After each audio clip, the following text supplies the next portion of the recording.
Broadcasting System presents a thrilling new adventure series starring Dick Powell.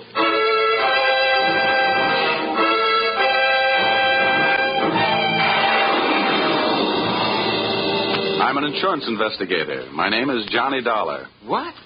You heard me, Johnny Dollar, and I can pad an expense account with the best of them.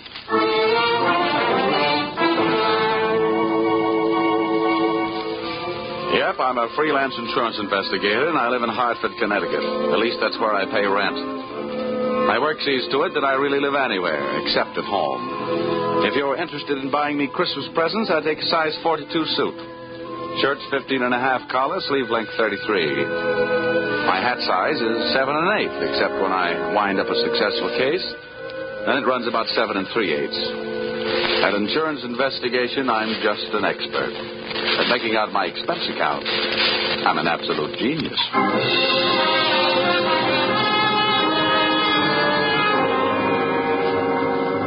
Expense account, submitted by investigator Johnny Dollar to Home Office, East Coast Underwriters, Terminal Building, Hartford, Connecticut. Attention, Austin Farnsworth, General Manager. The following is an accounting of my expenditures in the investigation of Milford Brooks III for your company. Expense account item 1. Cab fare to your office in answer to your original call, 75 cents. Tip to driver, $1. Expense account item 2. Shoe shine, 25 cents. You'll remember I got my shoes scuffed when I unsuspectingly walked into your private office. Milford! No, you must not, my boy. Wait, Hans. Dollar! Jump away from that window. Don't you. Jump. Hey, no, you don't. Let go of me. Let go of me. No. There are better ways of making a big splash in life. Get away. Well, nice try, Sonny. Now pay attention to teacher. I didn't know I had it in me. Oh, goodness gracious, Dollar. Did you have to hit him so hard? I hope you haven't killed him. He isn't too strong, you know. Don't worry. There. Now, Mr. Farnsworth, would you mind telling me on whose head have I the dubious pleasure to be sitting? That, sir, is Milford Brooks III. His policy with this company is in the amount of $2 million. Wow. Yes. And the boy seems bent on committing suicide. Dollar, I want you to stop him. What do you want me to do? Threaten him with death? Anything. The conditions of his policy are such that we would be forced to meet with a claim in the event of his suicide. Oh, I say, Dollar, sitting on his head that way, aren't you in danger of smothering the boy? Smothering him doesn't worry me, but these crew haircuts don't make very comfortable cushions. I'll move down a little. Now, there. Okay. So far, I know this kid is insured for $2 million and that his policy pays off on suicide. What else? 1/2 hour ago, Milford Brooks walked into this office and changed the beneficiary in his policy. Then, sir, he proceeded to demand, not request, mind you, but demand a loan of $500,000. Quite a touch. When I explained to him that there were no provisions for a loan in his policy, he threatened suicide. Which would cost you $2 million. So all we have to do is keep him alive, huh? And he's managed to make that no small problem.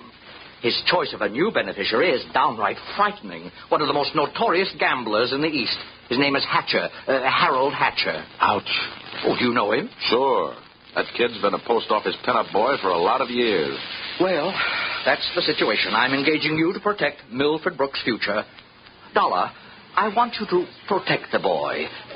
Give him something to live for. You know, an interest in life. An interest in life? Well, let's see. I know here. This should help. What's that you got there? Well, it's what's commonly referred to in the more successful of bachelor circles as my little black book. Oh. Well, now, let's see. Ruby? No. Her favorite expression is drop dead. Bernadine? No. She'd be the new beneficiary by midnight. Oh, dear. Now, here. Here's the one, Butter. Say, Farnsworth, would you mind passing me that phone? The one with the long cord? Oh, no, not at all. I still, Buster. My little friend here is showing signs of life. Here you are. Maybe you should let him breathe a bit more. Don't worry. He'll be all right. Hello. Oh, hello. I want to call New York. Yeah. Hudson, 24292. Dollar, you're not thinking of taking this boy to New York, are you? Well, I'm going there myself. You want me to keep an eye on him, don't you? Now, don't fret, Farnsworth. All is not lost. You do worry me, sitting on his chest that way. Hello? Hello, Butter? This is Johnny. Yeah, I'll be in town tonight. I want to see you. And look, here's what I want you to do. Yes, it's all right to say over the telephone. Yeah, I want you to reserve a table at the hatchery in my name for 10 o'clock tonight. Will you do that? Okay, I'll see you at your apartment in a few hours. But, honey, I can't make it any earlier. I'm sitting up on a sick friend. Okay, goodbye. I'm not sure that I agree with your methods. Huh? Ow! What's the matter? Did he hit you? Hit me? He bit me.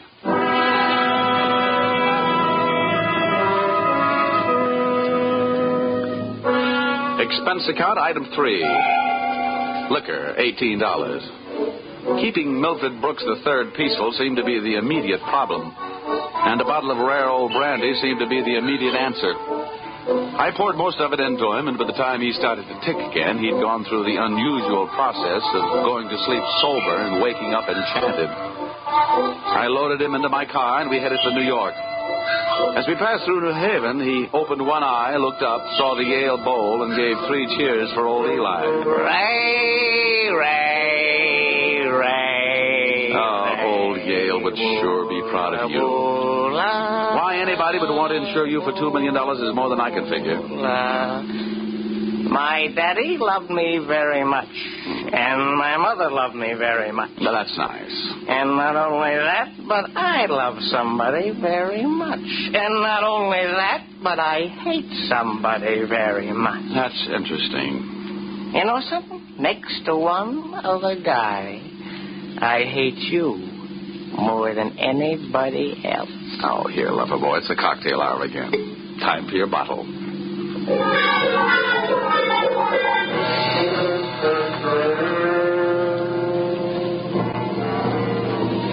Rolling along the Merritt Parkway, I felt very much alone with my thoughts. And believe me, they weren't very pleasant company. The way it stacked up for me, Brooks had built up a fat gambling debt with Harold Hatcher and had been forced into making him his beneficiary. The suicide threat that he was holding over the insurance company was a little tougher to figure, unless he was trying to finance a trip for himself to get away from the man with a murder motive, Hatcher. My hungry little mind nibbled away on those unsavory morsels of food for thought all the way to Butter's apartment.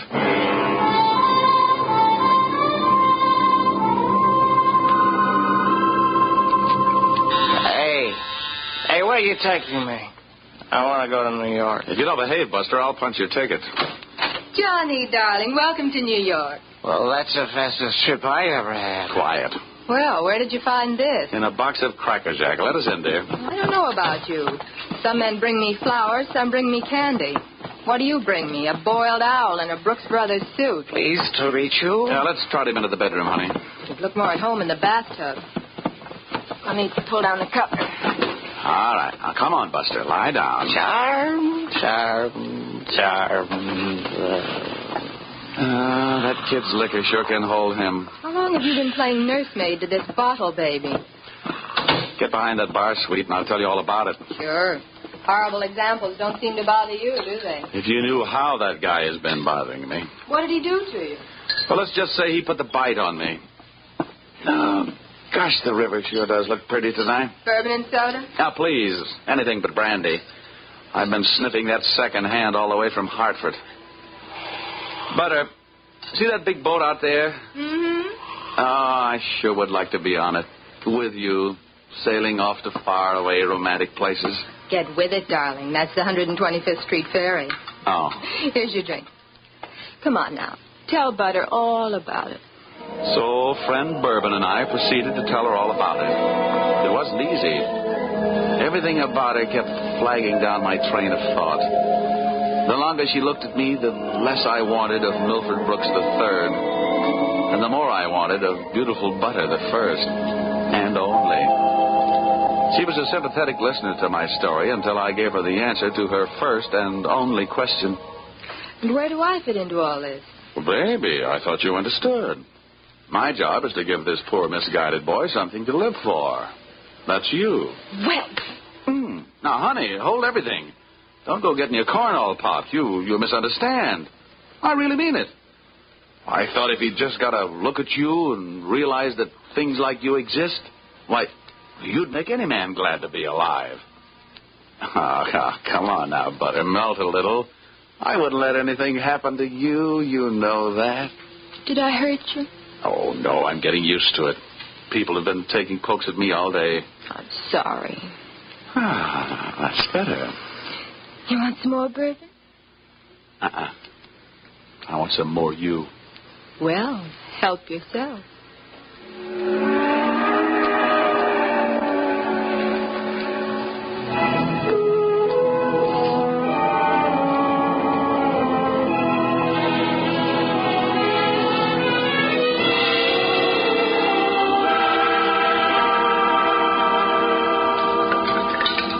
Honey, it's getting late. Let's make this the last drink. What time is it?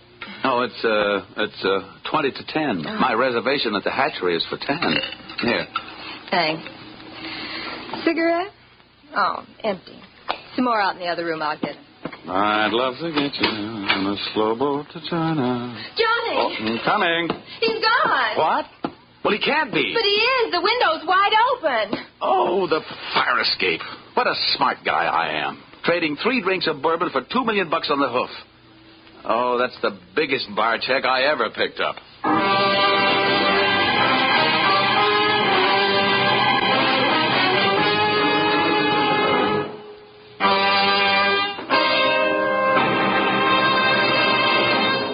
That's a big bar check for anyone to pick up.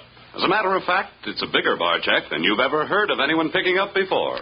And that should give you an idea of what to expect in the second act as you follow this new CBS series starring Dick Powell in the title role, yours truly, Johnny Dollar.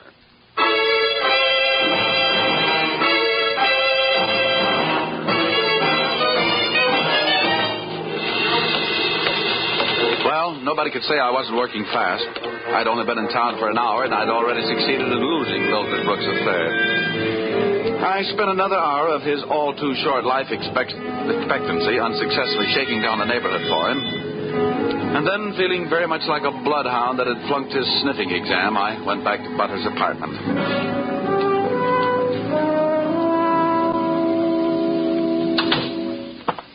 No luck, Johnny. Oh, sure, plenty of luck. All bad. Is there anything I can do to help?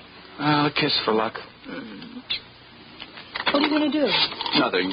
Just a little phone call.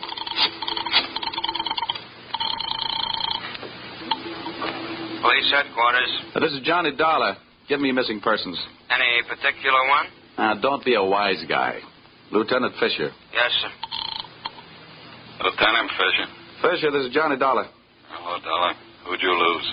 One man, my mind, and if I'm not careful, my professional reputation.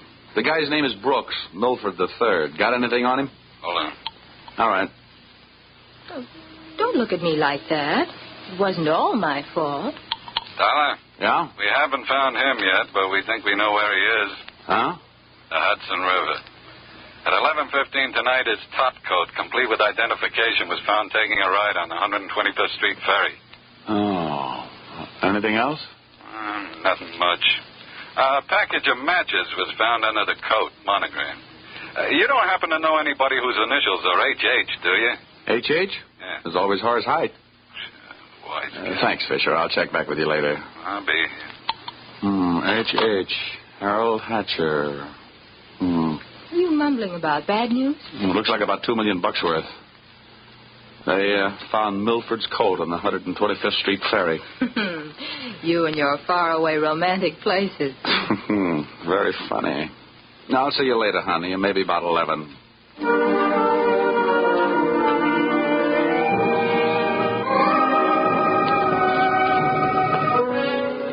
Expense account, item 4.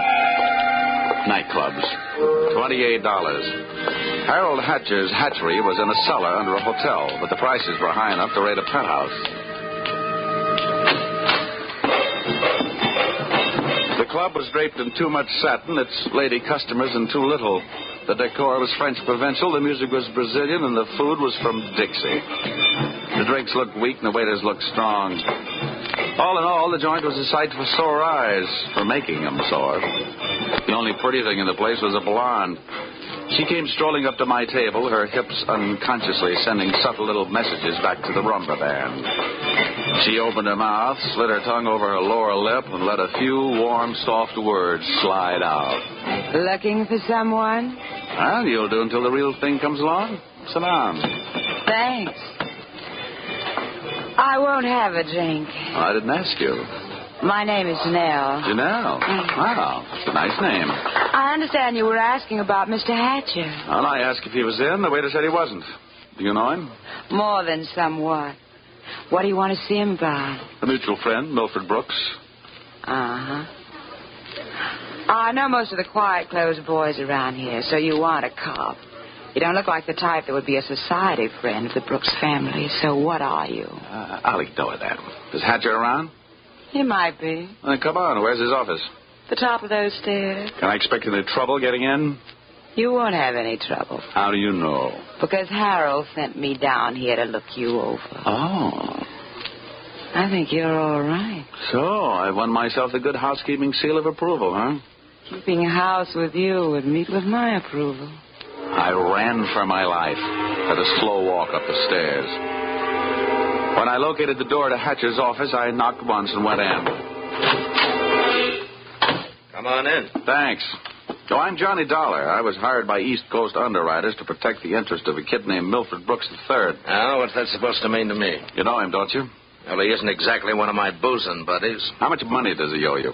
Yeah, we've got him on the books for a few bob. Why? They picked up his top coat tonight on the 125th Street ferry. He wasn't in it. It might have been suicide. It might have been a knockover. It made it look like a suicide. What's your choice?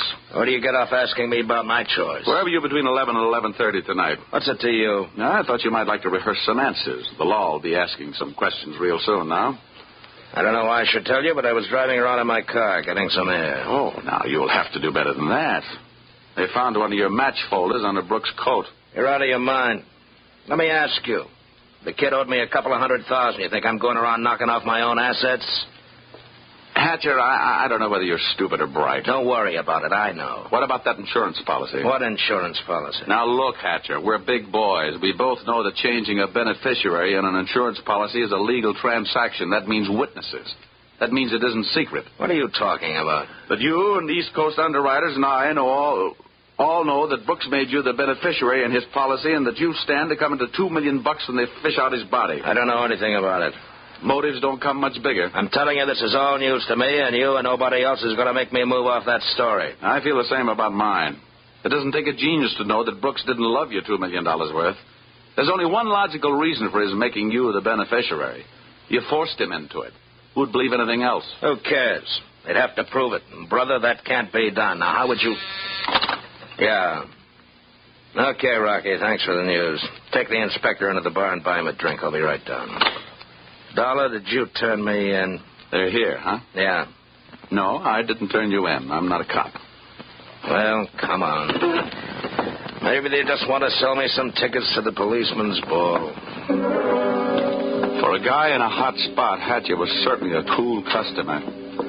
I followed him out of the office, down the stairs, and back into the club. Janelle was sitting there right where I'd left her. And I thought to myself, now there's a gal who should never sit down. She looks so pretty standing up. Janelle, buy Mr. Dollar a drink. I have to go play 20 questions with some fellas in the bar. Sure, baby. Anything you say. Anything. I'll see you, Dollar. Yeah.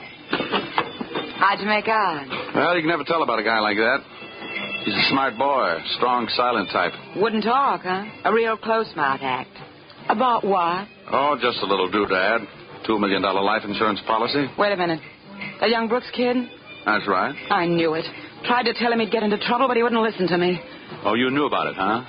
I suppose you also know what was behind it. Sure, Milford owed him some money. A lot of money. It's in writing. What kind of writing? The personal note that Brooks was going to get back if he made Harold beneficiary. Where is this note?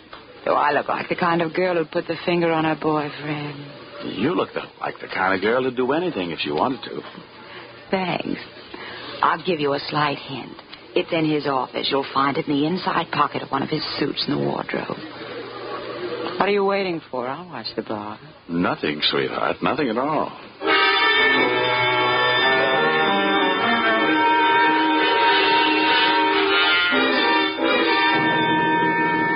Whatever Mr. Harold Hatcher's little female playmate was trying awful hard to send him up on a murder rap. And I was going to try awful hard not to let her down. Back in Hatcher's office, I found myself alone in a room with a telephone. And being a guy who can never resist a free call, I unleashed the magic wonders of the AT&T. This better be you, Johnny Dollar. Shh, quiet, Butter. I've only got a few seconds. Seems that's all you ever have for me. Now, if you Look, Angel, just another hour. I'll get you a nice present. I don't care if you're another century. And as for presents, the last one you brought me was a drunk, and you even let him get away from me. Good night. Life presents a gloomy picture ever downward toward the tomb. Having wasted those few precious moments of an already misspent youth, I decided I'd get on my pony before Mr. Hatcher showed up. I found Milford Brooks' personal note in one of Hatcher's suits, all right. As a matter of fact, I found something in all his suits. A great big glimmer of light. Expense account, item 5. Taxi fare, $10. I left the office in a hurry, Janelle at her table and Hatcher at his bar. I got out of the club and into a taxi parked a half block down the street. There, I waited until my favorite suspect left the hatchery and piled into another cab, and off we went. On a chase that would have made Ben Hur look like a plowing bee.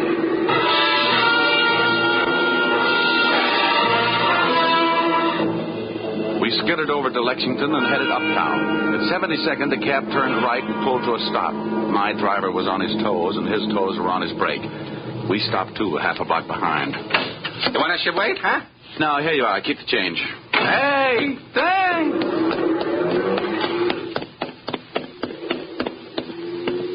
It was a garage that belonged to a residence on the parallel street a block away. The living quarters upstairs were dark enough to look interesting. I indulged in a bit of genteel breaking and entering. Entering that old barn didn't take much breaking.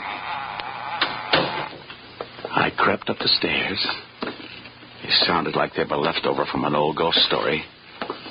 And so did the first voice I heard when I stopped halfway up. We've got to be careful, especially about that Johnny Dollar. Are you sure he didn't follow you? That voice sounded awfully dry to be coming from a guy who supposedly had spent most of the night snoozing in the bottom of the Hudson River. It was Milford Brooks III. Get up on your feet, Brooks. But now, wait a minute, I started this thing slugging you, and I might as well finish it the same way. Leave him alone.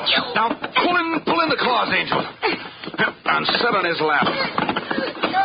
You hard-footed. I'll kill you. Get off of me. I should have known better than to get mixed up with a low-class female like you. Why, you don't. Now, hold it. We've pushed the lady around enough, Brooks. Tell me to be careful, will you? Why didn't you think of that before you let him here? Wipe your nose, little boy. Now, don't you go getting fat-headed, gorgeous. I'm only interested in one thing. Saving the insurance company $2 million. And, Buster, I think you've done it for me. Dollar, This is insurance fraud. It has been ever since you put on that fake suicide attempt.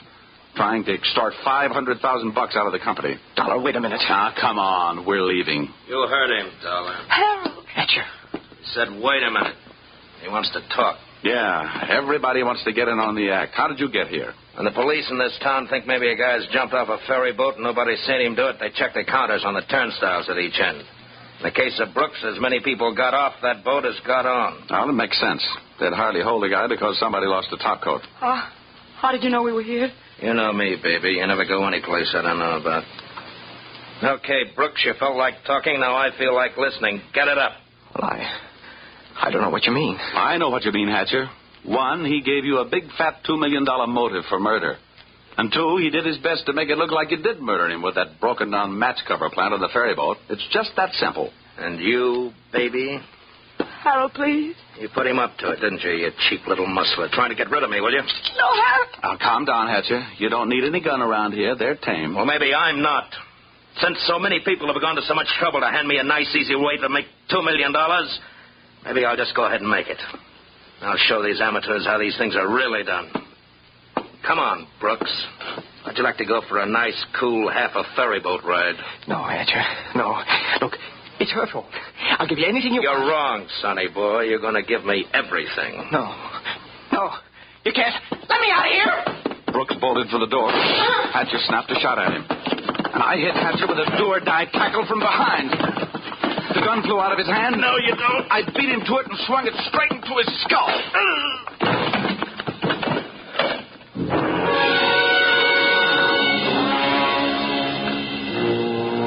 Half the people were lying in the room bleeding.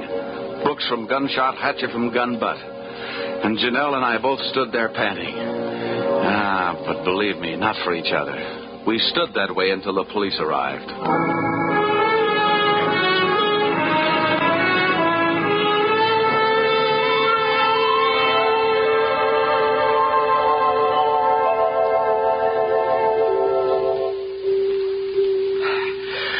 It's beyond me. I sent you out to protect the life of a very important policyholder, and now where are we?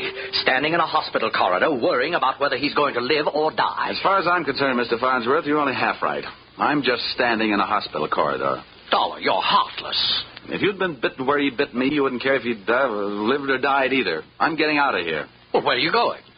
It'll be explained in my expense account on the miscellaneous expense. Now, don't fall over when you come to an item for $318. $318? For what? Not for what, Farnsworth? For whom?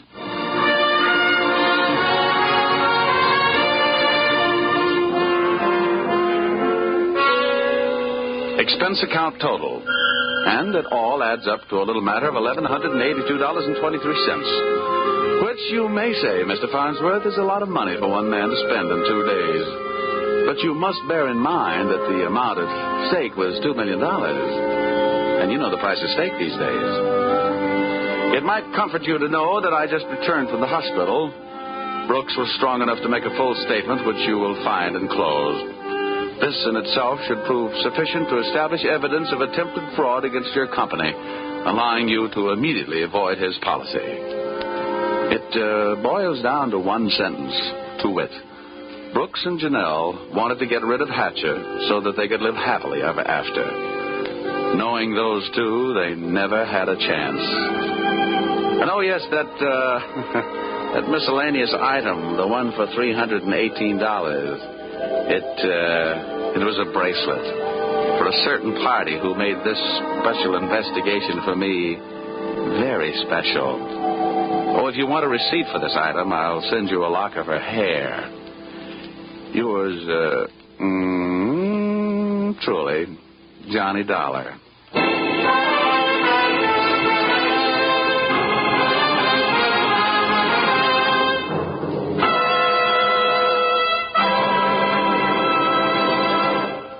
So, with the final signature on his expense account, Dick Powell as Johnny Dollar has just closed the books on his first adventure in this new CBS series.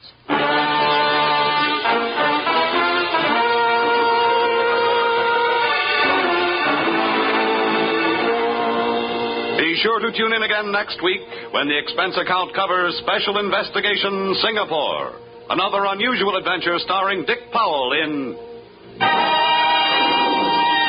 Yours, truly, Johnny Dollar.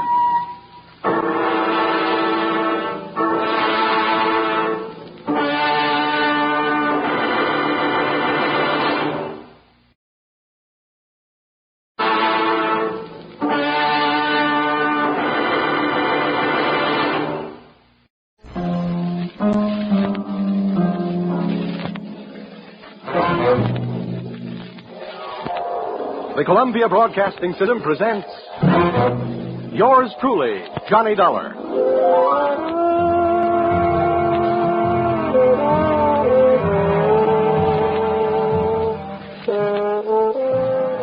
The next half hour has its baggage packed to take a trip with America's fabulous freelance insurance investigator, Johnny Dollar. At insurance investigation, he is just an expert. At making out his expense account, he is an absolute genius.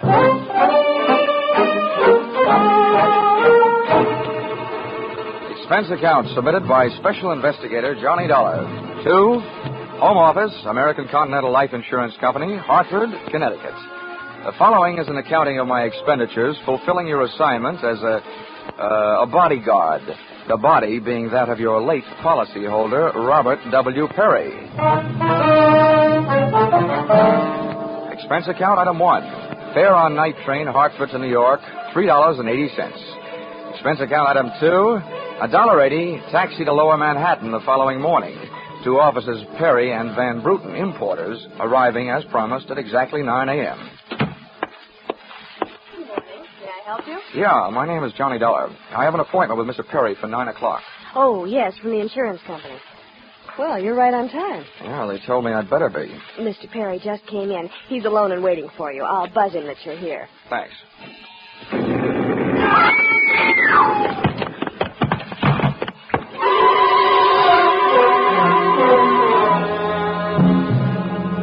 What was left of your policyholder, Mr. Perry, was just sliding out of his swivel chair as I hit the room.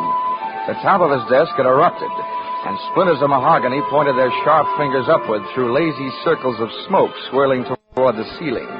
The buzzer from his secretary's desk had been rigged to a booby trap. Oh, no, Mr. Perry. Stay away from him. There's nothing you can do for him. He's dead. Oh, what happened? What happened? Whatever happened? Come on, will you? Let's get back out of here. Here you are now. Sit down. I'll get you a drink of water.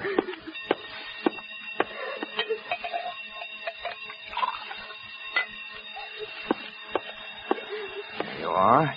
Now, just drink this. What happened? An explosion. I turned in an alarm. Is anybody hurt? There's a doctor on the third floor. Should I call him? Never mind the doctor. Call the police. And nobody gets in here until they arrive. Now, the rest of you, go on, beat it. Run along. And turn off that alarm. Okay, miss. Now, just take it easy. But it was all so sudden. What happened? Well, that's not too hard to figure out. Somebody wanted to give your boss, Mr. Perry, a shortcut through life. So, whoever it was, figured out that his secretary would never buzz her boss unless he was at his desk. They rigged up a bomb somewhere in his desk that would go off when you buzzed him. Oh, but I killed him. Now, wait a minute. Don't get hysterical on me. There's excitement enough around here, and there'll be plenty more when the police get here. Keep cool. But I did it. You saw me do it. Look, the way you put it, I killed him by coming in here and giving you my name so you'd buzz him. Drop it, will you? I'm sorry. Now, what about yesterday? Was he here? Yes, all day. What time was it when you last used the buzzer? Like, right up to the last minute, about 5:30. Who left the office first, you or Perry? Mr. Perry, he always leaves first, and I lock up. Looks of things, you should have used more locks last night. Somebody got in here to do some wiring. Uh-oh, I forgot that fire alarm. All that equipment and no fire. Look, before the police arrive, do you know why I was sent here? Yes. Mr. Perry recently felt that his life was in danger. He thought that, well, with a $100,000 policy, the insurance company would do everything they could to help keep him alive. Well, we didn't have much of a chance, did we? What was he afraid of? I don't know. Okay. What were his other appointments for today? He only had 2. His partner, Mr. Van Bruten, at 11, and then... One at a time now. Van Bruten. Anything special about their meeting? Yes. Mr. Van Bruten arrived just yesterday from Holland. You mean there was a branch of this firm in Holland? Yes, and Mr. Perry was buying out Van Bruten's interest. They had their final meeting at Van Bruten's hotel last night. Oh? And Van Bruten was coming by this morning to pick up his money. Cash? No, a cashier's check. The bank is to deliver it here at 10:30. Now, quick. Perry's other appointment. Who was that? Christine, his wife. Oh, yeah. Now Christine, the beneficiary. Yes, but she wouldn't have been the beneficiary in another 2 weeks. They were getting a divorce. Thanks for the motive. You don't like her? I didn't mean it that way. How about Perry? Did you like him? Okay, well, here's an easy one. What's your name? Susan Gates. Now, isn't that about enough? Okay, Susan, you'd better save your voice. During the next few hours, you're going to have a lot of talking to do. Oh, here come the firemen, and we haven't even got a child to ask them to save. Where's the fire? I'm looking for a fire. Just stick around. When the cops get here, somebody will get burned.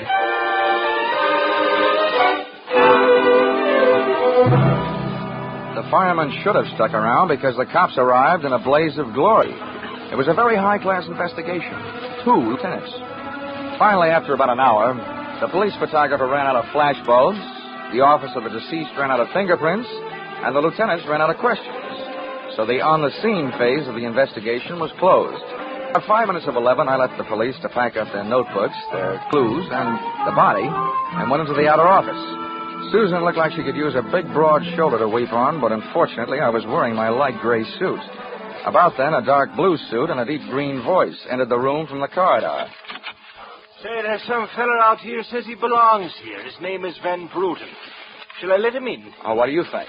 His name is on the door you just opened. Oh, well, my name happens to be Murphy, and it's on beds all over the country. But that don't mean I'm stuffed with feathers, does it? This'll teach you, Johnny Dollar, never to cross tongues with an Irishman. Okay, send him in, officer. Yes. All right, you can come in. The policeman out there. Is there trouble here? Oh, I am Bremer Van Bruten. Where's Mr. Perry? What? He's waiting for me, no? No. But my appointment. He's not keeping any. He's dead. Dead? This is impossible. Last night I saw him. He was well. What happened? He was hit by a buzz bomb. A buzz bomb? Please. Oh, sorry. I forgot other people aren't used to these things. You mean there was foul play? Very foul. Please, may I sit down? My first visit in all these years, since before the war. It was to be so happy. Now, tragedy like this. He was a good man, a good partner. I understand that as of last night. Yeah, I'm glad you mentioned that. I realize, of course, that it is indelicate to speak of such things as money at a time like this. Now, that is why I'm here, to receive my payment. Oh, just because Perry got his, there's no reason for you not getting yours, huh? But you misunderstand me. I am deeply grieved. Since the transaction was consummated, what is there to do? A delay would be in need of money. I have already paid for passage back to Amsterdam tomorrow. Your check is here, Mr. Van Bruten. Here you are. Thank you. In all my years of business, this is indeed the saddest moment. Yeah, those are very kind words, Van Bruten, and I'd believe them if your eyes would stop counting all the zeros on that check. Expense account, item 3, 90 cents. Phone call to your company. American Continental Life Insurance Company, good morning. Oh, well, that's a matter of opinion. This is Johnny Dollar. Put me through to Mr. Gordon, will you? Yes, sir. Mr. Gordon's office. Look, this is Johnny Dollar. I want to speak to Gordon. Oh, and while I'm telling him what I've got to tell him, maybe you'd better sit in his lap with some smelling salts. I'm not that type of a secretary. And besides, he doesn't have a lap. Hello, Dollar. How are you making out? I owed about $100,000. What's that? Yeah, somebody turned Mr. Perry into a firecracker. He's dead. Oh, that's bad news. It's a big policy, you know. Yeah. Look, what I want to know is, shall I stay on the case? Oh, certainly, Dollar. Certainly, by all means. By the way, is there a chance of proving suicide? There's a non-payment clause. To make this one a suicide, there'd have to be a Santa clause. Nobody could hate himself enough to do it this way. Well, what are the fraud possibilities? Only fair. There's an estranged wife. She's the beneficiary, but she wouldn't have been in a couple of weeks. Divorce coming up. I'll start with her. All right, Dollar. Good luck. But what's those expenses?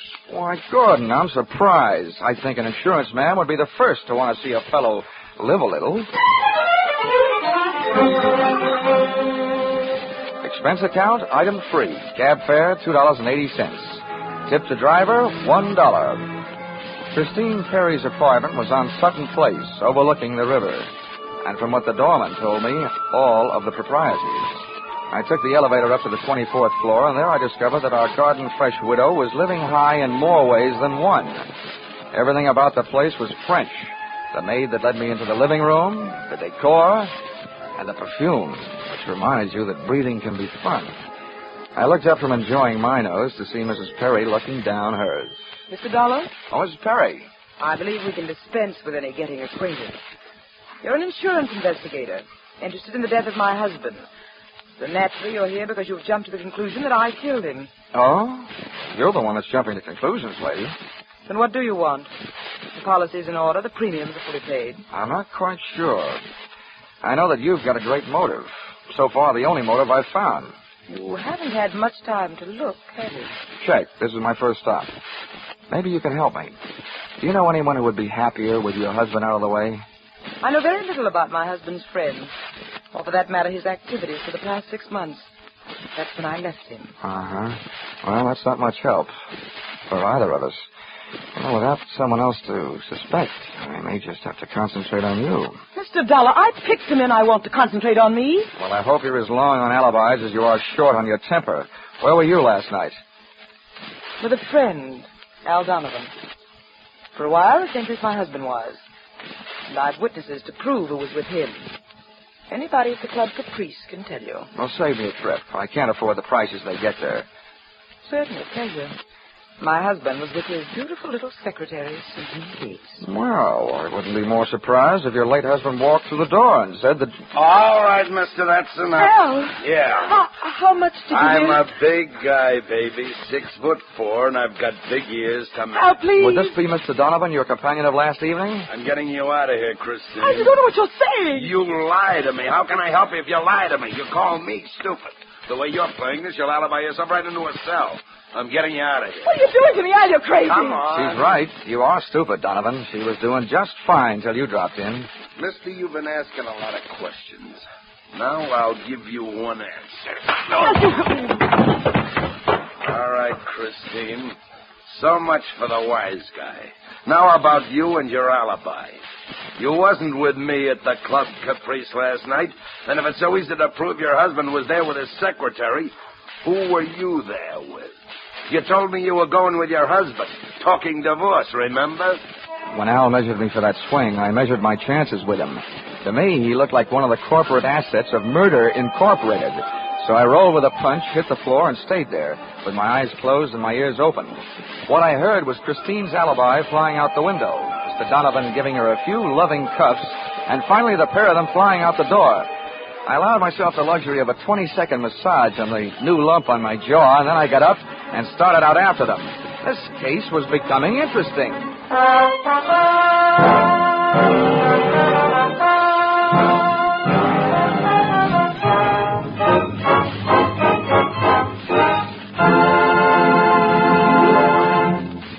In just a moment, we'll return to the second act of Yours Truly, Johnny Dollar. But first, this important message. $60 million is what the Red Cross needs to carry on its great work in 1949. If this seems like a lot, just try to review briefly the various activities of the Red Cross. It can't be done briefly. Red Cross services extend into every area of our lives, bringing care, comfort, and recreation to the men of the armed forces, bringing first aid training, nutritional programs, nursing services, blood banks to our own communities. And all the time, as these activities go on uninterrupted, the Red Cross is holding itself ready to spring into instant action in case of disaster. Fire, flood, explosion, any sort of catastrophe finds the Red Cross on the scene with food, clothing, and medical care. $60 million isn't so much in the light of such activity. We can make it with each of us contributing. We're giving to our own safety, security, and peace of mind, and to our neighbors, too. So let's give generously to our own Red Cross. And now back to the second act of Yours Truly, Johnny Dollar.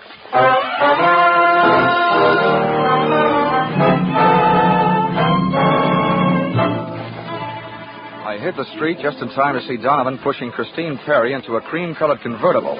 When they got rolling, I piled into a cab and followed them, and the case was on. At 57th and Broadway, things got complicated. My cab was 3 cars behind theirs when a red light flashed them to a stop. Then the door of their convertible flew open. Christine jumped out, dashed across the street, and down to the subway. Since Donovan didn't follow her, I followed him. When he finally pulled to a stop, he took 2 chances. He parked in a no-parking zone and walked straight into the building beside it, a police station.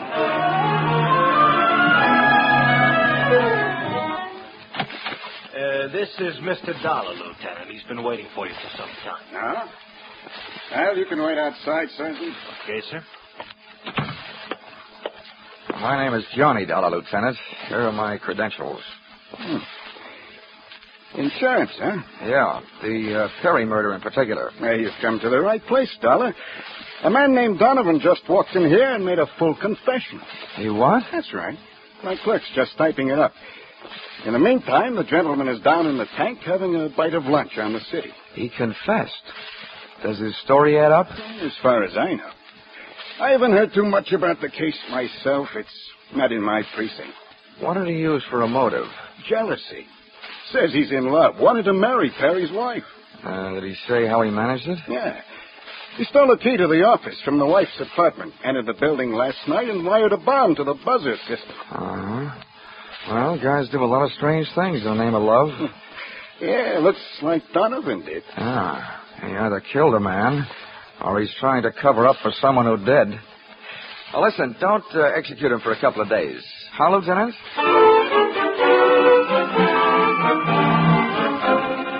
They spent the rest of the afternoon downtown in the offices of Perry and Van Bruten, importers. The partners' correspondents told me two things. They had been extremely friendly, and Van Bruten was extremely bald. Perry had been sending him toupees from a famous Hollywood makeup firm. At 4:30, I opened the drawer marked Employment Files. They rocked me with two minor explosions of their own. The folder marked Donovan Albert J. told me that he'd been employed as Perry's bodyguard over a period of years and that he was canned the day before the murder. Before I received blast number 2 from the folder of Perry's secretary, Susan Gates, the office door opened behind me. Well, Mr. Dollar, you're supplied with a search warrant, I hope? Just the one I was born with, Mrs. Perry. The kind they say kills cats. You know, curiosity. What are you looking for? I found it. How about you? What are you doing here? Why, I'm tired of dueling with you. I'm here because I want to... Well, I've got to talk to someone. I called your hotel. You went there. I tried to locate Susan, but I couldn't, so I thought maybe you'd be down here.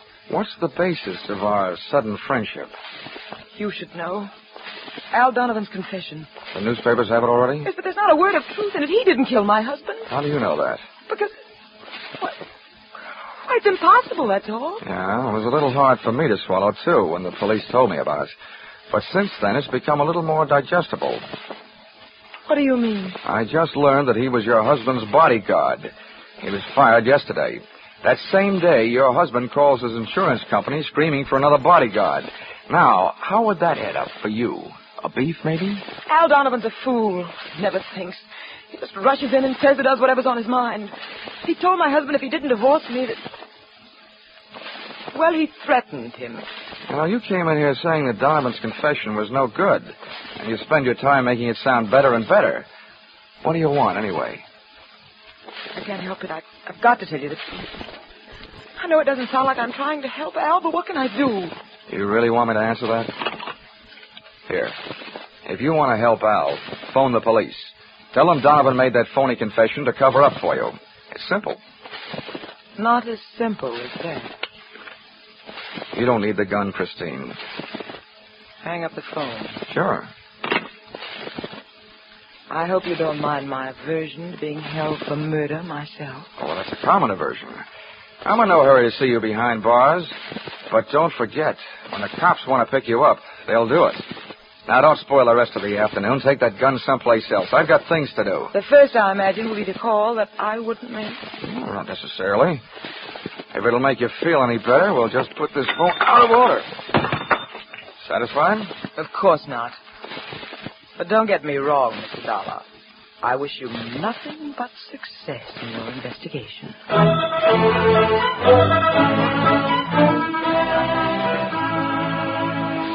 I puzzled over that exit line for a few seconds after she'd gone, and then I went back to the company's employment file, namely the application for employment as secretary of Susan Gates.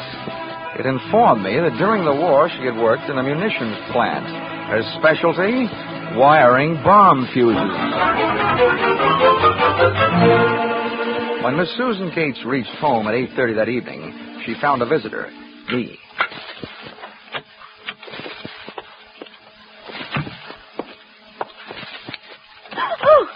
How did you get in here? A professional secret. Oh, you scared me. What do you want?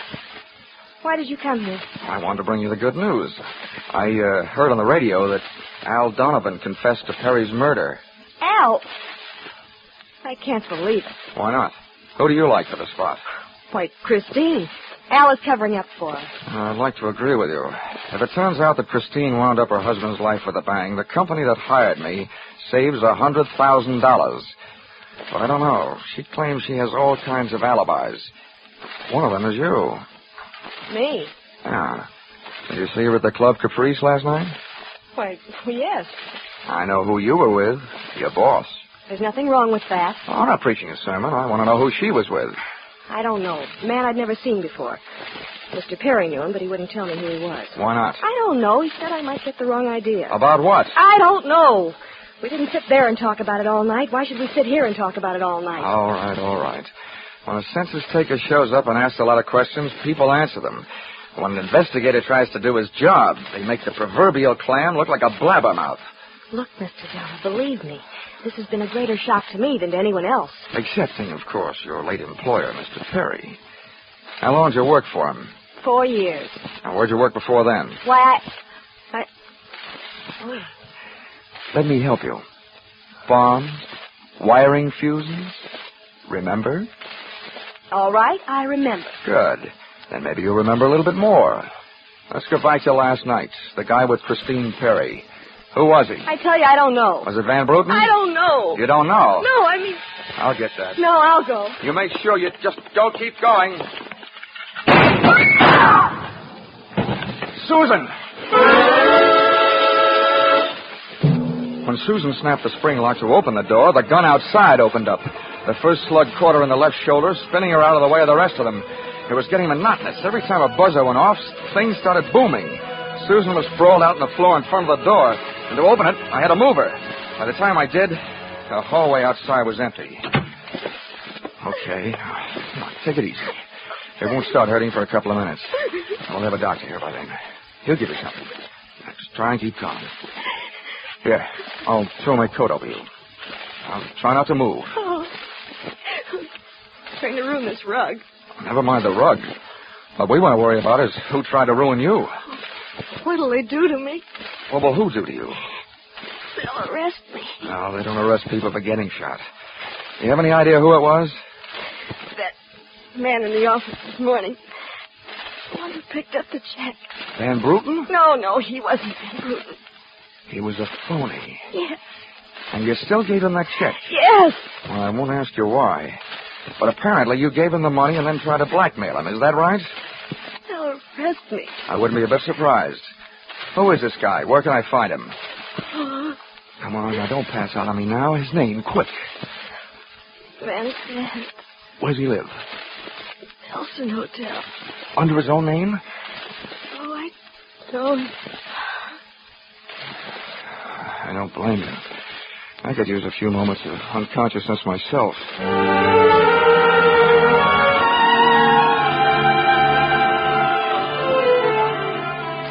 The Nelson Hotel didn't have a Dutch name on the register, so I got a hold of the housekeeper and found out how many rooms her staff hadn't been able to make up all day because of Do Not Disturb signs on their doors. I went a-crawling at these particular rooms. On the 9th floor, I awakened one old maid. On the 7th, I startled a bunch of poker players who thought they were being raided. On the 5th, I blushed my way out of the bridal suite. And on the 4th, I struck the door of 427. And the jackpot. Who's there? Don't you see the sign? I do not wish to be disturbed. Oh, sorry. I must have the wrong room. I started up the hall after the fire axe, but when I got to it, I changed my mind. One of the few things I'd learned about this guy Van Sant was that he loved to murder people through doors. So I decided against trying to chop his down. Then I remembered the way those people came pouring out of those offices earlier in the day when they heard that fire alarm. So I picked up the little red hammer next to the big red fire axe, broke the little glass window, pulled the little brass hook, and set off a big brassy noise. Then I rushed back to 427. Fire! Fire! Where's the fire? Right here in my eyes, sweetheart. Why you come here?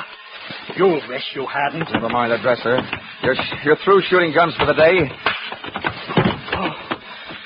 What do you think, Van Sant? You want to try some more? You cannot make me stay here. The fire, we will all die. You look good barbecued, but I'll make a deal with you. You talk. If I like what I hear, I'll show you how to get out of here alive. How do I know this? Well, you don't think I'm going to stay here and fry, do you? And if you don't start flapping that tongue in a hurry, I'll probably just tie you to a chair and run. First, where's Van Bruten? You will find him in the bedroom. He better be alive. He's out cold. What's the matter with him? He will be all right. He's on the sedatives. Where did this identity switch start? You better hurry up. I smell smoke. I knew Van Bruten in Amsterdam. I knew about the sale of his interest. And I knew that the girl in the office here had never seen Van Bruten. Well, let's go now. Now, don't get up. I can feel it getting warm in here. The firefighters. We will be saved. Now, don't be too sure. They always start at the top floor and work their way down. Come on, I can hear those flames crackling. You know the rest. Last night, when the transaction was all finished with Perry, I gave to Van Bruten some sedative and his cocoa. You set up that bomb so Perry'd get it before you showed up to pick up the check. Yeah, I told you that. Then it happened that girl didn't know I was an imposter. I don't know how. Well, let me tell you. She's been sending old Van Bruten in there 2 pages for the last 4 years. Gray ones, my red-headed friend. Oh, yeah. Let's get out of here now. Yeah, out. Oh!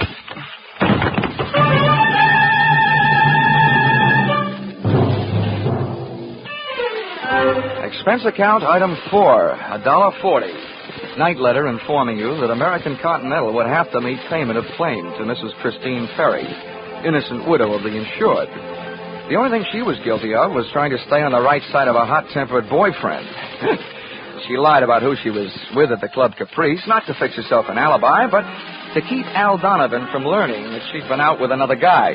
That guy being the real Mr. Van Bruten, who had only taken her out to try to talk her into reconciling with his friend, her husband. Item 5, $60, silver chafing dish. Wedding present for Christine and her new husband, Al Donovan. Well, that was the least she could do for the guy who had confessed to a murder he thought she had committed. Item 6, $8, flowers for Susan Gates, prison hospital.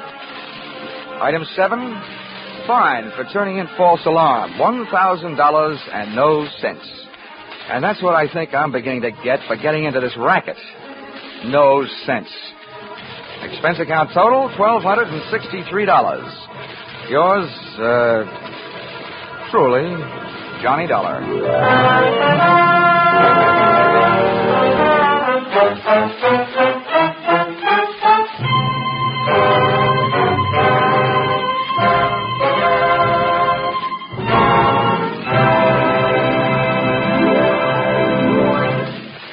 In just a moment, we'll tell you about next week's Johnny Dollar adventure. But first, this reminder. Just a little earlier tonight on CBS, Jack Benny turned dramatic actor on the Ford Theater. But this Sunday, he'll be back again on his own show with a special treat for the Jack Benny fans.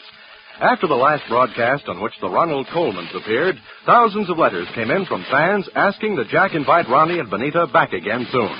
The Waukegan Wit did, and Ronnie and Benita, by popular demand, returned to the Jack Benny program this Sunday in what should result in one of the most hilarious broadcasts of the year.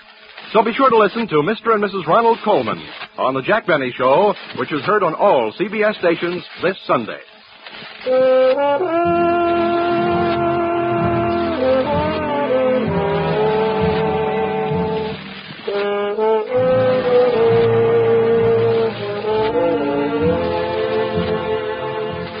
Listen in again next week when CBS brings you Yours Truly, Johnny Dollar, with Charles Russell as Johnny. Yours Truly, Johnny Dollar is written by Paul Dudley and Gil Dowd, with music by Mark Warnow, and is produced and directed by Richard Sanville for CBS, the Columbia Broadcasting System.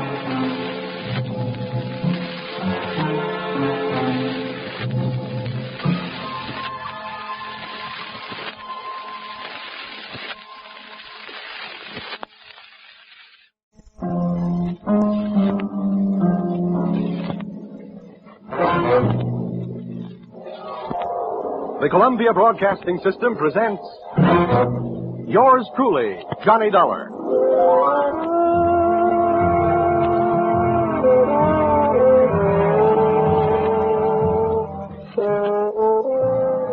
The next half hour has its baggage packed to take a trip with America's fabulous freelance insurance investigator, Johnny Dollar. At insurance investigation, he is just an expert. At making out his expense account, he is an absolute genius.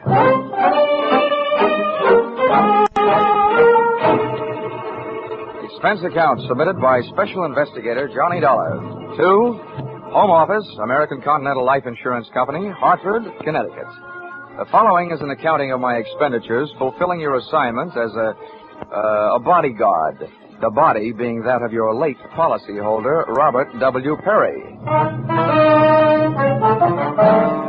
Expense account item 1. Fare on night train Hartford to New York, $3.80. Expense account item 2. $1.80 taxi to Lower Manhattan the following morning. To officers Perry and Van Bruten, importers, arriving as promised at exactly 9 a.m.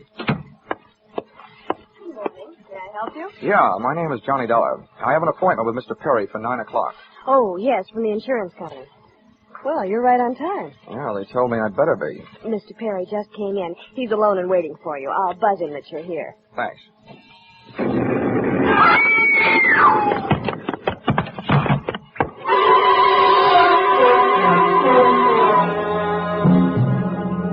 What was left of your policyholder, Mr. Perry, was just sliding out of his swivel chair as I hit the room. The top of his desk had erupted, and splinters of mahogany pointed their sharp fingers upward through lazy circles of smoke swirling toward the ceiling. The buzzer from his secretary's desk had been rigged to a booby trap. Oh, no, Mr. Perry. Stay away from him. There's nothing you can do for him. He's dead. Oh, what happened? What happened? Whatever happened? Come on, let's get back out of here. Here you are now. Sit down. I'll get you a drink of water.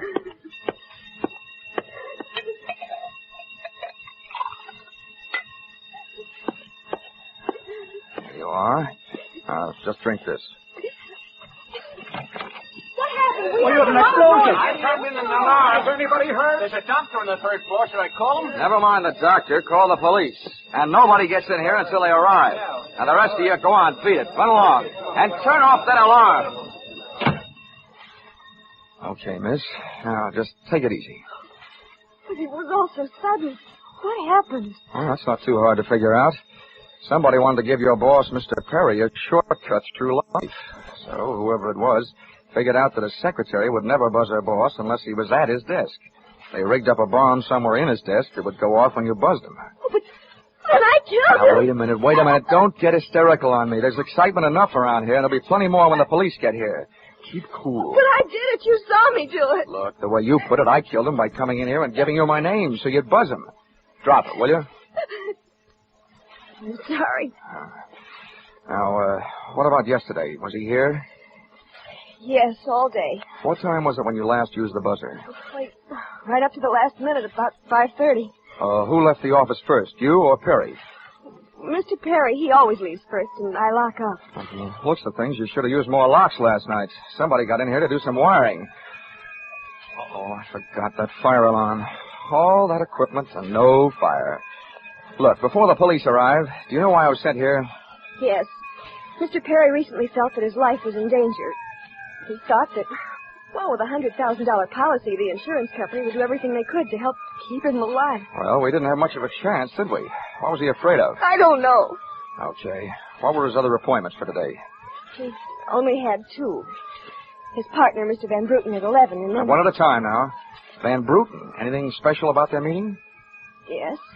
Mr. Van Bruten arrived just yesterday from Holland. You mean there was a branch of this firm in Holland? Yes, and Mr. Perry was buying out Van Bruten's interest. They had their final meeting at Van Bruten's hotel last night. Oh? And Van Bruten was coming by this morning to pick up his money. Cash? No, a cashier's check. The bank is to deliver it here at 10:30. Now, quick. Perry's other appointment. Who was that? Christine, his wife. Oh, yeah. Now Christine, the beneficiary. Yes, but she wouldn't have been the beneficiary in another 2 weeks. They were getting a divorce. Thanks for the motive. You don't like her? I didn't mean it that way. How about Perry? Did you like him? Okay, well, here's an easy one. What's your name? Susan Gates. Now, isn't that about enough? Okay, Susan, you'd better save your voice. During the next few hours, you're going to have a lot of talking to do. Oh, here come the firemen, and we haven't even got a child to ask them to save. Where's the fire? I'm looking for a fire. Just stick around. When the cops get here, somebody will get burned.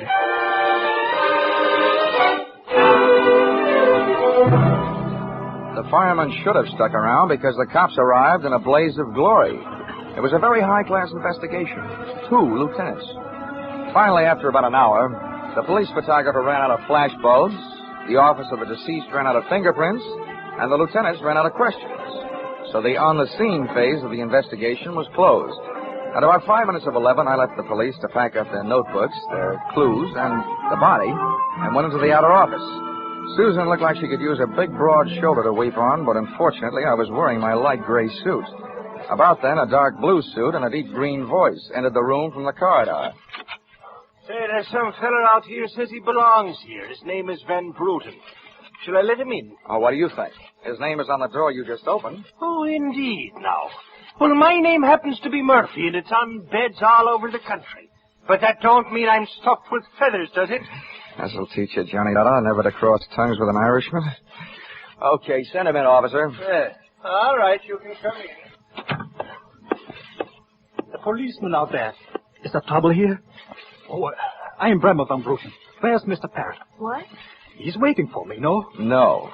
But my appointment. He's not keeping any. He's dead. Heck? This is impossible. Last night I saw him. He was well. What happened? He was hit by a buzz bomb. A buzz bomb? Please. Oh, sorry. I forgot other people aren't used to these things. You mean that was foul play? Very foul.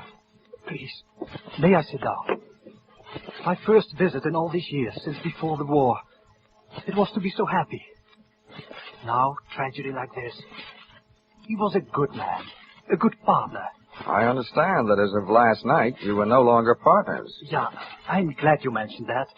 I realize, of course, that it is indelicate to speak of such things as money at a time like this. Now, that is why I'm here, to receive my payment. Oh, just because Perry got his, there's no reason for you not getting yours, huh? But you misunderstand me. I am deeply grieved. Since the transaction was consummated, what is that to do? A delay would be a needless waste of money. I have already paid for passage back to Amsterdam tomorrow. Your check is here, Mr. Van Bruten. Here you are. Thank you. In all my years of business, this is indeed the saddest moment. Yeah, those are very kind words, Van Bruten, and I'd believe them if your eyes would stop counting all the zeros on that check. Expense account, item 3, 90 cents. Phone call to your company. American Continental Life Insurance Company, good morning. Oh, well, that's a matter of opinion. This is Johnny Dollar. Put me through to Mr. Gordon, will you? Yes, sir. Mr. Gordon's office. Look, honey, this is Johnny Dollar. I want to speak to Gordon. Oh, and while I'm telling him what I've got to tell him, maybe you'd better sit in his lap with some smelling salts. I'm not that type of a secretary. And besides, he doesn't have a lap. Hello, Dollar. How are you making out? I owed about $100,000. What's that? Yeah, somebody turned Mr. Perry into a firecracker. He's dead. Oh, that's bad news. It's a big policy. Yeah. Look, what I want to know is, shall I stay on the case? Oh, certainly, Dollar. Certainly, by all means. By the way, is there a chance of proving suicide? There's a non-payment clause. To make this one a suicide, there'd have to be a Santa clause. Nobody could hate himself enough to do it this way. Well, what are the fraud possibilities? Only fair. There's an estranged wife. She's the beneficiary, but she wouldn't have been in a couple of weeks. Divorce coming up. I'll start with her. All right, Dollar. Good luck. But watch those expenses. Why, Gordon, I'm surprised. I think an insurance man would be the first to want to see a fellow live a little. Expense account, item 3. Cab fare, $2.80. Tip to driver, $1. Christine Perry's apartment was on Sutton Place, overlooking the river. And from what the doorman told me, all of the proprieties. I took the elevator up to the 24th floor, and there I discovered that our garden-fresh widow was living high in more ways than one. Everything about the place was French. The maid that led me into the living room, the decor, and the perfume, which reminded you that breathing can be fun. I looked up from enjoying my nose to see Mrs. Perry looking down hers. Mr. Dollar? Oh, Mrs. Perry. I believe we can dispense with any getting acquainted. You're an insurance investigator, interested in the death of my husband. So naturally, you're here because you've jumped to the conclusion that I killed him. Oh? You're the one that's jumping to conclusions, lady. Then what do you want? The policy's in order, the premiums are fully paid. I'm not quite sure. I know that you've got a great motive. So far, the only motive I've found. You haven't had much time to look, have you? Check. This is my first stop. Maybe you can help me. Do you know anyone who would be happier with your husband out of the way? I know very little about my husband's friends, or for that matter, his activities for the past 6 months. That's when I left him. Uh-huh. Well, that's not much help for either of us. Well, without someone else to suspect, I may just have to concentrate on you. Mr. Dollar, I picked him and I want to concentrate on me. Well, I hope you're as long on alibis as you are short on your temper. Where were you last night? With a friend, Al Donovan. For a while, it seemed as my husband was. And I've witnesses to prove who was with him. Anybody at the Club Caprice can tell you. Well, save me a trip. I can't afford the prices they get there. Certainly, pleasure. My husband was with his beautiful little secretary, Susan Case. Well, I wouldn't be more surprised if your late husband walked through the door and said that... All right, mister, that's enough. Al! Yeah. How much did you I'm give? a big guy, baby, 6'4", and I've got big ears to match. Al, please. Would this be Mr. Donovan, your companion of last evening? I'm getting you out of here, Christine. I don't know what you're saying. You lie to me. How can I help you if you lie to me? You call me stupid. The way you're playing this, you'll alibi yourself right into a cell. I'm getting you out of here. What are you doing to me, Al? You're crazy. Come on. She's right. You are stupid, Donovan. She was doing just fine till you dropped in. Mister, you've been asking a lot of questions. Now I'll give you one answer. All right, Christine. So much for the wise guy. Now about you and your alibi. You wasn't with me at the Club Caprice last night, and if it's so easy to prove your husband was there with his secretary, who were you there with? You told me you were going with your husband, talking divorce, remember? When Al measured me for that swing, I measured my chances with him. To me, he looked like one of the corporate assets of Murder Incorporated. So I rolled with a punch, hit the floor, and stayed there, with my eyes closed and my ears open. What I heard was Christine's alibi flying out the window, Mr. Donovan giving her a few loving cuffs, and finally the pair of them flying out the door. I allowed myself the luxury of a 20-second massage on the new lump on my jaw, and then I got up and started out after them. This case was becoming interesting.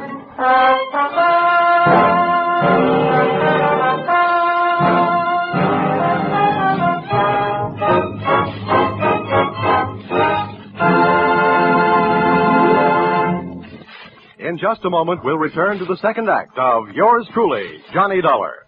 But first, this important message. $60 million is what the Red Cross needs to carry on its great work in 1949. If this seems like a lot, just try to review briefly the various activities of the Red Cross. It can't be done briefly. Red Cross services extend into every area of our lives, bringing care, comfort, and recreation to the men of the armed forces, bringing first aid training, nutritional programs, nursing services, blood banks to our own communities. And all the time, as these activities go on uninterrupted, the Red Cross is holding itself ready to spring into instant action in case of disaster. Fire, flood, explosion, any sort of catastrophe finds the Red Cross on the scene with food, clothing, and medical care. $60 million isn't so much in the light of such activity. We can make it with each of us contributing. We're giving to our own safety, security, and peace of mind, and to our neighbors, too. So let's give generously to our own Red Cross. And now back to the second act of Yours Truly, Johnny Dollar.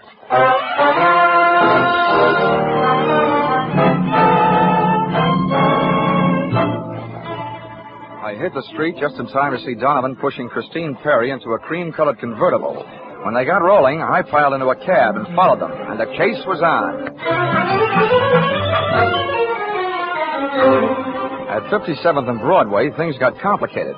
My cab was 3 cars behind theirs when a red light flashed them to a stop. Then the door of their convertible flew open. Christine jumped out, dashed across the street, and down to the subway. Since Donovan didn't follow her, I followed him.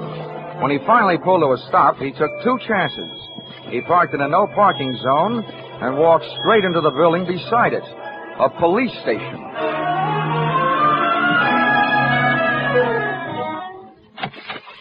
This is Mr. Dollar, Lieutenant. He's been waiting for you for some time. Huh? Well, you can wait outside, Sergeant. Okay, sir. My name is Johnny Dollar, Lieutenant. Here are my credentials. Insurance, huh? Yeah, the Perry murder in particular. Well, you've come to the right place, Dollar. A man named Donovan just walked in here and made a full confession. He what? That's right. My clerk's just typing it up. In the meantime, the gentleman is down in the tank having a bite of lunch on the city. He confessed. Does his story add up? As far as I know. I haven't heard too much about the case myself. It's Not in my precinct. What did he use for a motive? Jealousy. Says he's in love. Wanted to marry Perry's wife. Did he say how he managed it? Yeah.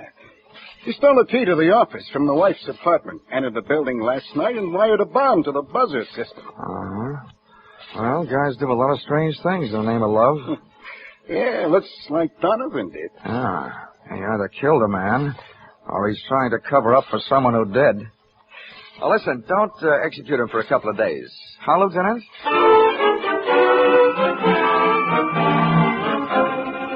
I spent the rest of the afternoon downtown in the offices of Perry and Van Bruten, importers. The partners' correspondents told me two things. They had been extremely friendly, and Van Bruten was extremely bald. Perry had been sending him toupees from her famous Hollywood makeup firm. At 4:30, I opened a drawer marked Employment Files. They rocked me with two minor explosions of their own. The folder marked Donovan Albert J. told me that he'd been employed as Perry's bodyguard over a period of years and that he was canned the day before the murder. Before I received blast number 2 from the folder of Perry's secretary, Susan Gates, the office door opened behind me. Well, Mr. Dollar, you're supplied with a search warrant, I hope? Just the one I was born with, Mrs. Perry. The kind they say kills cats. You know, curiosity. What are you looking for? I found it. How about you? What are you doing here? Why, I'm tired of dueling with you. I'm here because I want to... Well, I've got to talk to someone. I called your hotel. You went there. I tried to locate Susan, but I couldn't, so I thought maybe you'd be down here. What's the basis of our sudden friendship? You should know. Al Donovan's confession. The newspapers have it already? Yes, but there's not a word of truth in it. He didn't kill my husband. How do you know that? Because... What? It's impossible, that's all. Yeah, it was a little hard for me to swallow, too, when the police told me about it. But since then, it's become a little more digestible. What do you mean? I just learned that he was your husband's bodyguard. He was fired yesterday. That same day, your husband calls his insurance company screaming for another bodyguard. Now, how would that add up for you? A beef, maybe? Al Donovan's a fool. He never thinks. He just rushes in and says and does whatever's on his mind. He told my husband if he didn't divorce me that... Well, he threatened him. Now, you came in here saying that Donovan's confession was no good, and you spend your time making it sound better and better. What do you want, anyway? I can't help it. I've got to tell you the truth. I know it doesn't sound like I'm trying to help Al, but what can I do? You really want me to answer that? Here. If you want to help Al, phone the police. Tell them Donovan made that phony confession to cover up for you. It's simple. Not as simple as that. You don't need the gun, Christine. Hang up the phone. Sure. I hope you don't mind my aversion to being held for murder myself. Oh, well, that's a common aversion. I'm in no hurry to see you behind bars. But don't forget, when the cops want to pick you up, they'll do it. Now, don't spoil the rest of the afternoon. Take that gun someplace else. I've got things to do. The first, I imagine, will be to call that I wouldn't make. Oh, not necessarily. If it'll make you feel any better, we'll just put this phone out of order. Satisfied? Of course not. But don't get me wrong, Mr. Dollar. I wish you nothing but success in your investigation.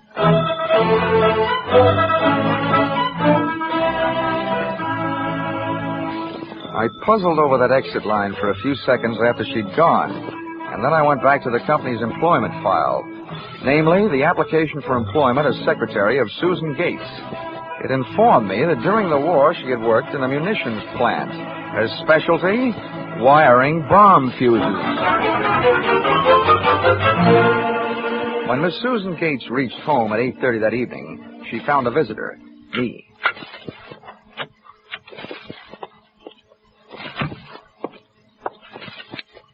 Oh, how did you get in here? A professional secret. Oh, you scared me. What do you want? Why did you come here? I wanted to bring you the good news. I heard on the radio that Al Donovan confessed to Perry's murder. Al? I can't believe it. Why not? Who do you like for the spot? Why, Christine. Al is covering up for her. I'd like to agree with you. If it turns out that Christine wound up her husband's life with a bang, the company that hired me saves $100,000. But I don't know. She claims she has all kinds of alibis. One of them is you. Me? Yeah. Did you see her at the Club Caprice last night? Why, yes. I know who you were with. Your boss. There's nothing wrong with that. Oh, I'm not preaching a sermon. I want to know who she was with.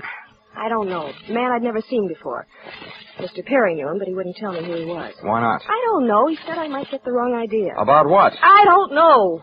We didn't sit there and talk about it all night. Why should we sit here and talk about it all night? All right. When a census taker shows up and asks a lot of questions, people answer them. When an investigator tries to do his job, they make the proverbial clam look like a blabbermouth. Look, Mr. Dunn, believe me, this has been a greater shock to me than to anyone else. Excepting, of course, your late employer, Mr. Perry. How long did you work for him? 4 years. Now, where'd you work before then? Why, Let me help you. Bombs, wiring fuses. Remember? All right, I remember. Good. Then maybe you'll remember a little bit more. Let's go back to last night. The guy with Christine Perry. Who was he? I tell you, I don't know. Was it Van Bruten? I don't know. You don't know? No, I mean... I'll get that. No, I'll go. You make sure you just don't keep going. Susan! When Susan snapped the spring lock to open the door, the gun outside opened up. The first slug caught her in the left shoulder, spinning her out of the way of the rest of them. It was getting monotonous. Every time a buzzer went off, things started booming. Susan was sprawled out on the floor in front of the door, and to open it, I had to move her. By the time I did, the hallway outside was empty. Okay, come on, take it easy. It won't start hurting for a couple of minutes. We'll have a doctor here by then. He'll give you something. Just try and keep calm. Here, I'll throw my coat over you. I'll try not to move. Oh, I'm trying to ruin this rug. Never mind the rug. What we want to worry about is who tried to ruin you. What'll they do to me? What will who do to you? They'll arrest me. No, they don't arrest people for getting shot. Do you have any idea who it was? That man in the office this morning. The one who picked up the check. Van Bruten? No, he wasn't Van Bruten. He was a phony. Yes. And you still gave him that check? Yes. Well, I won't ask you why. But apparently you gave him the money and then tried to blackmail him. Is that right? They'll arrest me. I wouldn't be a bit surprised. Who is this guy? Where can I find him? Come on, now, don't pass out on me now. His name, quick. Van Zandt. Where does he live? Elson Hotel. Under his own name? Oh, I don't. I don't blame you. I could use a few moments of unconsciousness myself.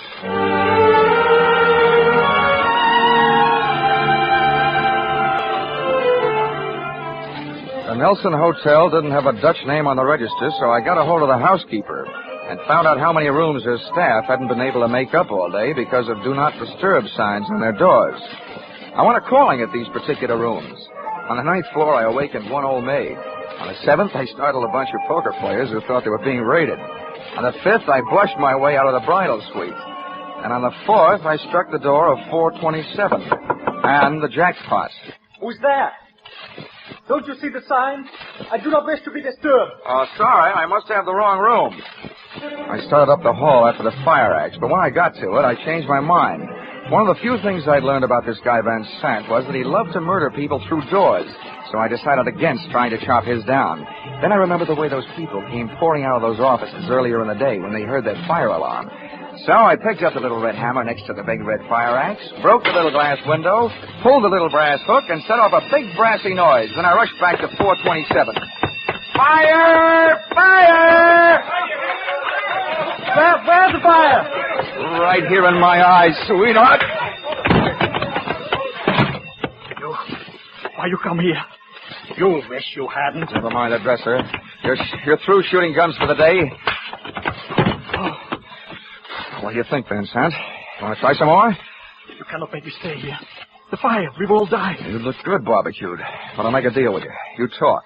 And if I like what I hear, I'll show you how to get out of here alive. How do I know this? Well, you don't think I'm going to stay here and fry, do you? And if you don't start flapping that tongue in a hurry, I'll probably just tie you to a chair and run. First, where's Van Bruten? You will find him in the bedroom. He better be alive. He's out cold. What's the matter with him? He will be all right. He's on the sedatives. Where did this identity switch start? You better hurry up. I smell smoke. I knew Van Bruggen in Amsterdam. I knew about the sale of his interest. And I knew that the girl in the office here had never seen Van Bruggen. Well, let's go now. Now, don't get up. I can feel it getting warm in here. The firefighters. We will be saved. Now, don't be too sure. They always start at the top floor and work their way down. Come on, I can hear those flames crackling. You know the rest. Last night, when the transaction was all finished with Perry, I gave to Van Bruggen some sedative and his cocoa.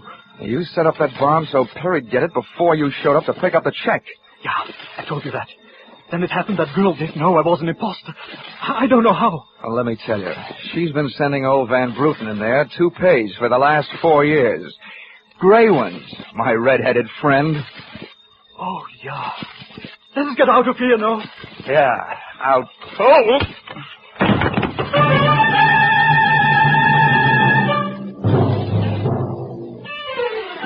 Expense account item 4, $1.40. Night letter informing you that American Continental would have to meet payment of claim to Mrs. Christine Perry, innocent widow of the insured. The only thing she was guilty of was trying to stay on the right side of a hot-tempered boyfriend.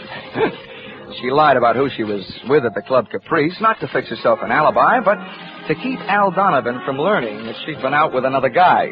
That guy being the real Mr. Van Bruggen, who had only taken her out to try to talk her into reconciling with his friend, her husband. Item 5, $60, silver chafing dish.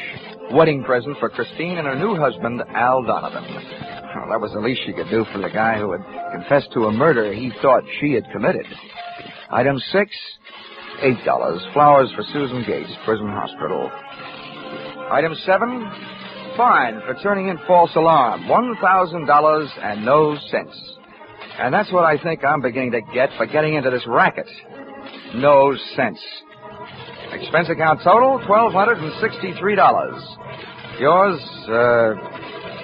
truly, Johnny Dollar.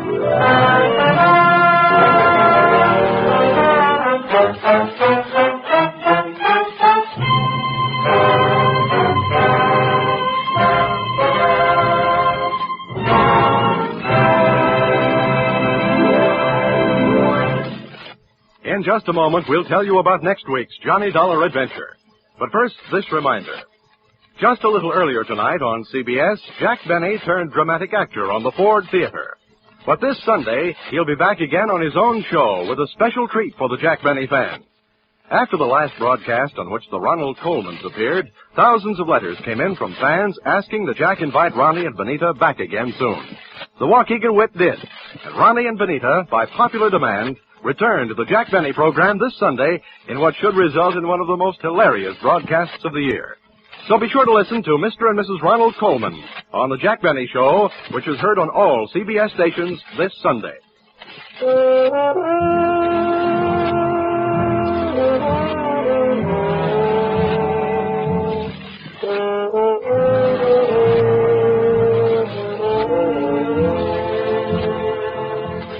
Listen in again next week when CBS brings you Yours Truly, Johnny Dollar, with Charles Russell as Johnny. Yours Truly, Johnny Dollar is written by Paul Dudley and Gil Dowd, with music by Mark Warno, and is produced and directed by Richard Sandville for CBS, the Columbia Broadcasting System.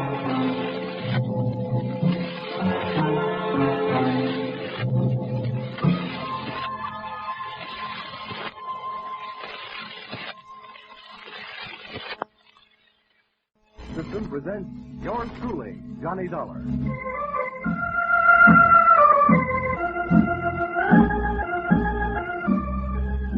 The next half hour has its baggage packed to take a half-hour trip with America's fabulous freelance insurance investigator, Johnny Dollar. At Insurance Investigation, he is just an expert. At making out his expense account, he is an absolute genius.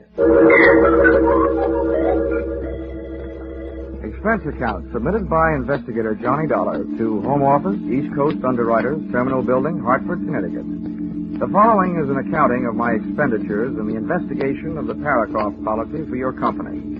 Expense account, item 1, plane fare to Benton, Ohio, $40.04. Expense account, item 2, plane fare Benton back to Hartford, $40.04. Explanation, purchase 2 one-way tickets instead of saving money by purchasing one round trip. Because of the type of case I'm usually assigned, I never press my luck by buying round trips. This time I was almost right. Expense account, item 3. Cab fare airport to Valley Hotel, $2.20. Tip the driver. Gee, $1. Oh, naturally. There'll be steak on the table tonight. Welcome to Warfare City. Hey, doorman. Yes, sir. What can I do for you, sir? Bring my bag inside, will you? Oh, here. $1. Always.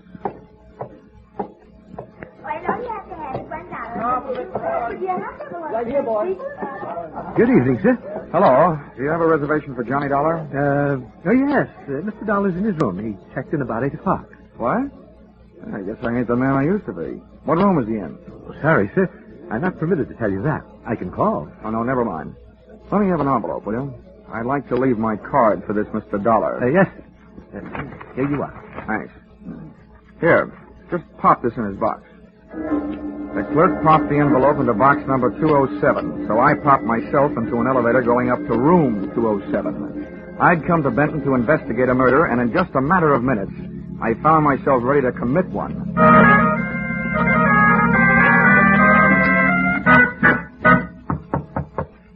Yes? Who is it? A bellboy, sir. A package from Hartford. Just a minute. What kind of a Special delivery!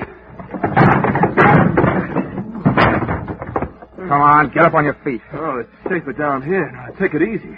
You must be Johnny Dollar. Sometimes strangers in a hotel room can be a lot of fun, but not when they're men and not when they're using my name. What's your angle? Now, listen, Dollar, I can explain everything. It better be good and it better be fast. I didn't want to be seen waiting for you in the lobby, and it's important that I talk with you before anybody else does. That's why I'm here.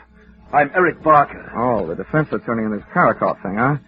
Well, I hope you're better at defending your client than you are at defending yourself. Well, whether my client goes to the chair or not, unfortunately, has nothing to do with my being a good lawyer. That's why I wanted to talk to you. Oh, I suppose this is one time when the attorney won't mind relinquishing the floor. Why don't you get up on your feet? Oh, thanks. Thanks, I will. I'm no coward, Dollar, but if either one of us is going to get any place on this case, we'll have to work together. I need your help, and I need it badly. Sorry, I do a single act. Oh, now, don't be hasty. I can help you, too. Just how much do you know about the Parikoff murder? Well, I know it's one of the screwiest cases I've ever run into. Beneficiaries are knocking off insured people all over the country, but not here in Benton. Oh, no.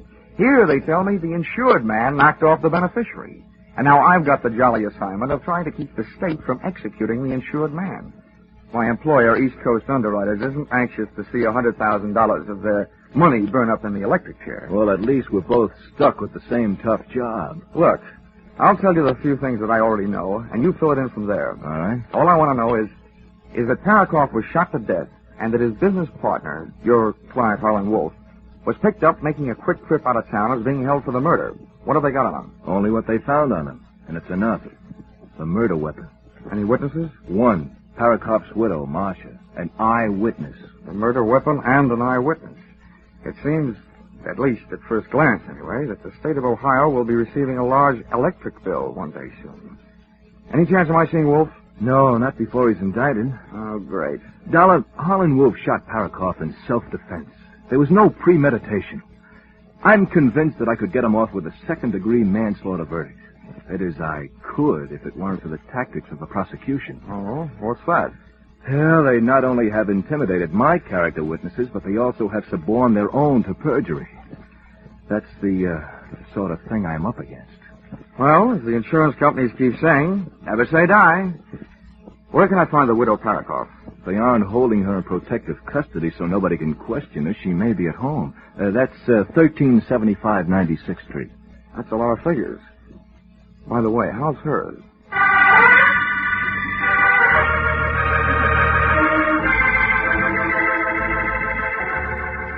Expense account, item 4. Cab fare to home of murdered man and the girl he left behind him, $2.40. I shivered all the way out to the suburbs, but not from fear or anticipation. Just a simple case of summer shorts in red flannel weather.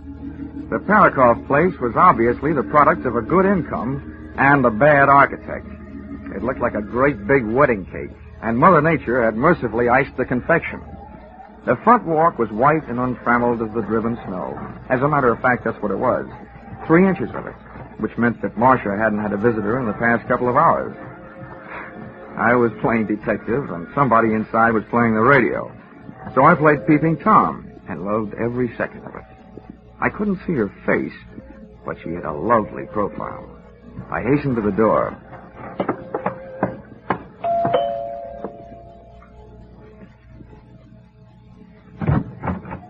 Ouch! Her hair was red, and her eyes were green.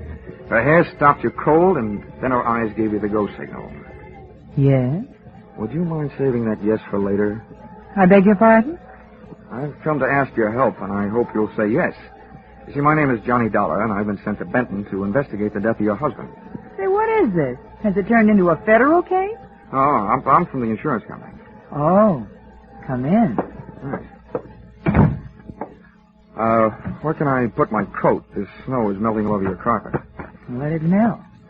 Just throw your coat any place. Okay. Good shot. Come on in by the fireplace. Nice and warm. Oh, I should have brought some chestnuts. I could have followed her with my eyes closed. She headed for the living room, leaving a pathway of perfumed air behind her, and I didn't waste a breath of it.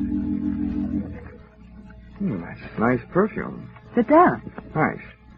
If you can stand a compliment before we get down to business, you certainly do furnish a room. Oh, you like it? Most of the things are just reproductions. Not the things I'm talking about. Oh, you mean me? Happy surprise. I expected to find someone fatter and 40-er. My husband was. Now, what about his insurance? Oh, you've got me wrong. I'm working for the company that insured the man being held for the murder of your husband, Harlan Wolf. What do you want from me? Just the story of what happened. Oh, well, that I can't do. The district attorney had a long talk with me about it. I'm not supposed to say anything to anybody about it until the trial. Well, I'm not asking you for any state secrets. I just want you to save me a trip down to the morgue. Oh, don't be so brutal. Oh, I'm sorry. I didn't realize you were still in mourning. That negligee confused me. Anyway, I'm at the newspaper morgue. That's what they call their files. You gave them a story. Why don't you give it to me? I told you I can't. Okay, sorry I wasted your time. Oh, wait a minute. You aren't leaving. Well, you aren't cooperating. Oh, sit down. I'm going crazy in this house, alone all the time. Can't we find something else to talk about? Sure, later. But first things first. Well, all right. Well, I don't see how it could be wrong to tell you what's already been in the newspapers. Oh, go on. Well, all right. Harlan Wolf and I were here, in this room, alone. We were discussing business. Business? Business. The Highland Coal Corporation. My husband was its president. Harlan is the secretary-treasurer, and I'm the vice president.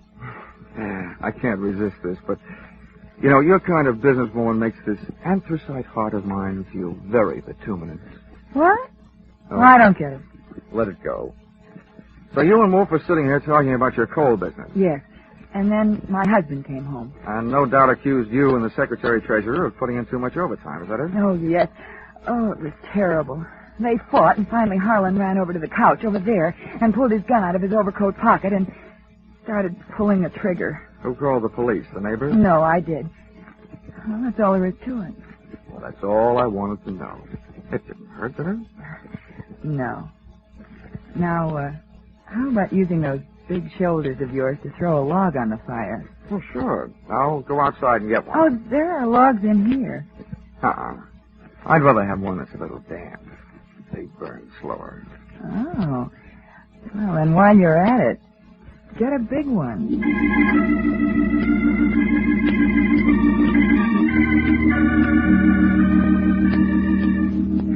I left Marcia gazing into the fire, called a cab, and stepped out into the cold night air to wait for it. I went down the front walk with my mind on what lay behind me instead of what was ahead. Hey, Dollar. Out of the white snow loomed two very large blue police uniforms, completely filled. Get out of this Parikoff mess, Dollar.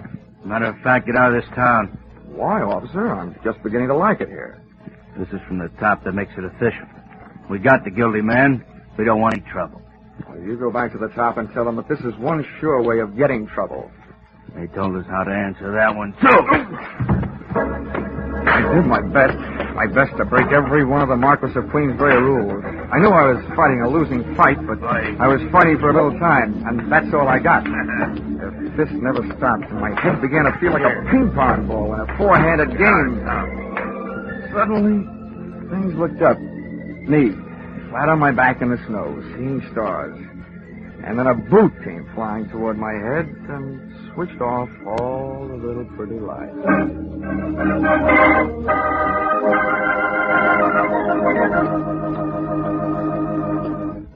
All America is taken to Sing It Again, CBS Saturday night show of fun, frolic, and the fabulous Phantom Fortune. By telephone, listeners all over the nation are asked for their answers to the rhythmic riddle songs. Popular songs with new lyrics hiding the name of a movie star, radio star, or man about town. A right answer to a riddle, and the listener gets a crack at Sing It Again's Phantom Voice Fortune of $24,500 in prizes. It's a sensational session of music, suspense, and prizes.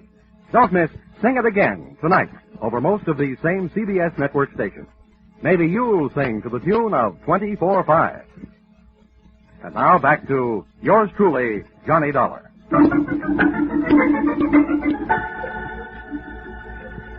Expense account, item 5. Medical supplies, bonded, $7. And here's something I'll give you for free. A handy help for your regularly employed insurance investigators. When I find myself overwhelmed in a brawl with unknown assailants, cops included, I do my best to take away more than just bruises and contusions. During my career, I've picked more pockets than a rack boy in a pool room. And I added one more to the score during the brawl in front of the Parikoff house, just before I went bye-bye in the snow.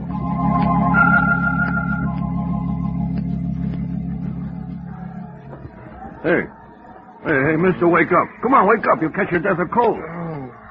You call a cab? Yeah, I think so. Holy smokes, your face. Was you robbed? What's the matter? Isn't it there? Huh? Oh, here, come on. I'll give you a hand. Thanks. Holy smokes, when I first seen you laying there, I thought you was a snowman tipped over. How do you feel, cold? Forevermore, I shall look kindly upon the haddock in the deep freeze. Huh? Hey, what are you looking for? I'm looking for a wallet. You lose it? First I found it, and then I lost it. Oh, here it is. Come on, let's get out of here. Where to, Mr. Police Headquarters? Oh, no. Over my dead body.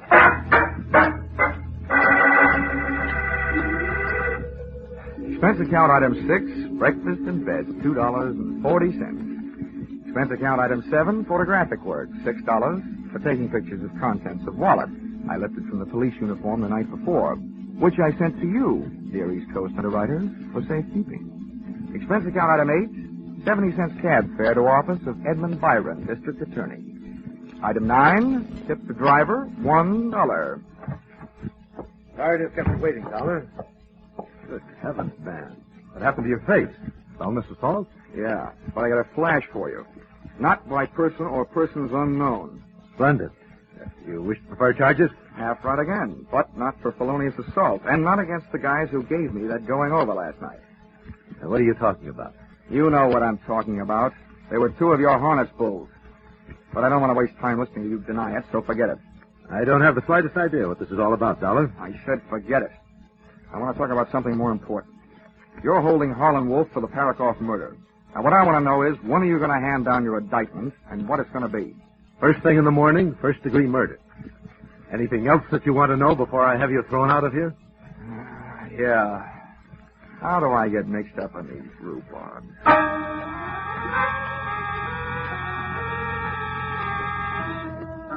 Expense account, item 10, 5 cents.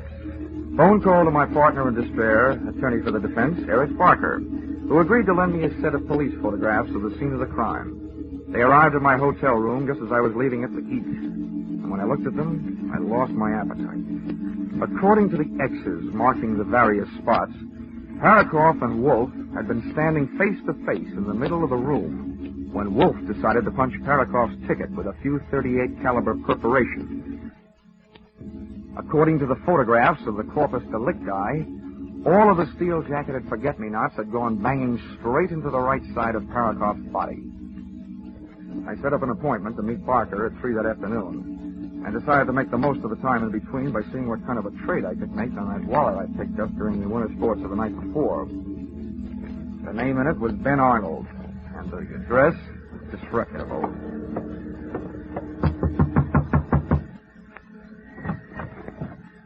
I don't want any brushes. Well, what a coincidence. I'm not selling it.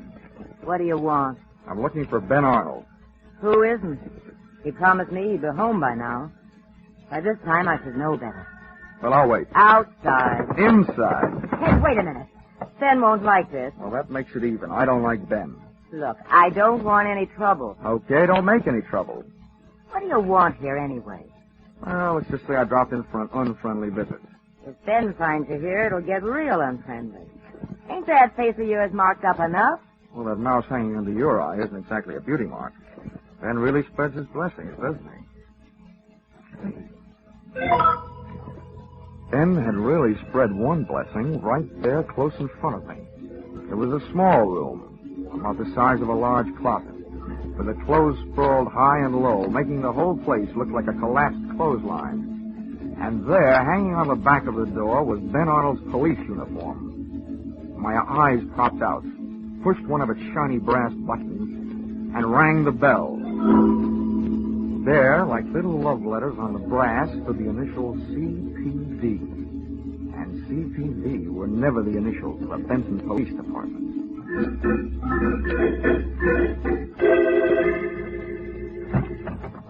Thanks for seeing me so quickly, Barker. Oh, Dolly, you're up.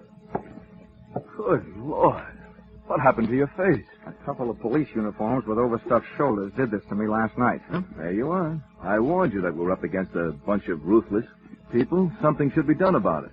Using the police force to beat up anybody who stands in their way. No, Barker. They were wearing uniforms, but they weren't police. I'm afraid I don't follow you. Barker, can you give me one good reason for a Benton cop to be wearing an out-of-town uniform? And don't tell me they got mixed up at the cleaners. Out-of-town uniform? Yes, and here's another one. If the law enforcement setup here is so rotten, why would they go all the trouble of dressing up an outsider to do their muscle work? I don't know. What I mean is, did they? Why? Who else would do it? It certainly couldn't have been Marcia. Why not? She isn't exactly hard up for a motive. If Wolf goes to the chair, she collects his insurance money. Not only is she the widow of the original beneficiary, she's also vice president of the coal company. Any way you look at it, she's a secondary beneficiary. But why should Wolf admit to the shooting? He has nothing to gain and his life to lose. Look, Marcia told me that the night of the murder, she and Wolf were alone in the house talking about the coal business. Then she didn't know what I meant when I used the words bituminous and anthracite. Whatever they had on the fire that night, it wasn't coal. You're right about that. Marcia and Wolf were having, well, some kind of a romance. Yeah, okay. So let's say Marcia shot her husband. Let's say Wolf is madly in love with him. Let's say she promises Wolf that she will testify he shot her husband in self-defense. Marcia gets away with murder. Wolf gets away with a light sentence or none at all. And then Wolf gets away with a girl. Now, that does make sense. What makes you think this is even possible? Barker, somebody had me beat up last night. I say the prosecution wouldn't have bothered sending fake cops. There's one thing I gotta check, and check fast. What's that? Those police photos you gave me show that Parikoff was shot by a left-handed shooter. Well, that's one of the prosecution's strongest points. Wolf is left-handed. That doesn't prove that Marcia isn't. Barker, I'm going to go out and see Mrs. Parikoff. And there's only really one thing I hope. That she's left-handed? And she's wearing that same negligee that she had on last night.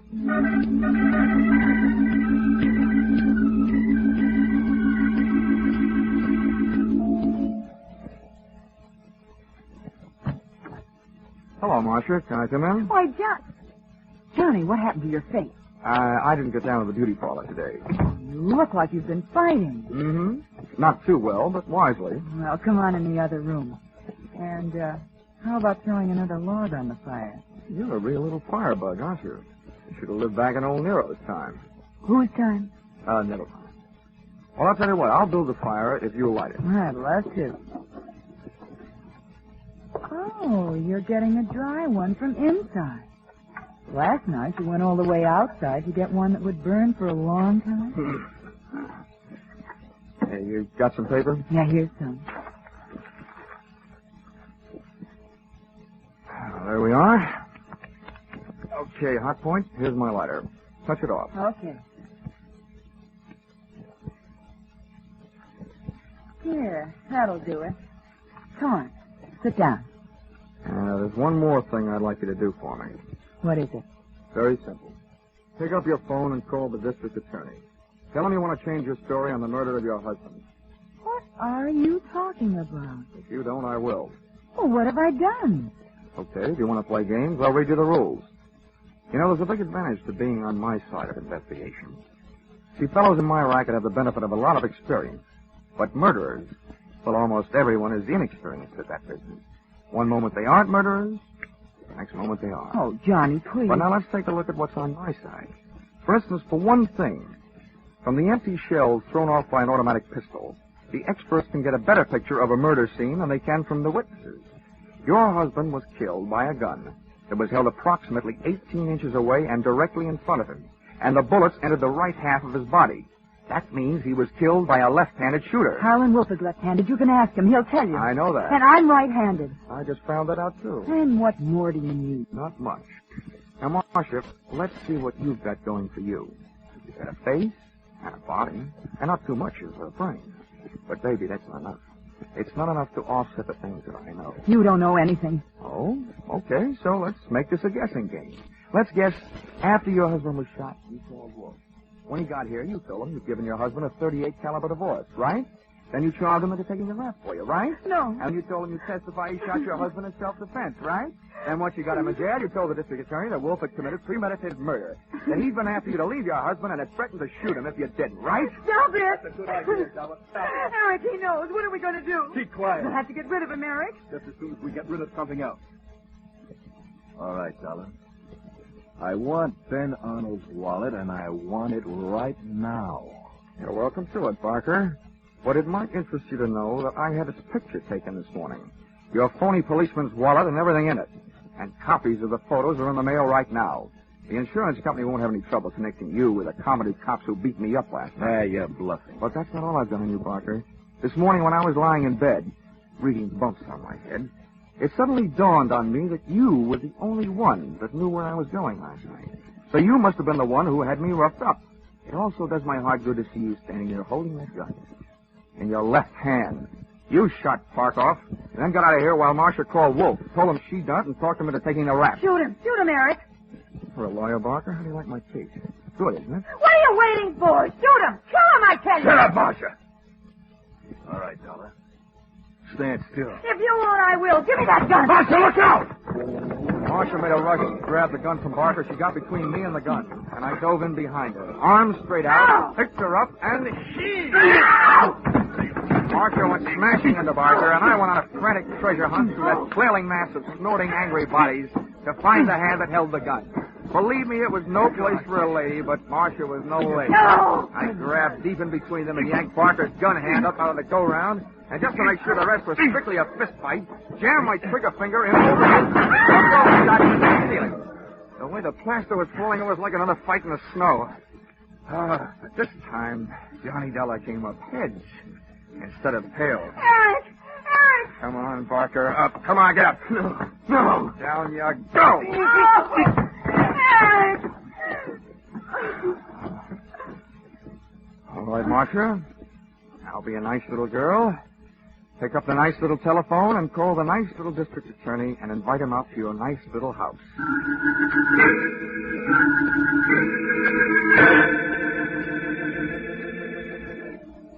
Expense account, item 11. $12.40. That was lunch for district attorney. During which we agreed that it was the first case we'd ever worked on where the defense was working harder for a conviction than the prosecution. Also, that it was the first case where everybody turned out to be guilty. Defense attorney Eric Barker of murder, his girlfriend Martha Parikoff of being an accessory before and after the fact, and Harlan Wolf of conspiracy to defraud. Oh, no wonder the nation's jails are getting overcrowded. Expense account, item 12. Hotel bill, $28. Expense account, item 13. Flowers for the cell of unlucky Marsha Parikoff, $5. Expense account item 14, $700, side trip to Miami, Florida. Purpose? To recover from catching 40 winks and miserable cold in Benton, Ohio snowbank. Expense account total, $1,230.20. Signed, yours truly, Johnny Dollar.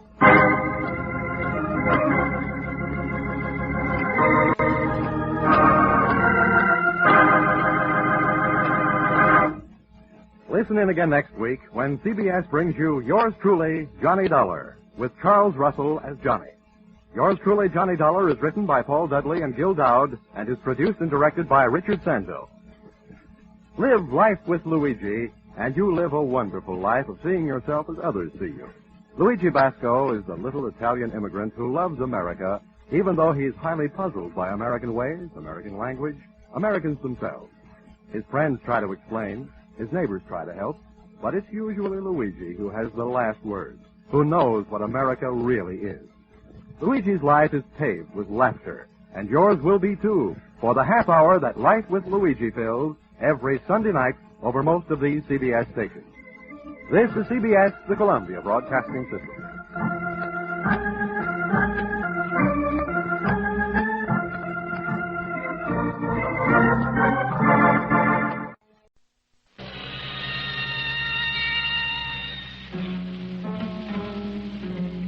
The Columbia Broadcasting System presents Yours Truly, Johnny Dollar.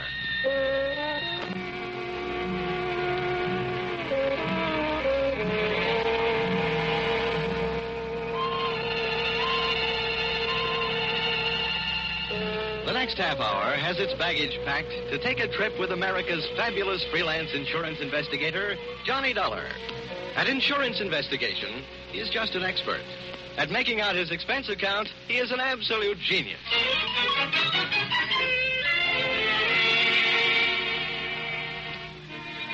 Expense account, submitted by investigator Johnny Dollar. To Home Office, East Coast Underwriters, Terminal Building, Hartford, Connecticut. The following is an accounting of my expenditures in the investigation regarding the Parikoff policy for your company. Expense account item 1. Plane fare to Benton, Ohio, $40.04. Item 2, plane fare Benton back to Hartford, $40.04. Explanation, purchase 2 one-way tickets. Because of the type of case I'm usually assigned, I never press my luck by buying round trips. This time I was almost right. Expense account item 3. Cab fare, airport to Valley Hotel, $2.20. Tip to driver. Gee, $1. Naturally. There'll be steak on the table at night. Welcome to Warfare City. Hey, Dorman. Yes, sir. What can I do for you, sir? Bring my bag inside, will you? Here. $1. Always. All you need is $1 and a friend. Yeah, but does that mean you have to have a lot of strange people in the house? Good evening, sir. Hello. You have a reservation for Johnny Dollar? Oh, yes. Mr. Dollar's in his room. He checked in about 8 o'clock. Huh? Oh, I guess I ain't the man I used to be. What room is he in? Oh, sorry, sir. I'm not permitted to tell you that. I can phone him. Oh, no, never mind. Let me have one of those envelopes, will you? I'd like to leave my card for this Mr. Dollar. Yes, sir. Here you are. Thanks. Here, just pop this in his box. The clerk popped the envelope into box number 207, and I popped myself into an elevator going up to room 207. I'd come to Benton to investigate a murder, and in just a matter of minutes, I found myself ready to commit one.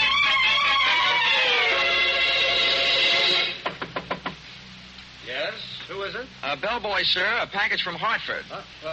Just a minute. Package for me? Special delivery. Oh. Come on. Get up on your feet. Wait a minute. Take it easy.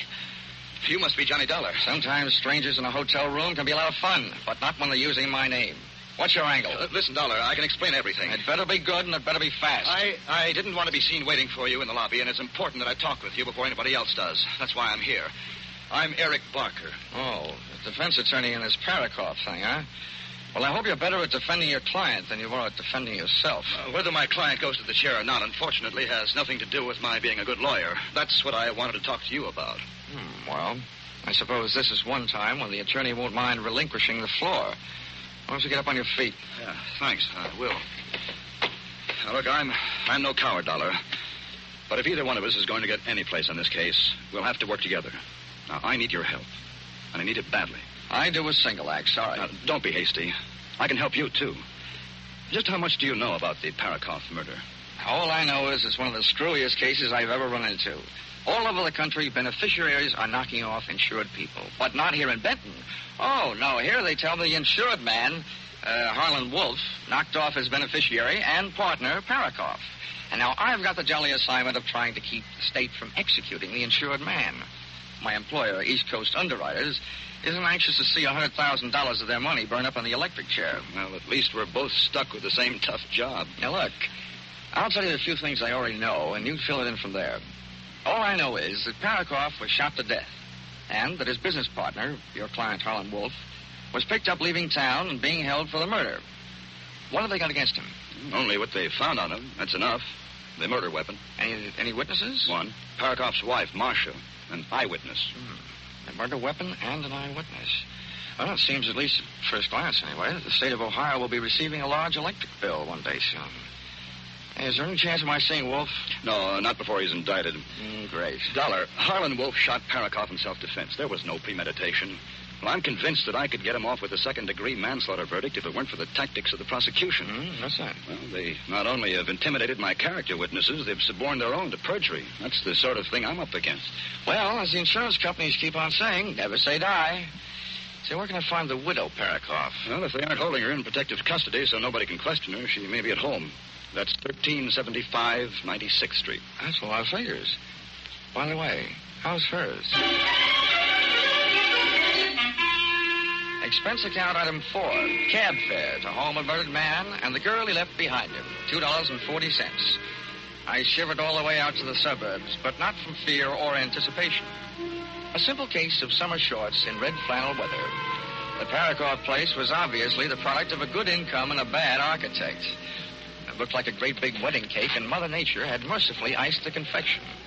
The front walk was white and untrammeled as the driven snow. As a matter of fact, that's what it was. 3 inches of it, which meant that Marcia hadn't had a visitor in the past couple of hours. I was playing detective, and somebody inside was playing the radio. So, I played Peeping Tom, and loved every second of it. I couldn't see her face, but she had a lovely profile. I hastened to the door.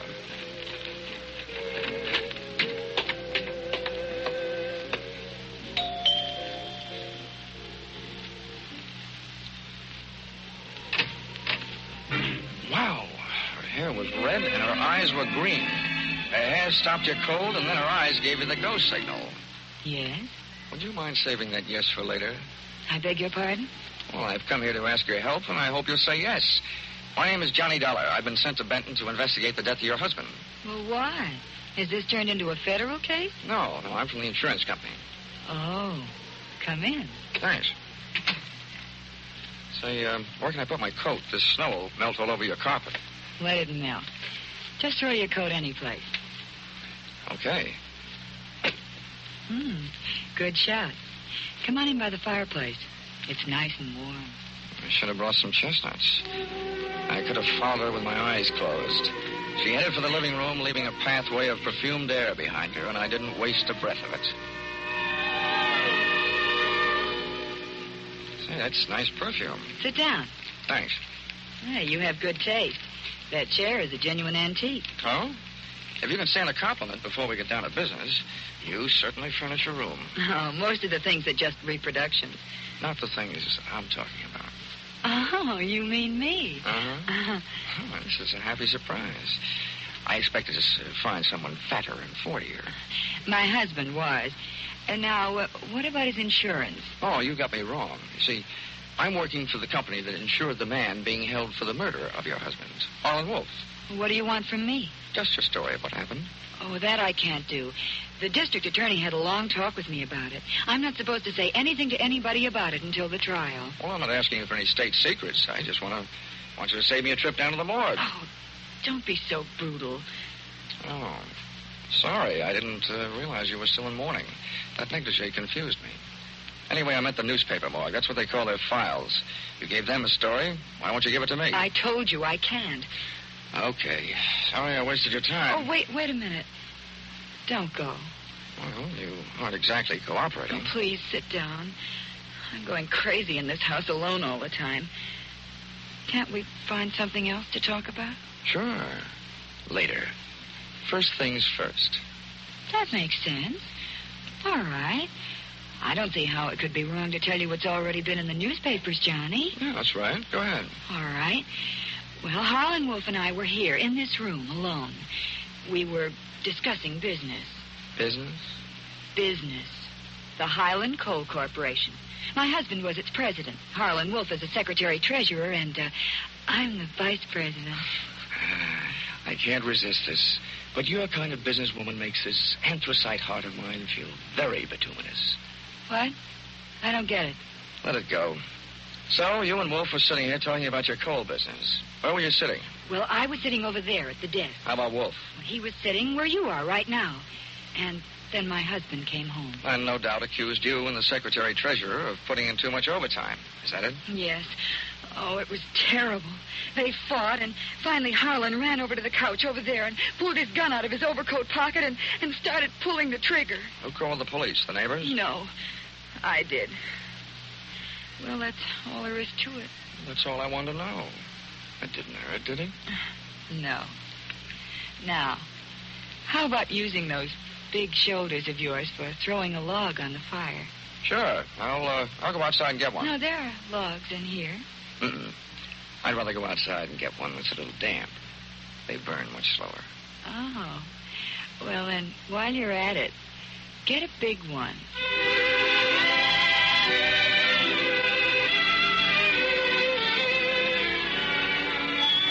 I left Marcia gazing into the fire, called a cab, and stepped out into the cold night air to wait for it. I went down the front walk with my mind on what was behind me instead of what lay ahead. Hey, Dollar! Out of the white snow loomed two very large blue police uniforms, completely filled. Get out of this Parikoff mess, Dollar. As a matter of fact, get out of this town. Why, officer? I'm just beginning to like it here. Look, this is from the top that makes it official. We've got the guilty man. We don't want any trouble. Look, you go back to the top and tell them that this is one sure way of getting trouble. They told us how to answer that one, too. I did my best.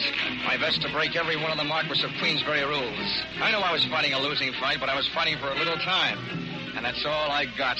A fist never stopped, and my head seemed to feel like a ping-pong ball in a four-handed game. Suddenly, things looked up.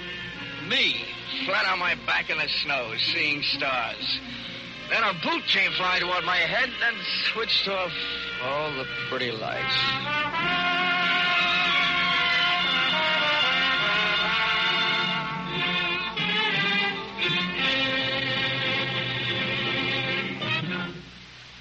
In just a minute, we'll bring you the second act of yours truly, Johnny Dollar.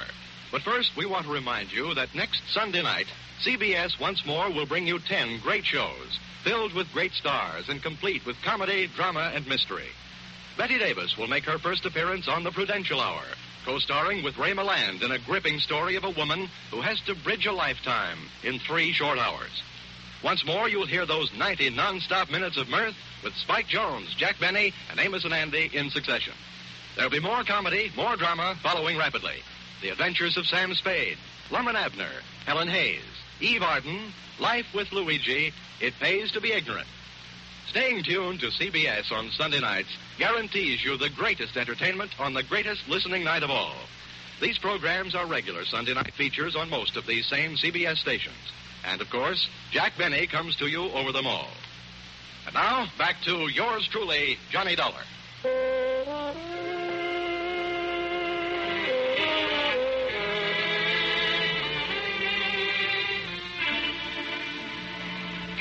Continuing expense account submitted by Johnny Dollar. To the Home Office, East Coast Underwriters, Terminal Building, Hartford, Connecticut. Expense account item 5, medical supplies, bonded, $7. Oh, and here's something I'll give you for free. A handy help for your regularly employed insurance investigators. When I find myself overwhelmed in a brawl with unknown assailants, cops included, I do my best to take away more than just bruises and contusions. During my career, I've picked more pockets than a rack boy in a pool room. And I added one more to the score during the brawl in front of the Parikoff house just before I went bye-bye in the snow.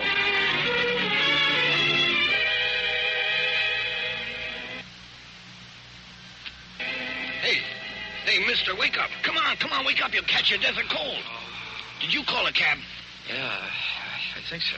Holy smokes, your face. Was you robbed? What's the matter? Isn't it there? Huh? Here, I'll give you a hand. Thanks. Holy smokes, when I first seen you laying there, I thought you was a snowman tipped over. How do you feel, cold? Forevermore I shall look kindly upon the haddock in the deep freeze. Huh? Hey, what are you looking for? I'm looking for a wallet. Did you lose it? First I found it, then I lost it. Oh, yeah, here it is. Come on, let's get out of here. Where to, mister? Police headquarters? Police headquarters? Over my dead body. Expense account, item 6. Breakfast in bed, $2.40. Expense account, item 7. Photographic work, $6. For taking pictures of contents of wallet I lifted from the police uniform the night before. Expense account, item 8. 70 cents cab fare to office of Edmond Byron, district attorney. Sorry to have kept you waiting, but... Good heavens, man, your face. Felonious assault? Yeah. But I got a flash for you. Not by person or persons unknown. Splendid. You wish to prefer charges? Yeah, half right again. But not for felonious assault and not against the guys who gave me this going over last night. What are you talking about? You know what I'm talking about. They were a couple of your harness bulls. I don't want you to waste any time denying it, so forget it. I don't have the slightest idea what this is all about, Dollar. I said forget it. I want to talk about something more important. You're holding Harlan Wolf for the Parikoff murder. Now, what I want to know is, when are you going to hand down your indictment and what it's going to be? First thing in the morning, first-degree murder. Anything else you want to know before I have you thrown out of here? Yeah. How do I get mixed up in these rhubarbs? Expense account, item 10, 5 cents.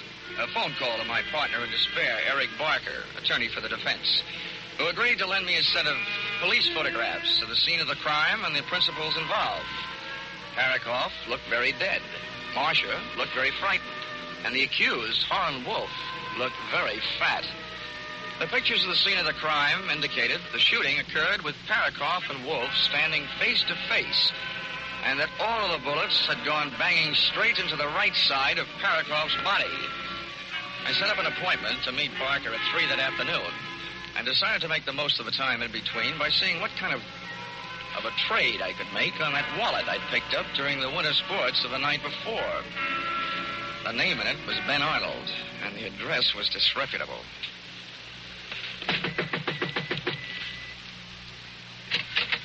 I don't want any brushes. What a coincidence. I'm not selling any. What do you want? I'm looking for Ben Arnold. Who isn't? He promised me he'd be home by now. By this time, I should know better. Okay, I'll wait. Outside. Inside. Hey, wait a minute. Ben won't like this. Well, that makes it even. I don't like Ben. Look, I don't want any trouble. Okay, then don't make any trouble. Well, what do you want here anyway? Oh, let's just say I dropped by for an unfriendly visit. If Ben finds you here, it'll get real unfriendly. I'm warning you, get out of here. Ain't that face of yours marked up enough? Well, that mouse hanging under your eye isn't exactly a beauty mark. Ben really spreads his blessings, doesn't he? Hey. Dad really spread one blessing right there close in front of me.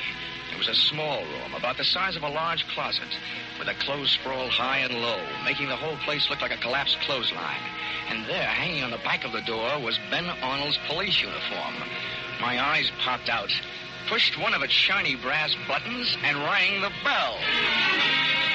There, like little brass love letters on the brass, stood the initials CPD.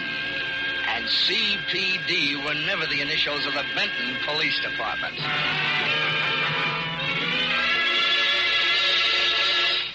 Thanks for seeing me so quickly, Barker. Dollar, you are... Good Lord, what happened to your face? A couple of police uniforms with overstuffed shoulders did this to me last night. Oh, there you are. I warned you. We're up against a ruthless bunch. Something should be done about it. Using the police force to beat up anybody who stands in their way. No, Barker. They were wearing uniforms, but they weren't police. Yeah, what? Well, I'm afraid I don't follow you. Barker, can you give me one good reason for a Benton cop to be wearing an out-of-town uniform? And don't tell me they got mixed up at the cleaners. Out-of-town uniform? Yeah. Yeah, and here's another one. If the law enforcement setup here is so rotten, why would they go to all the trouble of dressing up an outsider to do their muscle work? Well, I don't know. What I mean is, did they? Who else would do it? Certainly couldn't have been Marcia. Well, why not? The policy I'm interested in is the one that Parikoff, as president of that coal company, took out on Wolf's life because of his importance to the company. That kind of policy is taken out every day. But Marcia, as vice president of that coal company, is in line to collect on that policy if Wolf goes to the chair. But why should Wolf admit to the shooting? He has nothing to gain, his life to lose. Now, look, Marcia told me that the night of the murder, she and Wolf were alone in the house talking about the coal business. And then she didn't know what I meant when I used the words bituminous and anthracite. Whatever Marcia had on the fire that night with Wolf, it wasn't coal. No. Well, you're right about that. Marcia and Wolf were having some kind of romance. Okay. So let's say Marcia shot her husband. Let's say Wolf is madly in love with her. Let's say she promises Wolf that she will testify he shot her husband in self-defense. Marcia gets away with murder, Wolf gets away with a light sentence, or none at all, and then Wolf gets away with a girl. That makes sense. Yeah, but what makes you think this is even possible? Barker, somebody had me beat up last night. I say the prosecution wouldn't have bothered sending fake cops. So, the question is, who would? There's one thing I've got to check, and check fast. Yeah, so what's that? Those police photos you gave me show that Parikoff was shot by a left-handed shooter. And that's one of the prosecution's strongest points. Wolf was left-handed. Well, that doesn't prove that Marcia isn't. Barker, I'm going out and see Mrs. Parkin, Mrs. Parikoff. And there's only one thing I really hope. That she's left-handed? That she's wearing that same negligee she had on last night.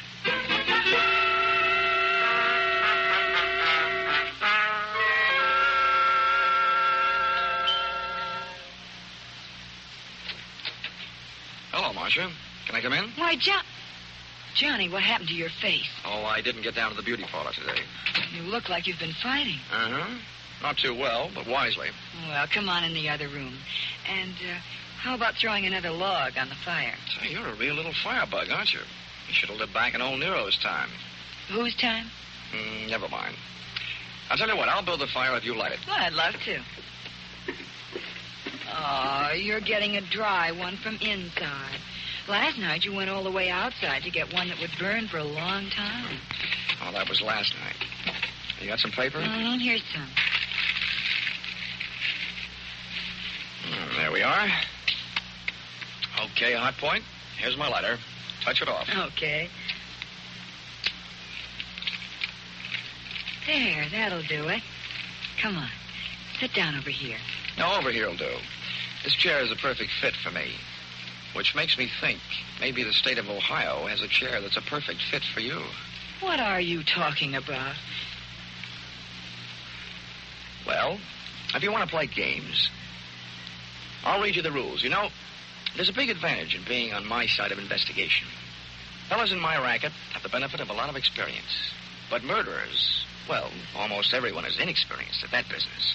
One moment they aren't murderers, the next moment they are. Johnny, please. Now, let's have a look at what's on my side. For instance, from the empty shells thrown off by an automatic pistol, the experts can get a better picture of a murder scene than they can from the witnesses. Your husband was killed by a gun that was held approximately 18 inches away and directly in front of him. And the bullets entered the right half of his body. That means he was killed by someone who shoots left-handed. Harlan Wolf is left-handed. You can ask him. He'll tell you. I know that. And so are you. Anybody who lights a cigarette lighter with your left hand is left-handed, which makes you a good candidate. That doesn't prove anything. No? No, I guess it doesn't. But this chair I'm sitting in does. What do you mean? Last night you told me Wolf was sitting in it when your husband came home. And that statement makes you a liar. Look, I'm trained down to the point where my belt is ready to sue my hips for non-support. And I can just get into this thing. And Wolf's picture shows that he's got a beam like the Queen Mary. He wasn't in this chair, which makes me think He wasn't even in this room when your husband was killed. All right. So I'm a liar. That doesn't mean I'm a killer. Marcia, investigators can make a lot of mistakes, but a murderer can only make one. And you've made a big one. I tell you, I'm no murderer. You've got to believe me, Johnny. I'll tell you everything. You're right.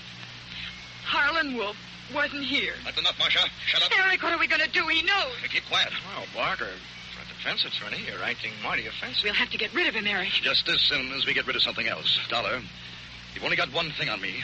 Ben Arnold's wallet. And I want that. Now. You're welcome to it, Barker. But it might interest you to know that I've had its picture taken this morning. Your phony policeman's wallet and everything in it. And copies are in the mail right now. The insurance company won't have any trouble connecting you with the comedy cops who beat me up last night. You're bluffing. Well, there's something else I've got on you, Barker. This morning, when I was lying in bed, counting the bumps on my head, it suddenly occurred to me that you were the only one who knew where I was going last night. So you must have been the one who had me roughed up.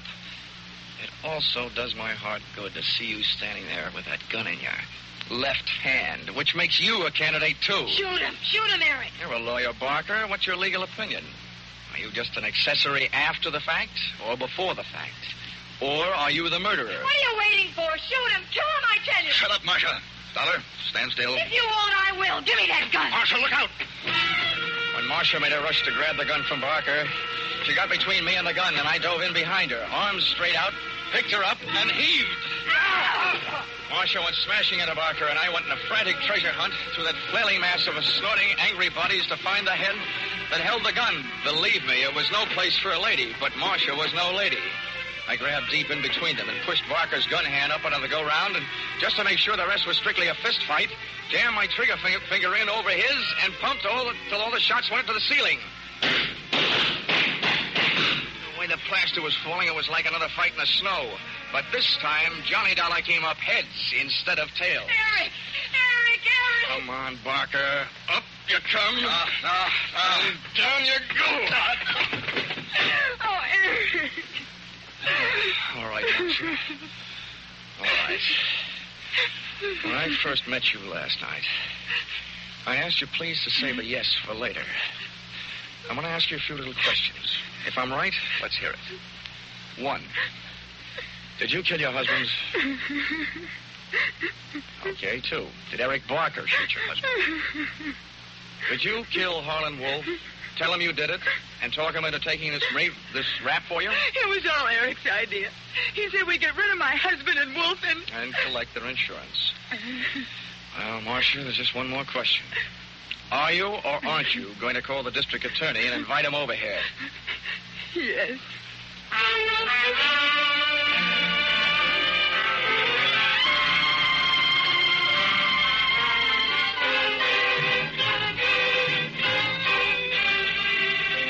Expense account item 11. $12.40 as lunch for the district attorney, who also turned out to be left-handed. And a very nice guy to boot. We had a lot in common. It was the first case either one of us had ever worked on where the defense had been working harder than the state to bring in a conviction. Also, that it was the first case where everybody on both sides turned out to be guilty. Defense attorney Eric Barker of murder, his girlfriend Marcia Parikoff of being an accessory before and after the fact, and Harlan Wolf of conspiracy to defraud. No wonder the nation's jails are getting overcrowded.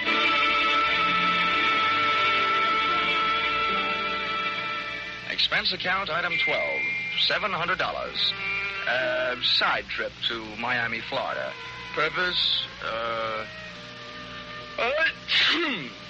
Purpose, to recover from catching 40 winks and a miserable cold in Benton, Ohio snowbank. Hey, Johnny, come on in. The water's fine. Expense account total, $1,230.20. Signed, yours truly, Johnny Dollar.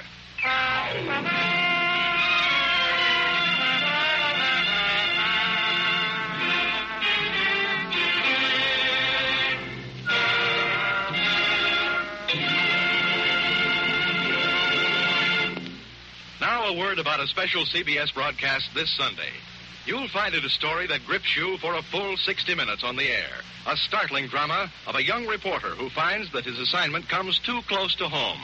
a revelation of disturbing facts about our mental hospitals, based on actual documented reports and 6 months of intensive study and preparation. With Eddie Albert starring as the young reporter, this tale of a mind in the shadow comes to you by popular demand in a repeat performance next Sunday over most of these same CBS stations. Be sure to hear Mind in the Shadow next Sunday at 12:30 Eastern Standard Time.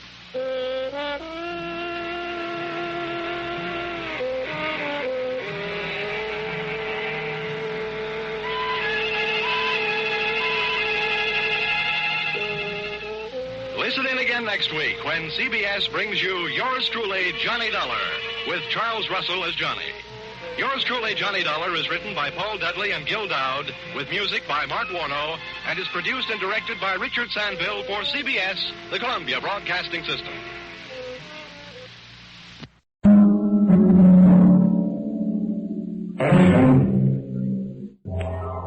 The Columbia Broadcasting System presents Yours Truly, Johnny Dollar.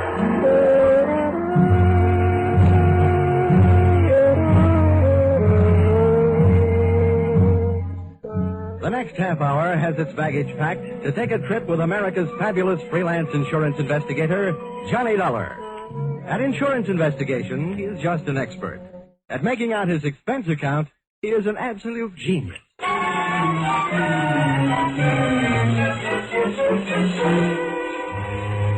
Expense account submitted by Special Investigator Johnny Dollar to Home Office, Oriental West, Cargo Bonding Company, San Francisco.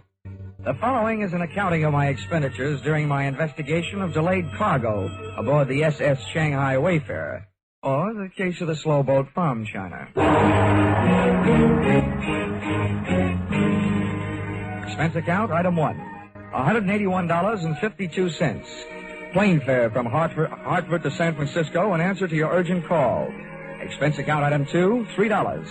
Lunch on Fisherman's Wharf in answer to my stomach's urgent call. Item 3, $1.20, cab fare to your office. Dollar, my name is Fundy. I haven't had the pleasure of meeting you before. And may I say it's a pleasure meeting you. It's a rough trip. I'm glad it's over. Over? Oh, it's just begun. Here, Dollar. This is your plane ticket to Singapore. Singapore? Mm-hmm. You know, Fundy, I had a choice. Really? To come to San Francisco to see you, or to take a case in Boston. A nice old lady on Beacon Hill clubbed her husband with an early American bed warmer. But no, rather than New England broiled lobster, I'd rather have San Francisco cracked crab. Now, all of a sudden, Singapore. May I ask why? Yes. We've bonded against the delay a $120,000 cargo of raw tin aboard the Shanghai Wayfarer. The ship was due to sail from Singapore 3 weeks ago. Still out there, tied up in the Tanjong Pagar dock. What's the delay? Mutinous, mechanical, or just plain mysterious? I'm afraid it's a little of each. We flew an expediter out there 10 days ago to see what he could do. All the satisfaction we've had from this man Harrison is a report that since his arrival, the Wayfarer's main shaft is burned out, her freshwater pumps have fouled up, and her steering machinery has gone on the fritz. You don't need an insurance investigator. You need a good plumber. Well, maybe you're right. But anyhow, you'll find our man Harrison, William Harrison, at the Crown Colony Hotel. He'll fill in the details. Dollar, you have only a matter of hours after you hit Singapore to get the Shanghai Wayfarer started on its way. I must impress upon you the fact that any delay after that will cost this company $2,500 a day. Well, all I can promise is the old college try. Times like this, I wish I'd gone to college. Well, anyway, I'm in the right town to make my last night in the States a good one. A few drinks with the right gal at the top of the mark. A few rare steaks at Alfred's. A few dances to Freddie Martin's music at the St. Francis. A few moments alone in the arms... Dollar. Huh? That sounds mighty good. But your plane leaves in 2 hours. 2 hours?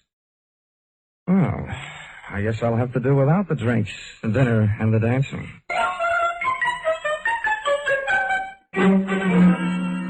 Expense account item 4, $120. Lost in the course of teaching fellow passenger how to play poker. My mother warned me never to play cards with strangers on trains or steamships. I wish she'd included airplanes.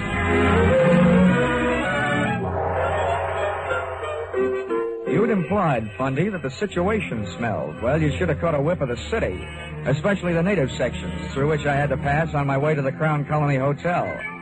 I found it on Anson Road. I found myself a room. I also found William Harrison's room. Harrison? Hey, Harrison.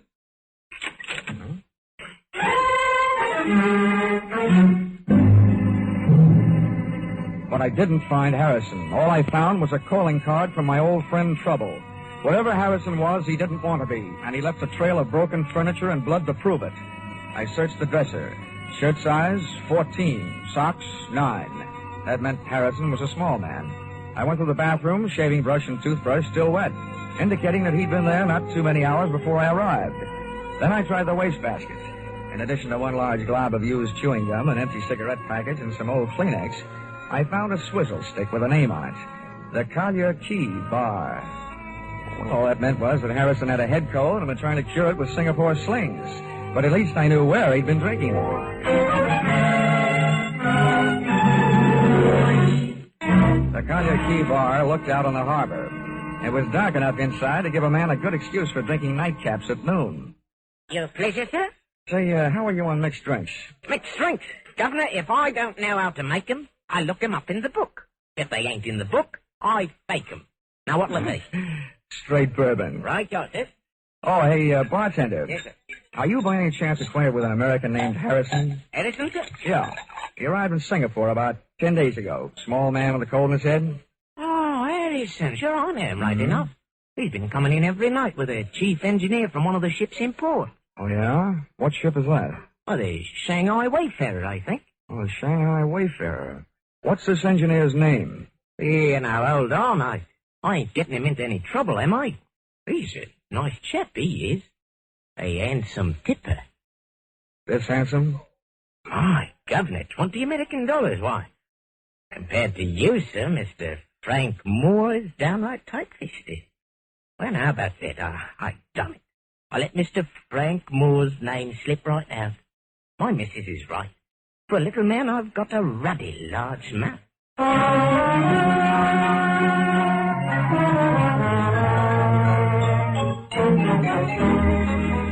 Expense account, item 5. Rickshaw fare to the Tanjong Pagar docks, 10 cents. Tip to Pony Boy, $1. The ships moored fore and aft of the Shanghai Wayfarer were busy stuffing the pungent treasures of the East into their deep steel pockets. And the only sign of life aboard the Shanghai Wayfarer was the right hand of the burly gangway watch. It was holding a knife with a 6-inch blade and slicing thin slivers off a plug that looked more like tar than tobacco. As a gangway watch, he might have been fine. But as a reception committee, he was no Elsa Maxwell. That's far enough, mate. There's nobody aboard and there's nobody coming aboard. It's all right with me. All I want's a little information. Where can I find your chief engineer, Frank Moore? You come to the wrong place. Try the icebox over at the Singapore police. They fished him out of the harbor this morning, stabbed to death. Oh? Any idea who did it? They're holding some dame he's been playing around with. No, I don't know her name. Have they got anything else? Listen, mate, my job is to guard the ship, not answer questions. Okay, have it your way. Oh, watch out for pirates.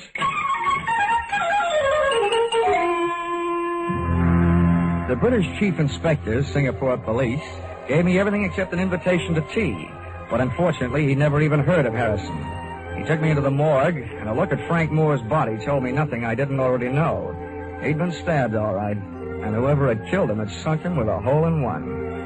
As for his personal effects, his Maritime Union card confirmed the fact that he was indeed the chief engineer of the Shanghai Wayfarer. A stack of crisp American $20 bills in his wallet made me wonder whether he hadn't been picking up a little extra pin money for delaying the departure of his ship. And finally, a photograph that made me admire the late Mr. Moore's taste in women. Whoever it was that said, "Never the twain shall meet," should have met her. She was half caste and all woman. Her picture was inscribed to Frank Moore, "Yours forever, Chandra." From the inspector, I learned 2 more things. 1, the fact that the police had already questioned and released her. And 2, her business address, the Wardlaw Bar on Malay Street. Hello,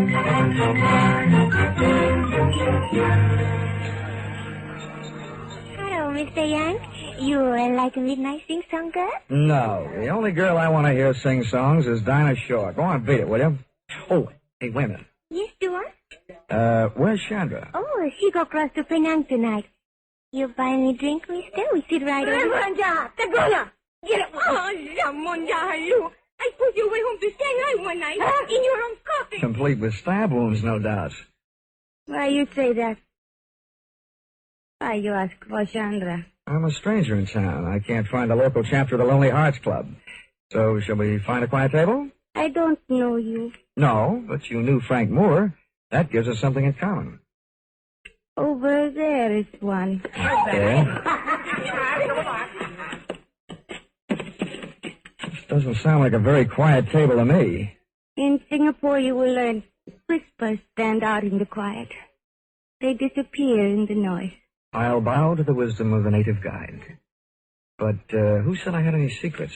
You talk about Frank Moore, so I know if you do not have secrets to give, there must be secrets you like to learn. But I tell the police everything I know, which is nothing. Oh. No, you are disappointed in me? No, not at all. You make good scenery. And I'll bet there's quite a story that goes with you. Oh, you find me interesting. I'm a man. Why do you come to me? Well, there were two places I could go for what I'm after. And you're much prettier than the SS Shanghai Wayfarer. I'm looking for a lead on a man named Harrison. Your murdered friend Frank Moore knew him, so figures you know him. You are wrong. I do not know him. I do not even know you. Oh, well, that's soon fixed. My name is Johnny Dollar. Your name is nice. Especially the dollar part, huh? You are very droll, but I see when you make this joke there is no smile on your face. You are worried about your friend, Mr. Harrison? Yeah, that's right. Maybe he was lonely tonight. Maybe he does not want you to find him. Ah, you certainly make me feel much better. How about a drink? I never drink before midnight. All right, then I'll wait. We'll have one then. All right, Johnny. But we don't have it here. We go to my house. There it is cool on the river. And there it is quiet. So we do not have to whisper.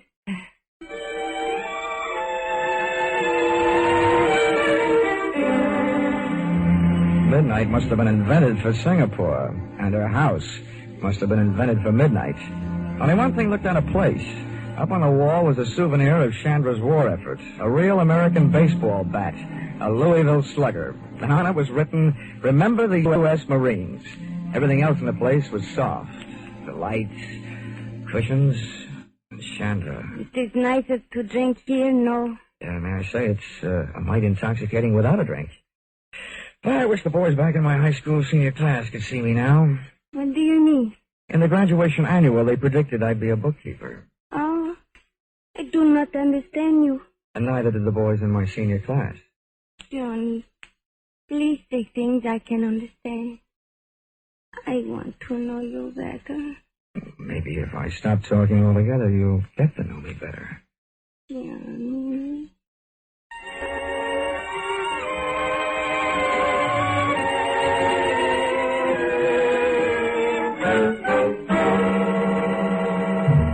So I stopped talking, but I didn't stop thinking. When I'd mentioned Harrison to Chandra earlier, she said maybe he was lonely tonight. If she didn't know him or anything about him, I wondered how she knew that he was missing tonight and not for a couple of days, or maybe even longer. Besides, the boyfriends of women like her don't keep secrets. I still assumed that if Frank Moore had known Harrison, Chandra had known Harrison. I also assumed that she'd spited me into her parlor for purposes other than social. And that notion was seconded soon after I had it, when somebody kicked the door open. It's you, Johnny Dollar. The two boys in the door were not from Western Union. And ugly as they were, Chandra left my side to join them, which made me think that maybe my senior class had been right. Looking at that trio's 6 eyes and 2 guns glaring at me, I wished I was a bookkeeper.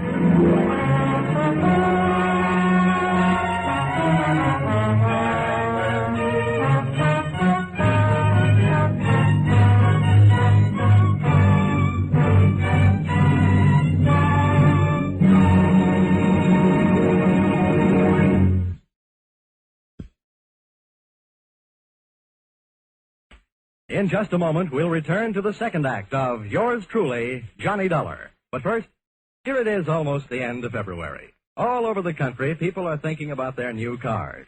All but one man. and he remains quite content with his old automobile and wearing apparel, an ancient Maxwell, and a well-worn toupee.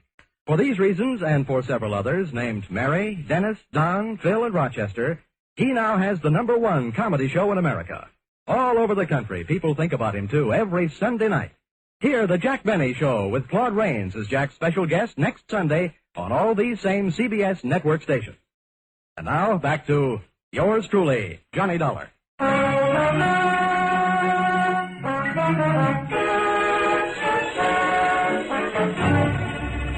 The men with the guns, described from left to right, were a fat man with 3 chins and a bald dome, and with him, a punk with a sneer and arms that were too long for the rest of him. They gun-muzzled me into a chair and started making anything but sense. Very well, Sandra, my dear. We are at last face to face with the mysterious stranger, Johnny Dollar. Oh, don't kill the suspense and tell me why. He knows why. He came to the Wardlow bar. He knew about Frank Moore, and he was looking for the other one, Harrison. That is why I phoned you. Well, it would seem then that this unfortunate chain of events is nearing the final link. Yeah, this guy uses his head better than Harrison did. Well, Dollar? I'm using my head right now. Splendid. So doing, you may well prevent Harrison's death, as well as your own. Oh, well, that's better than nothing. But is that all you can offer? Skip the bargaining rush line. Takes too much time. Quiet, Corgi. There are times when money is cheaper than the results of your kind of blind violence. Well, Dollar, you do have a price. Take a tip from my last name. Start bidding. I tell you, you're nuts, Rosalind. You aren't sure he knows where it is. He must know. He was looking for Harrison. They both know. You be quiet, both of you. 500 pounds English, Dollar. Where is it? At times like this, I keep my mouth shut and my ears open. 750. Surely, Dollar, since you've entered the situation at such a late date, that is profit enough. Oh, well, I'm a man of expensive tastes. I've always aspired to such things as $200 cigarette lighters. Go ahead. Keep spitting out that wise talk and you'll be spitting out teeth. How'd you like to go swimming with your hands and feet tied? I could bite my tongue. Not yet, Corgi, my boy. This man is worthless, dead. Perhaps, Dollar, we can induce you to talk in much the same way as we could prepare a paddock by slitting the tongue. You know, Rosalind, your mother must have been scared by Sidney Greenstreet. Either this guy is nuts or he doesn't know anything. What I know would fill a police blotter. Okay. You know nothing of psychology, my boy. What this man is attempting to pass off as a show of bravery is based purely on the knowledge that he is, momentarily at least, of some considerable value to us alive. Now, Dollar, be careful. Before you make your final decision, bear in mind you've heard our final offer. Now, sir, what should it be? Oh, the squirrel said to the little girl when she asked him what he wanted for Christmas, nuts. Very well, Dollar. Corgi. Thanks.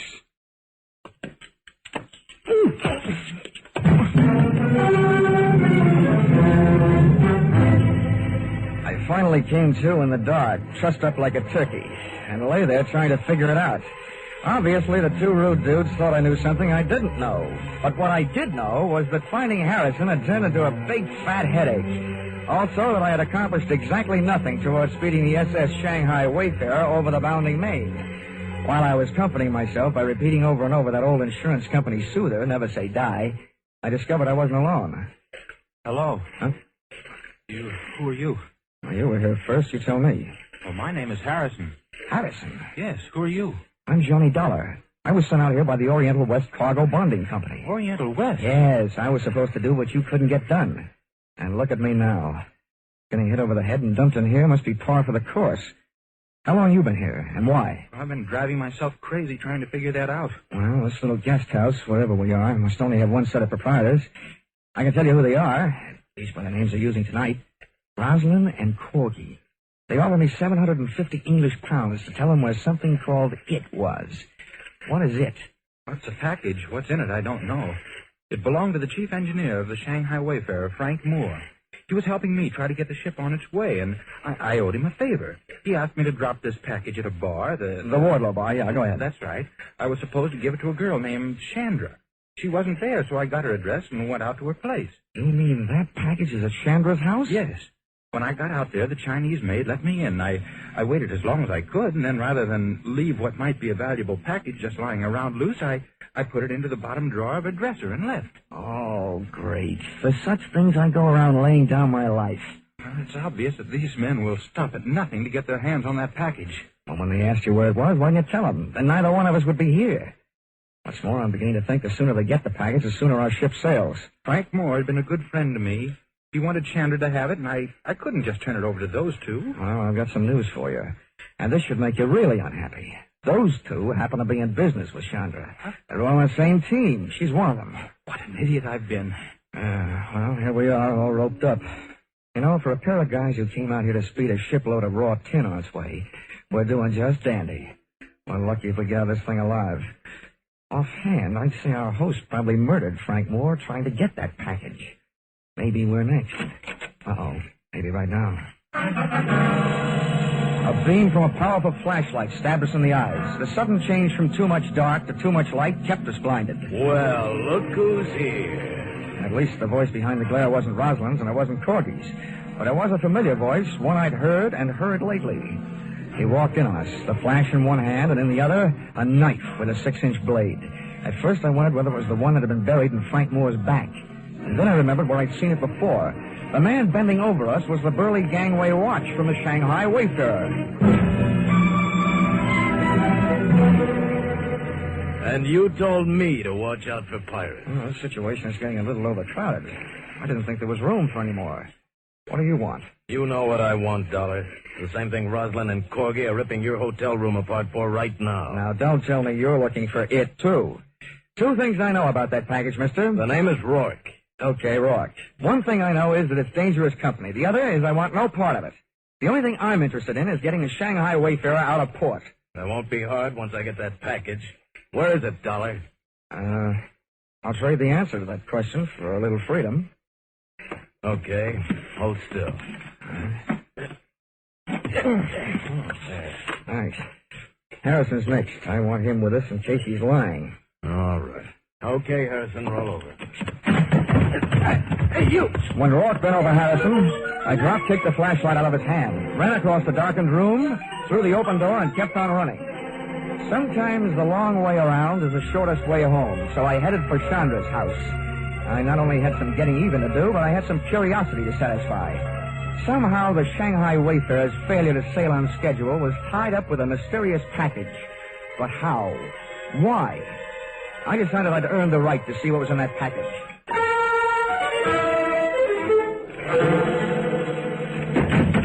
Johnny! I didn't want you to be lonely. I heard your playmates are over making themselves at home in my room, so I thought you and I could have a little chat. Maybe I've got a surprise for you. What, Johnny? I think I know where that package is. Johnny. You get that package. We both don't worry for the rest of our lives. But we must hurry before Rosalind and Corgi come back. We go now. Okay, where's your bedroom? Johnny, what do you mean? Now, come on, where is it? Come, I'll show you.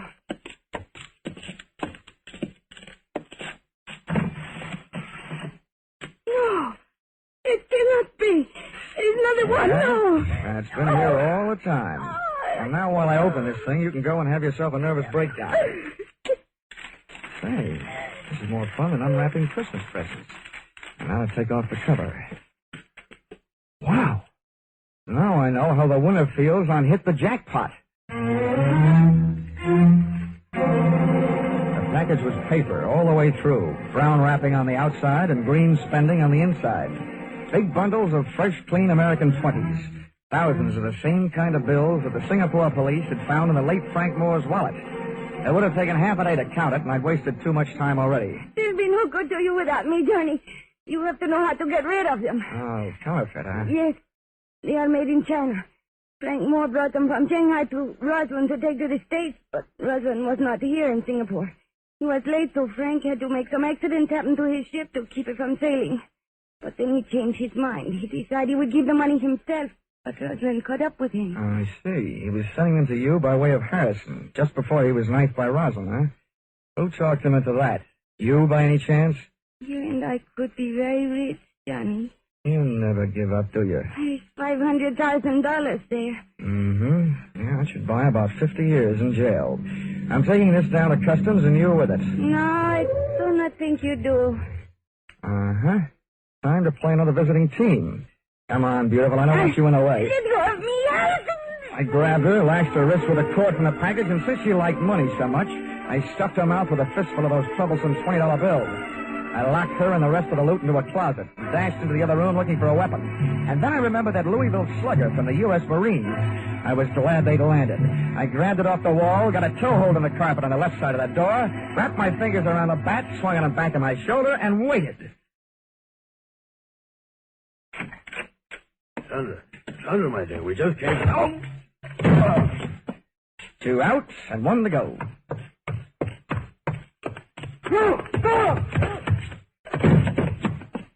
3 outs and the side is retired. What a ball game. First, I take your guns. And now we sit and wait for you to wake up. I'll take over from here on in, Dollar. Huh? Oh, I don't know about that, Rourke. I happen to be the guy who has the gun. Oh? Well, here. Take a look at this. What's in your wallet that I want to look at? More hot 20s? I'm not taking my eyes off you, Rourke. Okay, I'll turn around with my hands up and then you can look at it. Okay, fair enough. But if you so much as move, I'll start shooting. That's the deal. Oh, it's a fine time to learn this. Are you satisfied? John Joseph Rourke, U.S. Treasury Department. Come on in. I'm sorry I couldn't come out into the open before, Dollar, but I was too close to the payoff of this case to take any chances. Well, you know, I'm beginning to think that just being in this town is taking chances. That counterfeit's been funneling through this port on its way from China for months. We had more staked out for a long time, but this is the first shot we had at the top.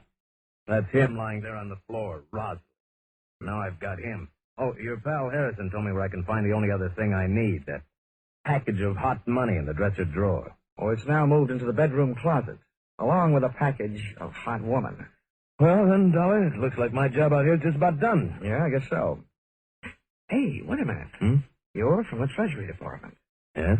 Well, then after you get all these birds into their cages, how about helping me make out my income tax?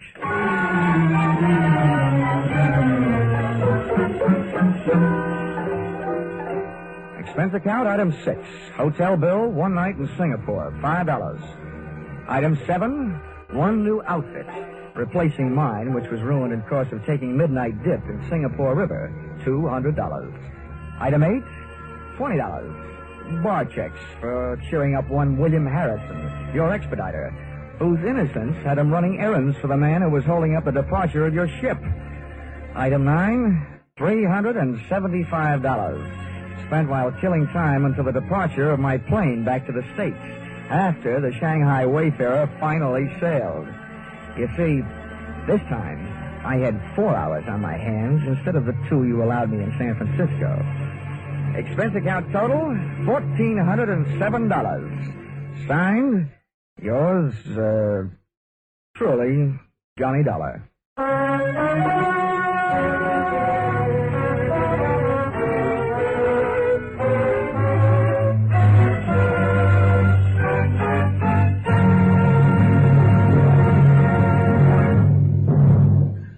In just a moment, we'll tell you about next week's Johnny Dollar adventure. But first, for more exciting drama in the mystery and adventure line, remember CBS 2 thrill-packed Saturday night shows, The Adventures of Philip Marlowe and Gangbusters. Be sure to hear Philip Marlowe and Gangbusters tomorrow night on most of these same CBS network stations. Next week, CBS will take you adventuring with Johnny Dollar, hitting the hot spots in Palm Beach and New Orleans, with the star of Hades, Diamond, on a trip all points south. Charles Russell plays the role of Johnny. Our music is composed and conducted by Mark Warnow. Yours truly, Johnny Dollar, is written by Paul Dudley and Gil Dowd, and is produced and directed by Richard Sanville for CBS, the Columbia Broadcasting System.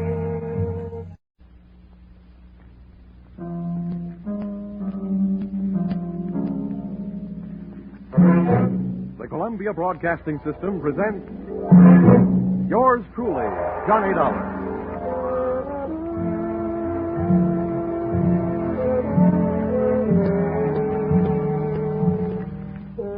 The next half hour has its baggage packed to take a trip with America's fabulous freelance insurance investigator, Johnny Dollar. At Insurance Investigation, he is just an expert. At making out his expense account, he is an absolute genius.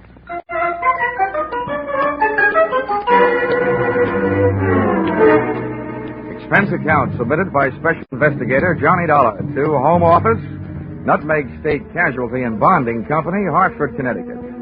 The following is an accounting of my expenditures during investigation of series of accidents affecting your policyholder, the Funfair and Weatherly Carnival shows, or how I went for a spin on a case we might refer to as Murder is a Merry-Go-Round. Expense account item 1, 25 cents. Purchased billboard, theatrical magazine, to check the route of Funfair and Weatherly Carnival shows. Expense account item 2, $68. Air and train fares to Talladega, Alabama. Item 3, $1.10. Cab fare in what was only a fair imitation of a cab from Talladega Depot to the dusty vacant lot, which had overnight found itself wearing theatrical makeup.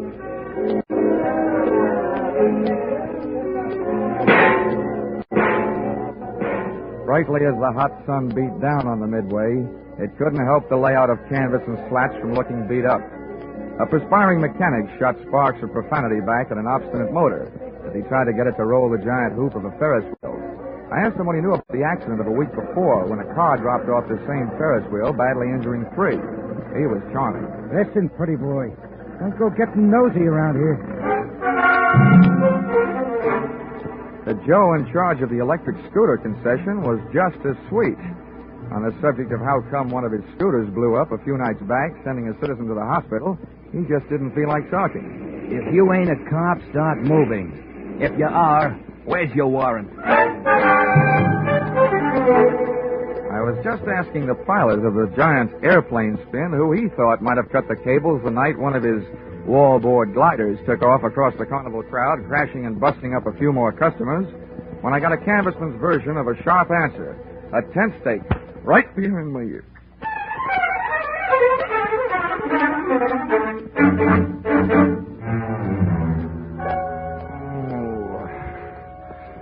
Well, so sleepy beauties waking up, huh? Who are you? I thought maybe you'd be sick of asking questions. First, maybe you better answer a few. Before you get up. Number 1, who are you? A pilgrim from Hartford. Never mind the double talk, nice guy. What's your name? My name is Johnny Dollar, but right now I feel like 2 cents. What's your big interest in those accidents you were asking questions about? Strictly academic. I'm only representing the insurance company that's paying off on those accidents. Now maybe you'll tell me who you are and where I am. I thought you guys were smarter. Dollar, I'll let you in on a little secret. Next time you want to find something out on a traveling show, get to the boss first. Asking a lot of questions around a circus or carnival lot is unhealthy. Where is the boss, Miss Pepper? Louise is in the other end of this trailer. She'll be right out. Now, okay, you can get up on your feet. Oh, thanks. I hope you don't mind if I don't stay up on them. I feel more like sitting down. Go ahead. You still haven't told me who you are. My name's Brennan. Oh, yeah, Shanty Brennan. Yeah, you're the general manager of the show. They told me all about you. Louisa Pepper's right on and strong on. How long will she be? Yeah, she's getting dressed. Just finished taking a nap. We drove all night to get here. How about having a blast with me while you're waiting? No, thanks. I haven't enjoyed a noon bottle since I was 2. But don't let me stop you. Thanks. Oh. You sure you won't have one? I'm sure. Brennan, the insurance company's been checking up on your show. The police chiefs in the last 10 towns you've played say it's a clean one. We haven't got a pickpocket or a grifter on the lot. But plenty of trouble, huh, during those past 10 stops? At least once a night somebody's got hurt. But never any of us. It's always 1 or 2 of the townies, the citizens. Last night, a car on the whip cut loose. That sent 4 to the hospital. 4 more insurance claims for Nutmeg State Casualty and Bonding, huh? Yeah, and 1 more time we won't be able to play again for a couple of years. It's a wonder we didn't travel out of that town last night by rail, tarred and feathered. For 10 straight nights now, you've had at least 1 big accident every night. What's your guess, Brennan? Has fate taken a steady job on your show, or is somebody out to get you? Somebody's out to get us. Okay, well, do you have any idea? Oh. Why didn't you tell me we were entertaining a gentleman, Sandy? I'd have put on some more clothes. It would have taken a lot more clothes to cover all there was of Louisa Pepper. She looked like an aging Cupid doll, but even in a carnival, she was no prize. I didn't like the look in her eye. It looked much too friendly. So right away, I decided to change the unspoken subject. Miss Pepper, I'm here on business, insurance. Sorry, we're not buying any. And I'm not selling any. The way things have been going, the insurance company I represent would probably like to buy some of yours back. Oh? Yeah. I'm from Nutmeg State Casualty, investigating the accidents. Hope you find out more than we've been able to, and fast, before we go broke. The word's traveling one town ahead of us. They got us taken for a dangerous midway. Have you been using police protection? 20 extra cops a night at $10 a cop. So, night before last, a guy winds up with a hammer to try and ring the bell and win a cigar. The top of the hammer flies off and almost brains a cop. Around this show, the police need protection. I see what you mean. How are you fixed for people who don't like you? We got many to choose from? Dollar, we treat our help fair and square. We know them all and trust them all. Fire anybody lately? Nobody. The only ones who left were floaters. But none of them had a beef. Okay, Miss Pepper. Now think back. In all your life, who do you know who'd most like to see you have a real bad time? Only one guy. And he's not around. Dead? As good as. He's in jail. Has been for the last 8.5 years. That's a long time. How long did he go up for? 10 years. What are you thinking, Dollar? I'm thinking that with time off for good behavior, maybe he's not in jail. Not in jail? Shandy, he's got to be in jail. He's got to be, I tell you. You told me you were... All right, break it up, Louisa. If Carter Lacey had a voice as sharp as yours, he could saw his way out of jail. Okay, Dollar, you made a guess. How about seeing how good it is? Sure. I'll find out if your bogeyman is still in jail, but I didn't catch that name. Lacey. Carter Lacey. And where has he been in the pokey? Massachusetts State Prison, at Charleston. Well, what did he go up for? What's that to you? Cut it, Louisa. Dollar, we sent Carter Lacey to jail for attempted murder. He tried to kill Louisa's niece, Myrtle. Is she around? He's running the snake show on the Midway. Dollar, how soon can you check whether Carter got out? As soon as I can make a telephone call. But, Shanny, before I do, I'd like to elaborate on that guess I made. Now I'd not only guess that Carter Lacey is out of jail, but I'd also guess that he's been out a little over 10 days.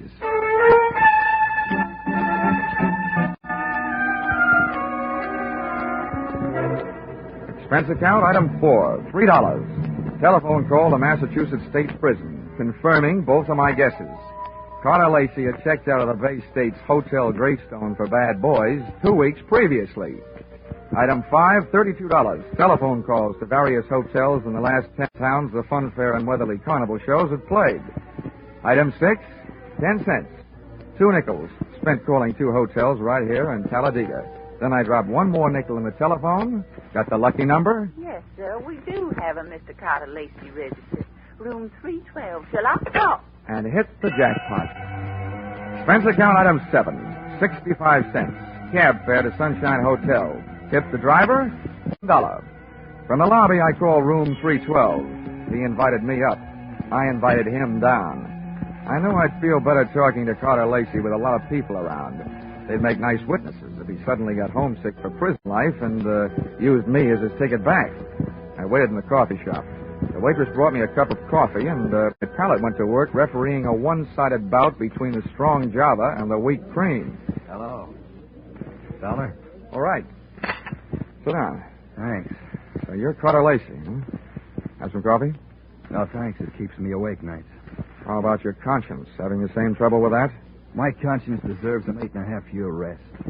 But it can't start its vacation until I even up a few scores. Busting up carnivals. Child's play. Look, Dollar, over the phone you told me you're an insurance investigator. You can save your company a lot of money. How? Call them up and tell them not to insure the lives of 3 people. Because any minute now, 2 of them are going to be dead. Louisa Pepper, Anise Myrtle, and Shanty Brennan. Yeah, Dollar. I'm going to kill 2 of those people. The other one's still my friend and is going to help me do it. In case you don't know your law, Dollar, don't bother calling the cops. I can't be held for making a threat unless I put it in writing. Well, Lacey, I don't know what your beef is against the people running that carnival, but those accidents have been hurting a lot of innocent bystanders. Dollar, you're talking to a guy who really knows what it means.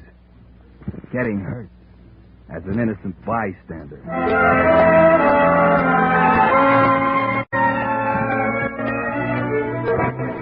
Expense account, item 8, $25. Retainer to local detective agency hiring shadow for Mr. Carter Lacey.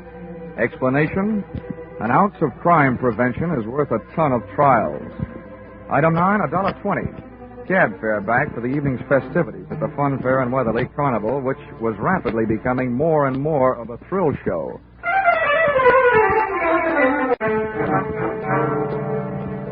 Expense account, item 10, 30 cents. Down payment on ulcer, eating supper at what the Carney people call a grease joint. I made my way among the trailers that were lined up behind the midway, and as I looked for the one housing Louisa Pepper's snake-charming niece Myrtle, the burning sensation around my heart wasn't all caused by the hot dogs I'd just eaten.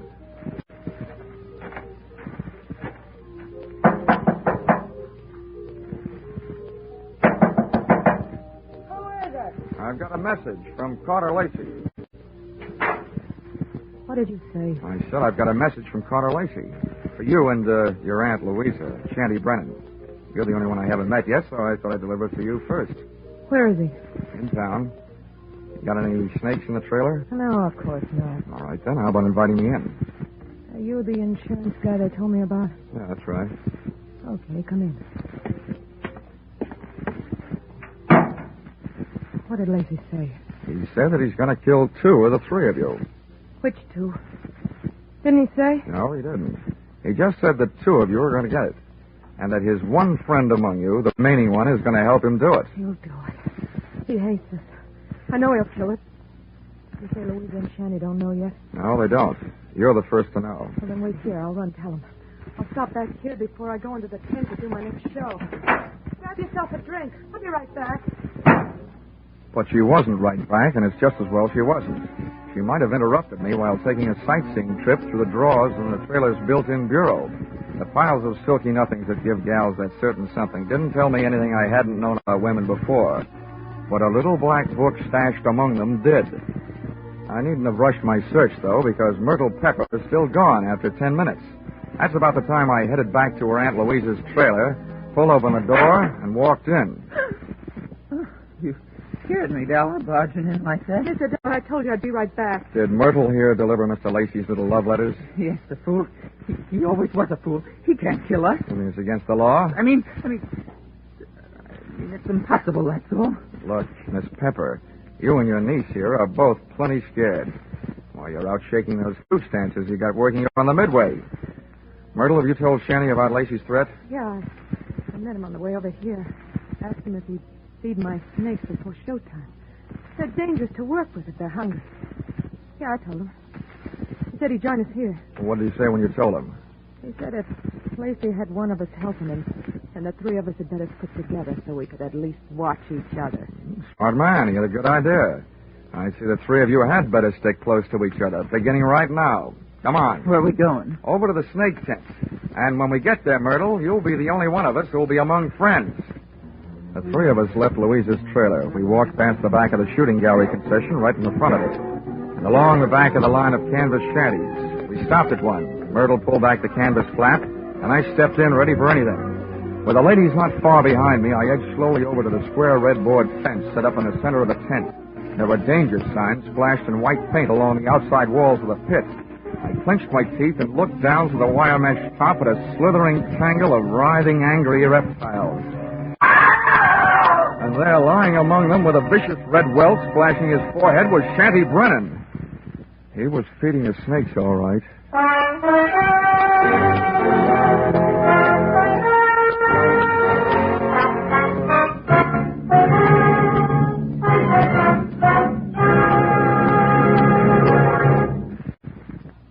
In just a moment, we'll return to the second act of Yours Truly, Johnny Dollar. But first, here is some news. 30 minutes of new thrills will be added to CBS 10 great Sunday night entertainments this coming Sunday. At 6:30 p.m. Eastern Standard Time, where you formerly heard Spike Jones, CBS will bring you screen star John Lund in an adventure-packed tale of a ship filled with terror and horror.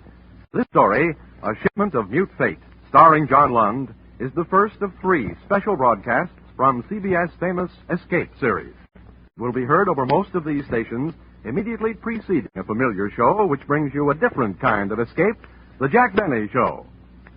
And now, back to yours truly, Johnny Dollar.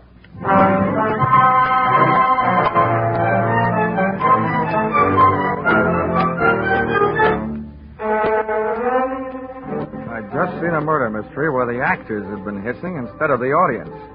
The lead character in that snake pit wasn't going to win any Academy Award.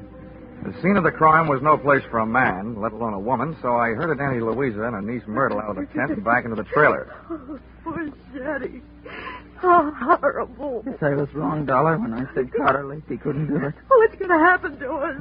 According to what Lacey told me, Myrtle, what's supposed to happen is only going to happen to one of you. What do you mean? Well, he claims that one of you was in this with him, and that one knows she's safe. This may turn out to be an acting contest between you two. What's that crack supposed to mean? Well, the one who's safe wouldn't want anybody to know she feels safe, huh? Oh. I wish I had learned to cry. Louisa, you don't think it's me? Well, I know it ain't me. Oh, ladies, how about observing a moment of silence in memory of the deceased while I give you a few instructions? Okay. Have you got a gun in here, Louisa? Yes, and a license to carry it. Good. Where is it? The gun, not the license. Won't give it to you. Well, if you don't, people might get to thinking that you're Carter Lacey's girlfriend and accomplice.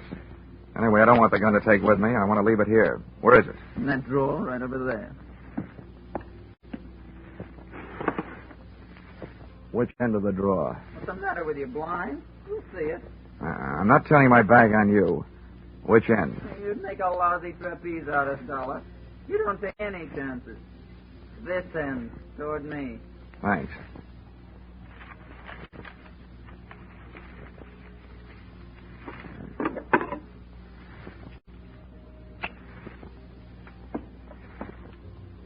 Well, now where are the keys to the car hitched to the front of this land yacht? What are they for, Dollar? Just another chance I'm not taking. With those keys in my pocket, this trailer won't be joyriding anybody off into the night.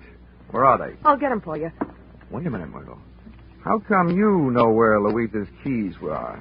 Yeah, Myrtle. How come? I think it's... Well, they're laying right there in plain sight. Oh. Thanks. Now I'm going out and call the police. Louisa, I want you to get into that chair down at the other end of the trailer. Okay, General. You got the gun. And you, Myrtle, get on that bunk down at the other end. I don't understand all this. And now, ladies, while I'm gone, I don't want one of you gals to be knocking you off the other. But on the other hand, I can't leave you here without protection. So I'm leaving the gun right here on this table in the middle of the trailer. And if Carter Lacey comes knocking at your door, you can have yourselves a race for the gun.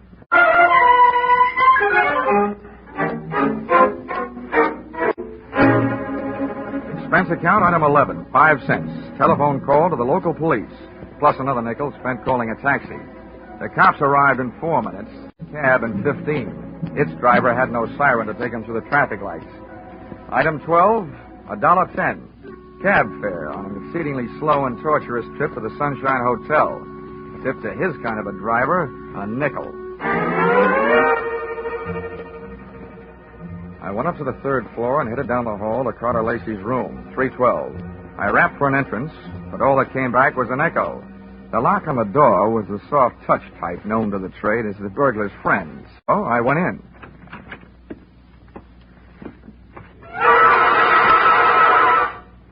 Stars fell in Alabama? Oh. Stiffs fell in Alabama tonight. Oh, Operator, this is an emergency call. Let me have the Tuskegee police, will you? Hello? Police department? This is the same guy who just called you from the carnival to report a murder. Yeah, well, you can send in the 2nd team. I've got another one for you over here at the Sunshine Hotel. Room 312. a party's just been strangled. Yes, I'm sure. Lots of bruises and deep-set fingernail marks on the throat. Sure, I know who it is. The name of the deceased is Myrtle Pepper. Myrtle Pepper certainly had been a fast worker. She not only had beat me down to the hotel, she'd managed to get herself killed in the bargain. I dusted the room for information, which was obviously more than the floor mate had done for dirt, and came up with a kind of an eye-opener you don't drink. A pint-sized surprise in the form of some old newspaper clippings and Carter Lacey's prison release form. And what let him out let me in on something. I got out of the room into the elevator, and when I hit the lobby wondering where to start looking for him, I found him sitting there looking at me.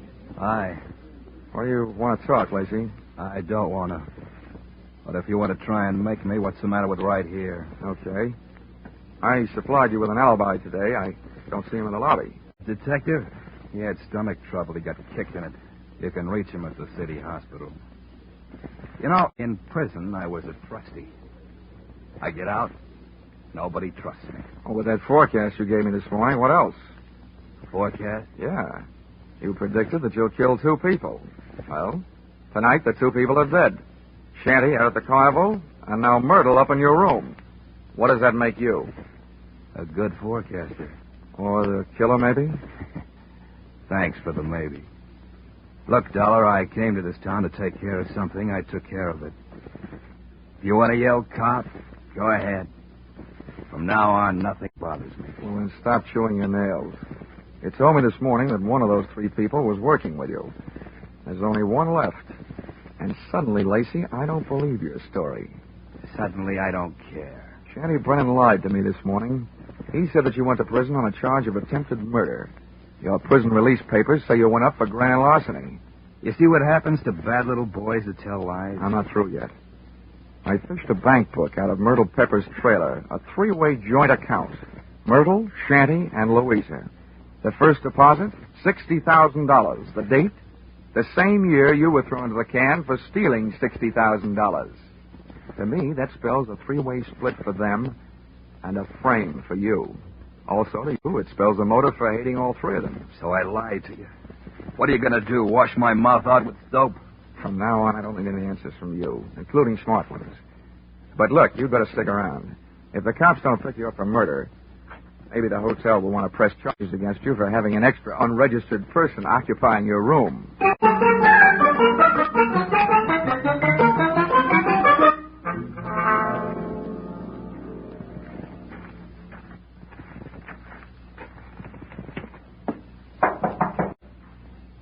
Who is it? Johnny Dollar. Oh, wait a minute. Where's Carter? They arrested him? Tell me, did he escape? He's at the hotel, and the cops are on their way down there right now. I hope he's more talkative with them than he was with me. You talked to him? Yeah, I had a long, one-sided conversation with him. There's one thing I still can't quite figure out. Whether he really intended to kill Shanty and Myrtle or not. Myrtle? Yeah, strangled. Myrtle? Oh, poor little angel. Of course he meant to kill him. He hated us all. Well, you can hardly blame a fellow for being annoyed, framed on a grand larceny trap by 3 old chums. But you've got the wrong idea, Louisa. What I meant was, did he ever really intend to kill them himself? Or did he just intend to set off the greatest chain reaction since the atom bomb, and just sit back and watch the 3 of you try to beat each other to it? Oh, that's crazy talk. Yeah, like a fox, maybe. He made his threat to me knowing I'd carry it back to you. I say you because you're the only one left. You see, he set himself up as a patsy. He'd been framed by you once before. To me, it looks like Carter Lacey learned a few things about wrong people during that 8-year stretch. Namely, that they never trust each other. You're absolutely nuts, Dollar. I think you'd better get out of here. Go peddle your insurance. The cops will take care of Mr. Lacey. I don't think they will, Louisa. Why not? Myrtle was strangled. That's the kind of murder a man would commit. Well? But there was a set of deep fingernail marks on her throat. And Carter Lacey bites his nails.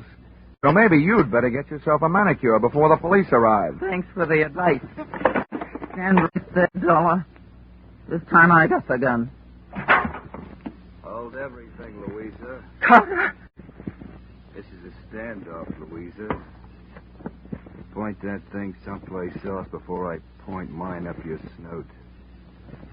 Okay, Dollar, get out. What's the matter with you, Lacey? Are you cracking up? Your plan was going along fine. First, Myrtle tossed Shanny to her snakes. Then Louisa took care of Myrtle. There's only one left, and the state will take care of her for you. That's not enough. There's one satisfaction I haven't enjoyed so far. That's hearing one of these pigs squeal. Carter, we can still split the money in the show and get out of here. The only one that's going to get out of here is Dollar. Beat it. I beat it all right. I was the only one in the trailer without a gun. I plunged into the darkness looking for something and came up with a tent rope, dashed back to the trailer door, and lashed onto the guide rail. I didn't want those gun-happy birds flying the coop. Just then, the season opened. I didn't know who was going to come out the worst in there, the hunter or the hunted. The only key I had to the situation was the key to the car, the one I'd picked up earlier in the day. The car churned the trailer through the Carnival Bank lot and out into the highway. When I hit the cement, I started spinning the rubber.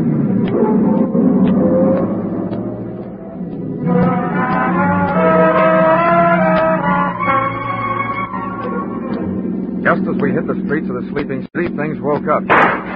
Whoever was left back there snapped a shot at me through the trailer's front window. The second shot was my cue to try to ruin their aim by playing rockabye trailer, swinging the car from one side of the street to the other. Just as the not-so-sharp shooter made another try, I picked up just what I was looking for. A game of tag with a police patrol car.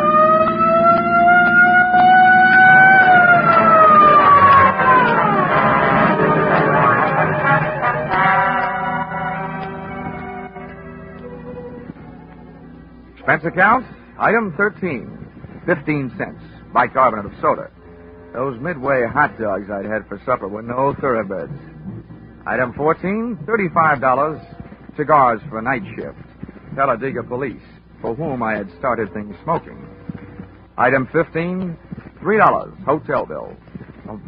But never let it be said that I ever turned in a measly $3 hotel bill for myself. This was to check out of the Sunshine Hotel, the man who had checked out in the trailer at the hands of Louisa Pepper.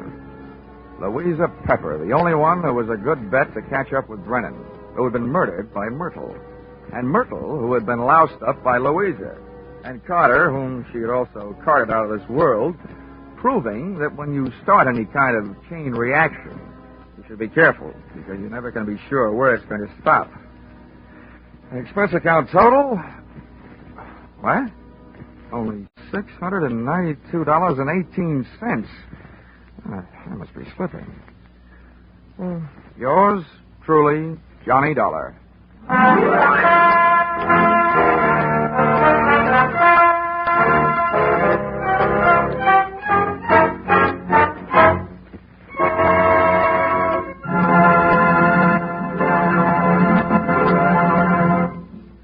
The madman of music is moving.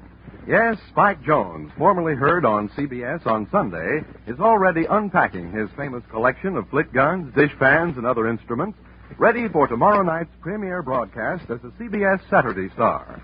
Hear the Spike Jones Show on most of these same stations tomorrow night at 7 o'clock Eastern Standard Time, when it joins Vaughn Monroe, Gene Autry, Gangbusters, and Sing It Again as a regular Saturday night CBS feature.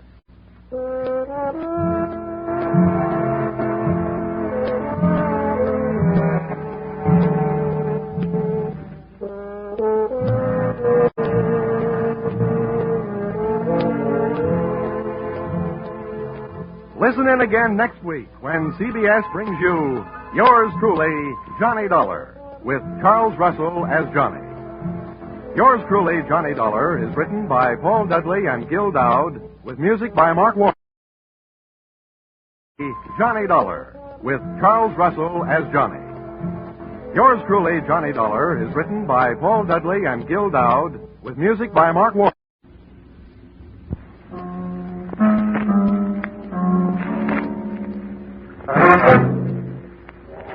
Time now for yours truly, Johnny Dollar.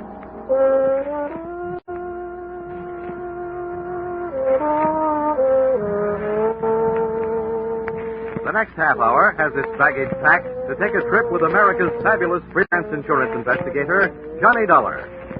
At insurance investigation, he's just an expert. At making out his expense account, he's an absolute genius. Expense account submitted by Special Investigator Johnny Dollar to Frederick Kimball, General Manager, Fine Arts Insurers Incorporated, New York, New York. The following is an accounting of my expenditures in the investigation of the stolen portrait of the Duke of Masson, or who opened the season on canvasback Duke.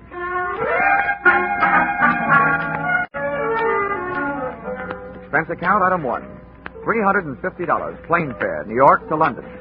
Item 2, $125, replacement, brand new light tan topcoat, borrowed and not returned by fellow passenger during flight. We had cleared Gander, Newfoundland, and were 4 hours out, flying at 20,000 feet over the Atlantic, with the night and the weather fighting it out to see which could darken the sky first. Most of the passengers were asleep, but the rough weather was giving the man in the seat beside me a rough time. Although the plane had leveled off, his dinner was still trying to gain altitude. Among other things, he complained of chills, so I slipped out of my topcoat and threw it around his shoulders. Oh, thank you. I'm sorry to be such a bother. I think I'll try a drink of water. Okay, I'll buzz for the steward. No, don't bother. She's up forward. Maybe they walked back. Too far. He stepped out for a breath of fresh air. I didn't think anybody could get sick enough to do that. By the time I got to the back of the ship, the rear seat passengers were milling around the aisle, all of them claiming not to know anything about what had happened. I didn't either. But if my ex-friend hadn't jumped out of the plane, he'd been pushed. And that posed this tantalizing question. If he'd been pushed, and since he'd been wearing my light tan topcoat, was I the one who was supposed to be taking that 20,000-foot swan dive into the Atlantic? I looked over the passengers, and to me, they all looked guilty. But I knew they couldn't be. I also knew I had no chance of finding out which one was. When things settled down, everybody started asking the stewardess for sedatives to help them get back to sleep. I asked her for some black coffee to keep awake.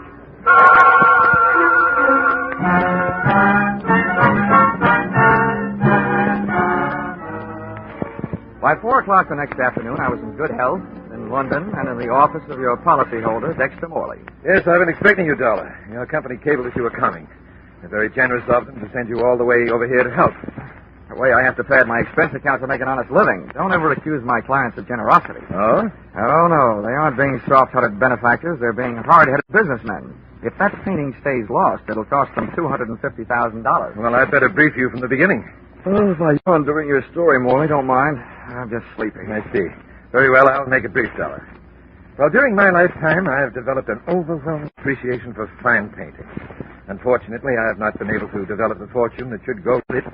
As a result, I haven't only not been able to buy any great paintings, I've not been able to afford to travel to the museums around the world where the great masterpieces hang. I guess there must be a lot of people stuck in the same fix. Exactly, and that's what gave birth to my plan. I have organized what you might call the Masterpiece of the Month Club. Its members are 12 of the top museums and galleries in the world. This plan calls for them to rotate their most famous paintings. In other words, if the people can't afford to come to the pictures, my scheme brings the pictures to the people. A new one, every month. Well, that's very interesting, Mr. Morley. But let's talk about the one that got away. Oh, yes, of course. I was merely outlining the background of this case to delineate my responsibility in the matter. Well, so now we know that you feel personally responsible for the loss of the painting, even though it's well insured. Mr. Dollar, no amount of money can get that picture repainted by the man who originally painted it. The artist Bonnet has been dead for more than 300 years. Oh, a real gone guy. Now, if we fail to recover Bonnet's masterpiece, the Duke of Masson, it would not only be a tremendous shock, but also a tremendous loss to the world of art. Further, it would ruin my reputation. The very first thing to be loaned arrives here in London from Paris 4 days ago, and the first night after I delivered to the museum, it is stolen off their wall. Okay, Mr. Morley. So much for the story. Where's the museum? It's the New Art Gallery at Coventry. Here's the address. I won't be able to accompany you myself as I'm flying across the channel immediately to try to calm the officials in Paris, the ones who loaned the stolen painting. They've been calling incessantly. I'll phone my assistant, Miss Harding, to meet you at the main entrance in the museum in, let's say, 45 minutes. Okay. Tell her I'll be the man asleep on the step.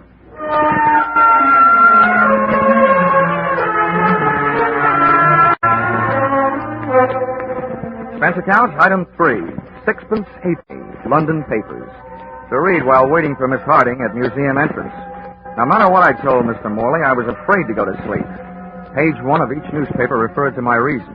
The misadventure which had occurred on the plane the night before. A possible attempt on my life. Then along came another good reason for my lids not drooping. Miss Harding was an eye-opener. Speaking in artistic terms, no painter could completely capture her dimensions. A sculptor could come closer. As far as I was concerned, so could she. And she did. Would it be Mr. Dollar? It would indeed. I'm Miss Harding. Mr. Morley indicated that I might find you asleep. I say that must have been a shocking experience on the way over. Oh, not only shocking, but frustrating. Oh? Yes, there was nothing much that could be done. We circled long enough to drop a few life rafts, some flares, and a big blob of yellow oil to help mark the spot. Then all the pilot could do was call for the air sea rescue boys and hope. Yes, it's been in all the papers the whole day. Poor chap. Yeah, it could be that there, but for the grace of a light tan topcoat, go iron. What was that? Oh, nothing. Well, shall we go museum prowling? Yes, of course, though. Well, there isn't much to see, just a blank space on the wall. Well, let's take a look anyway.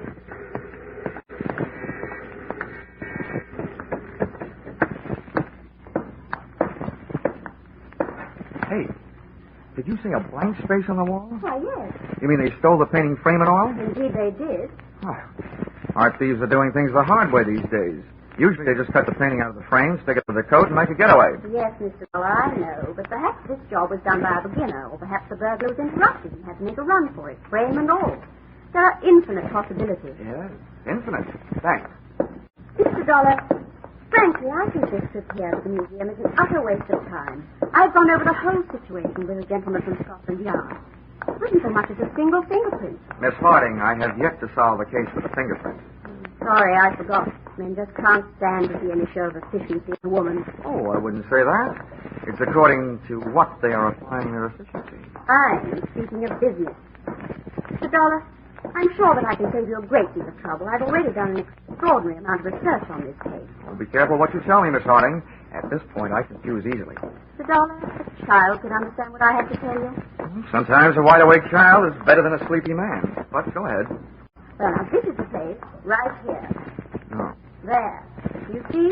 A blank wall. Now, Mr. Dollar, of the 12 foremost art thieves in London, I have discovered that 9 are currently in prison. 1 is in hospital after falling 4 stories off a roof, and the other 2 are at large and may be found residing at the addresses I have here.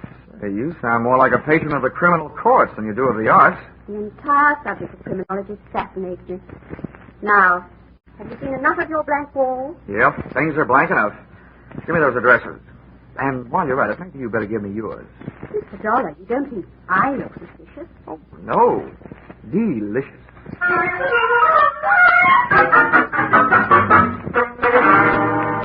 Expense account, item 4. 5 shillings. Cab fare to Scotland Yard. Tip to driver, 2 bob. When it comes to money, I speak all languages. Scotland Yard from the outside looked like a big public school.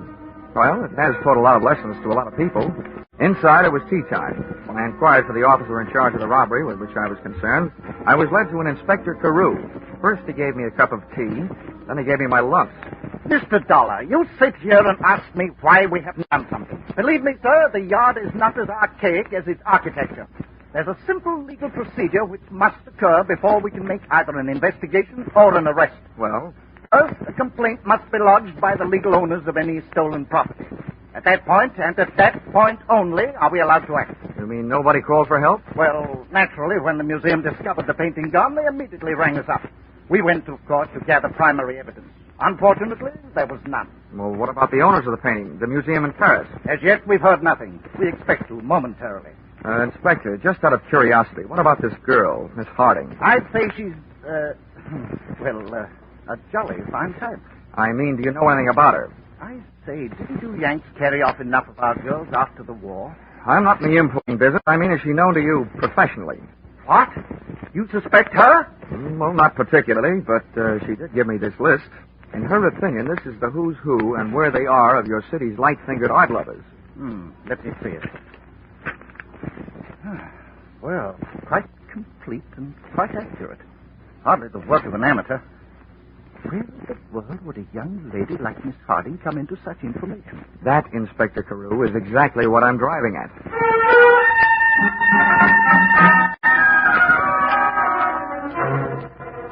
Back in a taxi headed from Scotland Yard on my way to check into the Mount Royal Hotel, I gave my eyes a rest at the risk of missing the sightseeing, but my mind refused to follow suit. It now had 3 blank walls to stare into. The one in the museum, the one at Scotland Yard, and the most provocative of the 3 to look at, the girl who knew too much, Miss Muriel Harding. My mind also kept ruffling my nerve ends with a question. Was I supposed to be the guy who got dumped out of that plane the night before? We arrived at the Mount Royal Hotel, and I got my answers. Here we are, sir. That's the Mount Royal, right? Dead on, of course, the way you can't miss it. Okay. What's the bill? To you, sir? That'll be half a crown. How much? 2 and 6 cents. Oh, here, you figure it out. God, ever so, Governor. Look out, Governor, mind that car! That was a close one. You all right, Governor? Yeah. Blimey, since the cars are back on the street, it's more dangerous to walk around now than it was when them bloody buzz bombs were dropping. Yeah, a couple of good things about the buzz bombs, though. Nobody aimed them at you personally, and nobody was at the wheel to steer them.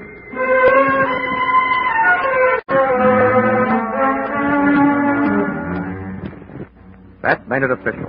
I had been set up for a pigeon, and it was me somebody had tried to turn into a seagull during that flight across the Atlantic. Expense account item 5. £3.10 to bellboy for services rendered. How about that? $14 for a bottle of scotch. I knocked off 40 winks. It felt like only 20.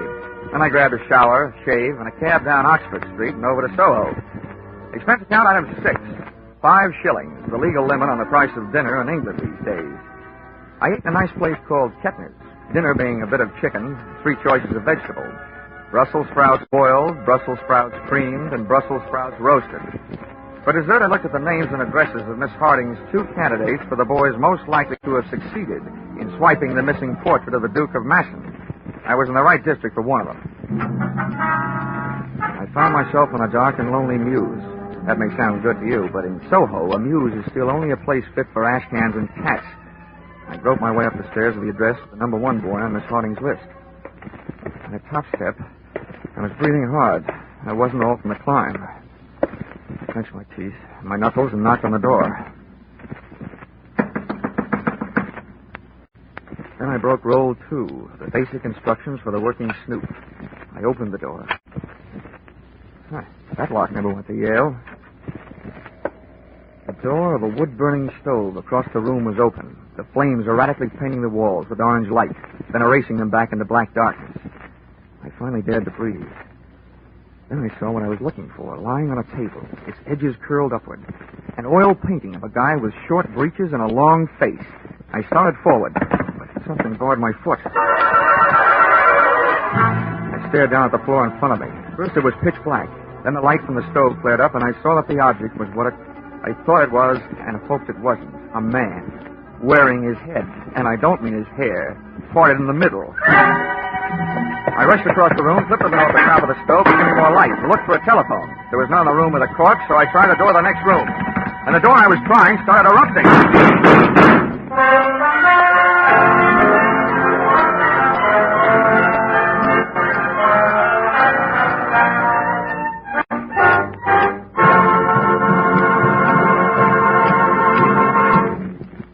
In just a moment, we'll turn to the second act of Yours Truly, Johnny Dollar. But first, we want to remind you that those delightful, charming neighbors, Ozzie and Harriet, are coming back home next Sunday night, coming back to CBS. You'll be able to join them on most of these same stations at 6:30 Eastern Standard Time, just before the Jack Benny Show. Ozzie and Harriet now have their own sons, Ricky and David, playing themselves in place of the young actors who formerly portrayed them. So make it a party for your whole family when Ozzie and Harriet, Ricky and David come home with their fun and laughter to CBS next Sunday night. And now, back to Yours Truly, Johnny Dollar.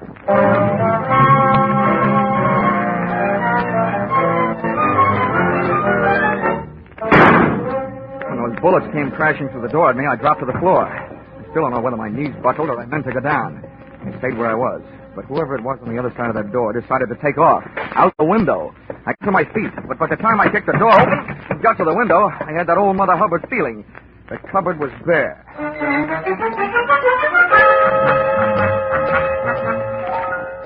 And that's what I'm doing here in your flat, Miss Harding. After my little adventure, the first thing I did was to call the police. And the second was to come here to call on you, the girl who steered me into that shooting gallery. Well, you needn't sound so annoyed at me. Of course I advised you to go there, but after all, it was your duty, and you did recover the picture. And almost lost my health doing it, for the third time. Really? Yes, really. First, somebody tried to make a seagoing paratrooper out of me. Then they tried to make me part of the pavement by running me down with an auto. And now tonight, somebody on the other side of a door tries to turn it into my personal copy of the Pearly Gates. That's really enough for me. Mr. Dollar, where is the painting now? At Scotland Yard. And now let's change the subject back. What's bothering me is bothering me plenty. I want to know who didn't want me to find that picture, and why. Why, it seems elementary. Thank you, Dr. Watson. The thief naturally didn't want you to find it. Miss Harding, please. When I got shot at, the apparent thief was dead. Well, they do have henchmen, you know. If he was killed by an accomplice, why did the killer leave the painting? I'd have no way of knowing. Of that, I'm still not sure. Oh, really, Mr. Dollar, come off it. You hardly suspect me. I'd suspect you less if you'd stop saying that. At this point, I suspect everyone. Even Dexter Morley, of dreaming up this whole painting of the month scheme to bring those paintings within stealing distance. Oh, but that's utterly yes, I know. If that was the plan, he'd wait until he had more than one picture on the road to steal. That's why I don't suspect him. Well, frankly, I don't see why you continue to worry. After all, your part of the job is done, isn't it? Yeah, I suppose you're right. But I still have a yearning burning deep down inside of me to break somebody's neck. Mind if I use your phone? Of course not. Help yourself. Thanks.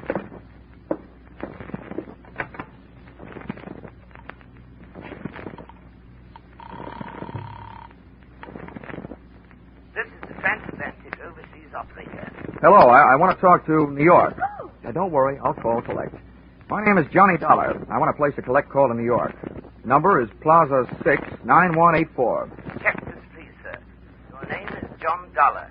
New York number you are calling is Plaza 69184. And the call is collect, correct? Correct. Right you are, sir. We shall ring up immediately if there's a clear circuit. Thank you. They'll call me. Well, while you're waiting, you could probably do with a bracer. Do you care for a drink? What have you got? Oh, gin and orange, gin and lemon, gin Italian, or gin French. No whiskey. No, thanks. Well, come and sit down over there. Very restful. Much more restful in the eyes where I am. Here, I can have a better look at you. However... Why, Mr. Dollar, you can be charming. Do you mind if I change the Mr. for Johnny?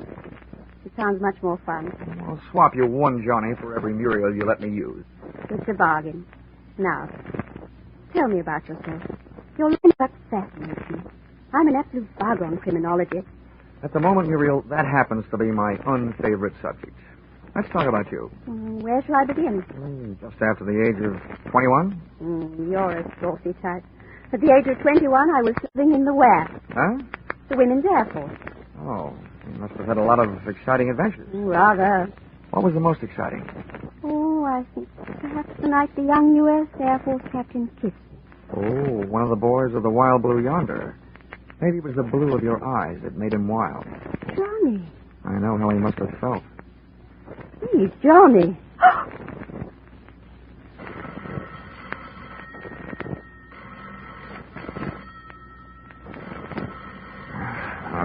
I'll be right back. All right, darling. Hello? Are you there? Of course I'm here. Mr. Dollar? That's right. We're ready with your call to New York. It's a signal at the end of 3 minutes. Are you ready to talk? The minute you stop. Right you are, sir. Carry on. Hello? Is this the Fine Arts Insurers? I want to talk to Mr. Kimball. Yes, Dollar. I'm on the line. Go ahead. Well, you can stop worrying, Kimball. I got the painting back. You say you did get it back? That's right. It's safe. All you'll have to pay is the price of a new frame. But that you say, what happened to the frame? Well, the guy who swiped it took the painting out of the frame. I don't know where it is. Well, ask the culprit what he did with it. I can't. He's dead. Well, then look for it. That frame itself is worth $10,000. It was insured along with the painting. Okay, Fred. Don't blow out any bridge work. I'll look around for it. Give it everything you've got, Dollar. I came too near doing that already. What do you say? Okay, Fred. I'll cable you what happened. Goodbye. Well, Muriel, vacation's over. I just got put back to work. I gather from your conversation they want to send you chasing off into the night to look for the picture frame. Yeah, that's it. Oh, it's ridiculous. The police have probably already found it somewhere in that fellow's flat. I'll check that. But my work is personal service. But must you go, Johnny? It's only 10:30. Couldn't you put it off till morning? Well, there's nothing I'd like better, but... Couldn't you stay even for a little while? Well, just long enough to calm my nerves.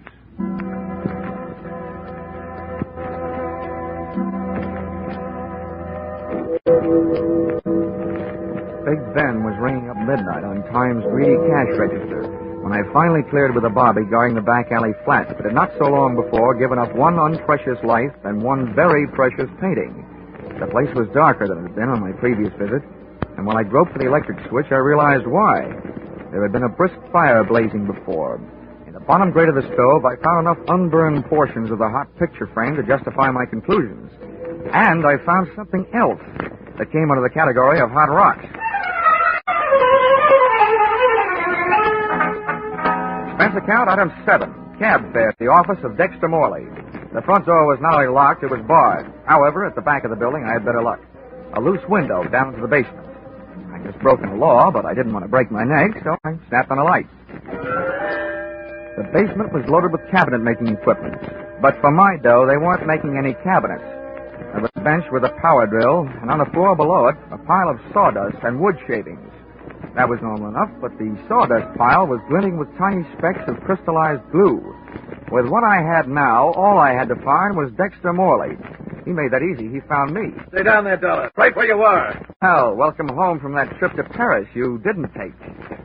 That gun in your hand suggests that I'm right about one thing, anyway. Yes, and what would that be? That whoever took the shots at me earlier tonight was probably not an Englishman. The bobbies over here don't carry guns, which makes most English mugs afraid to. You're an American. That's interesting, but hardly valuable. I've got some more. How valuable is this? I think you're in on, or at the head of, a very high-class smuggling racket. And I think you set up that painting of the month scheme of yours to establish just about the neatest method of smuggling that I've ever heard of. You're very generous. I know how I operate, so what you could tell me about it could do nothing more than bore me. What I want from you are the diamonds. Maybe I can trade you. Some diamonds for some answers. You're in no position to bargain. Give me the diamonds or I'll shoot you and take them off you. No, wait a minute. I'd better explain my bargaining position. I think you'll admit it's not the worst. Since you must have followed me here, you know I took a cab from the murder flat. One without a taillight, so you don't have the number. But, brother, I do. And the diamonds are jammed down behind its back seat. Now, let's bargain. What? You... All right. What do you want to know? Just let me do the guessing, and check me if I'm wrong. You set up a chain of famous paintings which would move around the world through your branch offices. As each one passed through your hands here, the frame was to be dismantled, and holes bored in it at the joints for the purpose of smuggling diamonds. Right so far? Yes, Dollar, right. But remember, the more you are right about, the worse it is for me. So naturally, the worse it is for you. We'll take care of that later. This scheme of yours fascinates. The stuff moves around the world in the picture frames, under official armed guard, and enjoying virtual diplomatic immunity through customs. It's great. It would have been great if it hadn't been for that heavy-handed oath. Oh, that fills in a missing link. From out of the night comes a burglar, steals your first loaded picture, shoves the frame into his stove to get rid of it. You arrive, cream him with your gun, then I arrive, interrupting you before you get what you want out of the burning frame, and then... You saw what happened to him when he resisted me, Dollar. But now you must realize that I won't hesitate a moment. It works the other way, doesn't it? You kill me, who tells you the number of that taxi? And without it, you'll never get your diamond. There are ways. Keep your hands behind you. Painful? I thought so. Your head will wear out before this gun barrel does. Now, feel more like talking? Just enough to tell you one more thing. You can tell that blonde accomplice of yours I was onto her from the start. Tony, what do you mean? What? Ow! Don't shoot back!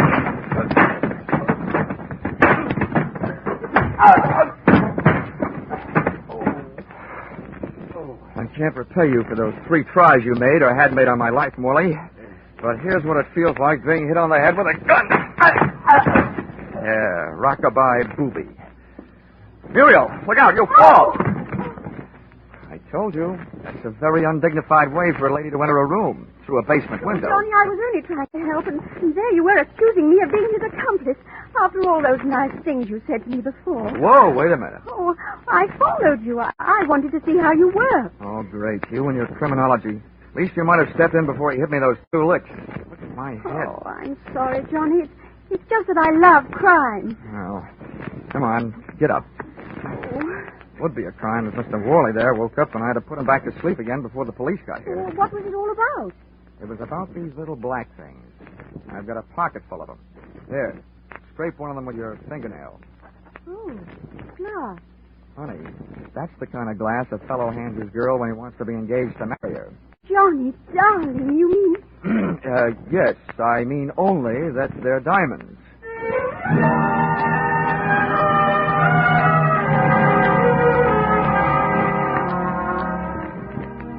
Expense account, item 8, $350. Plane fare out of attempted matrimony by the party of the second part. Item 9, $25. Gift to Muriel Harding. 2 books, one on the art of crime, the other on the art of cookery, in the hopes that the latter might attract her to the pursuits of a more womanly hobby. Item 10, 10 cents. Broma Seltzer. Purchased upon landing at Gander, Newfoundland. The only thing still fighting me on this case were those Brussels sprouts I had at dinner in London the night before. Expense account total, $1,563.40. If you find any slight discrepancy in this amount, in my favor, blame it on my confusion and lack of understanding of the international rate of exchange. The only thing I like to exchange at this point is my head with its 2 new lumps. Wishing you the same, yours, truly, Johnny Dollar.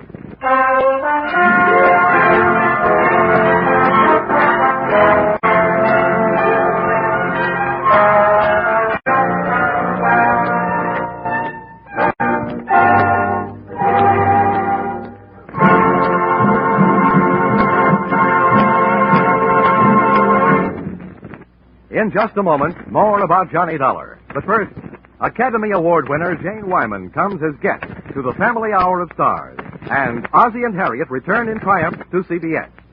These are 2 headline-making events for next Sunday night.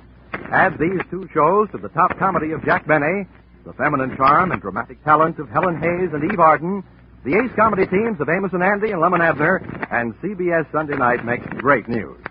On top of this, there are the notable mystery capers with Sam Spade and the laughter with Life with Luigi and It Pays to Be Ignorant. So don't miss a single one of CBS 10 great entertainments next Sunday night when they're heard over most of these same stations. Jack Benny, of course, comes to you over them all.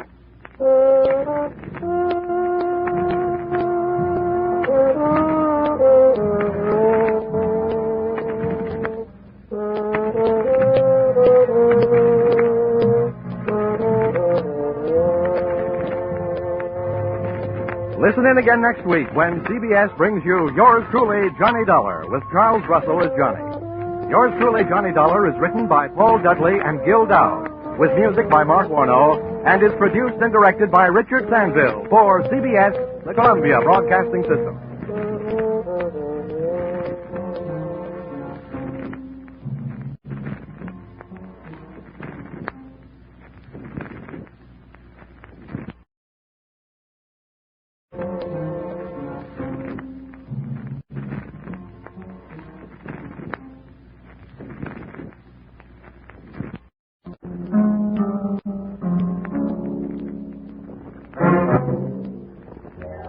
Time now for Yours Truly, Johnny Dollar.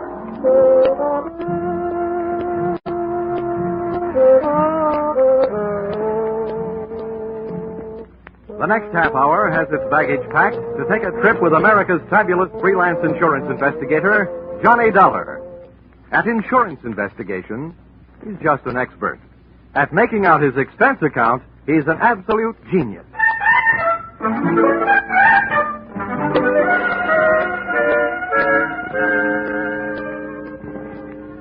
Expense account submitted by Special Investigator Johnny Dollar. To Home Office, Highworthy Insurance Underwriters Association, Hartford, Connecticut. Attention, General Manager Harvey Anthony. Dear Mr. Anthony, here is your problem. The following is an accounting of my expenditures in the case of the $100,000 leg, or who put your company out on the limbs. Expense account, item 1, $60. $20 across the board on a losing horse I was rushed into betting on when you had me paged on a public address system at the racetrack. This is Harvey Anthony, Dollar. Thanks for calling back so soon. Well, when they paged me, they said it was an emergency. Better be. Why? What's the matter, Dollar? This is my day off. And if I know you, this call is going to make it an off day. If I know you, my friend, you won't mind this assignment. I want you to go out to Hollywood. Act as a bodyguard for a big movie star. Marilyn Major. Oh, not a bad body to guard. What's the deal? We've issued one of those publicity policies. Insured her legs for $100,000. Policy will only be in effect for 48 hours. We want you to stick with her. Just see that she doesn't get mixed up in any hockey games. I get it. She's been notified, so she expects you. Well, when do the 48 hours start? Tomorrow noon. Can you make it? Yeah, with the help of American Airlines. Got enough cash with you to buy your ticket? About that, I'll know right after the next race. I'll call you from Hollywood.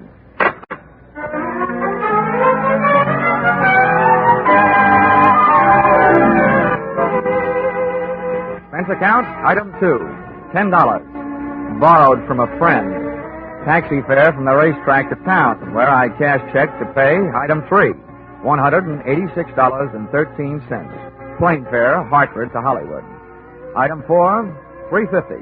Cab fare, Los Angeles Municipal Airport, to the home of the insured, Miss Marilyn Major, at the Horizon View Apartments on the Sunset Strip. Tip the driver, $1. Miss Major's apartment had the best view of the horizon, it being the penthouse. But her outlook was anything but rosy. I found the apartment door open. First I looked in, then I went in.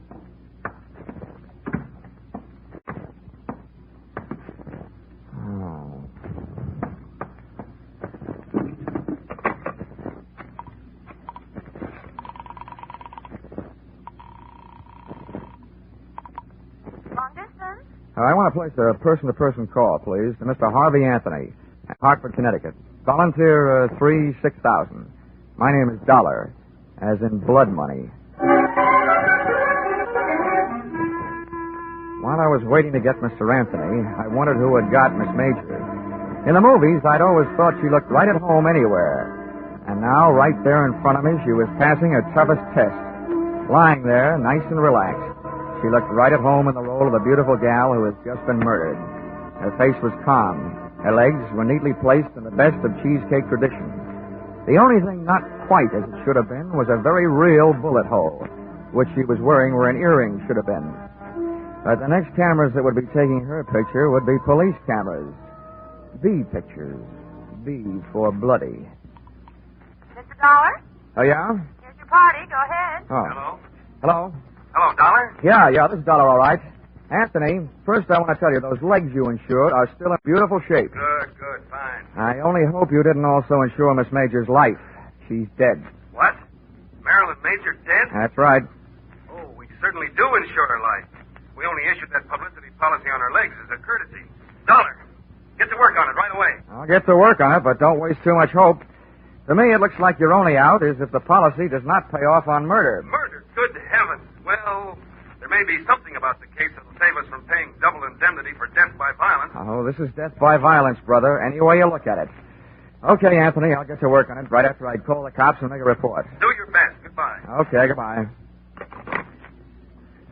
Hang up that telephone, mister. The dame standing in the kitchen doorway had .32 caliber steel in her hand to back up the brass in her voice. She was a youngster, but obviously an old-timer at a lot of things. Her hair was the same color as the murdered woman's, smoke blonde, and her dress was tobacco brown, and round and firm and fully packed. I said, put down that phone. Yeah, sure, okay. Now, you do me a favor, will you? If you feel you want your finger near that trigger, how about moving it up to the front end of the trigger guard, huh? Mister, I only heard part of what you said, but you're not calling no police. What makes you think so? That dame in there's done me enough harm. I came here to kill her, but somebody beat me to it, and I'm not taking the rap. Okay, so beat it. Who cares? Then I'll call the police. Somebody's going to eventually. Before I go, I'm finding a few things and taking them with me. Now, come on, get up on your feet, mister. You're coming with me in the bedroom. Okay, don't get excited.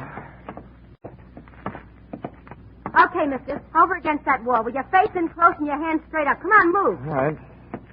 You learn this at the movies or by watching your friends work? Don't be a wise guy. I'm not as dumb as I look. Now, hold still. Look, sister, by this time I shouldn't still like you well enough to warn you, but what you're doing right now will get you in plenty of trouble, even if you didn't commit this murder. I'll take that chance. If you don't get picked up for larceny, they'll still get you for tampering with evidence. As far as the police are concerned, at the scene of a murder, nothing gets touched. They like it that way. What I'm taking won't even be missed. There are plenty more here just like him. That's all she's gotten here. Love letters from men. Who are you covering up for? Your boyfriend? It's none of your business, mister, but it's my husband I'm covering up for. Well, then you're just plain nuts. If he knew her, they'll find that out. And then if they want him, they'll find him. Yeah, and they'll find him dead. Huh?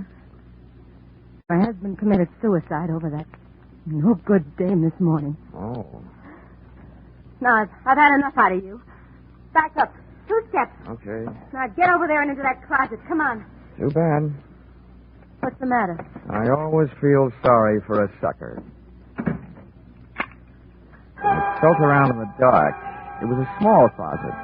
That meant not much air. That meant doing something about it. I took my fingernail file, stood it on edge, and slipped it under the door, pressing down the nap of the rug. I did the same with my fountain pen. That would at least allow a small supply of air to sneak into my stuffy little cell. And then I glued my ear to the thin wooden panel that separated me from the bedroom. It wasn't long before my captor apparently completed her search. I heard her pass the closet door and head for the front room. I didn't hear her dial the phone, but it didn't take me long to realize that's what she was doing and who she was calling. Give me the police. This is an emergency. Hello? Hello, police. I want to report a murder. All right. Hello? There's been a murder. The movie star Marilyn Major in the penthouse. The Horizon View apartment on the Sunset Strip. Never mind who I am. I've caught the murderer. You'll find him locked up in the closet. From the moment she hung up, I could only guess what was happening. I heard a man's footsteps rush in, and then his voice. Blackmail me, will you, That's what I'm paying you for these letters. Now I'm taking them with me. I didn't think I had the time to spend picking the lock on the closet door, so I started kicking. The girl who had just tried to turn me into the cops was lying on her face in front of the telephone stand, and a covey of bullets had turned the brown silk on her back into wet red lace. She'd been shot in the back, and if she'd succeeded in finding her letters, her killer had taken them with him. I made a quick search myself and took a look through the remaining sets of letters. One from a guy who signed himself Baron, and the other one from a guy whose autograph read, "With all my love, Lawrence." My instincts were trying to pull me out of that apartment, but one look down the street threw them into reverse. Black and white prowl cars were arriving, and it was less than another minute when their passengers started pouring out of the elevator and through the front door. All right, watch out. I'll pay him. All right, come around. In the bedroom closet, boys. Make sure you don't stand in front of that door. Okay, Lieutenant. Never mind the closet, Lieutenant. It's empty. I kicked my way out. All right, let's see your hands. Get him up. I swear I'm going to buy some stock in a gun company. Everybody's got them. Miller, get around behind him. Check him for weapons. Yes, sir. He's clean, Lieutenant. Okay. Who are you? Johnny Dollar. And if you lend me back my right hand, I'll give you my ID. It's in my wallet. Keep him up. Miller, get his wallet. Yes, sir. Here it is. Insurance dick, huh? Please, I'm a freelance special insurance investigator. It sounds better. Keeps my price up. Hartford, huh? What's your story? Well, first, I'd like to go on record as saying I didn't commit either one of the murders. Either one? What are you talking about? Well, this one here is the girl who phoned in the report that brought you here. The one she was talking about, Marilyn Major, is lying just as dead on the floor in the bedroom. Miller, get in there and take a look. Yes, sir. While he's looking, you keep on talking. Okay, I'll start from the beginning. I was sent out here by Highworthy Insurance. They just issued a policy on the legs of that dame in the other room. $100,000. Publicity stunt. I was supposed to protect their interests. What do you mean by that? Well, what do you think? I was supposed to see that she didn't attempt any Hindu fire dances or try walking any tightropes during the next 48 hours. Well, your worries are over that department, at least. What else? When I got here, the door was open. I walked in and found her, dead. Any way to prove that? Any witnesses? Just one. She's lying there behind her. Uh-huh. Over the phone, she accused you of the murder. That's the wrong kind of a witness. No, Lieutenant. The wrong kind of dame. She knew I didn't do it. She was somewhere in this apartment when I arrived. Then why did you say it? I can hardly ask her. Listen, Lieutenant. She did tell me that she came here to get some letters. Her husband had written them to the major dame. She said she was trying to protect him. From what? Who knows? Maybe she just wanted him arrested in peace. The guy committed suicide this morning. We can't shake his story with him, can we? You've got a lot of dead friends. How did this one here get that way? I'm not sure. While I was in the closet, I heard her call you. And then a man came in and yelled something about blackmail at her and shot her. And naturally, he had disappeared by the time you kicked your way out of the closet. That's right. This story of yours may win some kind of a prize, Dollar, but not from me. I'm not a judge. That's one thing in my favor. Hey, Lieutenant, I got something. The dame is dead, all right. And look what I found in that closet. A fingernail file, a fountain pen with a name on it, Johnny Dollar, and a .32 caliber revolver jammed in a shoe. Well, Dollar, that combination puts you in a kind of jam, too. Look, Lieutenant, I think I can make you see things my way if you let me go through my story once more. I was sent out here by Highworthy Insurance Underwriter.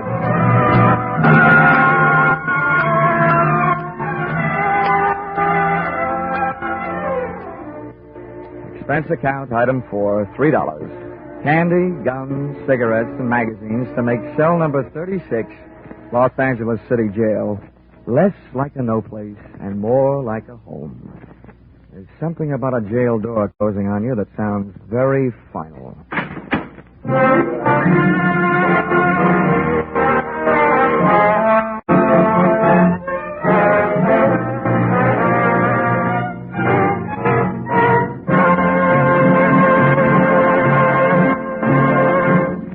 In just a moment, we'll return to the second act of Yours Truly, Johnny Dollar. But first, we want you to know that the biggest jackpot in the history of radio, $50,000, goes in the works tomorrow night when CBS Great Saturday Night Quiz Show Sing It Again comes to you again over most of these same stations. $50,000, $25,000 in marvelous prizes, plus $25,000 in cold, hard cash. And that's only the beginning. Because the longer the phantom voice questions elude the listeners, the higher the rewards go. Be sure you're around tomorrow night when Sing It Again sets telephones ringing across the nation and $50,000 goes riding on each call. And now, back to yours truly, Johnny Dollar.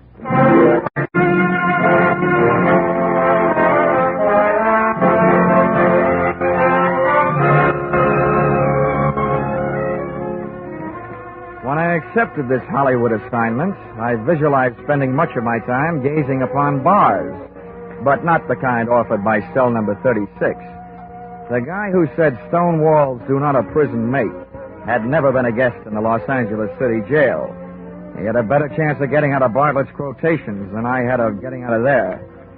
But, as we keep saying in the insurance racket, never say die.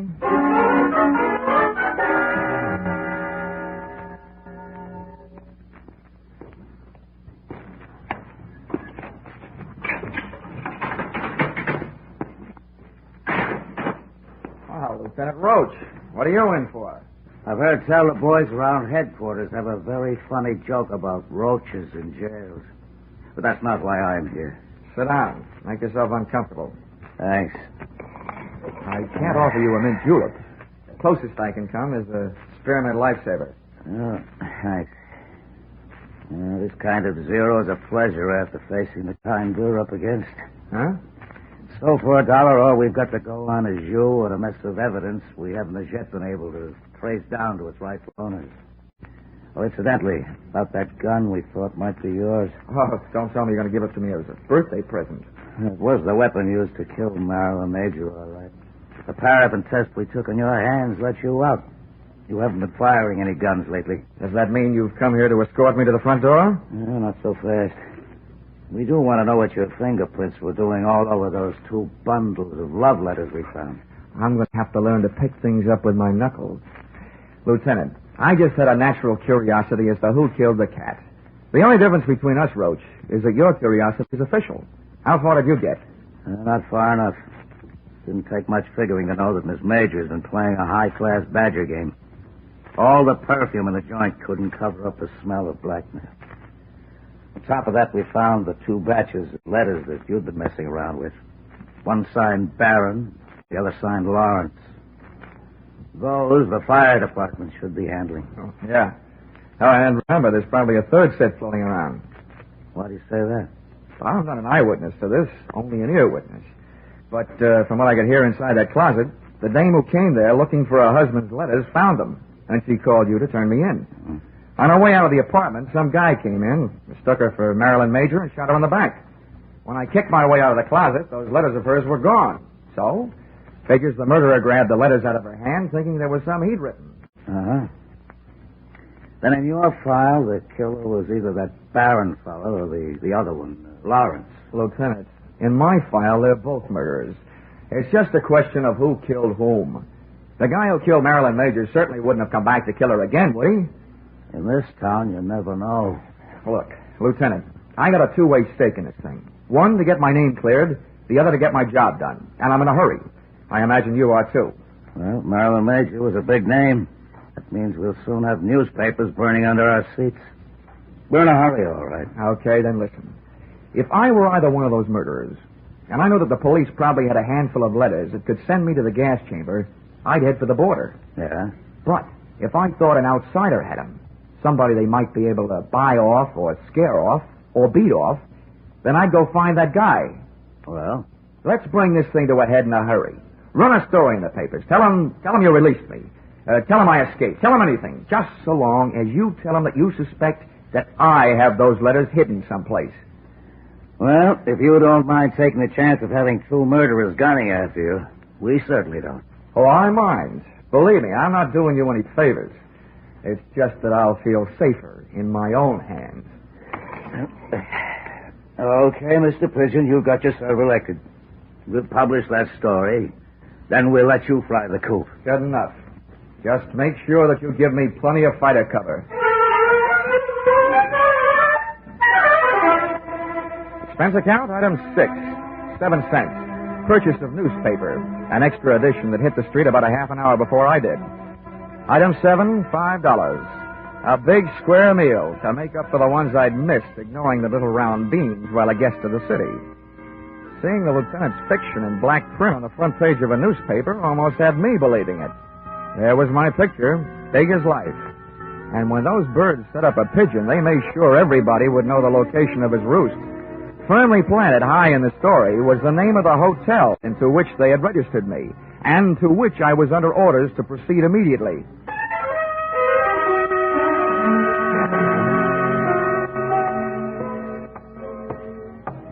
As I walked down the hotel corridor to my room, I felt an icy chill and a flight of goose flesh headed south down my spine.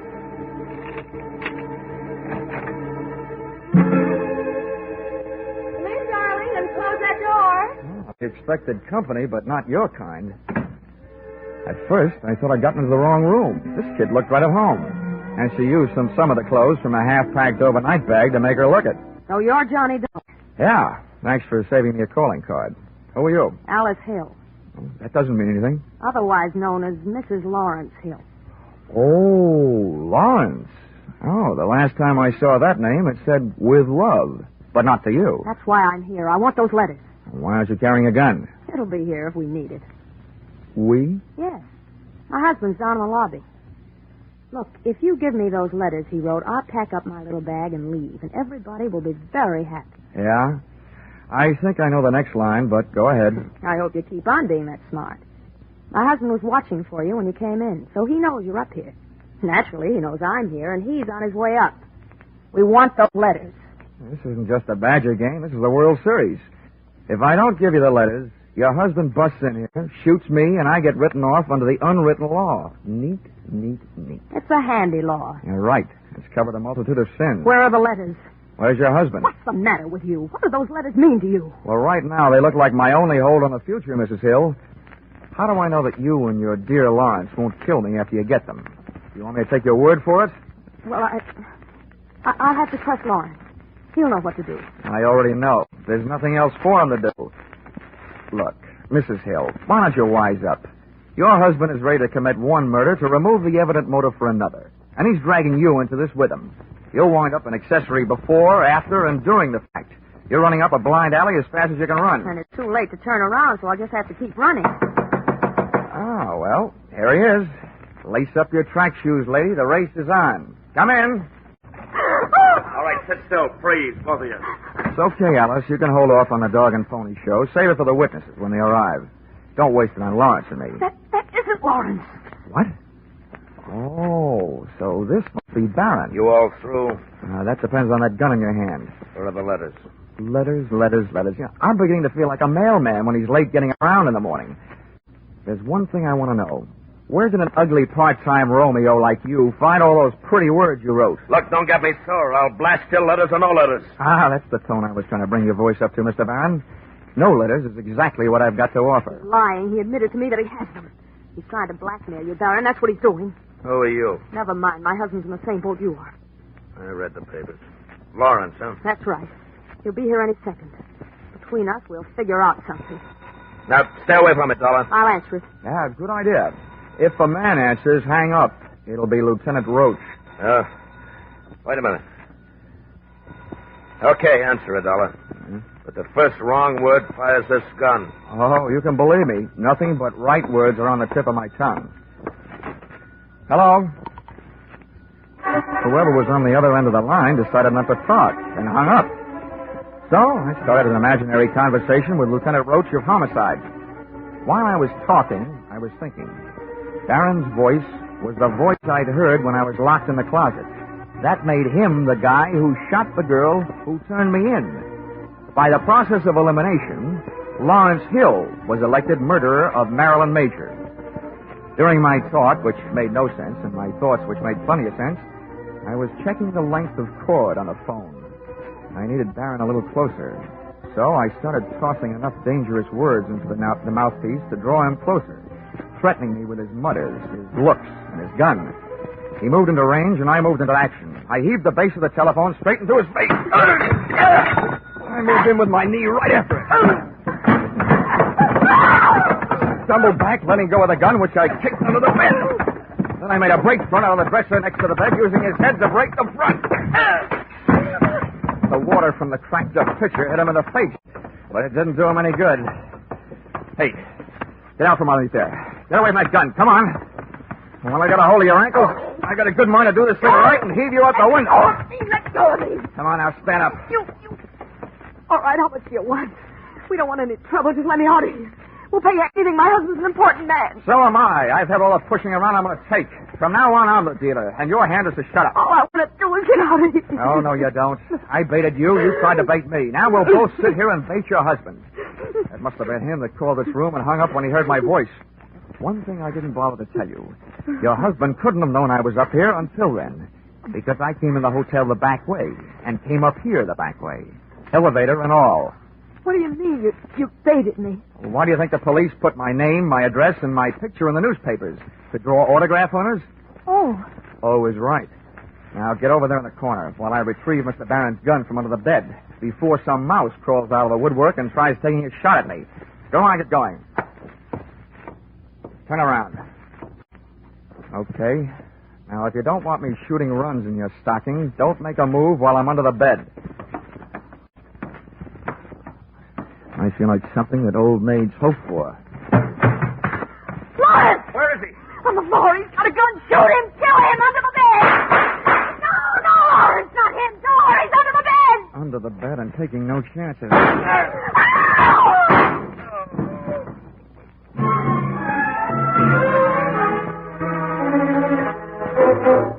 Listen, Roach, you may be a lieutenant to the police department, but to me, you're just a fat private. Now, calm down, Dollar. I don't mind setting myself up as a pigeon, but you promised me protection. Where was it? Temper.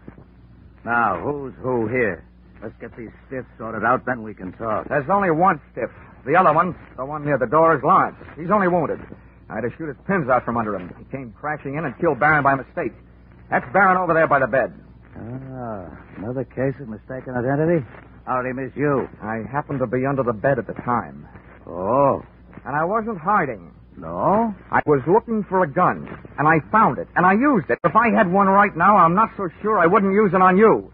You still haven't told me why you left me here alone, holding the sack all this time. Yeah, I'll tell you why. And I guess it was our fault. The men I had posted in the lobby didn't see you come into the hotel. Well, how do you like that? Johnny Dollar. Wise guy. Huh? Lieutenant, I got some news for you.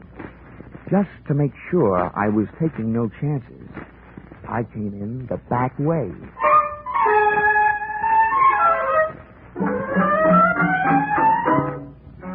Expense account, item 8, $62. Hollywood Entertainment. Seeing what there is to see at Ciro's. Item 9, $105. Seeing to it that one of the things I saw at Ciro's had a good time with me at the Motambo. Item 10, $186.13. Plane fare, Hollywood back to Hartford.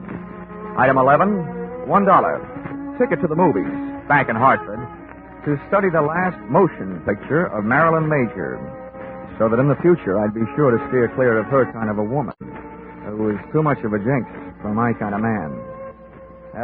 Expense account total, $948.76. Signed, yours, truly, Johnny Dollar.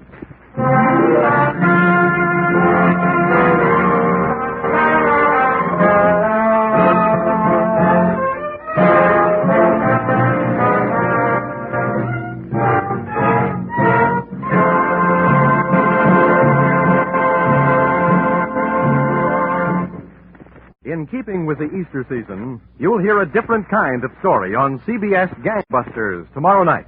The authentic story of a former gangster's fight to go straight, broadcast in cooperation with outstanding parole authorities.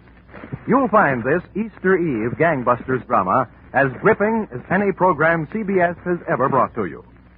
Tomorrow night, you'll also find a mid-April adventure with the intriguing title, The Heat Wave, on CBS Philip Marlowe program. Gangbusters and The Adventures of Philip Marlowe are regular Saturday night features on most of these same CBS stations.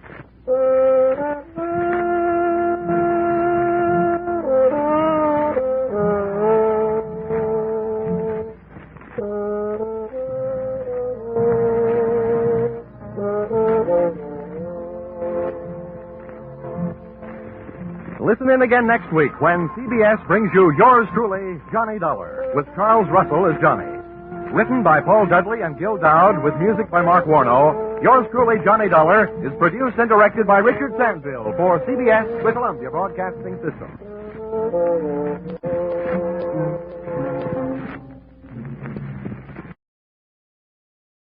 For CBS, the Columbia Broadcasting System.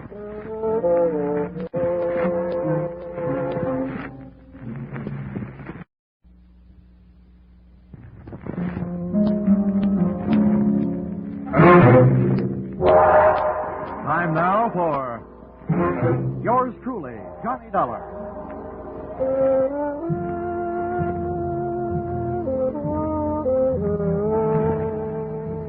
The next half hour has its baggage packed to take a trip with America's fabulous freelance insurance investigator, Johnny Dollar. At Insurance Investigation, he's just an expert. At making out his expense account, he's an absolute genius.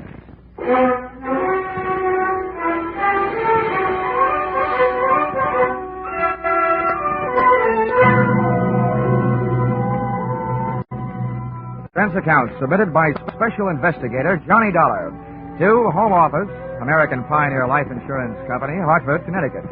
Attention, W.K. Green, General Manager. The following is an accounting of my expenditures in the case of Barton Drake, or how I played ducks and drakes with a drake who ducks. Expense account, item 1. $100 I'm charging you for 1 hour's sleep I missed answering your telephone call at 9 o'clock in the morning. Expense account, item 2. $1.50. I had to go out for breakfast. The Easter Bunny didn't leave me any eggs. Item 3. Cab fare to your office. $1. Tip to driver. $1.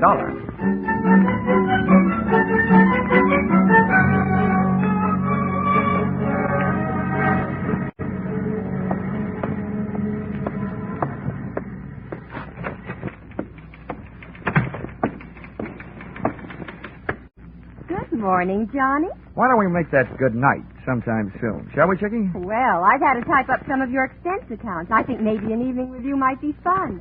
But business first. Old Stonewall's waiting for you. Hasn't he gotten out of that military kick yet?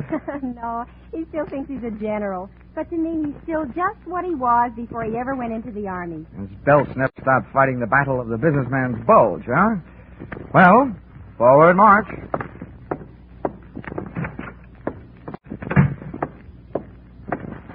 Good morning, Mr. Green, sir. Mr. Dollar reporting as ordered, sir. Hattie. Oh, yes. What's this looting and heel-clicking about? Oh, I thought you might be homesick for some military courtesy. Yes, I'd be surprised to get any kind of courtesy from you. But we're not paying you to be polite. Sit down. Here. I got a job for you. Here. I had a copy made of the file in that case. You can take it with you. Thanks.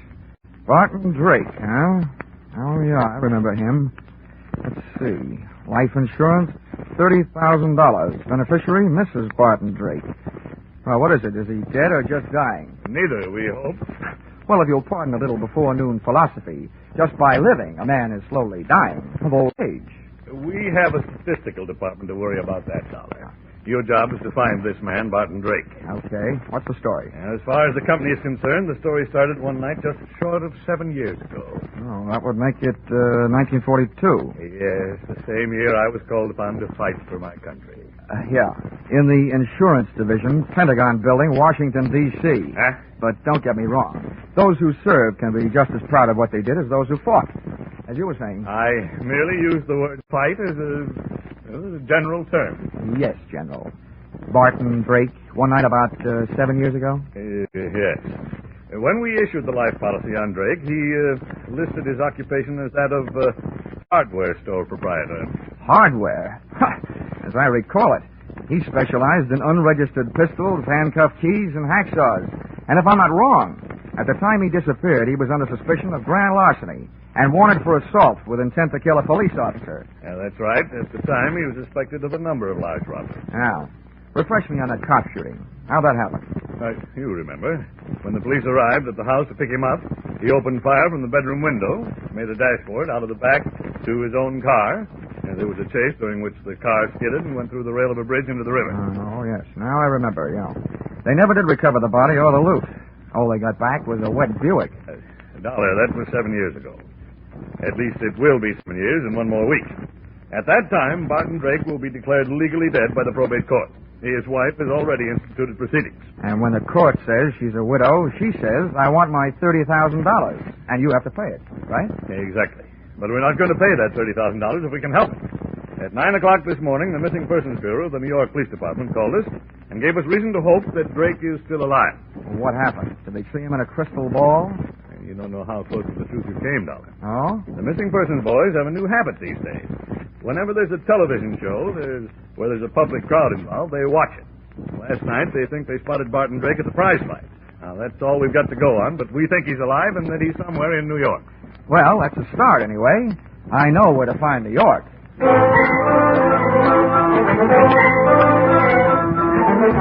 Expense account item 4, $7. Mileage, Hartford to New York. I stopped in Bridgeport to soak up a dish of coffee and whatever information there might be in the insurance file. Of the two, the coffee was the stronger. All I learned from the file was Drake's physical measurements, the birthplace of his mother, his wife's maiden name, the last known quotation on his blood pressure, and his home address in Manhasset, Long Island, to which I went.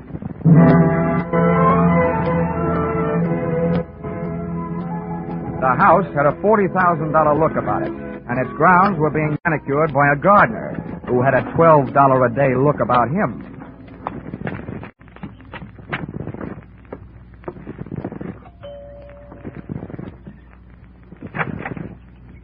Yes, sir? I'd like to see Mrs. Drake. Here's my card. Yes, sir. Step in, please. Thank you. If you wait here in the hall, sir, I'll go tell her you're here. Maid had a $40 a week look about her and completed the picture of prosperity. For a hardware merchant, Barton Drake had died leaving his wife living a soft life.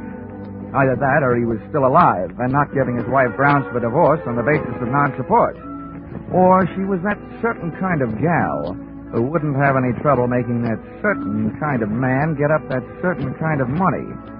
And when I saw her, I knew not only that I couldn't afford her, but that Drake probably hadn't been able to, which probably led to his undoing. Just to give you an idea, she was wearing a diamond necklace and a negligee, and it was 2 o'clock in the afternoon. Mr. Dollar? Mrs. Drake? Yes, Stella Drake. I'm having breakfast. Won't you come in and join me? Well, I'll join you, but no breakfast. I just had a tomato surprise. Lunch. Oh. I'm glad you didn't ring me. Come on, right in here. Are you sure you won't have some breakfast? No, thanks. I couldn't bring myself to hurt that poor, tired trout you've got there. Oh, please. That's a genuine English kipper. Oh, I beg your pardon. I didn't recognize it without its monocle. Oh, you're more fun than an eye-opener. I should have you around when I get up every day. Well, I have something to tell you that should make you really feel good. You don't mean that bunch of stuffed shirts at the insurance company have decided to give me my money without going through all that fuss at probate court? Oh, I've got better news than that. You may not get that money. But we think you have a good chance of getting your husband back.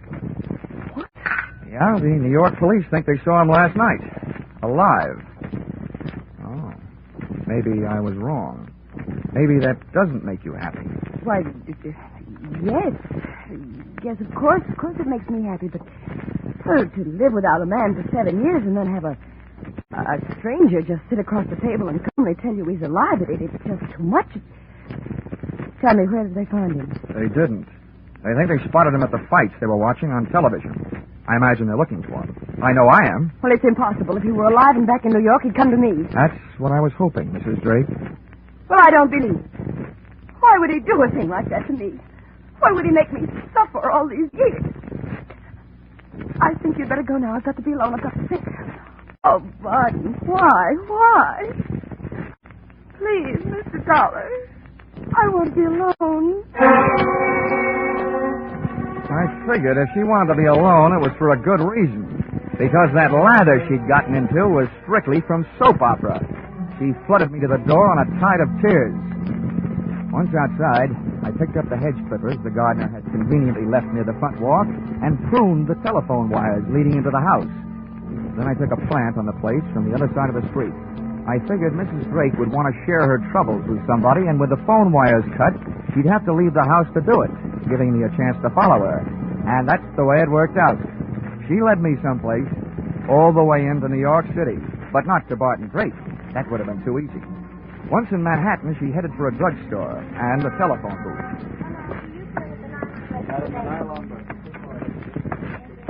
I slipped into the phone booth beside hers. I got the receiver off the hook and my nickel in the slot in time to use an old trick of mine. As she dialed, I tried to duplicate it with my phone. She dialed. And I dialed. I was just one number behind her all the way. When she was through dialing, I held off dialing the last number on my phone until she got an answer. And then I let it go. The number she was calling was busy. There was room for coincidence, but it was good enough for me. I jotted down the number I'd gotten from my little telephone game of tag and then listened. I've got to see you right away. We're in trouble. All right, I'll listen for you. The usual place.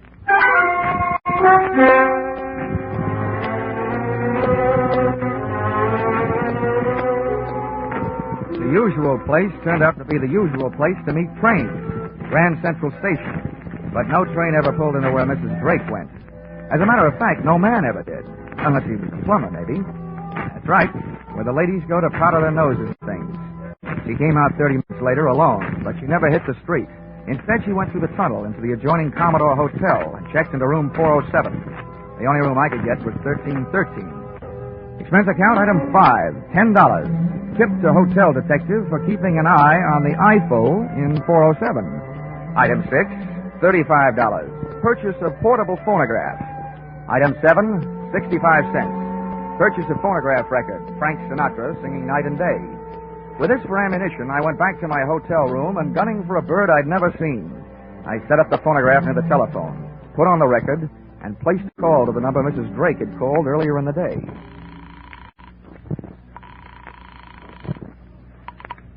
Hello. Hello there. 7 p.m. again, and this is your favorite disc jockey, Happy Jack the Money Man. Yes, your favorite disc jockey, your spinner with the winners. Tell me, are you listening to our show? My radio is not on. Goodbye. Oh, hold the phone, madam. A little thing like that doesn't make any difference to Happy Jack. Here's all you have to do to win a house full of prizes. You just listen closely over the phone and identify today's puzzle platter, and you'll win all these wonderful prizes. A genuine Sunbeam Mixmaster that makes those fresh little eggs just happy to get beat up. Yes, and you'll clean up with the next prize. Make a real clean sweep with a Hoover vacuum cleaner with all attachments and no strings attached. And to send you tripping happily through life, you'll also receive a handsome set of easy-to-lug luggage, a pair of gladiator bags. Are you interested? Why, of course I am. All right, then. Here's the tune.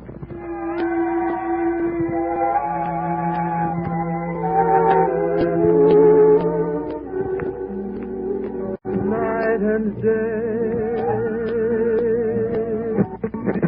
There it is. What's the title of that song? Night and day. You're right. You win all the sensational prizes. Quickly now, give me your name and address. They'll be delivered tonight. Mrs. Knott, Yes, Mrs. Knott. The street number? 127 East 89th Street, apartment 3C. Thank you, Mrs. Knott. You'll get the whole works immediately.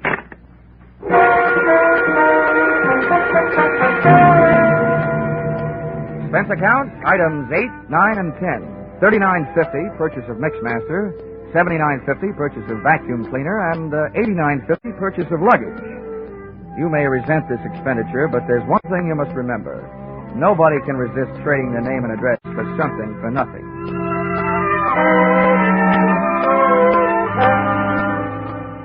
I felt like an out-of-season Santa Claus when I knocked on the door of apartment 3C at 127 East 89th Street. The frame suddenly became a picture frame encasing a live version of Whistler's grandmother, complete with wheelchair and crocheted afghan. Just bring them in and set them down. Yes, ma'am. I'm Happy Jack, and I'm glad to meet you. Right in here and set them down. Ah, yes. There you are, Mrs. Knott. You lucky woman, you. Is that all? Almost. Now, all we need from you is a little information. Just some background on today's winner to pass along to my radio audience. Be off with you, young man. I'll write you a letter. Oh, but come now, Mrs. Knott. Never mind. I have no time now. Just a few questions while I check you out on the Hoover. I don't need any checking out. Now go away. I must say, Mrs. Knott, you're a bad winner. So now I'm afraid I'm going to have to stick around to find out how good a loser you are. What do you mean? Come in. You, Stella, do you know this man? Do I know him? He's that insurance investigator, Johnny Dollar. Granny came flying out of the wheelchair, multiplying in height by 3. When I first saw Granny's hand flying toward me, it looked like there was an old-fashioned wedding ring on each finger. But just too late, I saw it was only a set of brass knuckles.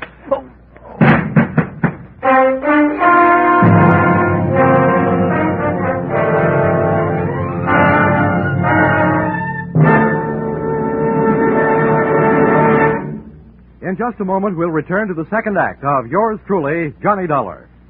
CBS cordially invites you to hear the adventures of Philip Marlowe and the stories of modern crimes and their solutions as unfolded on Gangbusters when they come to you every Saturday night on most of these same CBS stations. Tomorrow night, Philip Marlowe will investigate the mystery behind the cloak of Kamehameha, and Gangbusters will deal with the case of the Callous Killer. Now back to yours truly, Johnny Dollar.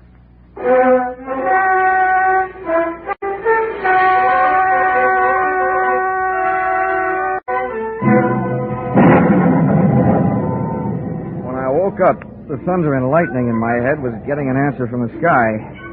And I started getting some answers, too. You, James, give me a page. Granny's voice had changed to the bass register, and its owner was smoking a big cigar. I stayed on the floor and quiet. I didn't want those brass knuckles crooning me another lullaby. I'm awful close to fouling up the whole deal. I told you I didn't want you to try to collect on that insurance. Why'd you do it? It's $30,000, that's why. To hear you talk, you'd think you were going hungry. What do you think I am, some empty milk bottle you can run down to the corner and get your nickel back on? What were you trying to do anyway, sell me out? Sell you out? You know what started this trouble. You had to go to the fights last night. Oh, a big man. Dumb cops, you call them. Don't worry about me. They haven't found me. I'll take care of myself. But not with you lousing me up, getting mixed up with dirty dealers like this guy does. Oh, you're so smart. Why did you let him in here? Shut up! He wanted to give me something for free, that's why. Well, I've got something for him. A free boat ride. Wheel that chair over here. We'll take him out in that. The wheelchair ride was short, to the street. The auto ride was longer, to the ocean. And from what I could gather on the dock, the boat ride was to be even longer, to my doom. I was still playing Sleeping Beauty and listening to the supposed-to-be dead man, Barton Drake, telling his wife Stella how he was going to make my slumber permanent. Come on, get a move on. I've got his hands tied. Hurry up with his feet. I'm almost through. There. Now what? Now stand back while I heave him up on the deck. Oh, aren't you going to tie him to something? For what? If they ever find this boat, they're going to find it empty. One good wave out there, and this guy goes for a swim. There. The wheel's lashed. He's got plenty of gas and plenty of ocean out there. That'll teach Mr. Happy Jack. Now I'm giving him away.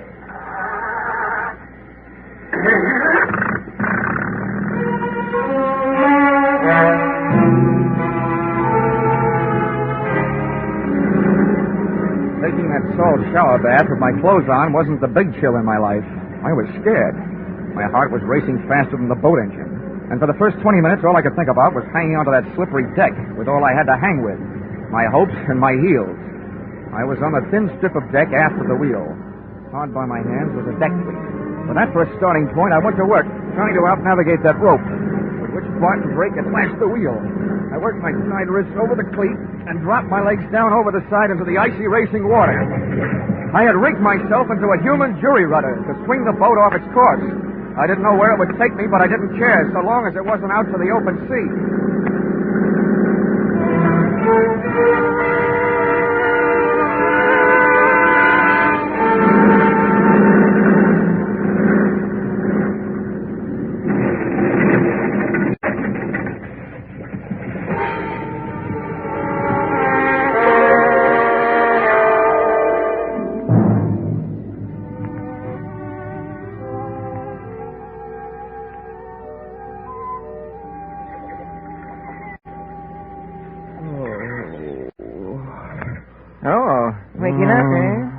Might as well tell you. Your boat sunk and you ruined the knock last night doing it. You have to pay for it. Oh. My name's Fred Kindly. I told you off the beach. I'm expecting to be paid for that, too. Well, it cost me to find out where I am. It ain't worth nothing. Talk ain't. You're on Slate Island. Ain't worth much neither. All slate. Didn't have the sense to grow no chalk to go with it. Dandy. Where are my clothes? Out in the sun. How about my wallet? Fish must have got it. Mind if I feel your back for fins? Now, don't get funny, young feller. Might want to be getting off this island someday. Someday? Some minute is more like it. You got a boat? Of course I got a boat, but ain't got much food. Maybe if I could afford to buy some supply canned goods when I got to the mainland, Well, how much would it cost? Much as $100, maybe? Okay, it's a deal. Let's go. Hold on now. Only said maybe. Come think of it, might cost $200. Oh, okay. You swindler. $200 then. Swindler, am I? I say a fellow's might as well have the game as his name. Makes per price $500 worth of grade A canned goods. And if you don't want to pay it, you can get out in this shack and wait for the mailboat. Maybe I will. When does it get here? Week from Tuesday. Okay. You'll get your $500 worth of canned goods. When can we start? I'll give you your clothes soon as you put it in writing and sign your name. Where's the paper? Right here. Keep it handy. Just fill in the amount here. $500 worth. It's the regular contract for shipwreck. Okay. Give it here. 500. And where do I sign? Right there at the bottom. There you are. All signed. That's a peculiar name. Ali Khan. I'd had more than my share of wind the night before, so I decided to throw caution to it. I went to the building at 127 East 89th Street and up to apartment 3C. First I knocked with my knuckles and got no answers, so then I knocked with my feet. Well, what do you know? The lock broke. There was nobody home, and Barton Drake must have been out calling himself Granny at the moment because the wheelchair part of his disguise was also among the missing. The closet was empty, and the brand-new Gladiator bags I had delivered the previous evening were nowhere to be found. Well, nobody could say I hadn't made it easy for Drake to make a getaway with my little giveaway. I even supplied the luggage. But all the traffic wasn't going. Some of it was coming. Oh, well, Stella, there's one bad thing about kicking your way into places. You can't lock the door behind you. Well, now that you're in, you better come all the way in. What are you doing here? You should be asking me what I'm doing alive. The only answer I've got for that is I don't murder easily. Where's Barton? Oh, that was the next question I was going to ask you. Now that one's gone, I've got a couple more I'd like to ask you. And don't argue. I don't know anything. Well, then let me tell you something. If you're not guilty of anything else, you are guilty of attempted insurance fraud. That's in my department. The tougher you make it on me, the tougher I'm going to make it on you. Now, about those questions. How long has your husband been back here in New York? He never left here. Oh, the night his car crashed through the bridge, he just grabbed himself a hideaway in New York and stayed put, huh? How long has he been using that old lady disguise? All the time. Okay. Well, now my last question. That bag in your hand, where were you going? Okay, let's find out. Give me that bag. Uh-huh. What's this? Well, it's either a bathing suit or a two-piece handkerchief. And that blouse there, that doesn't look like it's for dinner wear in an igloo. You were headed south. So we were headed south. What about... We, huh? If you ask me, and I doubt that you will, so I'll tell you anyway, your hope's just headed south. Lady, you've been double-crossed. Your husband took off without you. I don't believe it. If he left here, he had a good reason. That's your guess, but we're not playing your hunches. We're playing mine from here on in. Just where did he say you were going? I don't remember. Maybe it'll help if first you remember what I told you about insurance fraud. It's good for 10 to 20 years. Now do you remember? He bought tickets on the Orange Blossom Special for Florida. It leaves Penn Station in an hour and a half. Oh, you've got that a little backwards. The Orange Blossom Special pulls out in half an hour. Huh? That doesn't even give me enough time to get down there. Get out of my way. Sit down.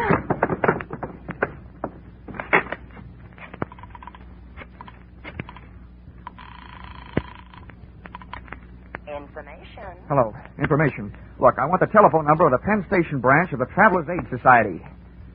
This was once when I didn't want the society to aid the traveler. I told them that Barton Drake was my invalid aunt and as nutty as a fruitcake. With Stella's help, I described his costume from the daisies on his hat to the buttons on his shoes.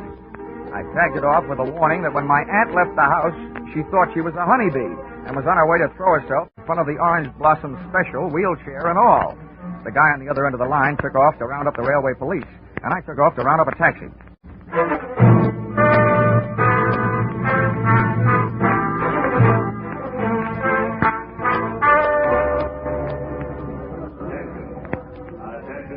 I rode the escalator into the main waiting room, and halfway down, I spotted Barton Drake in his grandmother getup.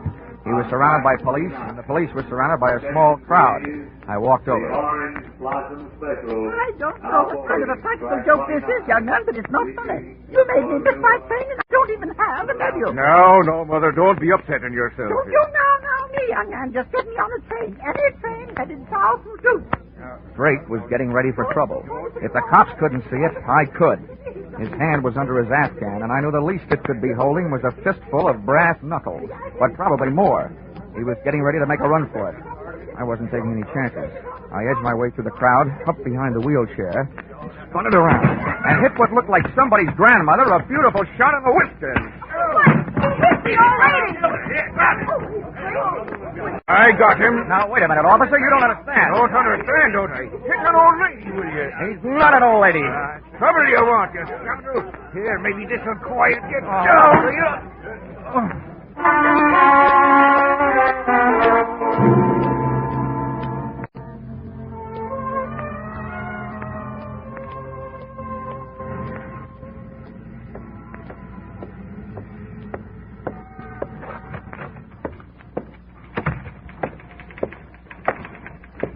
Johnny! Hi, Chicky. Oh, that bandage. What's the matter with your head? No brains. Where's the general? Oh, when he found out you saved American Pioneer $30,000, he decided to take the morning off and celebrate. He's out playing golf. Oh, great. To celebrate my getting hit on the head with police clubs, he goes out and swings golf clubs. Oh, Johnny, I was sort of... Now, don't worry, Chicky. I've still got enough energy left for nightclubs. Do you want to help me with this expense account? I'll get it out of the way. Well, that's all that stands between us. Uh-huh. Expense account submitted by Special Investigator Johnny Dollar to Home Office, American Pioneer Life Insurance Company.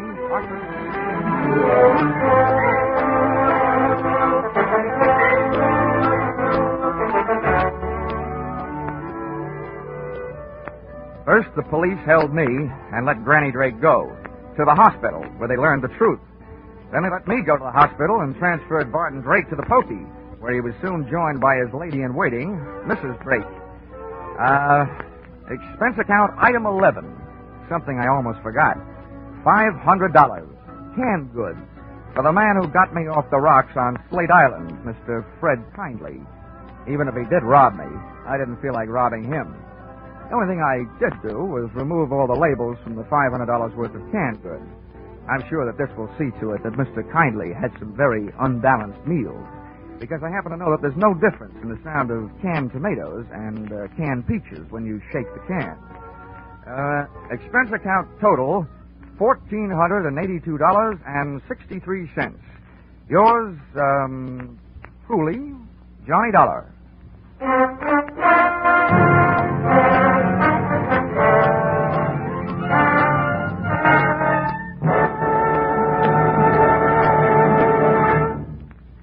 At last, mankind is facing up to one of its most feared diseases, cancer. Research scientists are working tirelessly, exploring every avenue that might lead to new treatments, new cures, and new insight into the causes of the disease. At the same time, the American Cancer Society is working to keep the public informed of all the progress that has been made, trying to reach everyone with the message that the sooner a diagnosis is made, the better the chances of cure. Together, this public education and research attack should bring great progress in the control of cancer. But both phases of this program are costly. Realizing you are giving to a fight against a disease that could menace you, give generously to the American Cancer Society's drive for funds this year.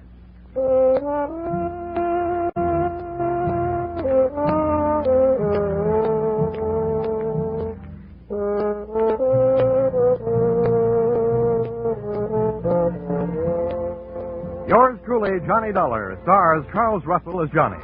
Our music is composed and conducted by Leith Stevens. Yours truly, Johnny Dollar, is written by Paul Dudley and Gil Dowd, and is produced and directed by Richard Sanville for CBS, where 99 million people gather every week, the Columbia Broadcasting System. By Richard Sanville for CBS, where 99 million people gather every week, the Columbia Broadcasting System. Everybody knows a taxi driver likes being over-tipped, but you can't blame him for not liking being tipped over.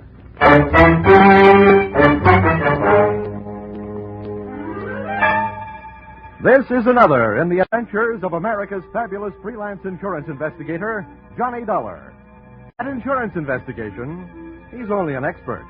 At making out his expense account, he's an absolute genius.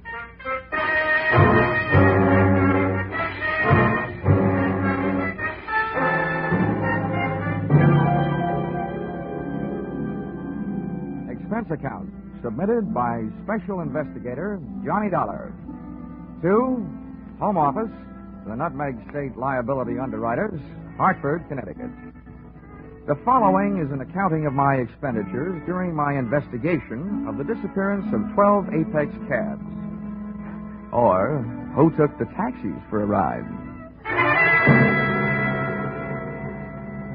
Expense account, item 1, $3.10. Train fare, Hartford to New York. Item 2, $1.10. Dinner en route.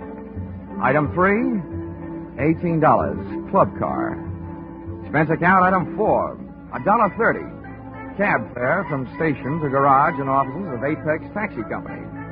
I actually waited for an Apex cab, but could have saved my time. The driver told me nothing, except that the man who came rushing out of the Apex office when we pulled up was the big boss, Mr. Gordon McKissick. Thanks, driver. He's just the man I'm looking for. Here. Thank you, sir.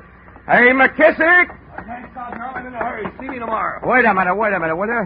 I'm Johnny Dollar from the insurance company. Oh, good. That's different. Just in time. Come along. Where are we going? Come on, tell you in the car. Just had a call from the police. Another one of my cabs has been stolen. Huh? They found the driver slugged and unconscious, and I got to get out there. I tell you, Dollar, I'm going crazy. This has got to stop. It's not only driving me out of business, it's driving me out of my mind. The police have done their best, and Lord knows I have too, but I'm about ready to give up. This makes 12 of my taxi cabs disappeared off the face of the earth. It's fantastic. I can't believe it. Hold it, McKissick. Do us both a favor, will you? Huh? What? Play cucumber for a few seconds. Oh. Remember, the insurance company I represent has plenty to scream about, too. What I need is some facts. I haven't got any facts. And if this keeps up, I won't have any taxis. They're gone, that's all. 12 of them, that's all there is to it. Any idea of a motive? Some new kind of car theft? That's what the cops say. Okay, what's your idea? Robbing the drivers? You don't have to steal a cab to rob a driver. It's ridiculous. All right, then. What else could it be? Competition? Sabotage? That's my guess. Competition. So far, it's only a guess. I'd give anything to know. So would the insurance company. Anything. They'd even give up my happy young life.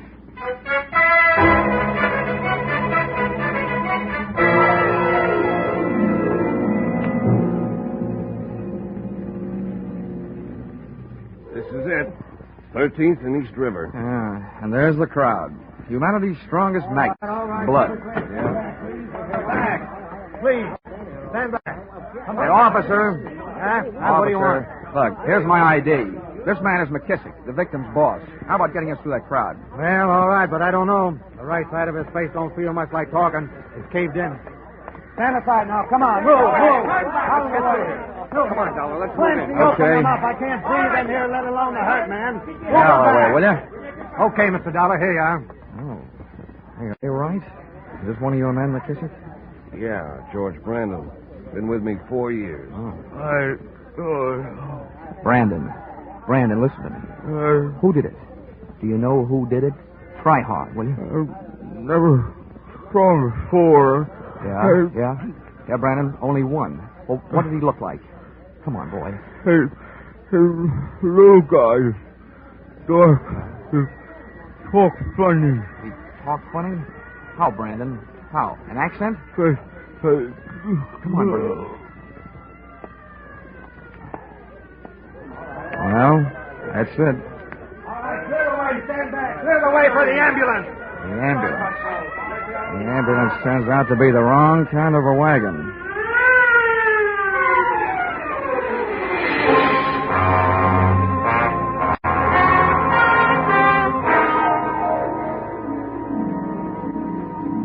Expense account, item 5, $28. Transportation the following day, visiting hospitals and the homes of the other 11 Apex drivers who had lost their cabs. During the course of this, I contracted a severe case of what GIs used to refer to as Jeep seats. Out of 11 interviews, I got 3 clues. 1, that up until last night's killing, the cab nappers had worked as a team. The little dark guy with an accent, as described by the dead driver Brandon, and a 300-pound accomplice wearing a seersucker suit, a Panama hat, and a complexion akin to a perspiring blob of leaf lard. This heavier of the two heavies, it seemed, never actively participated in any of the rough stuff, merely assuming the role of director of operations. Clue number 2, that in each instance, the driver's uniform cap was also stolen, which indicated to me merely that the getaway driver was very much interested in looking like a cab driver. And finally, clue number 3. From the most disgruntled of the drivers interviewed, the fact that the fleet owner McKissick had spent 3 years bootlegging, another 4 bookmaking, and had spent some very short vacations getting away from it all in prison, which naturally led me back to McKissick's Apex garage and office. Come in. Oh, Dollar. Well, what have you found out? Well, I'll tell you, McKissick. So far, I've just hit the ABCs. Later on, I'll get to the XYZs. Look, Dollar, I'm getting fed up with double talk. What I want to talk about is a double life. Yours. What? I once broke a leg jumping to a conclusion, so don't get me wrong. That's not what I'm doing.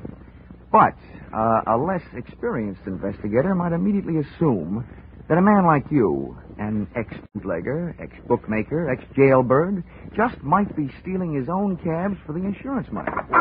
Now, wait a minute. Don't get that way, or I might also get the idea that you have a killer instinct. My record's my own business. It was okay with the Hack Bureau. It was okay when that company sold me the insurance, so it'll have to be okay with you because you're stuck with it. Nobody's calling you guilty. Okay! Okay, all I'm telling you is this. I want your cabs off the street until this thing is cleared up. That's big talk, little man. When the day shift comes in at 4:30, tell them to park their cabs in the garage. And you can tell your dispatcher the night shift isn't working tonight. Bad enough to have my competition running me out of business. Now the little helper from the insurance company shows up to finish the job, huh? I'm not trying to put you out of business. I'm trying to keep you in. Well, it don't sound like it. No cooperation from you, no insurance. I'll have it canceled as fast as I can get to a phone. How about it? Okay, Dollar. I can't do anything about it. But if I were you, I wouldn't be caught hanging around here by any one of those drivers you're putting out of work. Some of them play rough.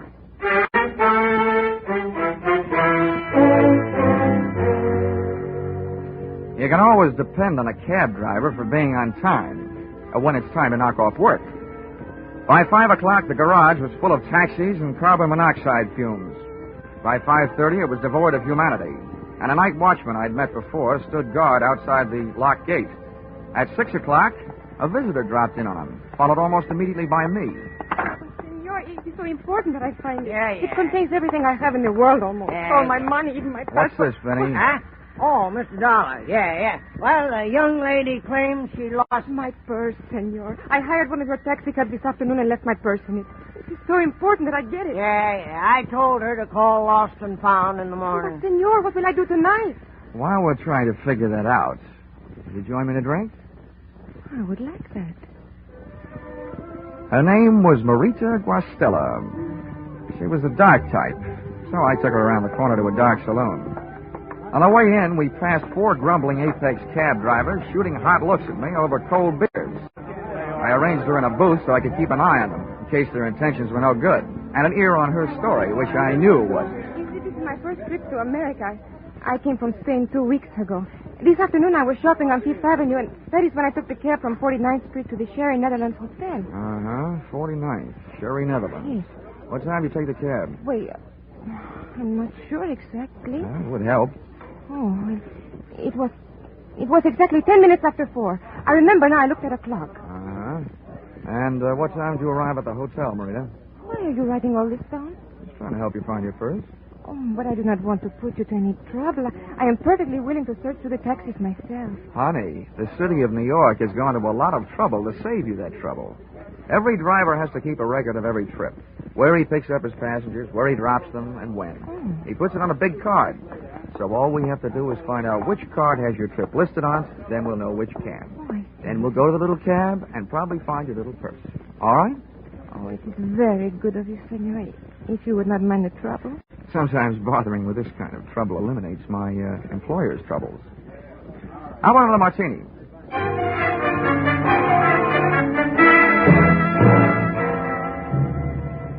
Expense account, item 6. $4, bar tab. Tip to waiter, $1. And here's a tip to young ladies who are pretending that they just came from Spain 2 weeks ago. Don't order bird bath martinis and put them away in one gulp. The drinking taste of Spanish ladies is more the sherry type. And martinis are hard enough to get used to in 2 years, let alone 2 weeks. Or who knows, maybe she was just in a hurry to get to the Spanish olives. One thing was fairly apparent, though. She seemed to be in a hurry to get something out of one of those cabs, and not by way of the lost and found department. The least I could do, both as a gentleman and an insurance investigator, was to accept her phony-sounding story and take her back to the garage. I arm in arm the sometime senorita around the block, passing the time in a conversation not exactly based on her mother's favorite recipe for rosa con pollo. As we passed the office portion of the Apex cab building, I gave up looking into her eyes and saw something that was open even wider, the garage gate. Senor, what is it?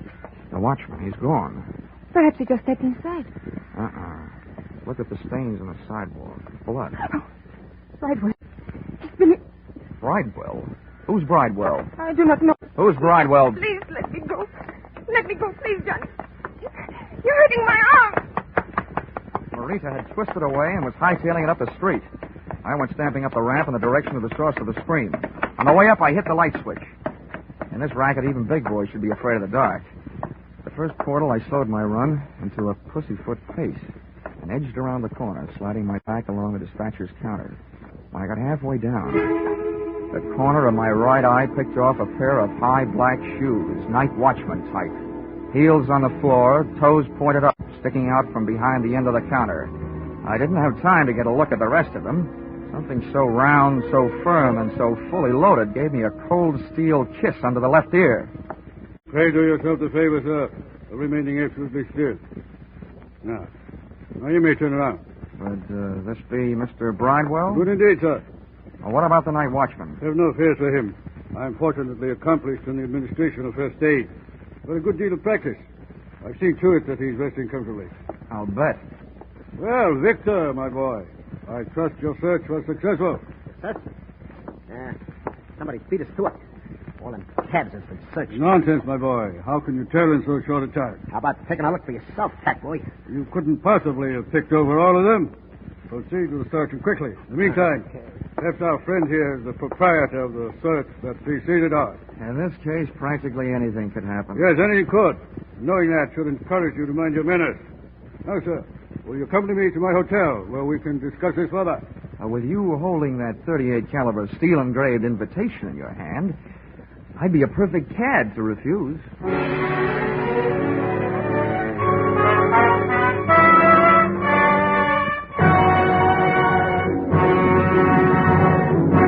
In just a moment, we'll return to the second act of Yours Truly, Johnny Dollar. But first, your armed forces are constantly searching for new methods and devices for national security and better peacetime living.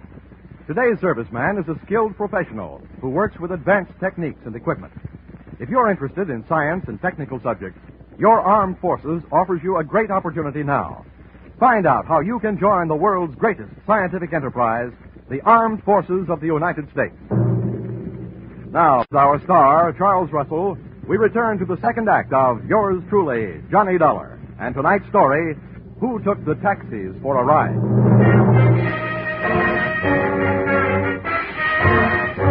Looking for some stolen taxi cabs and wound up in a hotel room looking stupid. Not wishing to make this a permanent effect, I put my mind to work, and the fruits of its labor went something like this. Whoever had been stealing those cabs, and I figured I was face to face with one of them now, had not been stealing the Apex rolling stock for the cabs themselves, but for something evidently hidden in one of them. From here on in, there was only one way to play it, by ear. That was easy, because the pasty-faced 300-pounder draped in a double-breasted seersucker tent was doing all the talking. Back in 1912, when I was expelled from Oxford University as a result of an unfortunate association with an unscrupulous proctor, I arrived at this decision, sir. It is sometimes not profitable to be on the apparently right side. Do I make myself clear? Well, in a roundabout way, I think so. Now then, I am thus fully acquainted with my position in regard to this matter of the Scarlet Madonna. But you, where do you stand? I'm running a one-man escort service for Marita Guastella. Marita, so. The lovely but unwise Marita has taken unto herself an accomplice, has she? Well, as long as you are allied with her, you and I must be at close brothers. Well, I'm open to suggestions. Good. The girl is nothing more than a penniless adventuress, a common thief. But I, sir, may be able to tempt your transient loyalties with some very fetching terms. Mm-hmm. Well, Victor? It's our man, all right. I knocked it out of that night watchman when he came to. There was only one guy in that garage besides us. This is him. Let's go to work. Here, Victor. This is not the time for violence. The gentleman and I are about to discuss terms of mutual profit. Were we not, sir? You were discussing. I was listening. Yes. You'll find that I can be concise when the situation demands that I be. Shall we start with a figure of, say, $5,000? I have not. Let me work him over. Well, Victor, you kindly remember that I deplore violence. Well, young man, what do you say? Nuts to your 5,000, Mr. Bridewell. Good heavens, man. Have you lost your mind? What do you think the Scarlet Madonna is worth to you? Well, so far it's been worth one man's life, 12 taxicabs. On a used car lot, that comes to more than $5,000. $7,500 then. Keep coming. Now, see here now. There's not only a limit to my generosity, there's a limit to my patience. How else do you expect to realize such a hundred profit? I haven't made up my mind. And perhaps I can help you. Here are the problems you face. The Scarlet Madonna is no ordinary gem to be disposed of through the ordinary channels. You, sir, have the faintest notion of the importance of the jewel. Well, I've got a hunch I could retire for life on it. A very short life it might be. It'd be a pity if your blood were mixed with that already shed through the centuries over the Scarlet Madonna. I don't waste time with that sorry fat stuff. We haven't got all week. My purpose in this repetitious recitation is bona fide. The bloody history may convince our friend that no one since the year 1256 has been able to share for any appreciable length of time the company of the Scarlet Madonna. Hey, tell him about the Well, that was the year it was fashioned. He worn the vestments of John of Vicenza. On March 20th of that year, he was ordered by Alexander IV to hasten to the province of Tuscany to aid in the routing of the heretics. There, John was murdered and robbed of this jewel. And since that date, It has never ceased its bloody journey through history. England, France, and Spain. Don't forget the pirate stuff. Thank you, Victor, for your helpful interest. Indeed, it is true. During one of its bloodier experiences, it was woven into the beard of an Alsatian pirate, from which it fell when his head tumbled into the basket beneath a guillotine. Yes, that would suit me. You see, mister, don't go losing your head. I'm trying not to. But, Bridewell, if this rock is so hot, how come you're willing to risk your pudgy little neck for it? Victor here and I are only the temporary middlemen for this infamous death. You aren't yet. Am I to understand that you refuse? Well, I must say you tell a very good story. But the answer is still nothing doing. I told you fat stuff. We're wasting your on this guy. Well, Victor, that's enough. Okay, now get up, young man. Keep that monkey over me or I'll yell the roof off this joint. Yes, no, that won't be necessary. Now, put your hands up, please. Now, Victor, go through his pockets. Not that anyone would be foolish enough to carry the Scarlet Madonna. Okay, now. That easy. You'll kick your teeth out. Don't try it. Hey. Come on. You know what we got here? Insurance stake. I know, Victor. One gun is enough. Not for me, it ain't. It must be from the company insuring the rock. No, Victor. I am thoroughly familiar with the policies covering the Scarlet Madonna. What's the gentleman's name? Johnny Dollar from Hartford, Connecticut. And right now, thinking there's no place like home. I'm leaving. No, not alive, you ain't. We can't let him out of here. He's red hot for us. Put down your weapon, Victor. There's been trouble enough. Hunter, now you don't. Oh, yes, I do. Back off, Buster. Now, Victor, I must insist. Let him get away. Let's go. Insurance investigator, whatever. If he knows where the jewel is, he's more good for us alive than dead. More valuable than even you.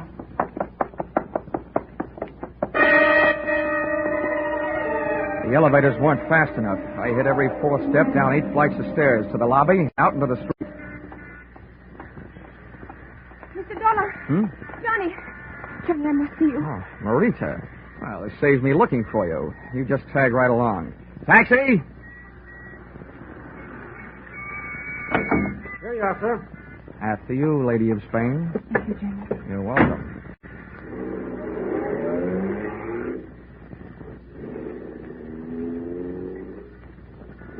Oh, my poor Johnny. What did they do to you? A gentleman named Victor hung a right hand on me, complete with signet ring. Oh, Johnny. Oh, never mind that hanky. I'm not in the mood to be dabbed at. I'm so sorry. Johnny, what did they tell you? Oh, no, you don't. First, I want to hear what you have to tell me. Then we'll compare stories. Wait. There's not much to tell. The Scarlet Madonna is rightfully and legally mine. My only crime was to bring it into this country illegally for customs. I met Broadwell and that horrible Victor on the ship. And when I got to New York, I realized that they were following me. I was terrified. That I'll believe. I was in a taxi cab, and they followed me in another. It forced us to a curb. And, well, I hid the jewel in the upholstery of the taxi. Then I jumped out and fled for my life. Of course, I remember that it was an Apex cab. I've been trying to find the exact one ever since. So apparently they. How'd they find out? They ran after me that night. They searched me and all of my belongings. And then when I started my search, they realized what I was doing. Well, looks like anybody can catch the brass ring on this merry-go-round. Please, Johnny, tell me that you will help me to recover the Madonna. Look, gorgeous. All I'm trying to catch up with is a dozen stolen taxi cabs. But you're not just going to leave me flat? With that figure? Impossible.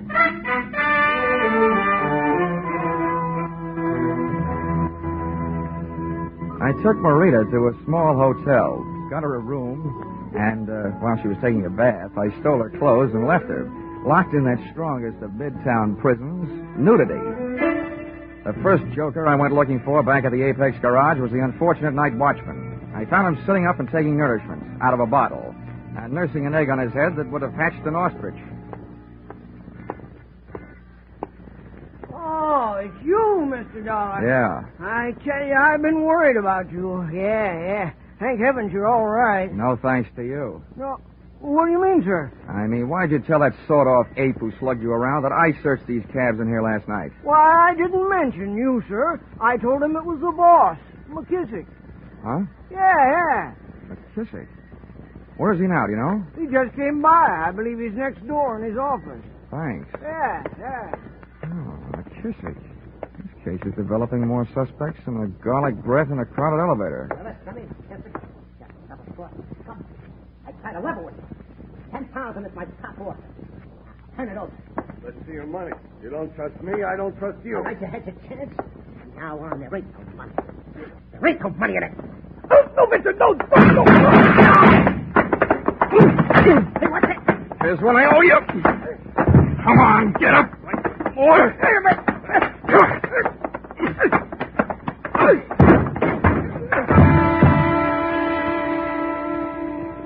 Then I finished the job he had started. I found the Scarlet Madonna clutched in McKissick's dead hand. For a Scarlet Madonna, it was mighty green. It was an emerald about the size of a pack of cigarettes that's been flattened out in your pocket. A Madonna figure was carved in bas relief on one surface. As I stood over the body of McKissick, looking down at the green gem in my hand, I realized where it got its crimson name. For on the floor, outlining my hand, was a spreading pool of scarlet blood. Well, sir, we meet again. Yeah, so it seems. May I offer you my congratulations, at the same time request that you hand over the Scarlet Madonna? Being unarmed, as you are, you're not welcome to it. Well, perhaps I have something more persuasive than a weapon. Here are my credentials. I'll look at them if you'll back up against the wall. Very well. You'll also find there a letter authorizing me to the legal possession of this infamous, this hateful, this accursed instrument of greed. Will explain that it's been my odious duty to retrieve it for its rightful owner, the Stillwell Museum in London, from which it was stolen by Victor and his erstwhile lady-in-waiting, the exotic Marita. Insurance investigator. You? Where do you come from? What's your outfit? Yes, I thought I'd set you back on your heels. I'm from London. Pity we didn't have each other's interests classified earlier. We might very well have, shall we say, collaborated in this matter. Yeah. I'm sure there's an unvoiced question lurking on the tip of your tongue. My association with the bestial Victor. Well, at this point, I didn't want to insult you. Yeah, think nothing of it, my boy. Due to a fortunate similarity in voice and physique to your accomplished actor, Mr. Sidney Greenstreet, I find myself automatically listed as undoubtedly the villain of the piece. In this case, and in many others during my fantastically successful career as an insurance investigator, I was able to align myself to the basic source of the villainy involved. Further, I pray that you not accuse me of being associated with any of the physical violences which have punctuated this case.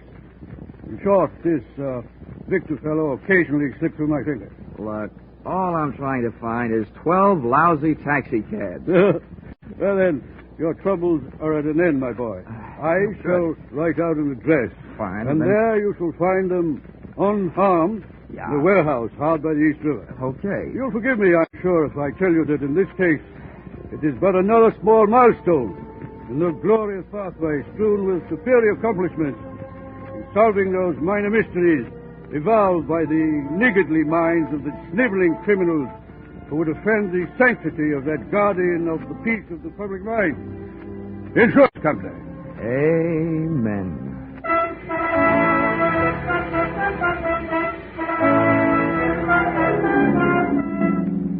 Expense account, item 7. $1.95, one evening gown, which was hard enough to find, but would probably be even harder to wear at that price. Purchased in an all-night salon de mode on 136th Street. This dress I gave to Mr. Bridewell to take with him when he went calling on Senorita Marita Guastella, prior to turning her over to the police. Expense account, item 8, $6.10. One bottle of you-know-what, with which to gargle the half-good, half-bad taste left by this case out of my mouth. Expense account, item 9, transportation. No, come to think of it, you can forget this item for a while. I think I'd better stay here in Manhattan and rest up a bit. Expense account, item 9. $400. Advance. Entertainment and things. While resting on my laurels. Or possibly Mr. Bridewell's laurels. But anyway, resting. Expense account total, $1,100. You fill in the cents. Yours truly, Johnny Dollar.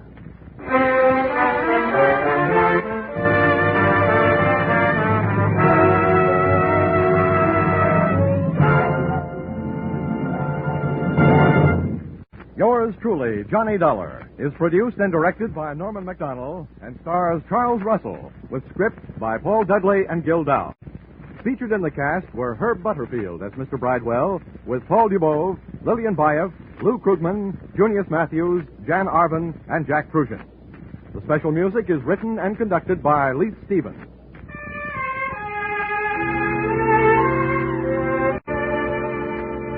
Be sure to be with us again at the same time next week when another most unusual expense account is handed in by Yours truly, Johnny Dollar.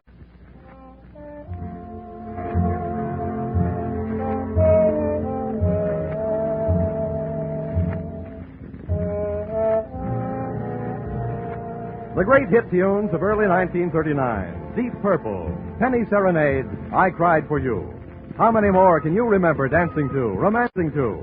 You'll hear them in smart new 1949 arrangements when your hit parade on parade comes along immediately over all of these same CBS stations.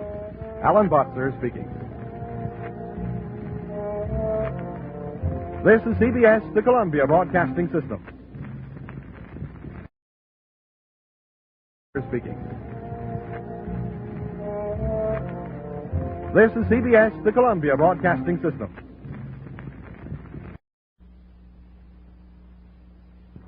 I hope St. Peter's listening. This report may one day help qualify me for that pass through the pearly gates. This case almost rushed me up there.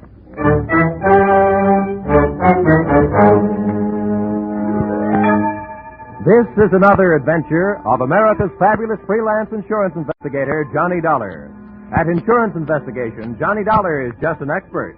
At making out his expense account, he is an absolute genius.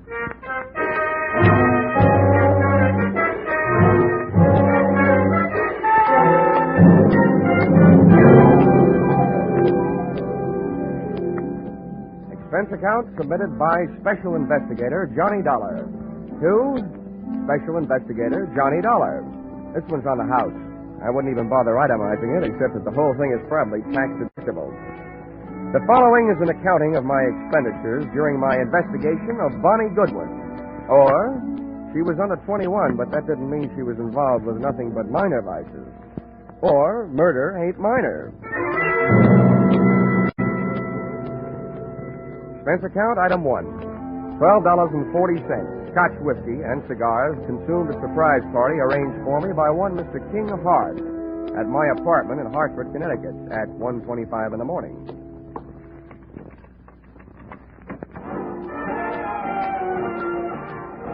Well, who are you? And which one of us is in the wrong apartment? Neither one of us. I'm King Hart. I came down from New York to see you. I hope you don't mind my helping myself to a cigar while I was waiting. Well, no, not at all. I'd even join you in a drink of my scotch, only I don't think I could squeeze it out of the cork. Yes, I'll send you a case. Send me a copy of your pass key while you're at it. Maybe I can drop in on you sometime. This verges on the illegal. Let's not waste time trying to scare each other, huh? Let's talk business. What is your business? Well, that verges on the legal. That's why I need you. In your racket, you're well enough known to do me some good. In mine, I'm too well known to do it myself. Do what? Find a girl for me. Oh, now, wait a minute. I'm in the insurance business. So's the girl. She's a beneficiary of my insurance policy. This is a very unusual case. I was a sucker. The way that policy is written, I need her signature to do what I want to do. Change the beneficiary? Yeah. I'm all set to marry an honest dame. She loves me. Well, I'll tell you, Mr. Hart. I make it a habit to work for big insurance companies, not individuals. Sorry. How come? I can't look up your credit rating in Dun & Bradstreet. Look it up in this wallet. Go ahead. Don't be bashful. Mm-hmm. Yeah, well, you're solvent. Corners of these bills look like the tally on a baseball scoreboard. 1 run on the first, and then 3 goose eggs. Help yourself. Not so fast. Your money may be okay, but about your story. What about it? Look, there's any number of good licensed private detectives that you could have gone to. Philip Marlowe, Sam Spade, and Richard Diamond. And he would not only have solved your case, he would also sing you a song. Why did you come to me? I thought you had me straight. I don't like detectives. I'm allergic to coppers, pro or semi-pro. So's the girl. Look, Dollar, all you have to do is find the girl, get a signature on the form, and bring it back. Is that so tough? Well, my wisdom tooth still finds it a little tough to chew. I'd like to see the policy. Sure, I brought it with me. Here you are. Wow, this is a motive-sized policy. $100,000. How'd you ever get it, Mr. Hart? When I took it out, I was a haberdasher. Uh-huh. Specializing, no doubt, in bulletproof vests styled by Hart, Schaffner, and U.S. Steel? Oh, yes. Beneficiary, Bonnie Goodwin. That's her. Well, before I can start looking, I should know where she stopped being around. Chicago. You'll find that and a lot of other stuff about her stapled to the back of the policy. My, you're the very model of efficiency. I should be. As a model prisoner, I ran the accounting department at Leavenworth for 5 years. Thanks for not being bashful about your past. Makes it easy for me not to be bashful about asking you for something. What's that? My assignment in writing. I just don't want anybody to get the wrong idea about my association with you. That's okay. All right. If you'll pay for the ticket, I guess I'm ready to take the ride. How much? A $3,000 retainer, and I'll bill you for my expenses. It's a deal. And don't hesitate to travel first class. Don't worry, Mr. Hart. Don't worry.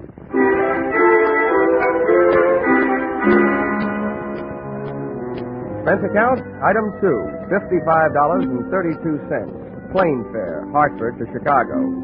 Expense account, item 3, $4. Cab fare from airport to downtown. It takes about half as long to get from the Chicago airport to downtown as it does from Hartford to Chicago airport. I checked into the Ambassador where I intended to live, first class. And expense account, item 4, $1.20. Cab fare to the Muriel Arms, a female hostelry where I didn't expect to live, but which was Bonnie Goodwin's last known address.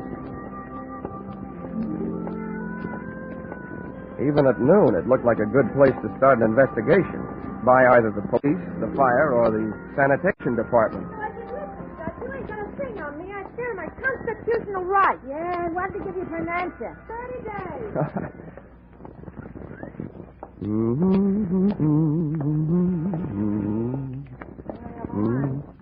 She hasn't called back that before. Hello, Muriel Arms. I'm sorry, Miss Graham left a note disturbing till 2:30. Hello, Muriel Arms. Call back after 2:30, please. Pardon me. Muriel Arms. No, she isn't. She'll be back in 5 days. Hey! Yes, sir. Where can I find the room clerk? That's me. Oh, good. I'm looking for a girl who used to live here. Her name's Goodwin. You remember her? Oh, the little princess? Yeah, I remember. I'm trying to forget her. Well, I'm trying to find her. You know where she went from here? No, and I don't care. One of the girls said she saw her hanging around Emma's place. That's over on Rush Street. You'll hear it before you see it. I'm sorry, mister. That's all I got time for. These calls are piling up. Hello, Muriel Arms.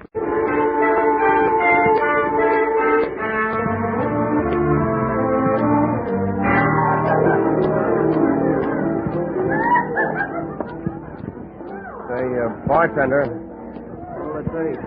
Where can I find Emma? I'm Emma, and no jokes. What do you want? I'm looking for a girl named Bonnie Goodwin. She ain't around. You told her she wasn't wanted around here. Well, that's your business. My business is to find her. Who are you? From the law? Well, from the law of averages, the insurance business. If you're selling insurance, you're going the right way. She needs some. Why don't you try the Flagler apartment?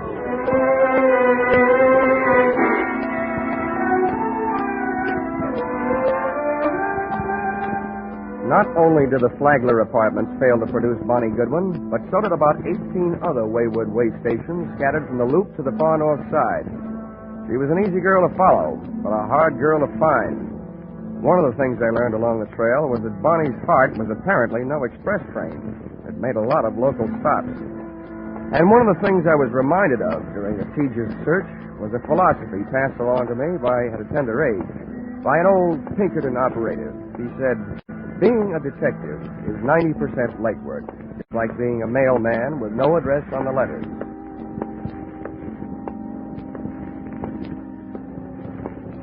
Expense account, item 5. $14.95, shoe leather. My brogans and my nerve ends were worn to a frazzle by 8 o'clock that night when I went sniffing up my latest lead, which took me to the desk of a tasty little flea bag on Dearborn. Oh, it felt like you were picking up a 7-year itch just walking into the lobby. Hiya, Sonny. Are you looking for somebody?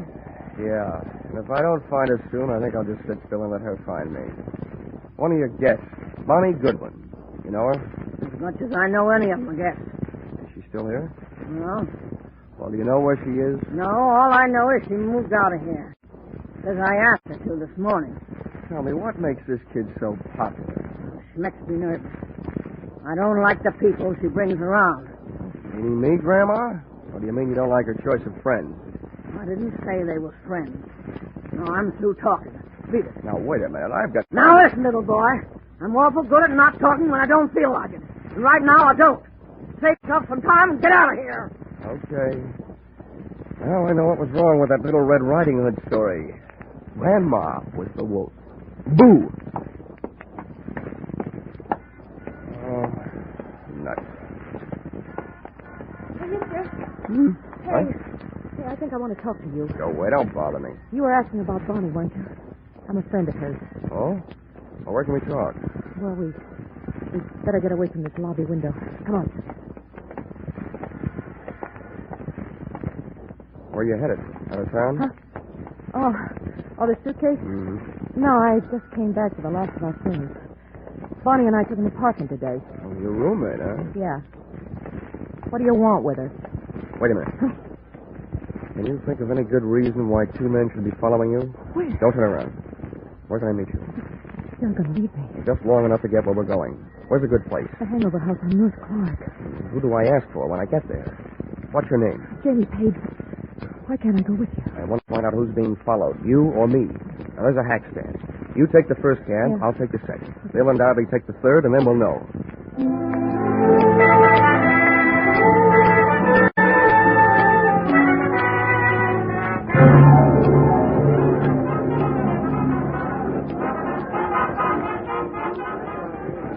What did you find out? Oh, nothing, Janie. Those guys pitched me the biggest curve since Lefty Grove. What does that mean? Oh, we took 2 cabs, so they took 2 cabs. One of them followed me, so it figures one of them followed you. Any idea why? Now, wait a minute, mister. First, I gotta get you straight. I just picked you up on a hunch because you don't look like the other ones. Who are you, and what do you want with Bonnie? My name is Johnny Dollar. My business? Insurance. Insurance? Who's dead? King Hart? Did I hear a hopeful note in your voice, Janie? Well, is he? Look, in my business, I've learned never to give a definite answer to that question. But, as far as I know, he's still alive. He was when I saw him yesterday. He hired me to find Bonnie because he wants to get her name off his life insurance policy. As simple as that. That skunk. After what he put her through. You can file this question under N for none of my business, but just what did he put her through? He built her way up, and then he dragged her way down. And she's still too good for him, for anybody who works for him. Something out of here. Maybe I told you too much about my business. Just enough. You're trying to help King Hart take away the only thing he left her.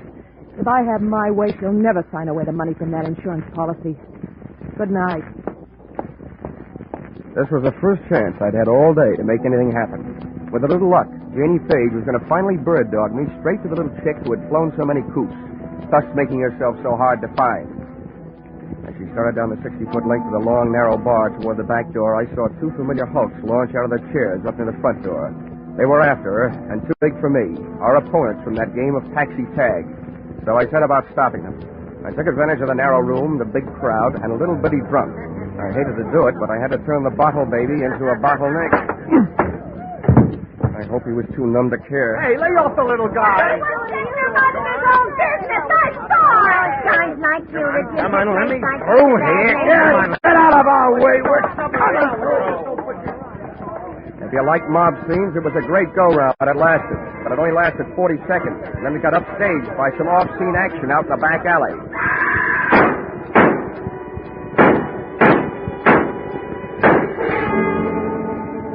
The crowd went out to look. I didn't. Somehow I knew. My live lead had turned into a dead one. And the morning news flash over my hotel room radio read the funeral services over what little remained of my hopes. Guns roared on Chicago's north side again late last night when 6 slugs tore the life out of a 105-pound brunette in an alley shooting reminiscent of the early 30s. Listed at the city morgue as dead on arrival, the body was identified as that of 19-year-old Bonnie Goodwin, ex-girlfriend of the notorious hoodlum King Hart.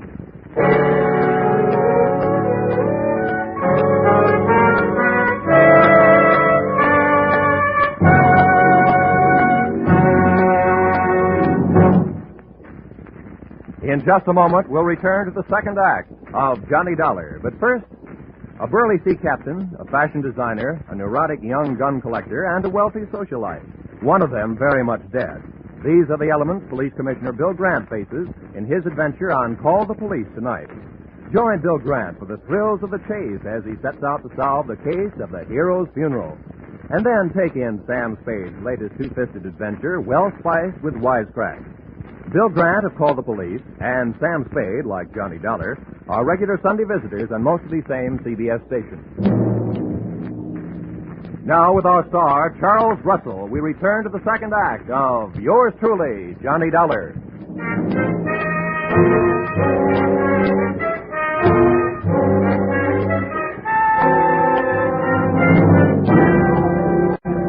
An alley shooting reminiscent of the early 30s. Listed as dead on arrival at the city morgue, the body was identified as that of 19-year-old Bonnie Goodwin, ex-girlfriend of the notorious hoodlum King Hart. And now for yesterday's baseball scores in the National... Expense account item 6, $22.50. Replacement of one hotel room radio, which I punched on the dial. After it told me that the girl I'd been using as a bird dog the night before was really the bird. That I had spent an hour with Bonnie Goodwin, looking for Bonnie Goodwin. I agree that isn't the proper way to turn off a radio, but the fight up to that time had been one-sided. I had to throw one punch even if the fight was all over. But then the bell rang, calling me out of my corner for another round. The bell on my telephone. Hello. Hello, Dollar. Yeah? This is King Hart. I just got in town. I'm at the airport. Well, 9 a.m. News travels fast.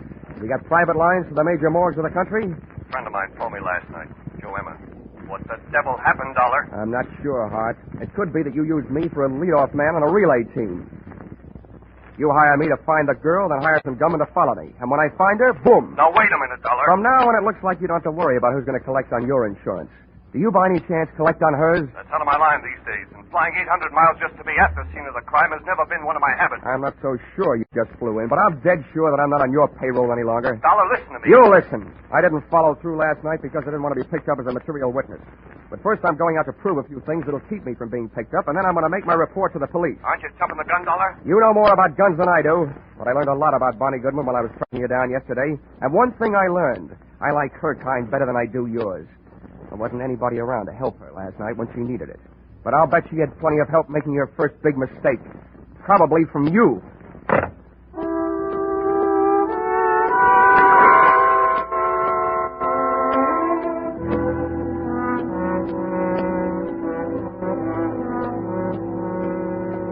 Any morgue is a masterpiece of refrigeration. Just thinking of one can give me a real cold chill. When I walk into one, I feel an icicle forming on each separate vertebrae in my spine. And when I start walking out of one, I feel the ice begin to melt. You do yourself any good? Maybe. Thanks for letting me go through things. Here, buy yourself a cigar. Oh, this I'll buy a box. It's a big tip. It should be. You've been a big help. I'd gone to the morgue to find an address, and I'd found it. In the suitcase, monogrammed BG for Bonnie Goodwin. I also found that the body had been identified by her roommate.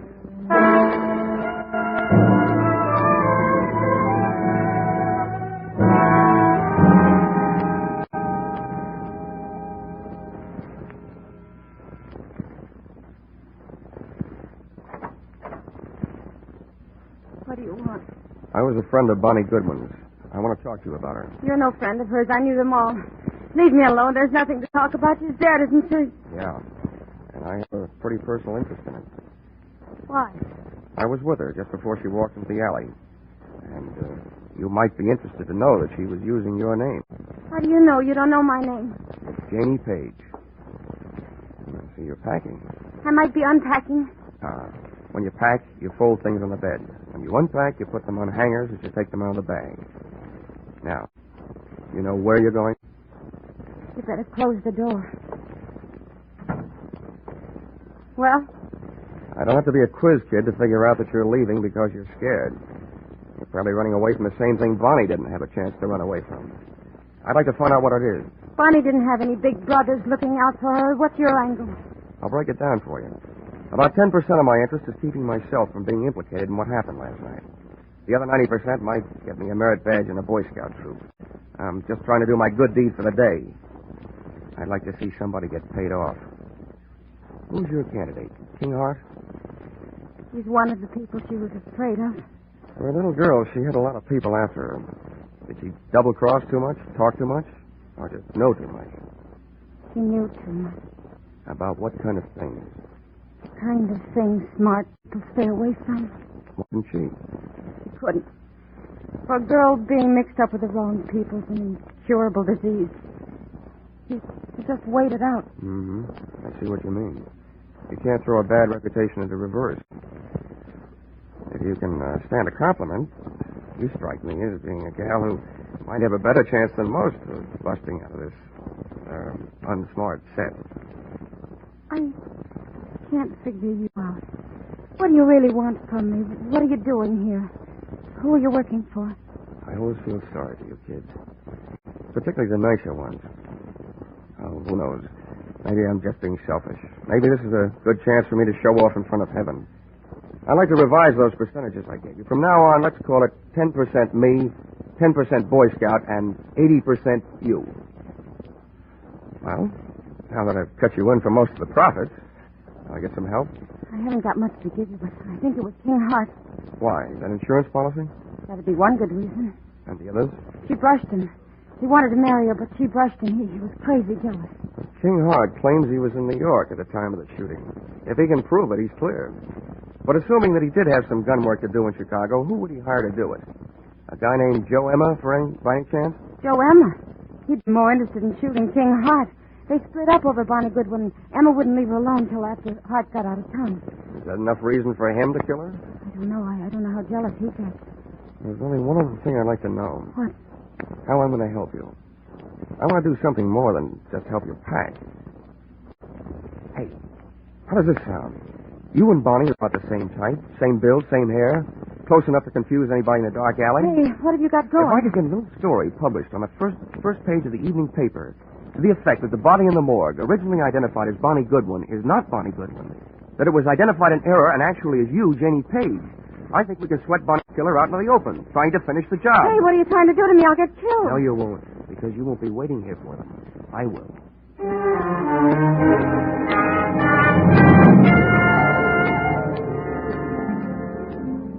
Expense account, item 7, 5 cents. Phone call to an old newspaper friend. Expense account, item 8, another nickel, one evening newspaper. Which proved to me the power of having old friends, and which I hope would prove to me the power of the press. The story, including the girl's address, was right above the weather report. And it looked like a fair night for Chicago, but a stormy night for me.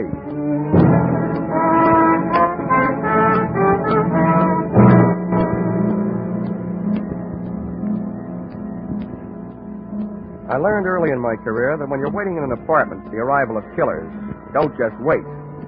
I opened a window onto the street, made myself a pot of coffee, some sandwiches, sat down in an easy chair facing the door near the telephone, and had a picnic. For dessert, I had a sweet, rich idea, which made me feel much better. When a little after 10, I heard a car pull up outside. When I heard footsteps coming up the hall 20 seconds later, I picked the telephone out of its cradle, dialed 1 to get rid of the telltale tone of a line not in use.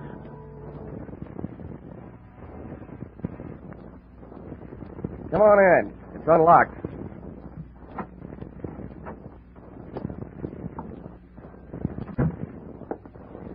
King Hart. Repeat, King Hart. What are you up to, Dollar? I'll tell you what I'm up to. At the other end of this phone line is a police lieutenant listening. He knows that you're here with me, so don't get rough. I don't care who's listening. Where is she? Who? You know who, Bonnie. That body down at the morgue isn't her. I wish I had this much luck fishing. People seem to bite easier. I suppose you're here because you missed her the first time. Don't be stupid. I'm trying to save her life. Where is she? She She's sitting next to the lieutenant who's listening on his telephone. I don't believe it. Come on. You can talk to her. Okay. But you better be right. Here, take the phone. Right over the head.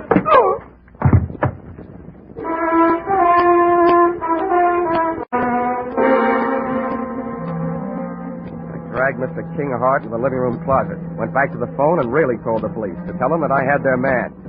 I still had the phone in my hand when the apartment door opened, framing two masses of manhood, one of whom I knew. So this time, just to play safe, I said into the live phone, Joe Emma, and help her. Shut the door, Angie. Yeah. Well, if it ain't our insurance sale, who are you talking to with that telephone? The police. I just gave them your name. Hang it up. Okay. Pretty smart trick, I suppose. But I got news for you. What you just did ain't even evidence. Because you ain't going to be around to corroborate it. And we ain't going to be here when the cops get here. Now, where is she? If you're looking for Bonnie Goodwin, your search is narrowed down. You've got the whole rest of the world to look because she ain't here. Too smart. Now, where is she? Hey, Emma. She's hiding in that closet there. The knob just moved. Oh? So that's where you got it. Okay, Angie, stay on this guy. I'll take care of Bonnie. On out, sweetheart. I'm coming, Joe! Where are you?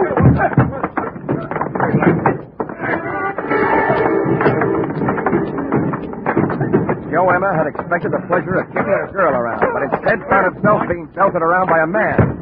Angie's right hand dove for his armpit and not to scratch himself. Just as he snapped another shot at Kinghart, I sent a flying tackle at him. Oh! Now you missed again, Angie, and it's over you. Now.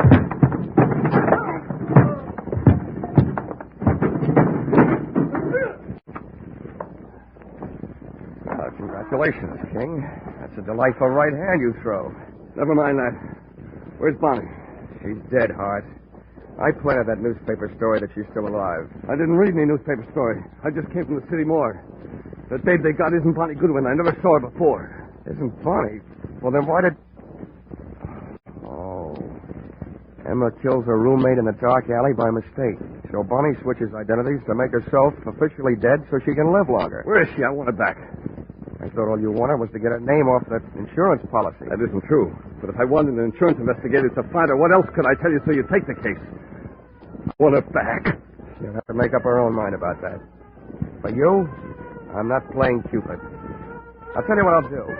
You tell me all the sweet, pretty things you want to say, and I'll repeat them to her.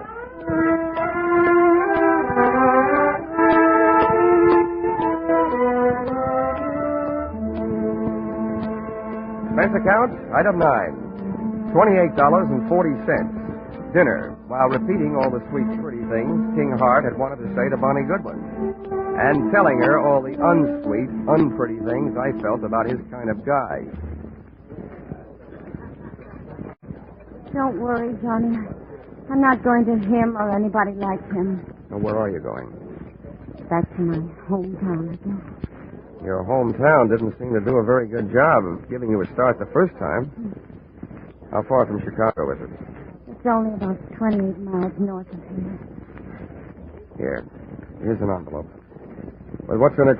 You'd better buy yourself a ticket that'll take you about $3,000 worth west of here. Oh, Johnny, thank you.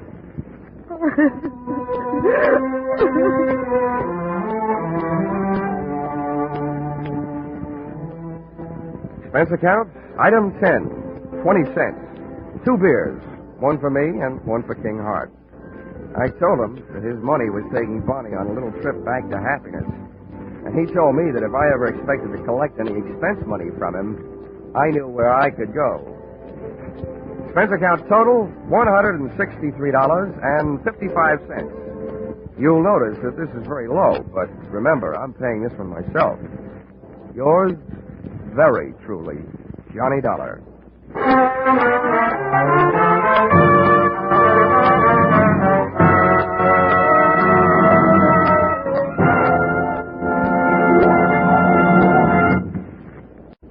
Yours truly, Johnny Dollar, directed today by Gordon T. Hughes, stars Charles Russell, with script by Paul Dudley and Gil Dowd. Featured in the cast were Georgia Ellis, Paul Dubov, Martha Wentworth, Lou Krugman, Gene Bates, and Larry Dobkin. The special music is written and conducted by Leith Stevens.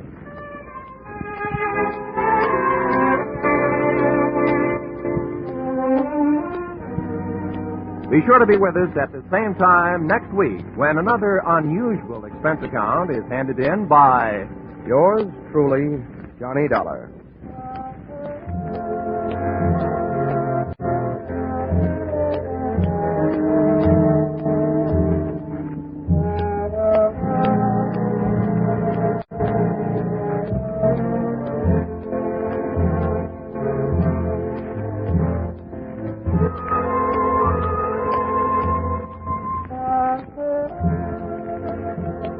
Cheek to cheek, I'm in the mood for love. Isn't it a lovely day? That's what you think. Nope, that isn't just a mixed-up sentence. That's just for the top hits you'll hear on your Hit Parade on Parade tonight. Top hits from 1935. Without a word of warning, I'm on a seesaw. Yes, more hits dressed up in bright new 1949 arrangements and played and sung by the nation's top vocalists and musicians. Be sure to hear your Hit Parade on Parade this evening in Jack Benny's time on all of these same CBS stations. This is Roy Rowan. Your Hit Parade on Parade follows immediately.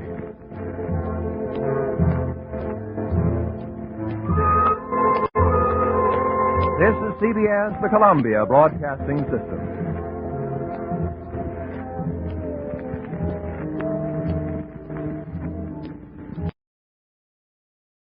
Columbia Broadcasting System.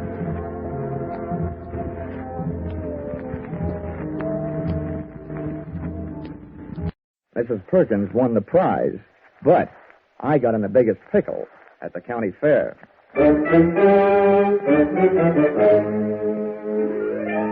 This is another in the adventures of America's fabulous freelance insurance investigator, Johnny Dollar.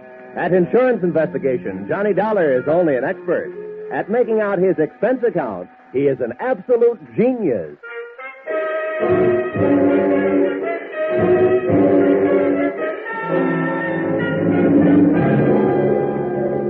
Expense account submitted by Special Investigator Johnny Dollar. To Home Office, Corinthian Liability and Bonding Company, Terminal Building, Hartford, Connecticut. The following is an accounting of my expenditures during my assignment as bodyguard to Grand Blue Ribbon Champion, Spotted Poland China Hog, Rosie Barron of Iowa. Or How You Cast My Pearls of Wisdom Before Swine. Or Out of the Fire into the Frying Pan. Expense account, item 1. $76.80. Train and bus fare, Hartford, to the town of Carver, county seat of Carver County, Iowa. Expense account, item 2, $2.50. 1 Coke, 3 handkerchiefs, a bottle of salt tablets, and sunglasses, with which to combat the Corn Belt heat. Item 3, 6 bits. Jitney ride to the Carver County Fairgrounds. Undoubtedly named that because the band I found in the midst of playing its afternoon concert was only fair. Hey, friend. How's that? I'm looking for a pig named Rosie Barron of Iowa. Tell me where I'll find his cage. Cage? They don't keep Rollo in no cage. Rollo? Who's he? Well, that's short for Rosie Barron of Iowa. Oh, yeah. Any fool would know that. Uh-huh. Can you tell me where he is? See that building over there, the livestock building? Yeah. You'll find Rollo in the swine wing. Swine wing? Well, that conjures up a dainty picture. A flying pig. Afraid Rollo won't ever do much flying. Weighs 980. Oh, well, thanks a lot. Neighbor. Yeah? Why don't you try slipping out of that there coat? You won't find it near as sweaty. Oh, yeah. Thanks, Hiram. Oh, he didn't even wait to be my best friend. Hey! Wait, I'll come with you, neighbor. It was 96 in the shade, but things were getting hotter. Shots and screams from the livestock building were the only things that were bringing me on the run. With Hiram on my heels. What do you suppose that was? First, I ran into a stranger just outside the entrance. Get out of the way. Let me out of here. There's loose there. Then I ran into the door. Somebody do something. Don't just stand there. Where's the sheriff? I Hey, Hiram, what happened? Well, didn't you see? Didn't you hear? That there woman's Mrs. Tiller. Somebody must have stole her diamond brooch. Oh, good. I was afraid somebody might have put the snatch on Rollo. Her husband owns Rollo. They must have been taking her pictures of Mrs. Tiller in the middle of a crowd. And when they had her smiling real pretty, them flash bulbs went off, and then somebody must have reached around from behind her, yanked the brooch, and started shooting a gun in there. That's a tried and true method of busting up a crowd to help make a getaway.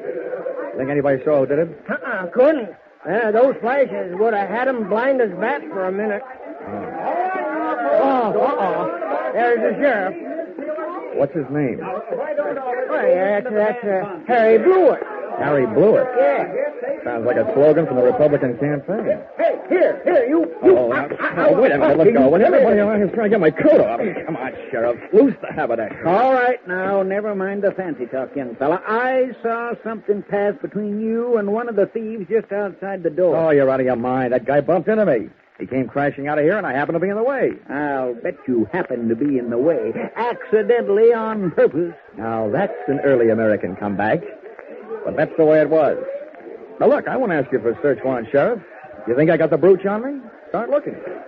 All right, I will. All right. Yeah, now, in that pocket, cigarettes and a lighter. I see 'em. You see? Yeah. And in that pocket, handkerchiefs and salt tablets. Salt tablets? Mm-hmm. Now, why don't you look in my inside coat pocket? And there you'll find my wallet and identification. I was coming to that. Well, yeah. Dollar, insurance investigator, right. Hartford, Connecticut. Well, what brought you out here? I'm a piggy sitter for the Corinthian Liability and Bonding Company. They wrote a policy for $25,000 on your friend Rollo, Rosie Barron of Iowa. Who ever heard of taking out a $25,000 insurance policy on a hog? I did. And right now I wish I hadn't. Some people pay high premiums for publicity, Sheriff, and that's what the Blue Ribbon Prime Packing Company is doing in this case. Now, may I have my wallet back? I want to count my money. Yeah, now, here. All right. Here's your wallet. You may think you're quite the joker, young fella, but I'm telling you right now, I'm going to keep an eye on you. I got a better idea than that, Harry. If I were you, I'd go looking for that photographer. Yeah. Why? What'd he do? He took the picture. And there's just a chance the thief may be in it. Say, that gives me an idea. Sheriff, whoever says you aren't smart makes no mistake.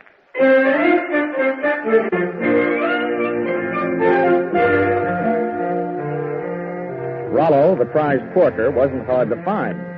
First, I followed a few signs. Then it was a matter of closing in on a contented series of juicy, slurping grunts that came blurping up out of a succulent mound of Louisiana yams. Rollo was all fat and a yard wide, but his table manners weren't much. He didn't look very smart, but he sure looked healthy. 980 pounds on the hook. A fine figure of a pig. Pardon me, miss. Could you tell me who's in charge around here? Well, just for the moment, I am. Well, I'm trying to find a Mr. Worthington Tiller, who I take it owns this monster. Monster? What? What's the matter? Have I said something wrong? You certainly have. And you've also said it to the wrong person. In case you don't know it, my name is Alva Anderson. Oh, my name is Johnny Dollar. How do you do? What's all this got to do with Rollo? Nothing. I just raised Rosie Barron of Iowa from a suckling, that's all. Kind of got away from you, didn't it? Sorry, Miss Anderson. I apologize. To you, too, Rollo. Sorry about the interruption, Miss Anderson. Some fool made off with my wife's diamond brooch. How's this excitement affecting Rollo? I hope he hasn't lost any weight. Well, you took it very well, Mr. Tiller. Oh, good. This gentleman wants to see you, Mr. Dollar. Yes. Oh, from the insurance company. That's right. Good. Well, I'm glad you're here. We'll have your picture taken right away with my wife and Rollo. Oh, it'll make grand publicity for Blue Ribbon Prime Packers. Oh, I don't mind having my picture taken. Just so long as your wife doesn't mind having people pinch her diamond brooches. Oh, well, then don't worry about that. It was fully insured.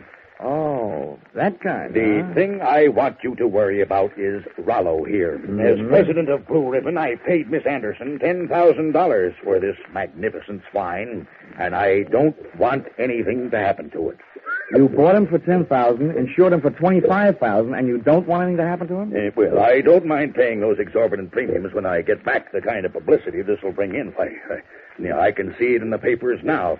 America's fabulous insurance investigator, Johnny Dollar, sent from Hartford, Connecticut to guard the life of that fabulous prize swine, Rosie Barron of Iowa. Well, Mr. Tiller, I don't mind getting my name in the paper for a pig, just so long as it is not in the obituary column. I just couldn't stand having my tombstone read, Johnny Dollar no longer am. He gave up his life for a great big ham.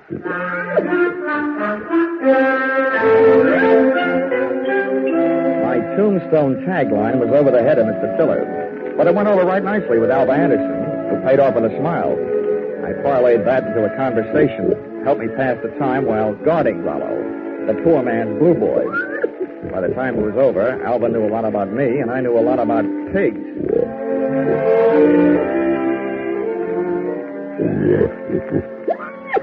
You know, you have beautiful eyes, Alva. Mr. Dollar, do you know what's really interesting about the origin of swine? Why, it's estimated that the Chinese people domesticated swine about 2900 BC.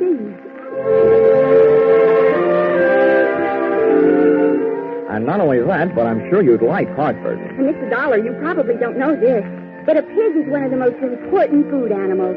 It's an economical converter of grain and other seeds into body tissue, as the products of which furnish meat and fat for human consumption. Alva, darling, I'll only be in town for a little while. And not only that, but people who say that pigs are dirty don't know what they're talking about. Why, sanitation is essential to good health, rapid growth and development, and profitable production. Oh, Rollo, what have you got that I haven't got? I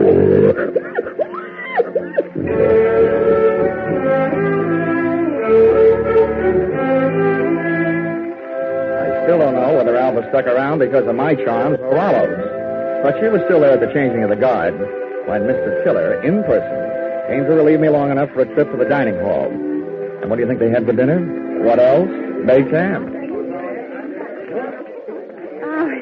Oh, dinner was wonderful, Johnny. Coming from you after eating baked ham, that sounds practically cannibalistic. Oh, Johnny, stop. More coffee? No, I've had it. Alva, you know, there's something I've been trying to say to you for the past 5 hours. Yes, Johnny? Well, it's just that, well, I want... What? Oh, Mr. Sheriff. Oh, why doesn't he blow his siren? Well, I have to be going. It's time to get Rollo ready for the winner's trade past the grandstand. I'll just run along. I'll just go with you. Hey, Dollar, I want to talk to you. Well, I'll see you later, Johnny. Yeah. Well, Sheriff. Hey, you being a sort of investigator, Dollar, I knew you'd be interested in my method. Well, you're sure interfering with mine. Huh? Yeah. Oh, well, do you know what I did? What? I found that photographer, had that picture developed, and rushed it up to the state capitol. And they just called me. Dollar, there's a known criminal in that photo. He's got that brooch, and he's on the loose. Do you know what that means? Yeah. It means that you shouldn't be sitting here talking to me. Who is this villain? They say he's... Ooch over here. Yeah. What? They say he's known as Little Rocky. Originally hailed from Arkansas. You'd know him if you saw him. He's the fella that bumped into you. Oh. I want you to help me look for him. I take only one job at a time, Sheriff. Right now I got a pig to mount. And there goes the Grand March. Well, in case I'm interested later, how much do you pay your special deputies a day? $7. And expensive. Sheriff Blewett, I'm afraid that blows it.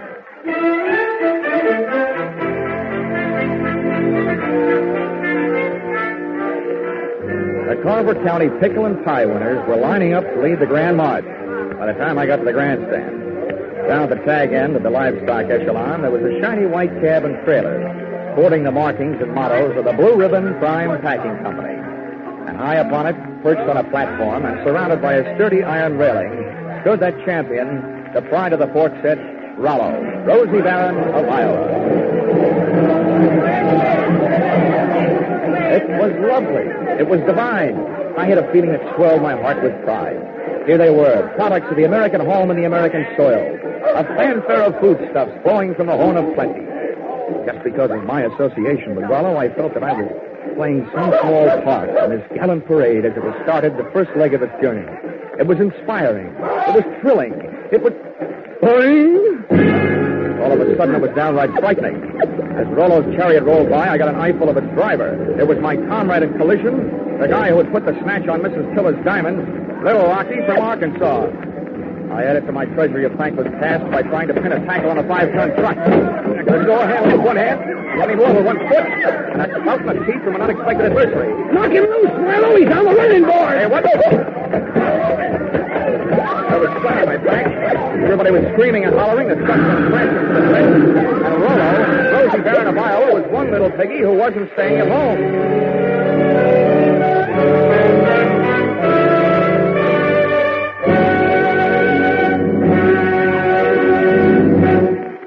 In just a moment, the second act of Johnny Dollar. But first, taking in the action from Johnny Dollar, are you? All right, that's good, because staying with CBS is the way you'll head straight for the big return from vacation 8 days from now, Monday the 29th, of Lux Radio Theater and all the other big Monday night CBS favorites.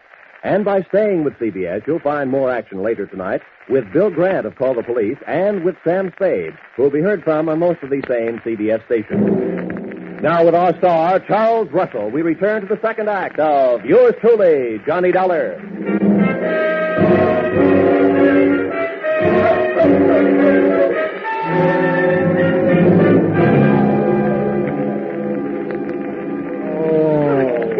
Johnny, are you all right? Can you get up? Oh. Well, the spirit's willing. I'm not sure about my spine. Here, let me help. I'm the guy who goes around telling kiddies never to hitch rides on trucks. Well, nobody can say I didn't make a dent in Iowa. Oh, it was wonderful the way you tried. But what are you going to do now? Right now, I don't know. The only place I can think of at the moment where I might find a hot pig is a barbecue stand. Oh, this is no time to be funny. Well, look, up until now, all the laughs are on me, kid, so let me be the judge, huh? Well, what are you going to do? Well, first I'm going to practice my arithmetic and see what adds up. You can't unload a stolen pig in a pawn shop. So, question number one is, where do you unload it? Where would you go? Well, where would I... Well, I'd never thought of it. Well, here's what I figured. The Rollo on the hoof is too well known to peddle for anything like the dough he's really worth. I mean, he's not like a big diamond that you can cut up and Or is he? What is the going price on pork? The market this morning was at $23.50. Well, that kind of money hardly sounds like Little Rocky's kind of project. But maybe things are tough. By the way, Alva, have you ever been in Arkansas by any chance? Why do you ask? Just wondered. Hey, Dollar, just a minute. I want to talk to you. Barnyard bloodhound himself. Yeah, Sheriff? Would you mind, Albert? I was just leaving. How could she be that cold on such a hot night? Huh? What's bothering you, Sheriff? I saw your little performance, Dollar, when you leapt at that truck. Just how hard was you really trying? How hard was I... I ought to punch you in the nose, badge or no badge. Now, don't you go getting huffy. I just want you to know that I don't fool easy. When I'm on a case, I'm suspicious of everybody. Yeah, that must be rough on your wife. How often do you have her in handcuffs? Huh? Well, look, Sheriff, all I need from you is the use of a car so I can go looking for old Lardhead. No, you don't. There's enough missing around here as it is. Rollo, Miss Tiller's jewelry, and I ain't about to add a county vehicle to the mess. And besides, I want to keep an eye on you. Good. You might learn something. Come on. Here, wait a minute. Where are you going? Over to the Ferris wheel. That truck hasn't been off the fairgrounds more than a couple of minutes. I want to get a look at the countryside. Ferris wheel. Say, that gives me an idea. I hoped it would. Come on. Hey, Sheriff, I don't know very much about this farm-side ferreting racket. Well, there's more to it than meets the eyes, I can tell you that. Oh, yeah, I'll bet there is. Tell me, didn't I see a feed trough on Rollo's truck with a lot of mash in it? Well, now, let's see. If he ate yams this afternoon, he'd eat mash tonight, all right. Does mash kick up any kind of a smell? Oh, sour swill. But the pig seems to like it. Uh-huh. How does this sound to you, Sheriff? Suppose right after you take your ride to the top of the Ferris wheel to case the countryside, we were to get ourselves a nice hungry pig. Say, that gives me an idea. We could take that pig and he could smell that mash in the air and sniff out the trail of that truck. Sheriff, if you aren't a genius, I wouldn't be surprised. Oh, Shaw. It was planting time in Iowa that night, at least for ideas. Two of which I had planted in the not-too-fertile mind of Sheriff Harry Blewett. And as long as it took us to walk from the trotting track to the Ferris wheel, it came harvest time for notion number one.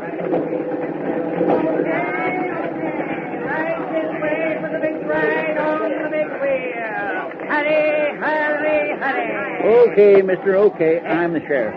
I want you to run me up to the top of that wheel and hold me there long enough for me to get a look around.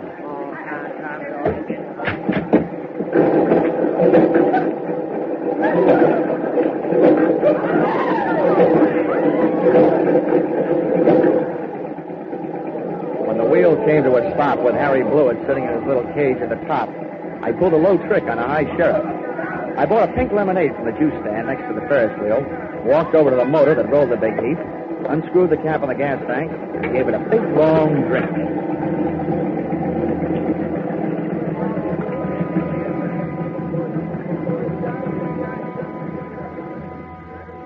I hope it wasn't doing to people's stomachs what it did to that motor. You might well remember this harmless little deceit the next time you have occasion to get rid of a sheriff.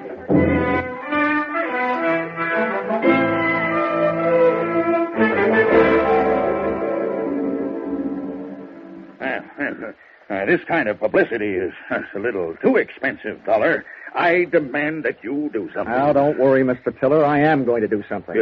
And I'll thank you to remember that the only ones who stand to get hurt right at this point are the insurance companies that wrote the policies on your pig and your wife's diamond brooch. Why, Worthington, I hadn't thought of that. Huh? Why should we worry? My brooch is insured for way over the value there. We hadn't... Hortense, you keep flapping that loud tongue of yours, the first thing you know, they'll be accusing us. Why, they wouldn't dare. Oh, yes, we would, Mrs. Tiller. It was just not the time. A $15,000 profit on a pig and whatever else you could make on your jewelry might make anybody the type, Mrs. Tiller. Now, see here, Dollar. I've had just about enough of your slanderous implications. I have a few thoughts you might profit by. Go ahead, Worthington. I'm always interested in profit, Tiller. My father had the same thing happen to him back in 1902. That's right. Remember, dear? Yes. In Nebraska. He bought a prize pig at a fancy price. And then the scoundrel that sold it to him turned around and stole it back. There, see? What do you think of that? Would this be a suggestion that we throw the young lady who sold your pig to you in the pokey on the strength of something that happened 37 years ago? Well, that's for you to decide, Dollar. Right. Just don't say I didn't warn you. I see. Yeah. If you don't have an orchid to pin on a young lady, try suspicion.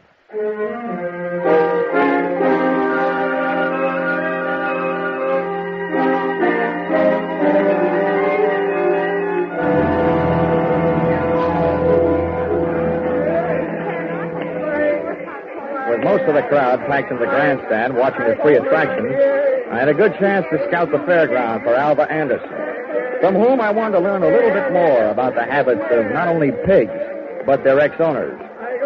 A trail led me past the home-baked cakes, hybrid corn, the watermelon pickle, tractor and harrow exhibits, and all the way back to where I'd first met her, Rollo's pen in the swine wing of the livestock building. But when I got there, Rollo's cupboard was bare. Alva was leaving for the rear door in the company of a small, tough-looking gent carrying a sack over his shoulder. Name of Little Rocky from Arkansas. I could hardly believe it. They piled into a car and hauled off up the road. At the risk of adding one last insult for the most recent injury I'd inflicted upon Sheriff Blewett, I stole his car and went dusting up the highway in hot pursuit. There's nothing easier to follow than a red taillight on a clear night. And the bright Mazda Ruby tacked onto the rear of Little Rocky's car led me around the village of Carver and 11 miles out to the pastures, to a shack hidden in a grove of elm trees 100 yards off the road. I parked the car and legged it in. From 25 feet away from the house, I could call the roll through an open window. They were all there. Little Rocky, the strong-arm man who would knock me off the running board, Alva Anderson, and last but not least, there was Rollo, all 980 pounds of him, and most important to me, still alive.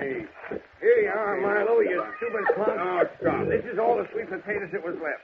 First we go through them, and then we'll be ready for you, Alva. Oh, but I told you I don't have it. We'll see about that later. Hey, Milo, don't get the porker excited. Here, put the sack on the table. Then when we look at him, we throw him out the window and away from him. Now, hurry up. All right. Well, it ain't this one. Ain't this one either. Nope. Ain't in this one. Shut up, just look. Well, I just... And from now on, from you, no thinking. Anybody dumb enough to stash a $30,000 hunk of jewelry and pig food ought to go see a head doctor. Oh. Through the open window, I was being bombarded by sweet potatoes and facts. While making a getaway after ripping the brooch from Mrs. Tiller's throat, little Rocky's accomplice had suffered a sudden attack of panic and had hidden the brooch in one of Rollo's lunchtime yams. Whether that yam was inside the piggy or out, they and I were apparently just on the verge of learning. That does it. Ain't here. Then that means... That means your little friend here had a $30,000 snack today, which right now is giving me a great big bellyache. You know all about pigs. What do we do about it? Well, Rocky was yellow. He wouldn't rub him out. Look who's talking. Here, take my 38 if you're so tough. Yeah, I thought so. Now shut up. Well, I ain't killing no piggy with him just standing there looking at me. If he'd only make a break for it, I'd mow him down. You. Now look, baby, we'll kill him if we got him. We want that chunk of ice and we want it fast. Milo, tease him into the corner with a sweet potato. We're throwing them all out the window. Oh, please, Mr. Rocky, You don't. shut up, too, and sit down. Close your eyes if you want to. Oh, please, Mr. Rocky. In the manner of Sheriff Blewett, I had an idea, given to me, of course, by Rocky. Alva was sitting in the corner, Rollo was scratching his side by rubbing it against the opposite, and Rocky and Milo were standing shoulder to shoulder in the middle of the room, ready to advance on him. I groped around in the dark until I found one of the yams, and taking the sweet potato delicately in my hand, I tossed it through the window so that it would roll to a point just behind Rocky and his pal Milo.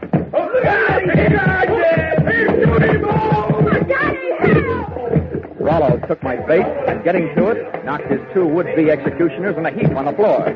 I took over from there, jumping to the window and applying the kitchen chair dutifully to the mysterious, reducing enemies to a state of unconscious surrender. They gave out, Alva gave up, and Rollo gave me a dirty look.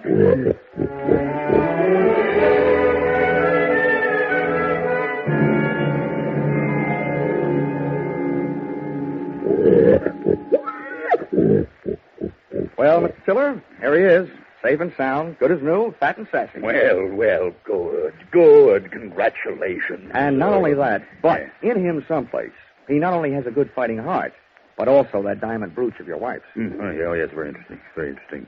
Well, I'd better go charter a plane. Rollo is due in Kansas City at noon tomorrow. Oh, but it might upset him, Mr. Tiller. Rosie Barron of Iowa's never flown before. He might lose weight. Well, what's the big hurry to get him to Kansas City? Is he booked for a personal appearance? Oh, no. No, hardly that. He's due to be slaughtered at a special ceremony. All the plans are made. Oh, I wouldn't want to disappoint my boys. They've been looking forward to this. How do you like that? Why, it's almost murder.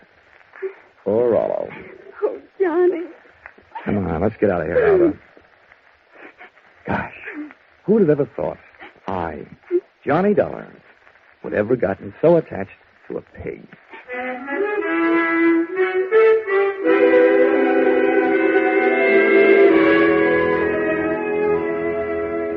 Expense account, item 4, $3.50. Dinner for Alva and me. A vegetable dinner, by the way. And speaking of that, reminds me, if you find a $30,000 brooch in a pork chop, it'll only mean that the Blue Ribbon Prime Packing Company didn't have much luck when they went looking for it. Expense account item 5, $20. One new gold-plated badge, which I sent to Sheriff Harry Blewett, appeasement, for having stranded him atop that Ferris wheel, for stealing his car, and for suggesting that he use a hungry pig for a bloodhound. Oh, the porker followed the mash scent, all right. Next morning, they found Sheriff Blewett searching an old mash factory, 8 miles the wrong side of town.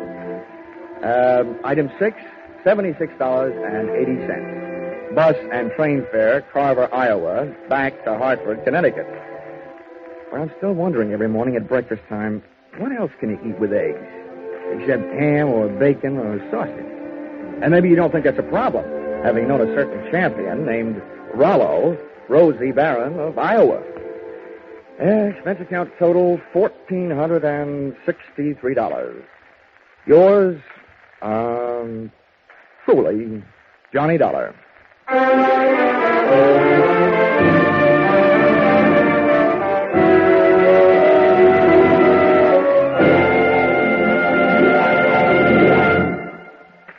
Yours truly, Johnny Dollar, is produced and directed by Norman MacDonald and stars Charles Russell with script by Paul Dudley and Gil Dowd. Featured in the cast were Parley Bear, Sammy Hill, and John Daner, with Junius Matthews, Ann Morrison, Jack Crucian, and Paul Dubov. Pinto Colvig was Rollo. The special music is written and conducted by Leith Stevens.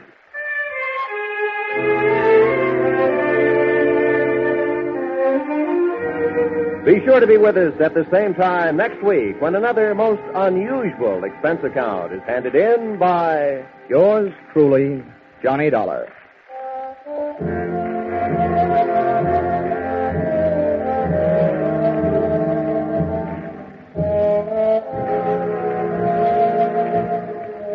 Your Hit Parade on Parade will be back tonight in the familiar CBS Jack Benny time with the great tunes of August 12 years ago. Sweetly Lonnie and Where or When. Many another still green in your memory will be among the hits you will hear. Speaking of hits, put down August 29th this year in your little book. That's when Arthur Godfrey and his talent scouts, the stars of Lux Radio Theater, My Friend Irma, and Bob Hawke return to join Inner Sanctum. So make your Monday nights a regular date with CBS. This is Roy Rowan speaking. Stay tuned now for Your Hit Parade on Parade. This is CBS, the Columbia Broadcasting System.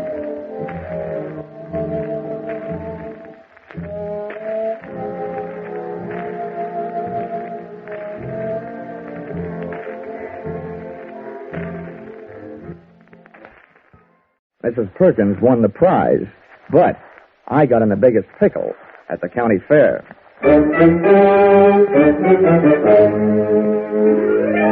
This is another in the adventures of America's fabulous freelance insurance investigator, Johnny Dollar. At insurance investigation, Johnny Dollar is only an expert. At making out his expense account, he is an absolute genius.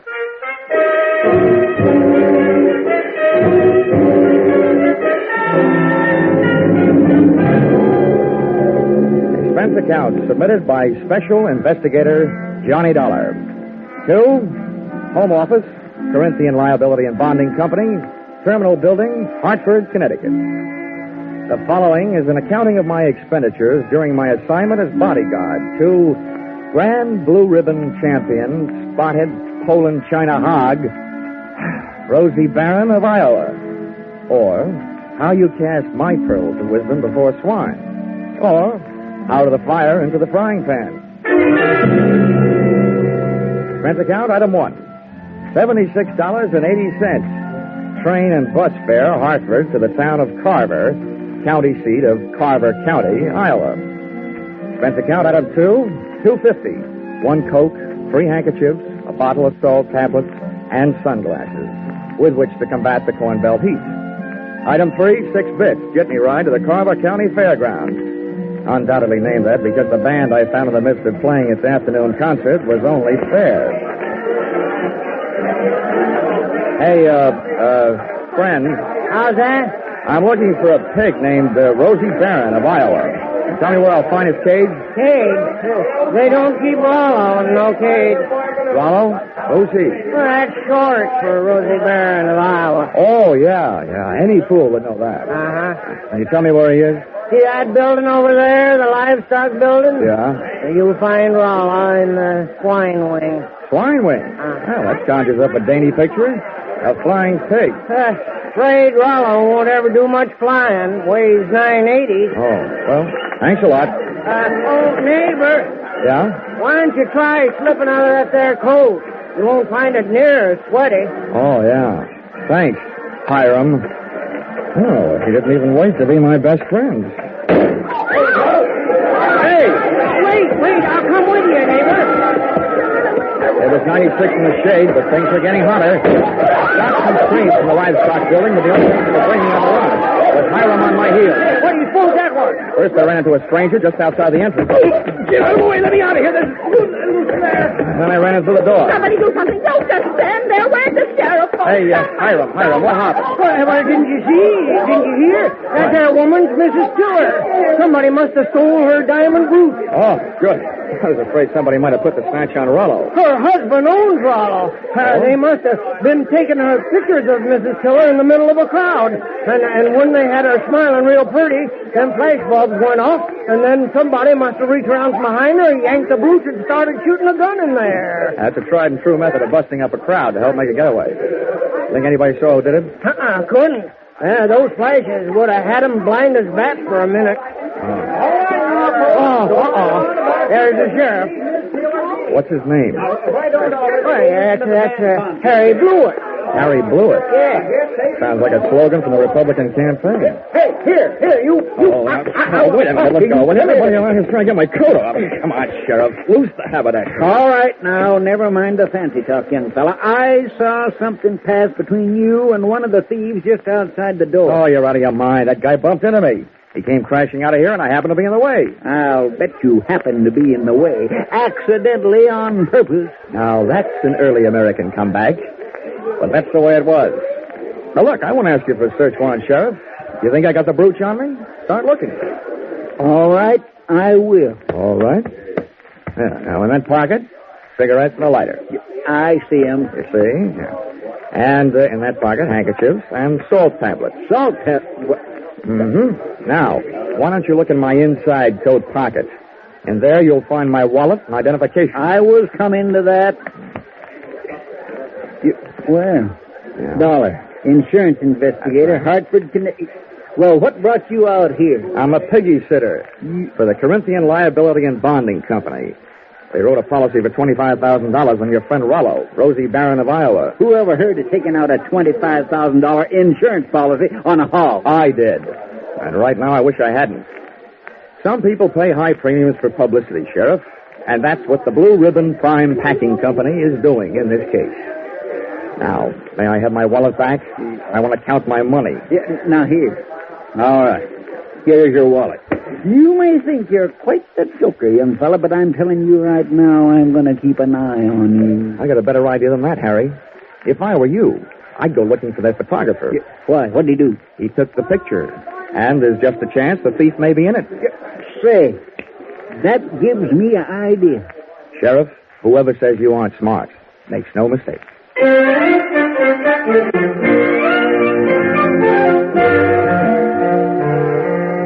Rollo, the prized porker, wasn't hard to find. First, I followed a few signs.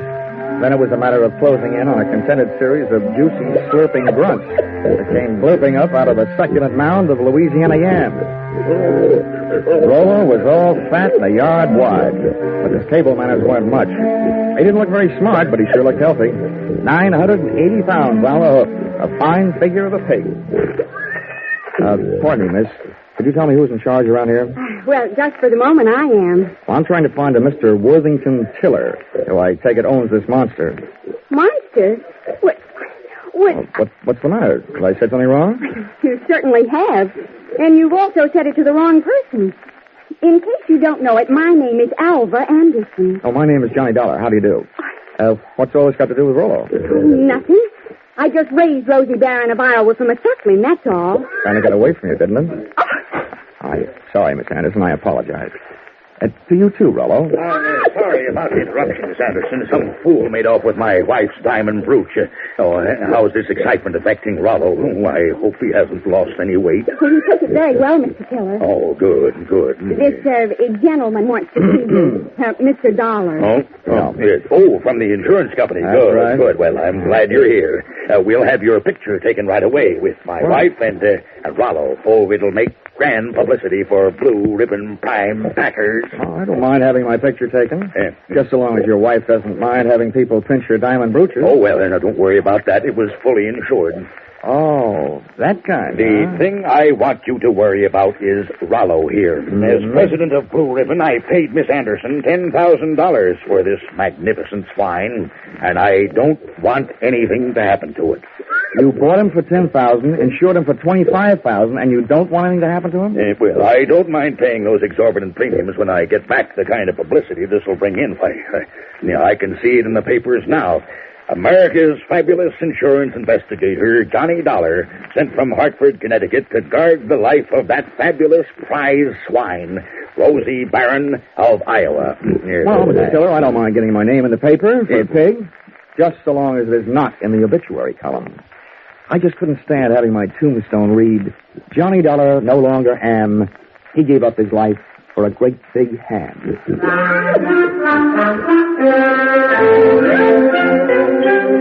My tombstone tagline was over the head of Mr. Tiller, but it went over right nicely with Alva Anderson, who paid off with a smile. I parlayed that into a conversation, helped me pass the time while guarding Rollo, the poor man's blue boy. By the time it was over, Alva knew a lot about me, and I knew a lot about pigs.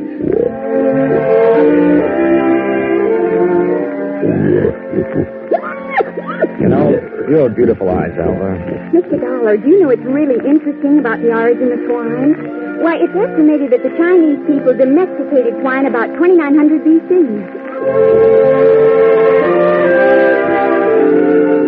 And not only that, but I'm sure you'd like Hartford. And Mr. Dollar, you probably don't know this, but a pig is one of the most important food animals. It's an economical converter of grain and other feeds into body tissue, as the products of which furnish meat and fat for human consumption. Alva, darling, I'll only be in town for a little while. And not only that, but people who say that pigs are dirty don't know what they're talking about. Why, sanitation is essential to good health, rapid growth and development, and profitable production. Oh, Rollo, what have you got that I haven't got? I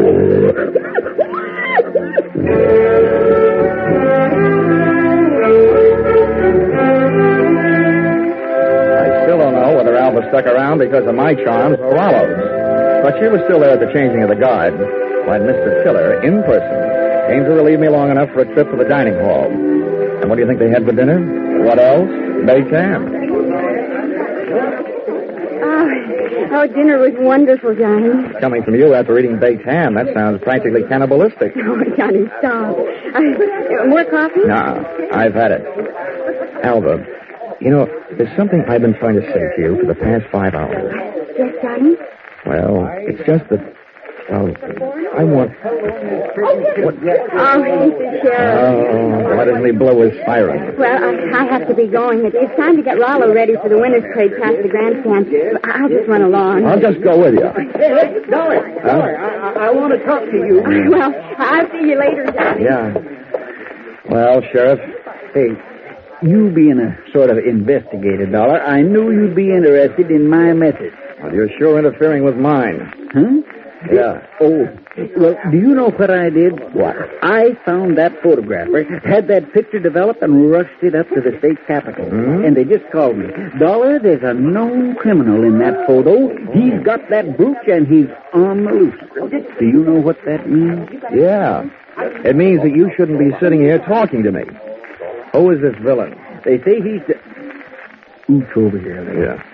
What? They say he's known as Little Rocky.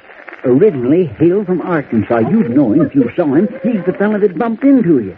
I want you to help me look for him. I take only one job at a time, Sheriff. Right now I got a pig to mind. I think it was the Grand March. Well, in case I'm interested later, how much do you pay your special deputies a day?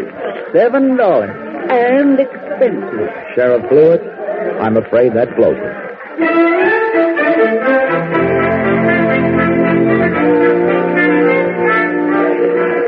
The Carver County Pickle and Pie winners were lining up to lead the Grand March by the time I got to the grandstand. Down at the tag end of the livestock echelon, there was a shiny white cab and trailer, sporting the markings and mottos of the Blue Ribbon Prime Packing Company. And high upon it, perched on a platform and surrounded by a sturdy iron railing, stood that champion, the pride of the pork set, Rollo, Rosie Barron of Iowa. It was lovely. It was divine. I had a feeling that swelled my heart with pride. Here they were, products of the American home and the American soil. A fanfare of foodstuffs flowing from the horn of plenty. Just because of my association with Rollo, I felt that I was playing some small part in this gallant parade as it was started the first leg of its journey. It was inspiring. It was thrilling. It was... All of a sudden, it was downright frightening. As Rollo's chariot rolled by, I got an eyeful of its driver. It was my comrade in collision, the guy who had put the snatch on Mrs. Tiller's diamonds, Little Rocky from Arkansas. I added to my treasury of thankless tasks by trying to pin a tackle on a 5-ton truck. I got a door handle with one hand, running over with one foot, and I took out my seat from an unexpected adversary. Knock him loose, Swallow. He's on the running board. Hey, what? I was stuck on my back. Everybody was screaming and hollering. The truck was crashing to the fence. And Rollo, Rosie Baron of Iowa, was one little piggy who wasn't staying at home.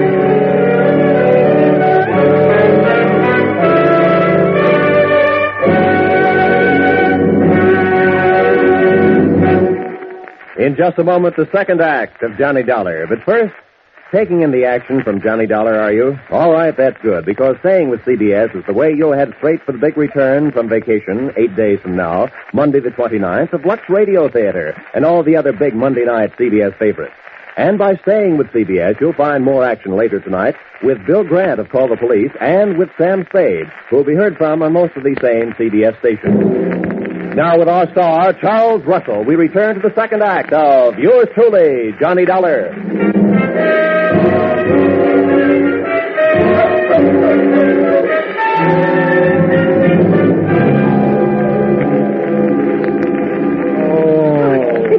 Johnny, are you all right? Can you get up? Oh, the spirit's willing. I'm not sure about my spine. Here, let me help. I'm the guy who goes around telling kiddies never to hitch rides on trucks. Well, nobody can say I didn't make a dent in Iowa. It was wonderful the way you tried. But what are you going to do now? Right now, I don't know. The only place I can think of at the moment where I might find a hot pig is a barbecue stand. Oh, this is no time to be funny. Well, look, up until now, all the laughs are on me, kid, so let me be the judge, huh? Well, what are you going to do? Well, first I'm going to practice my arithmetic and see what adds up. You can't unload a stolen pig in a pawn shop. So, question number one is, where do you unload it? Where would you go? Well, where would I... Well, I'd never thought of it. Well, here's what I figured. The Rollo on the hoof is too well known to peddle for anything like the dough he's really worth. I mean, he's not like a big diamond that you can cut up and Or is he? What is the going price on pork? The market this morning was at $23.50. Well, that kind of money hardly sounds like Little Rocky's kind of project. But maybe things are tough. By the way, Alba, have you ever been in Arkansas by any chance? Why, no. Why'd you ask? Just wondered. Hey, Dollar, just a minute, I want to talk to you. Barnyard bloodhound himself. Yeah, Sheriff? Would you mind, Albert? I was just leaving. How could she be that cold on such a hot night? Huh? What's bothering you, Sheriff? I saw your little performance, Dollar, when you leapt at that truck. Just how hard was you really trying? How hard was I... I ought to punch you in the nose, badge or no badge. Now, don't you go getting huffy. I just want you to know that I don't fool easy. When I'm on a case, I'm suspicious of everybody. Yeah, that must be rough on your wife. How often do you have her in handcuffs? Huh? Well, look, Sheriff, all I need from you is the use of a car so I can go looking for old Lardhead. No, you don't.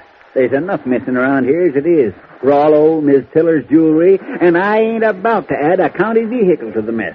And besides, I want to keep an eye on you. Good. You might learn something. Come on. Here, wait a minute. Where are you going? Over to the Ferris wheel. That truck hasn't been off the fairgrounds more than a couple of minutes. I want to get a look at the countryside. Ferris wheel. Say, that gives me an idea. I hoped it would. Come on.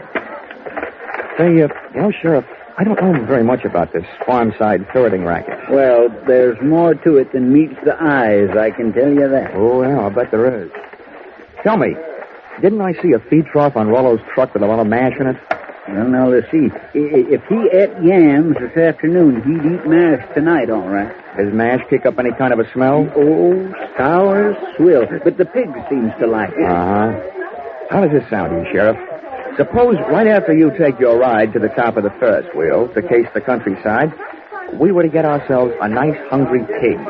Say, that gives me an idea. We could take that pig and he could smell that mash in the air and sniff out the trail of that truck. Sheriff, if you aren't a genius, I wouldn't be surprised. Oh, Shaw. It was planting time in Iowa that night, at least for ideas, 2 of which I had planted in the not-too-fertile mind of Sheriff Harry Blewett. And as long as it took us to walk from the trotting track to the Ferris wheel, it came harvest time for notion number 1. Right this way for the big ride on the big wheel. Hurry, hurry, hurry. Okay, mister, okay. I'm the sheriff. I want you to run me up to the top of that wheel and hold me there long enough for me to get a look around.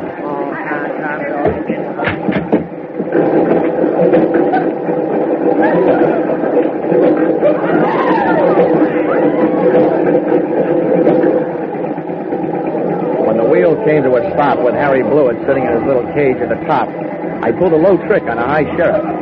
I bought a pink lemonade from the juice stand next to the Ferris wheel, walked over to the motor that rolled the big heap, unscrewed the cap on the gas tank, and gave it a big, long drink.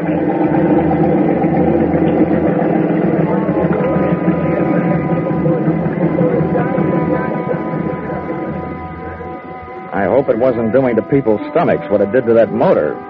You might well remember this harmless little deceit the next time you have occasion to get rid of a sheriff.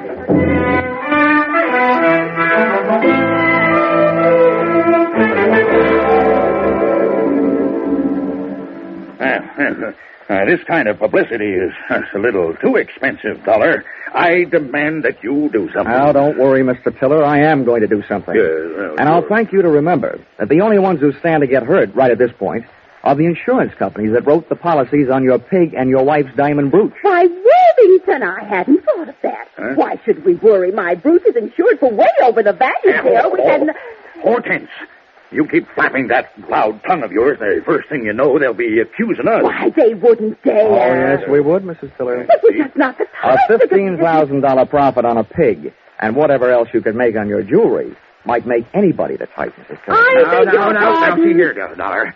I've had just about enough of your slanderous implications. I have a few thoughts you might profit by. Go ahead, Worthington. I'm always interested in profit, Tiller. My father had the same thing happen to him back in 1902. That's right. Remember, dear? Yes. In Nebraska. He bought a prize pig at a fancy price. And then the scoundrel that sold it to him turned around and stole it back. There, see? What do you think of that?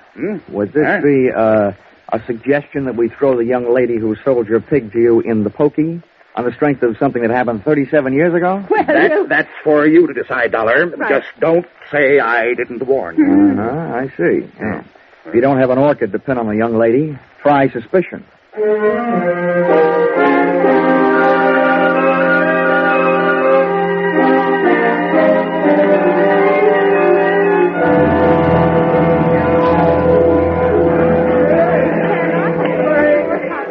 Most of the crowd packed in the grandstand watching the three attractions, I had a good chance to scout the fairground for Alva Anderson, from whom I wanted to learn a little bit more about the habits of not only pigs, but their ex-owners.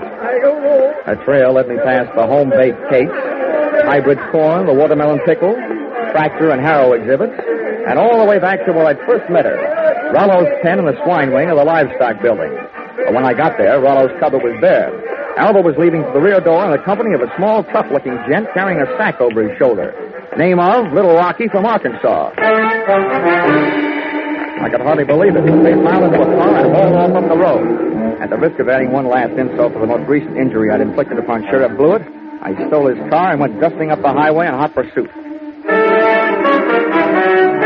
There's nothing easier to follow than a red taillight on a clear night. And the bright Mazda Ruby tacked onto the rear of Little Rocky's car led me around the village of Carver and 11 miles out to the pastures, to a shack hidden in a grove of elm trees 100 yards off the road.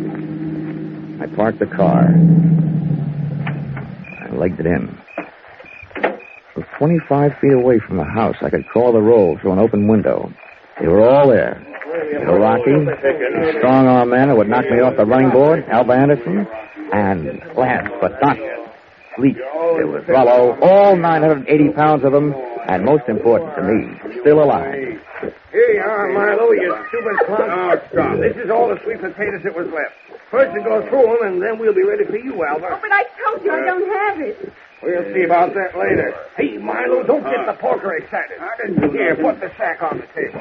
Then when we look at him, we throw him out the window and away from him. Now, hurry up. All right. Well, it ain't in this one. Ain't in this one either. Nope. Ain't in this one. Shut up, just look. Well, I just... And from now on, from you, no thinking. Anybody dumb enough to stash a $30,000 hunk of jewelry and pig food ought to go see a head doctor. Oh. Through the open window, I was being bombarded by sweet potatoes and facts. While making a getaway after ripping the brooch from Mrs. Tiller's throat, little Rocky's accomplice had suffered a sudden attack of panic and had hidden the brooch in one of Rollo's lunchtime yams. Whether that yam was inside the piggy or out, they and I were apparently just on the verge of learning. That's done it. Same here. Then that means... That means your little friend here had a $30,000 snack today, which right now is giving me a great big bellyache. You know all about pigs. What do we do about it? Well, Rocky was yelling. He wouldn't rub him out. Look who's talking. Here, take my 38 if you're so tough. Yeah, I thought so. Now, shut up. Well, I ain't killing no piggy with him just standing there looking at me. If he'd only make a break for it, I'd mow him down. You. Now, look, baby, we'll kill him if we got to. We want that chunk of ice and we want it fast. Milo, tease him into the corner with a sweet potato. We're throwing them all out the window. Oh, please, Mr. Rocky, you don't. You shut up, too, and sit down. Close your eyes if you want to. Oh, please, Mr. Rocky. In the manner of Sheriff Blewett, I had an idea.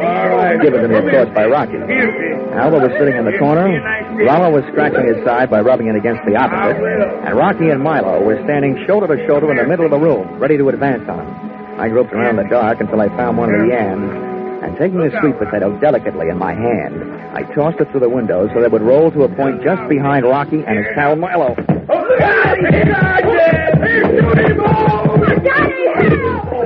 Rollo took my bait and, getting to it, knocked his two would-be executioners in a heap on the floor. I took over from there, jumping to the window and applying the kitchen chair dutifully to the mysterious, reducing enemies to a state of unconscious surrender. They gave out. Alva gave up. And Rollo gave me a dirty look.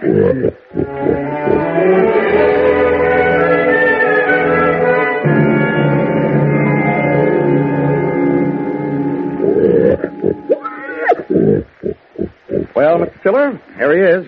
Safe and sound, good as new, fat and sassy. Well, good. Congratulations. And not only that, but in him someplace, he not only has a good fighting heart, but also that diamond brooch of your wife's. Yes, very interesting. Well, I'd better go charter a plane. Rollo is due in Kansas City at noon tomorrow. Oh, but it might upset him, Mr. Tiller. Rosie Barron of Iowa's never flown before. He might lose weight. Yeah, what's the big hurry to get him to Kansas City? Is he booked for a personal appearance? Oh, no, hardly that. He's due to be slaughtered at a special ceremony. All the plans are made. Oh, I wouldn't want to disappoint my boys. They've been looking forward to this. Oh. How do you like that? Why, it's almost murder. Poor Rollo. Oh, Johnny. Come on, let's get out of here, Alva. Gosh, who'd have ever thought I, Johnny Dollar, would ever gotten so attached to a pig?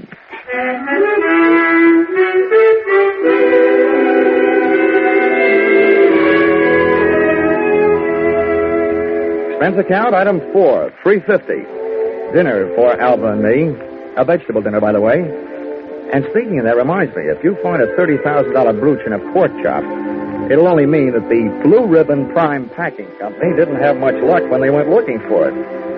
Expense account item 5, $20. One new gold-plated badge, which I sent to Sheriff Harry Blewett, appeasement, for having stranded him atop that Ferris wheel, for stealing his car, and for suggesting that he use a hungry pig for a bloodhound.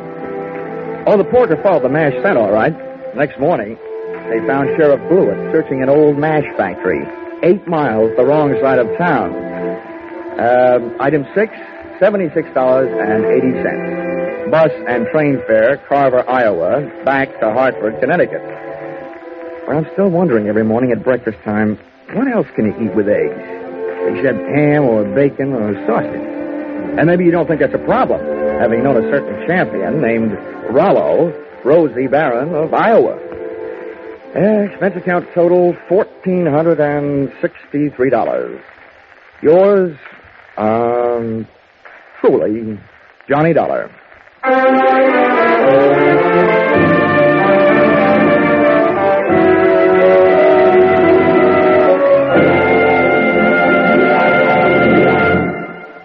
Yours truly, Johnny Dollar, is produced and directed by Norman MacDonald and stars Charles Russell with script by Paul Dudley and Gil Dowd.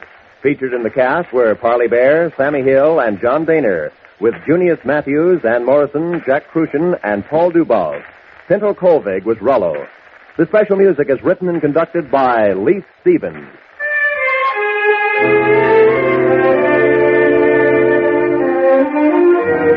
Be sure to be with us at the same time next week when another most unusual expense account is handed in by yours truly, Johnny Dollar.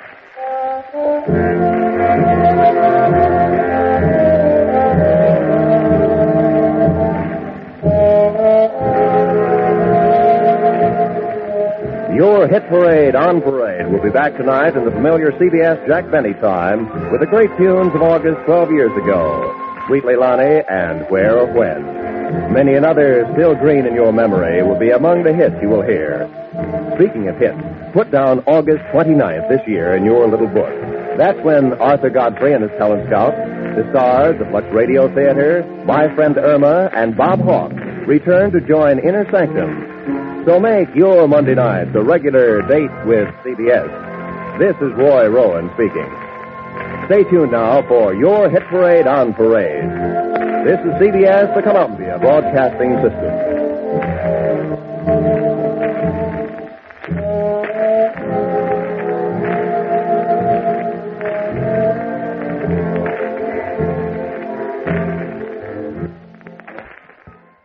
I always say if you take a trip halfway around the world, you've got to expect you'll get your ticket punched.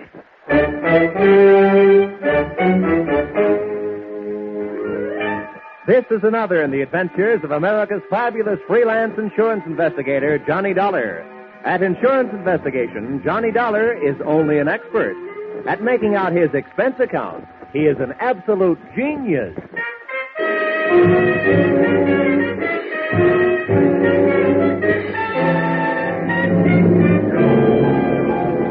Expense account submitted by Special Investigator Johnny Dollar. News, the Constant Sun Trading Company, Cairo, Egypt. And may I say, this is an unexpected pleasure. The one thing I didn't expect to bump into during this case was somebody to pay the bill. It started out being my answer to a fire alarm rung 12,000 miles away by an old wartime friend. It wound up being a game of who gets killed first, with a bunch of guys who suddenly declared themselves a small peacetime war. The difference of opinion arose over a little hassle I might call the expiring nickels and the Egyptian jackpot. Expense account, item 1, $2,200. Air transportation from little old Connecticut to big old French Indochina, or specifically Hartford to Halfpenny. That's where I got off the plane to take a breather. But after smelling the air and getting hit in the face with a bucket full of lukewarm raindrops, I got right on another plane bound for my destination, where I'd been summoned by an urgent cable, Calcutta.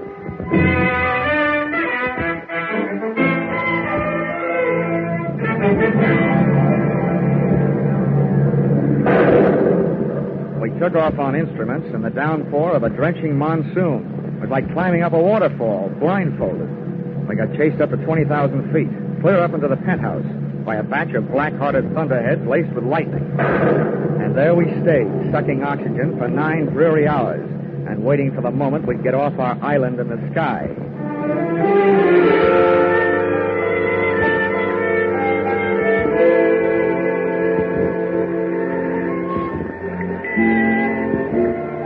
Expense account, item 2, 3 rupees.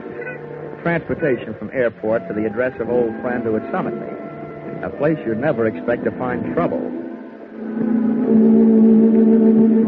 In church. And what a church.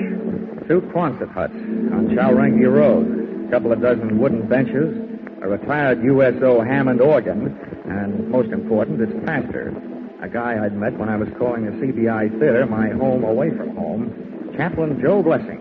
Johnny, it's good to see you. Long time, Joe. Too long. Well, you haven't changed a bit since you were passing out those SL slips to unhappy GIs. So you did decide to stay out here after all. Yeah, I decided the East Indian brand of soul needed a little more saving than the kind I used to know back in Magnolia, Tennessee. Now, come on in the office, Johnny. It was good of you to come right over. You must be wondering why you did. Well, your cable did start a worry or two, Joe. You know, when an ex-soldier gets the trouble call from a chaplain, something's really wrong. What's up? Sit down. Johnny, tell me, how'd you like to do some work in my department? Wait a minute. I wouldn't know where to start. I'm asking you to save a man's soul and to save another man's life while you're doing it. Why me, Joe? Why did I ask you to come all the way from Hartford, Connecticut? Well, Johnny, the ways are devious. There wasn't time for me to do anything else. Huh? If I'd gone through the proper channels here, if I'd become involved with all the inevitable red tape, well, there just wasn't time. Johnny, there's a man in Cairo waiting to be executed at dawn day after tomorrow for a murder he didn't commit. And here in Calcutta is a man who not only witnessed that crime, but has in his possession the evidence that can save that man from swinging. Uh-huh. Who is this man on the flying rope end? Lionel Brooke Nichols. He's the president of a vast enterprise called the Constant Sun Trading Company. Now, Johnny, I wasn't ignoring the fact that you work for a living. I'm sure that if you're successful, you can name your own price. This is not a colloquialism, Johnny, but Mr. Brooke Nichols has nothing but money. I didn't realize that such big men got into such big trouble. Oh, he didn't get into it all by himself. Huh? Oh, no. No, this particular big man had the bad luck to have a fun-loving cousin who'd like to see him out of the way, and the faster the better. Name of? Miles Atkinson. He must be some sort of big wheel in the Egyptian government. That's all I know about him. Except that to gain control of the Constant Sun Company, he would move heaven and earth to see Brooke Nichols dead. Well, I don't care what he does with the earth, but I guess I can't stand by and let him mess around with your heaven. Now, let's get down to cases. What about this dude here in Calcutta, the witness with the evidence? Well, his name's William Briggs. He's a very sick man, Johnny. Mm-hmm. Knowing that he might die soon, and it looks like he might, he's had a sudden rush of conscience to the mouth. He wants to talk. Evidently, he's decided that since it's too late to save his body, he'd better do a quick job on his soul. And I nurse him to Cairo, is that it? Oh. I'm sending a young assistant of mine who'll take that job off your hands. I think you'll like him, Johnny. Now, I want you to get Briggs to the right officials. Arrangements have been made for an ambulance to meet you in Cairo, and, well, we've chartered a cargo plane to take you there. Now, the pilot says he can get you there by tomorrow night. Well, I spent so much time in the air getting here that it shouldn't make any difference, but why a cargo plane? Why not a passenger plane? They have nice soft seats. So, Johnny, the airlines refuse to transport a leper.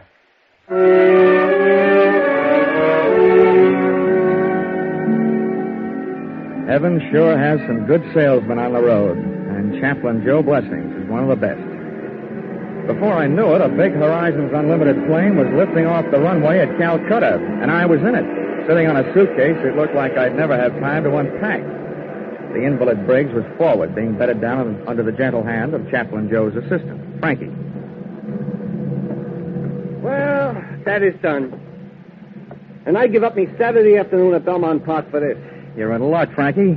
Think of all the losers you missed betting on. Mr. Dollar, you have the philosophy of a man who has never enjoyed the exquisite thrill of losing his last $2 upon a horse who was retarding the improvement of the breed. Young man, you've never heard of the bluegrass branch of the Dollar family? Kentucky, sir. Mr. Dollar, sir, if it were not for a certain horse from Kentucky named Breezy Boy who ran a very poor eighth at Rockingham, I would not only be a Kentucky colonel, I would be a Kentucky general, passing the time of day with my esteemed co-general, 3-star Hennessy.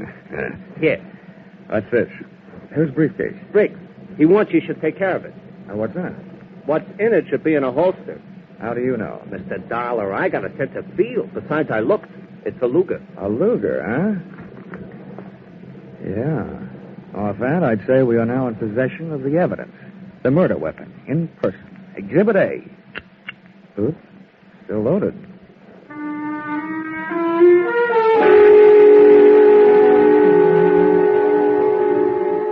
Exhibit A making an arsenal out of my right coat pocket, we touched wheels at Bombay for 3 hours and fuel, and then hiked back up for the run across the Arabian Sea.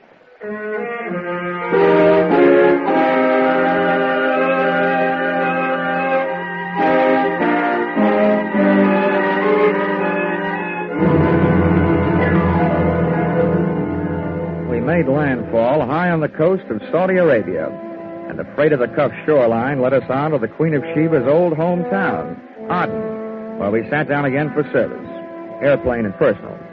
Frankie and I got our sick man Briggs out and into the shade of a hangar, figuring he could use a breath of fresh air. But he didn't find it in that sun-baked hellhole. The grubby little ground crew burned up 4 valuable hours, taking their own unsweet time servicing the ship. That left us just 8 hours to get Briggs and his evidence up to Cairo, and left me almost enough time to save Mr. Brooke Nichols from taking the rope ride. Estimated time of arrival, midnight. Time of execution, 6 a.m. And I've learned that British officials are hard to wake up. The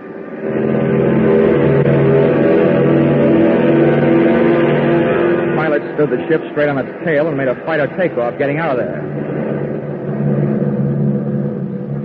We were 40 minutes out of Aden, about 5,000 feet above the Red Sea, when we ran into what I've learned to expect in my business, the unexpected. Well, could either of you gentlemen tell me where I pay my fare? Well, where did you come from?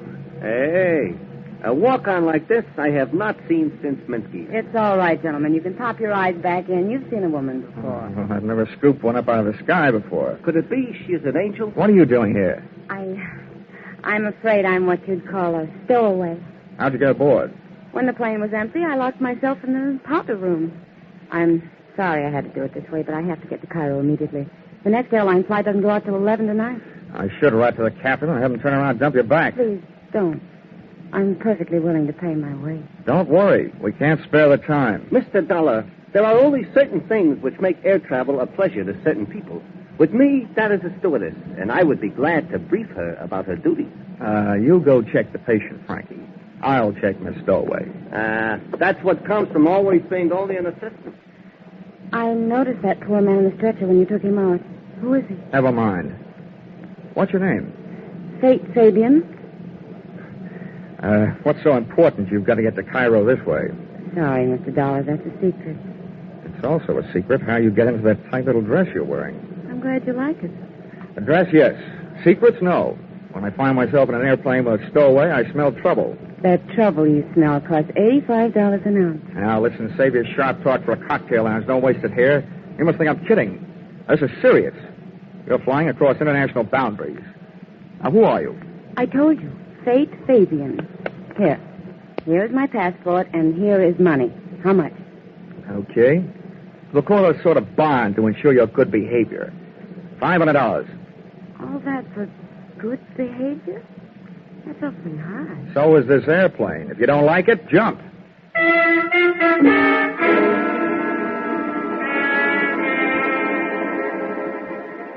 She didn't jump.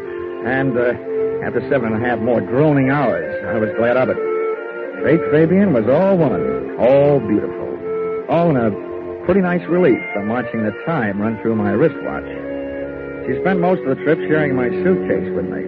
But once I looked up at her, when she was silhouetted against a window, posed against that moonstruck Egyptian sky. And it was almost worth the trip, the way she looked, wearing those stars in her hair. Just about then, a vague glow on the horizon took over where my conscience left off. We were coming into Cairo, and the problem of landing 50,000 pounds of airplane replaced the problem of landing 120 pounds of woman.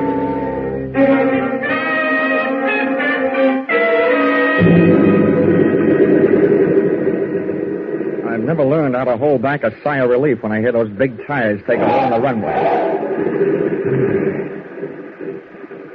And I sighed another one when I saw an ambulance standing by at the parking ramp. By the time the loading platform was pushed into place and the door opened, the ambulance was backed up, ready to receive Briggs. Oh, are you the chap bringing Mr. Briggs in from Calcutta? Yeah, that's right. Never mind the stretcher. He's on one. Oh, right, sir. We'll fetch him off then. Come along, Roscoe. Come in. You all ready to go, Frankie? Mr. Dollar, watch your language. That is not the thing to say about Mr. Briggs. but he will look at home in that ambulance. Now then. Oh, congratulations upon the trip, Governor. Thanks. Take the other end, Roscoe. We'll hoist the poor chap out of here. Here we go now. Hey, I'd better check with the pilot, Frankie. Give these guys a hand, will you? They may need it getting down that ramp. Anything that moves me toward the end of this is a pleasure. Easy now. You want me to help lift him in? Hey, Mr. Dollar, these guys ain't just plain ambulance drivers.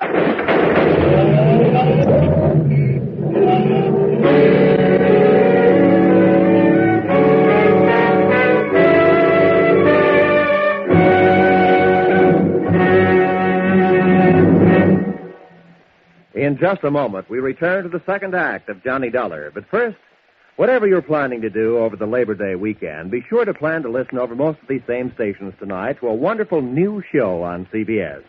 It's Horace Height's original Youth Opportunity Show, a full half hour of fun and excitement. You'll get the thrill of a lifetime hearing talented young Americans get the chance of a lifetime. Don't forget, Sunday night with Horace Height, the Horace Height Original Youth Opportunity Show, starting tonight on CBS.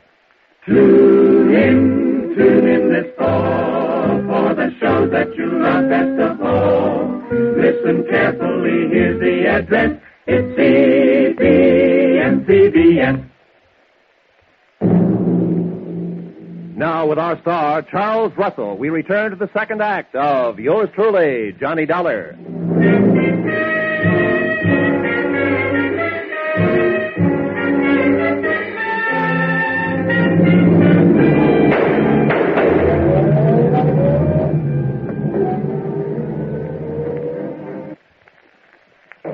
I had made 4 steps toward the cockpit when I heard Frankie yell, and a half a step back toward the door when I heard the shots. By the time I got to the top of the ramp, the ambulance was about 20 yards away, and pitted against that distance were 2 overlapping thoughts. 1, the way to stop, or at least slow it down, was to puncture the rear tires. 2, the tool at hand was that loaded Exhibit A Luger that should have been in my pocket. It wasn't there. I looked around, didn't see it. But I thought I knew where to find it. Come on, open up, or I'll put this fire extinguisher to that door. And if your head isn't in the way, I'll get that next. Wait a minute. Mo, don't use the same hiding place twice. It could be that I wasn't hiding. And it could be that purse is now holding a Luger. Give me it. Yeah. Now all I need is to hear you say you don't know how it got there. I don't know how it got there. That does it. Come on, you're coming with me. Come on, get going. Ouch! You don't have to do that. What I did have to do was dig up some transportation. It turned out to be a taxi whose driver had slept through the excitement, and therefore was the only one at the hack stand. I think he was still asleep when I gave my unwilling companion an ungentlemanly shove into the rear seat, and we left.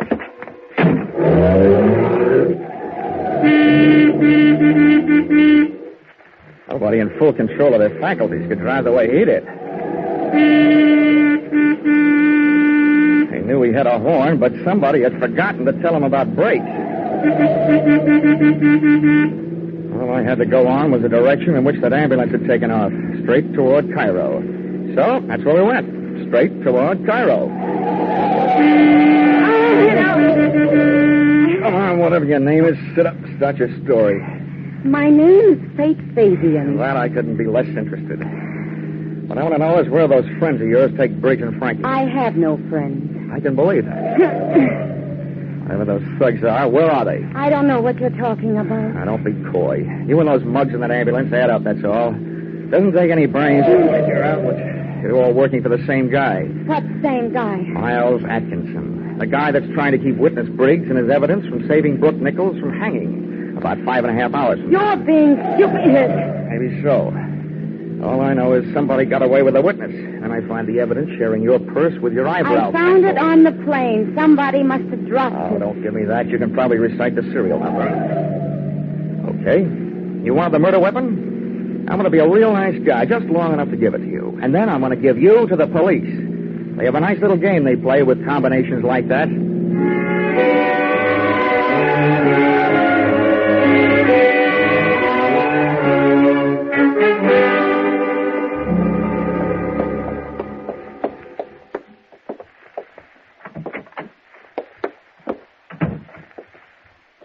Hello. you the chief inspector? I am. This girl keeps telling me her name is Faith Fabian. How do you do, Inspector? I've looked forward to this. I'll bet. Well, my name is Johnny Dollar. I'm looking for somebody who knows the Brooke Nichols case.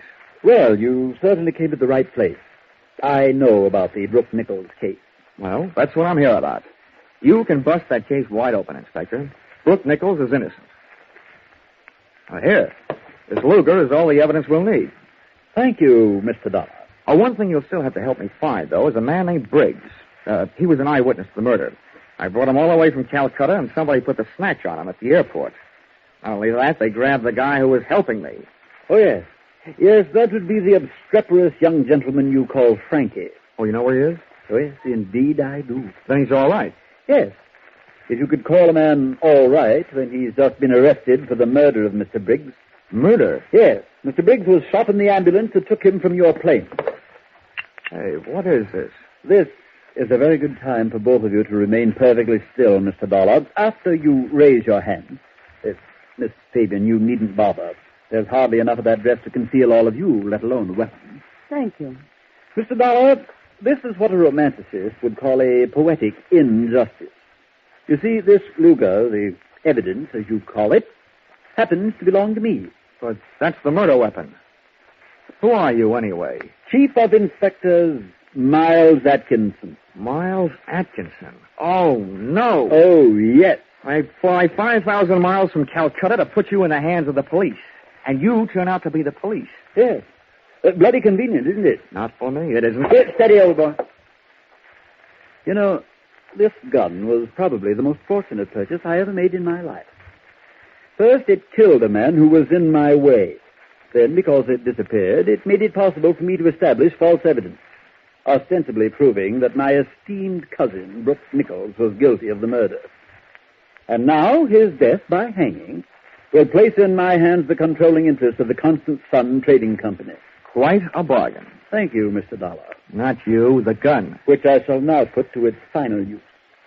And after it is disposed of you two, I shall dispose of it. That was the prettiest confession I've ever heard. I'm surprised that a chief inspector and bargain hunter should sell himself out so cheaply. What do you mean by that? That the confession was complete, voluntarily made in front of witnesses, and that we are leaving with it, and that you are coming with us. Hey, Faith, baby, take it easy. No sense going on the make for a hot bullet. Mr. Dollar is right. I warn you, the one who moves first dies first. Very well. Faith, one step closer, Miss Fabian. I'm not afraid of you. All right, you asked for it. Now take it. What is this? No use, no bullet. No, you can't stop me now. You won't. And ladies say so far, now it's boys' time. Somebody's trying to die.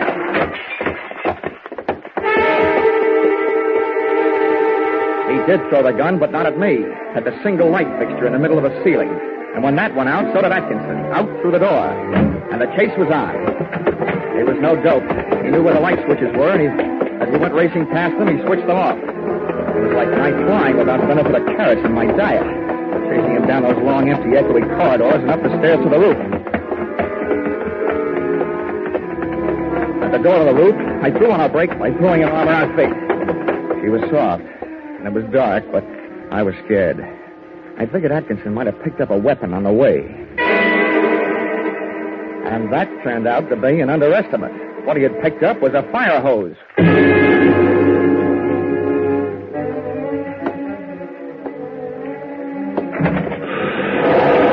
When we stepped through the door, we got hit by a big fat bolt of liquid lightning. A couple of 100 pounds of water backed up by a couple of 1,000 pounds of pressure.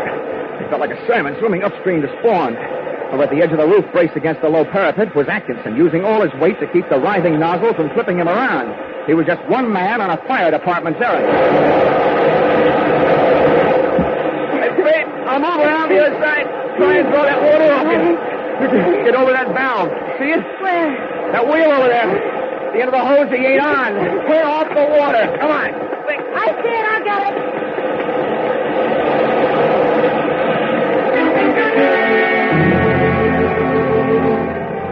Instead of dropping away to a dribble, the hose suddenly snapped its muscle up to its hardest as a driving surge of water went through it. And before Atkinson could get himself untangled from the canvas and rubber snake, it snapped him over the parapet, off the roof, and high into the night. Hey, Faith! Turn off that water.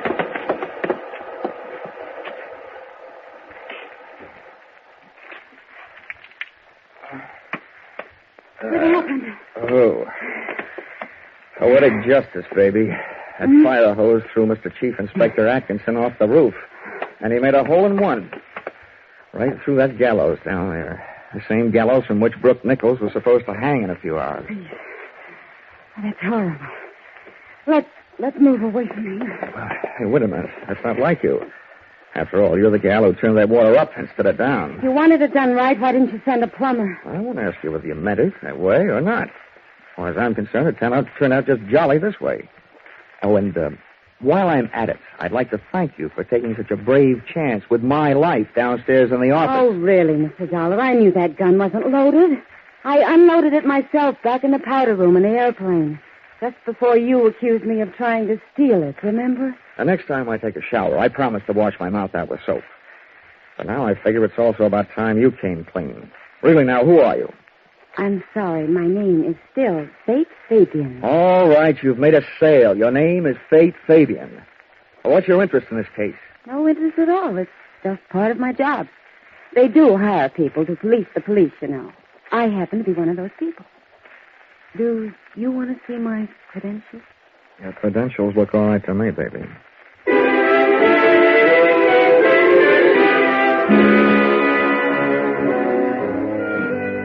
We got off the subject, off the roof, and into the problem of getting Brooke Nichols off the end of a rope. After going through those motions, and that gal made all the motions, including retrieving young Frankie from the pokey, I kissed Fate Fabian goodbye, just for luck. And receiving no interest on that investment, we headed back to the airfield.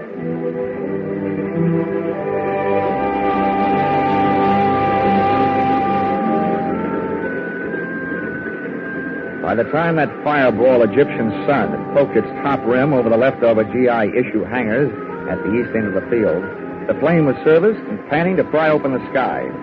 Came the time to board ship, came a visitor. I say, old boy, is Mr. Dollar about? Yeah, about right here. Oh, splendid, splendid. I'm Lionel Brooke Nichols. Congratulations. I suppose you know you saved my life. Yeah, with a lot of help, yeah. Well, I should like to make it up to you somehow. Is there anything I can do? Well, besides paying my expenses. Oh, naturally. Send your chit to the Constant Sun Trading Company. You'll be paid post haste. But beyond that... Well, it could do something for the guy who got me out here. Back in Calcutta, I have an old army buddy named Chaplain Joe Blessings. He runs a church. Oh, splendid. Perhaps I could donate a stained glass window or anything you suggest. Did you say anything? Yes, anything. Okay. Well, look, Chaplain Joe Blessings doesn't need a stained glass window because he hasn't got any place to put it. What he does need is a new church, a real one with steeples and all that. Oh. All right, then. Very well. Done.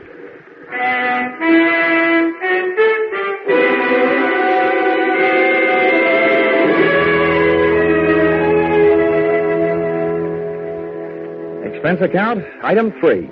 Same as original entry. Transportation from the land of the Sphinx to the land of the free, by way of Calcutta, where I delivered a happier, though wiser, Frankie. Received the blessings of Chaplain Joe Blessing, and ordered a custom-made lightweight pearl-handled blackjack in blue suede, and inscribed, to Fate Fabian, with the hope that you will never fail to supply the black to go with this blue. Love, J.D. Well, I guess that's all. Oh, expense account total... Oh, wait, there's one more. Expense account item 4, $10. Paid to Cassidy's Pawn Shop, Hartford, Connecticut, for purchase of one Hawk Air Medal. After all that flying, I thought I deserved one. Now, expense account total, $5,350.40. If you don't think the founder of your company is worth that, kindly suggest someone who might. Yours, truly, Johnny Dollar.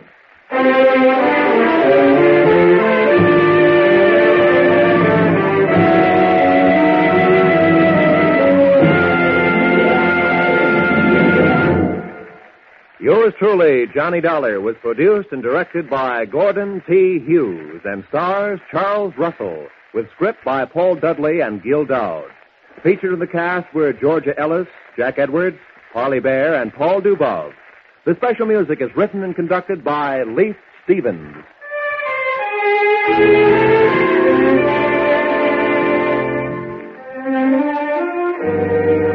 Be sure to be with us again when Johnny Dollar returns to the air after a short vacation. Listen on Saturday, October 1st, when another most unusual expense account is handed in by yours truly, Johnny Dollar.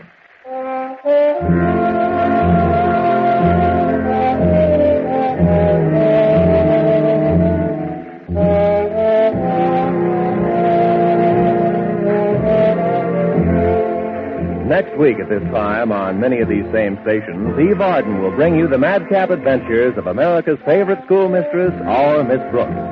Miss Arden, who has been heard later on Sunday evening for more than a year, is moving to this new time, and CBS cordially invites you to hear her and her famous brand of comedy. To make sure, consult your local newspaper listings next Sunday for the new time, when you'll hear Eve Arden and our Miss Brooks.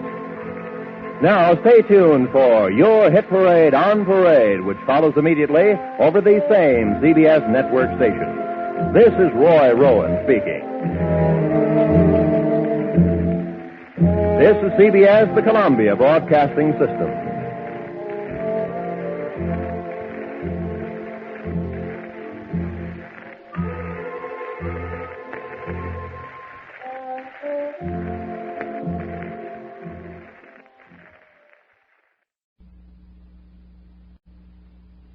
Sure, they may have plenty of blue blood in Boston, but from what I just saw, they've got plenty of the other kind, too.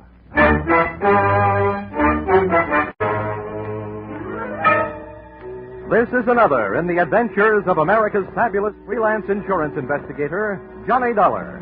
At insurance investigation, Johnny Dollar is only an expert. At making out his expense account, he is an absolute genius.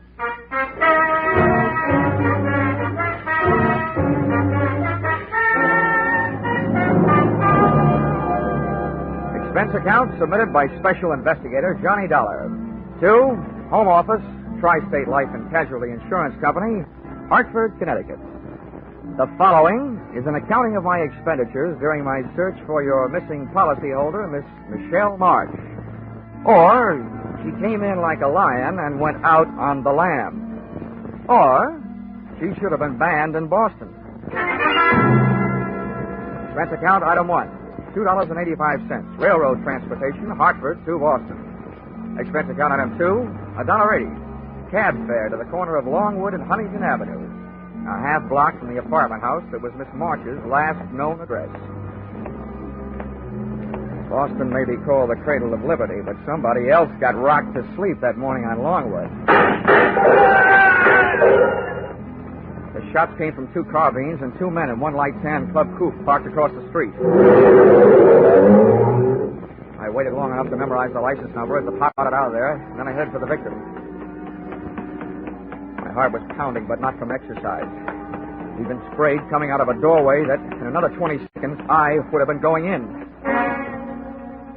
But the coincidence didn't stop there. Take it easy now, will you? We'll get you some help. Do you know who did it? March. What? I didn't get you. Tell him. Ask. Michelle March. Michelle March? Well, that's who I'm looking for. What's she got to do with it? Can you hear me? What's Michelle March got to do with it? Come on now, try.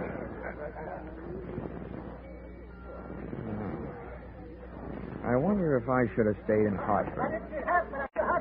Like a shooting gallery. I was inside the shop, and, brother, that's where I stayed. Hey, Mr. Howard, can you tell? Yeah. Let's just say you don't need to stand back to give him air. He can't use it.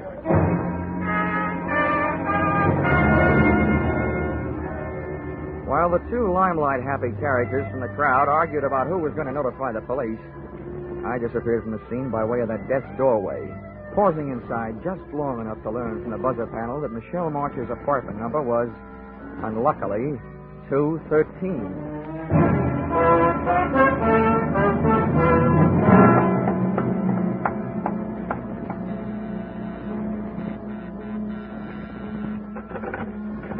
didn't bother to look for the apartment house manager. I didn't even bother to pick the lock.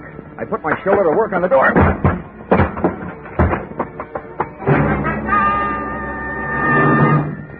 It was an easy apartment to search, but it didn't offer anything to find. The only thing even faintly resembling a lead I found on the floor behind the bureau. A book of matches that advertised Boston's Best Bar by Far, Flannery's, with an address on Washington Street. Just about then I decided that rather than being found at the scene of breaking and entering, I'd look up the police at the scene of murder.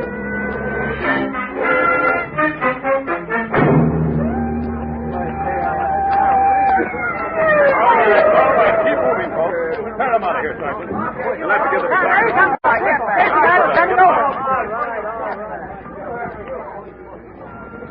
Now, who are you there? What do you got to say about this? Oh, not much, Lieutenant. He was shot from across the street by two men in a tan club coupe. Probably stolen. License number, Massachusetts 3R165. Weapons were carbines, .30 caliber Army issue. You sure of all that? Yeah. Here. This will tell you why I make it a habit to be sure of things. Oh. Dollar. Insurance investigator. Hartman. Well, in a way, that makes two of you. Huh? I'm Lieutenant Bell, Dollar. Glad to meet you.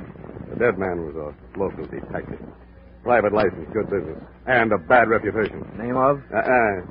Something I can't pass out right now. Well, look, here's why I'm interested, Lieutenant. If friend detective was on a case, he could have been hired to find the same party I was hired to find. And since he was blasted at said party's last known address, it could be that somebody doesn't want said party found. Which paints an interesting but gloomy picture of my future. Who is this said party? A girl, Michelle March, reported to missing persons in New York yesterday by a worried sister, who was also the beneficiary of a $25,000 insurance policy owned by Miss March. The insurers, Tri-State Life, got the report from missing persons and hired me to find her. You think she's dead? I'll tell you when I find her. Yeah. Now, what makes you think the deceased might have been looking for her, too? Because he mentioned her name just before he went bye-bye. Where are you staying, Dolly? Just in case we need you. Cartwright Hotel. Now, look, Lieutenant. You've got a murder and I've got a missing person. You can loaf if you want to, but I'm eager. I want to talk to the apartment house manager. Any objections? No. Go right ahead, Dolly. Good luck to you.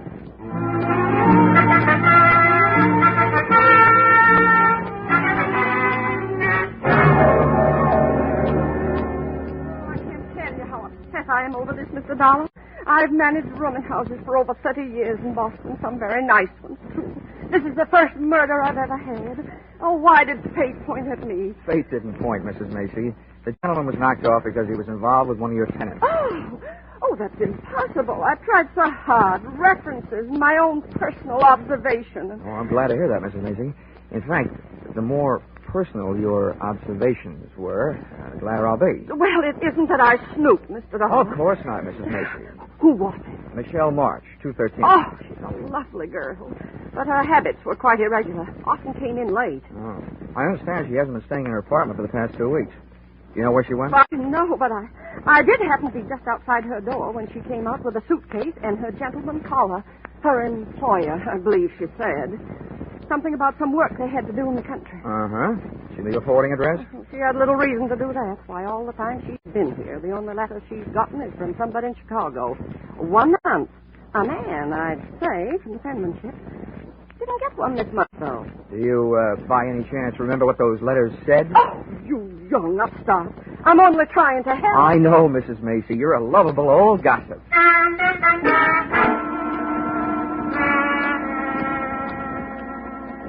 After Mrs. Macy chased me out of her apartment, I questioned some of Michelle's second-floor neighbors. What they gave me only augmented the story I already had. She hadn't been seen in the company of anyone for 4 or 5 months, until dapper, medium build, and swarthy took over. All of them had seen him. None of them knew his name, but they all agreed he was the guy Michelle March had marched away with. Everything I learned added up to a dame getting tired of waiting for somebody in Chicago and ducking out with somebody else.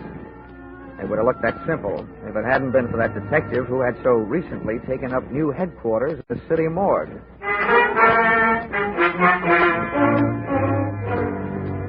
Expense account, item 3, $4.75, drinks and dinner. After which, expense account, item 4, $180, taxi ride. Taken on the strength of the weak clue I found on Michelle's apartment floor. The match folder from Boston's best bar by far, Flannery's. Flannery's look like they wouldn't want to know how old you are, but how many stretches, and in what prisons.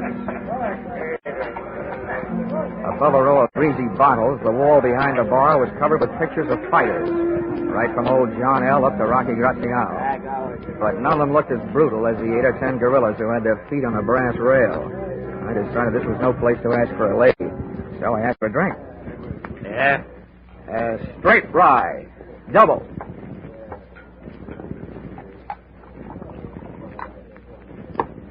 You've never been in before. Where are you from? I'm trying to forget. Has, Blackie been around lately? Who's Blackie? Well, maybe that's not his full name. It's the one I knew him by. He wore a lot of sharp suits, about medium build, dark, swarthy. That could be anybody. Now drink your drink, pay for it, and move along. Now, wait a minute. Now, I haven't got anything against the guy. I'm looking for a dame that's with him, see? What's the freeze for? I need the room, expecting a private crowd. Now beat it. I'm off, Flannery. Maybe I want to talk to these guys. I'll see that, Flannery. Yeah, look, Joe, I beat him. I'll get closed up again if I get any more trouble this week. Take him outside, Roxy, huh? Shut up. What's this Niles' name you're looking for? Shell Marsh. You know her? Yeah. Let's go someplace and talk. Thanks for the invitation, but I go with the arm. You get gangrene when the circulation is cut off. Sorry. Come on.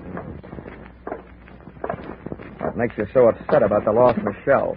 What do you want with Louis Marine? Louis Marine? If he's the guy she's with, all I want him to do is to point her out. You and me might get along at that. It'd be worth plenty to look at. Get this Bible! Hey!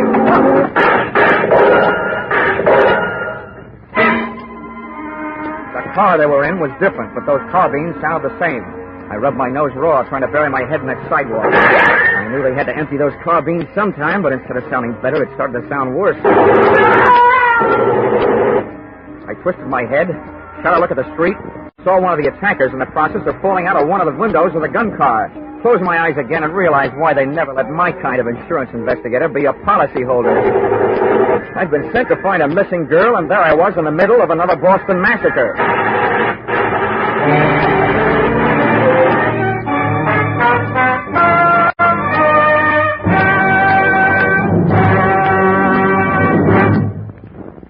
You're listening to Yours Truly, Johnny Dollar, starring Charles Russell.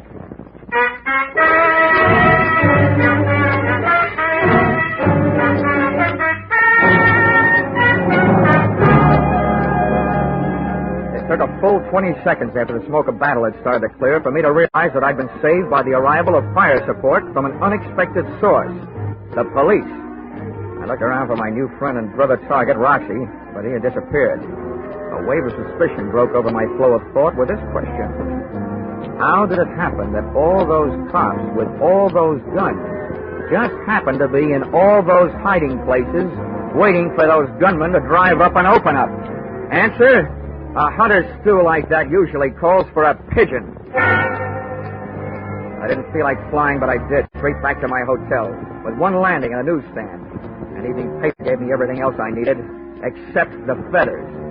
But I wasn't exactly cooing when I got to my hotel room phone and put a call through to the Boston police.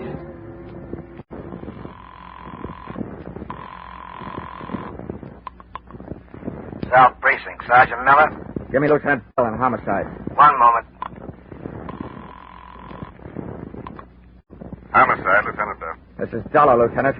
Oh, Dollar, sure. I'm glad to hear from you. I'll have your badge for this. What did you say? The evening paper. Quote, Boston private detective, whose name has been withheld by police, was slain today, presumably to stop his search for a missing girl.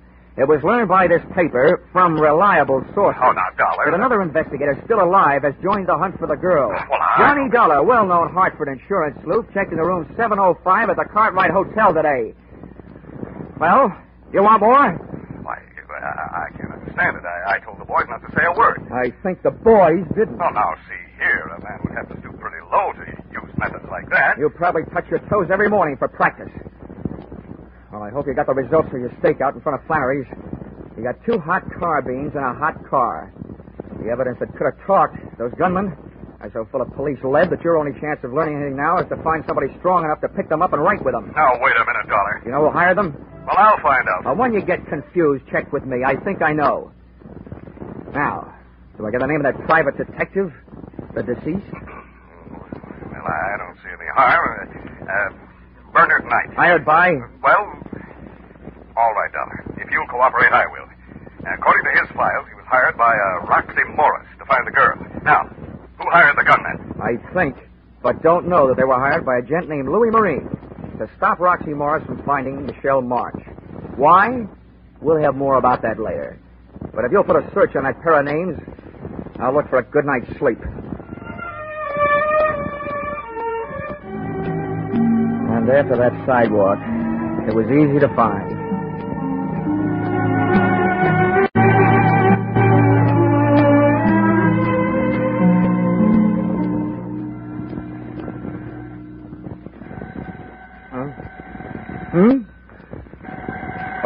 Boston.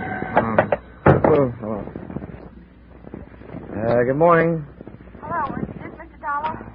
Wait a minute until I pick you up off the floor. Who is this? Is this Mr. Dollar? Yeah, it is. Well, this is Michelle March. Huh? Good morning, Michelle. I've been looking for you. That's why I called. I read that you were hired by my insurance company. Yeah, that's right. They don't like disappearing policyholders. Well, let me tell you this. If they want to save the money, they'll have to pay for me.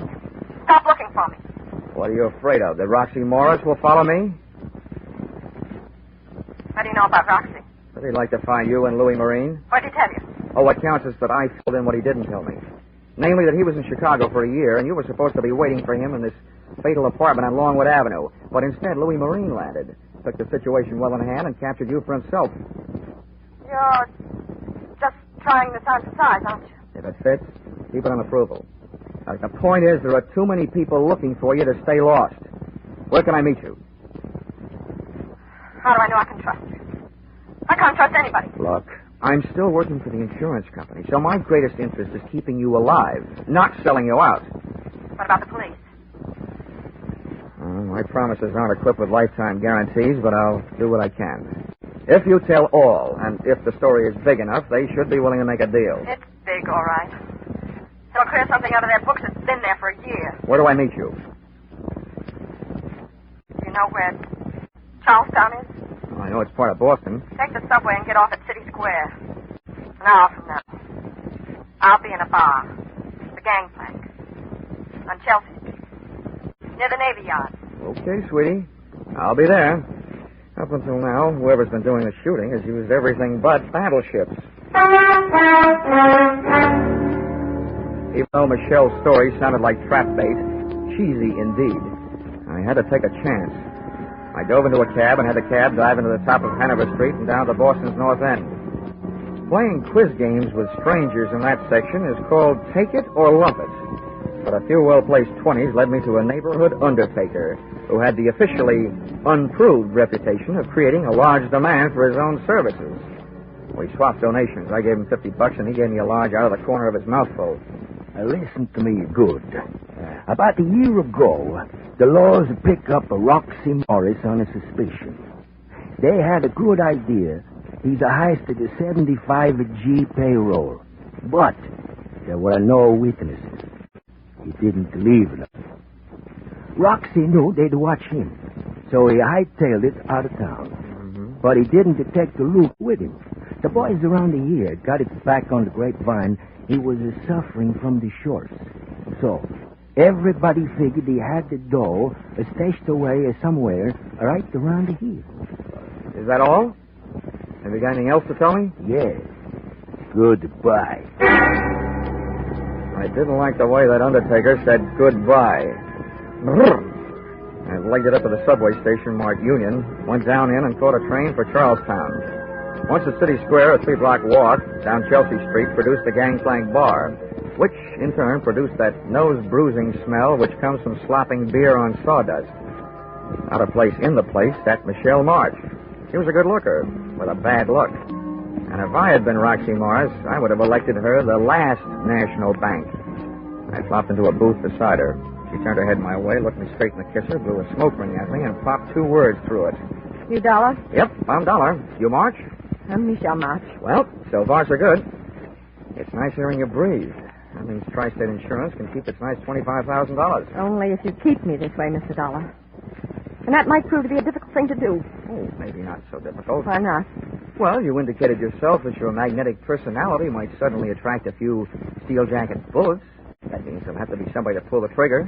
So all I have to do is to sit around and see who tries to take a shot at the target. You. And we've got our man. It's not that easy. I'm in trouble 3 ways. And it's hard to see 3 ways at once. Look, I know all about Roxy Morris. He swiped $75,000 and gave it to you to mine. You don't know the half of it. 2 months after Roxy was gone, a guy named Louis Marine came to me with a story that Roxy had sent for $20,000. I gave it to him. Then he told me that Roxy had never sent for it. And that if I squawked, he'd convince Roxy that I'd fallen in love with him and just given him the money. Made the battery tip off the police. He had me going and coming. Nice fellow. He wouldn't leave me alone. He made me give him $15,000 more of Roxy's money. Then 2 weeks ago, I got word through to Roxy in Chicago.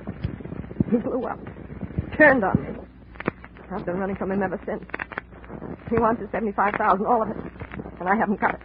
Oh, seems like you've been taking chances all the way. Now, you know what I want you to do? No, what? Take one more.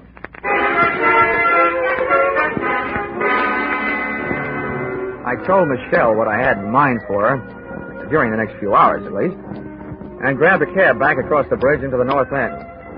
Expense account item 5, $50. Another donation to my expensive undertaker. This time I paid him for talking, but not to me. Then I took over the telephone and dialed my way through to the guy to whom I was about to give a chance of becoming the ding-dong daddy of the Boston Police Force, Lieutenant Bell. Yes, Dollar, this is Lieutenant Bell. Bell, how would you like to get the goods on Roxy Morris? I'd like it fine. Okay. And along with that, how'd you like to pin a receiving stolen property rap on Louis Marine? I hope you aren't just being salty, Dollar. I'm not, Lieutenant. Now, look, you may have to do some trading with the gal on this deal. Yeah? You may have to promise some time off for verbal good behavior. Well, such things are possible. All right, what's the pitch? Listen, I have baited a tall, thin granite trap for Roxy Morris and Louis Marine.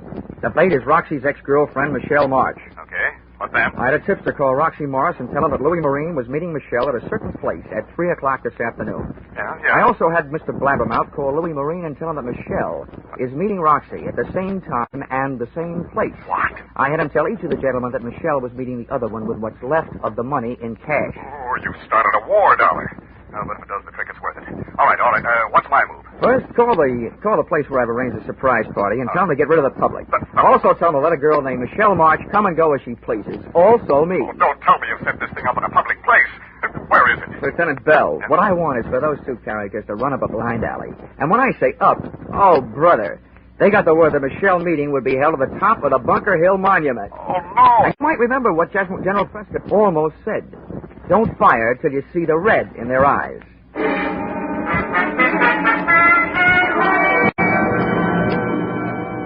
I was back in Charlestown and at the base of the Bunker Hill Monument at 2:45. The door of the museum at the bottom was open, but a state park officer stood by its side.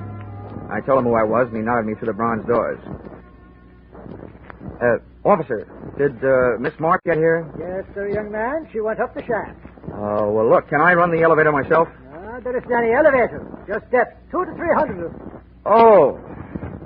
Ow, this may be going to heaven the hard way, but here goes.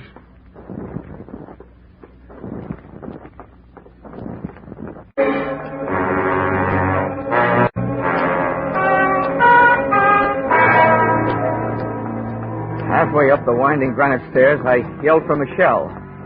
But she either didn't hear me or just didn't want to answer. I kept going and hoping. As I came closer to the top, I tried yelling again.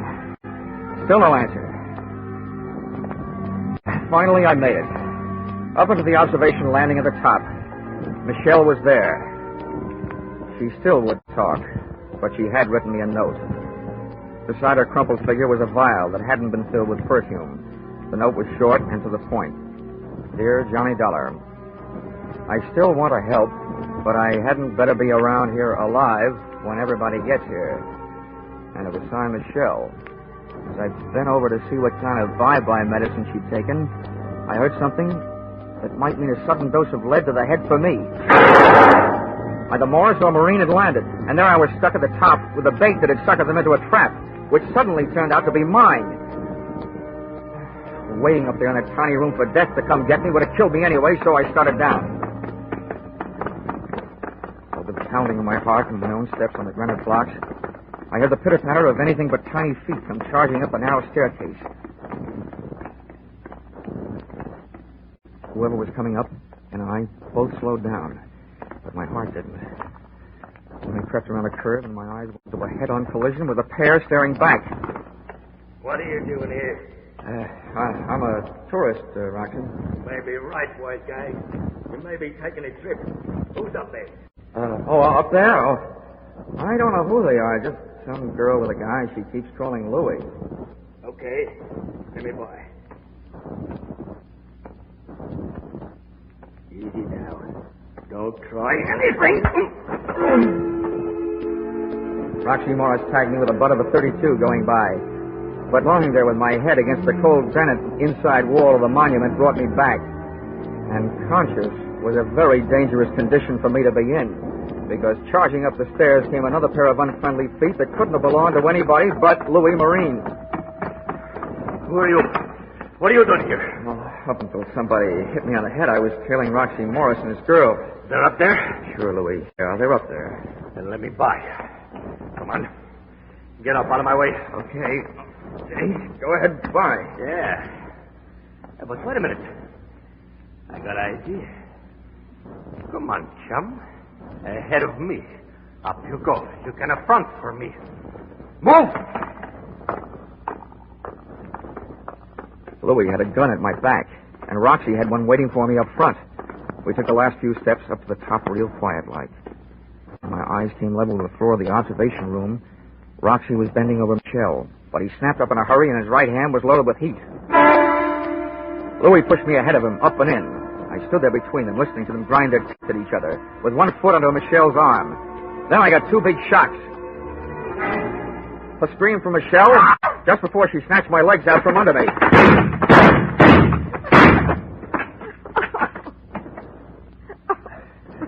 Hey, what are you doing alive? I don't know. I guess I didn't take enough. Well, whatever you're doing alive, I'll tell you one thing. Your two boyfriends sure took care of each other. Come on. Let me get you out of here. Oh. I didn't think I'd be able to carry me down all those stairs. Now I have to carry you.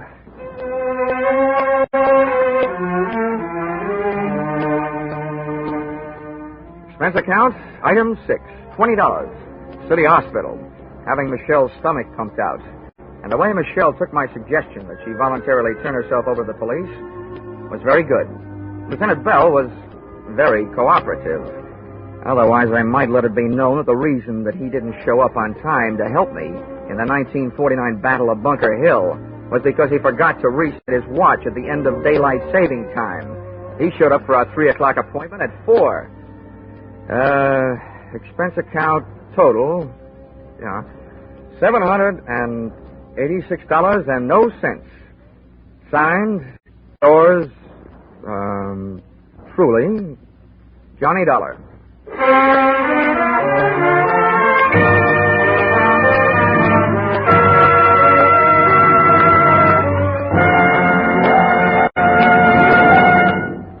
Yours truly, Johnny Dollar, is produced and directed by Gordon T. Hughes and stars Charles Russell with script by Paul Dudley and Gil Dowd. Featured in the cast were Bill Boucher, Myra Marsh, Dick Ryan, Larry Dobkin, Charles Seal, and Dorothy Lovett. The special music is written and conducted by Leith Stevens.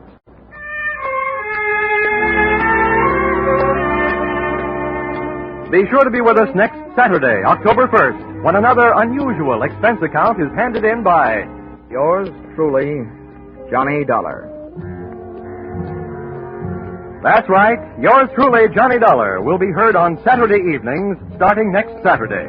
And look at who's going to be here at the same time on Sundays. the world's most famous blockhead, Charlie McCarthy, accompanied by a man who shadows him closely as Johnny shadows the suspect, Edgar Bergen. Yes, Charlie McCarthy and Edgar Bergen have joined the great parade of stars to CBS, along with Jack Benny, Amos and Andy, Horace Heidt, and Red Skelton, whose show starts next Saturday, or rather next Sunday also. Don't miss the first hilarious appearance of Charlie and Bergen on most of these same CBS stations at the same time next Sunday night and every Sunday thereafter. This is CBS, the Columbia Broadcasting System.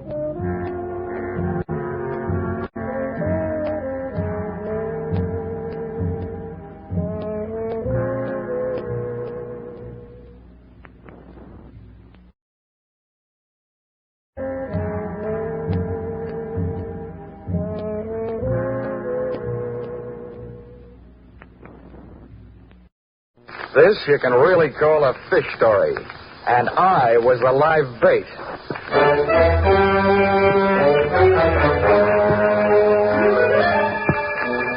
This is another in the adventures of America's fabulous freelance insurance investigator, Johnny Dollar. At Insurance Investigation, Johnny Dollar is only an expert. At making out his expense account, he's an absolute genius.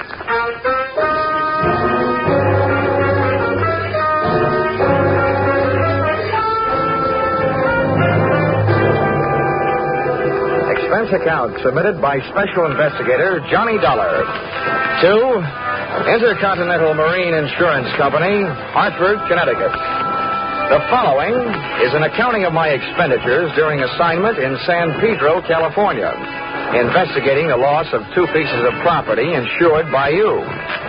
Or the tuna were running and so was everybody else. Or I caught a fishing boat, but you should have seen the one that got away. Expense account item 1, $176.87. Airfare from home base in Hartford to off base in California. Expense account item 2, $10. Cab fare, Los Angeles Municipal Airport to the waterfront office of the Pacific Deep Sea Canning Company in San Pedro. There was perfume in the air. Channel number 5. Inside, the name on the door said Walton. That's who I wanted to see, so I walked in. Well, who are you? I'm here to follow up the claim you made to Intercontinental Marine Insurance Company. My name is Johnny Dollar. Oh, did you bring the money? I need boats. The tuna are running. No, Mr. Walton, I didn't bring any money. All I brought is a suspicious nature and an inquisitive mind. What the devil do you mean by that crap? Now, don't get your fish in a stew, Mr. Walton. This is standard procedure. No insurance company is going to shell out $400,000 without first taking a long, lingering look. Well, there's not much to look at. Yeah, so I understand. According to your claim, 2 of your boats, the Frank Walton and the Nancy Walton left port Monday afternoon and headed out on a southerly course. When they tried to establish radio contact Tuesday morning, you couldn't raise them. Pieces of wreckage and the bodies of 2 men were found Tuesday night, indicating that both boats were lost. That's the story. What made you so sure that both boats went down? Because of those 2 men whose bodies were found, one sailed in the Nancy Walton, the other sailed in the Frank Walton. What more do you people want? Just enough time to check everything thoroughly. You know, this wouldn't be the first time a shipwreck has been faked to collect insurance. I see what you mean. Yeah, I guess the faster I get you satisfied, the faster I'll collect my money. Sorry I lost my temper, Dollar. I'll do everything I can. Send Captain Carpo in. Carpo's my fleet captain, Dollar. He can give you all the details. But I'm telling you, there aren't any more. Well, one thing for sure, Mr. Walton. We can't blame it on the Pacific Ocean. According to my report, those boats sailed in fine weather. That's right.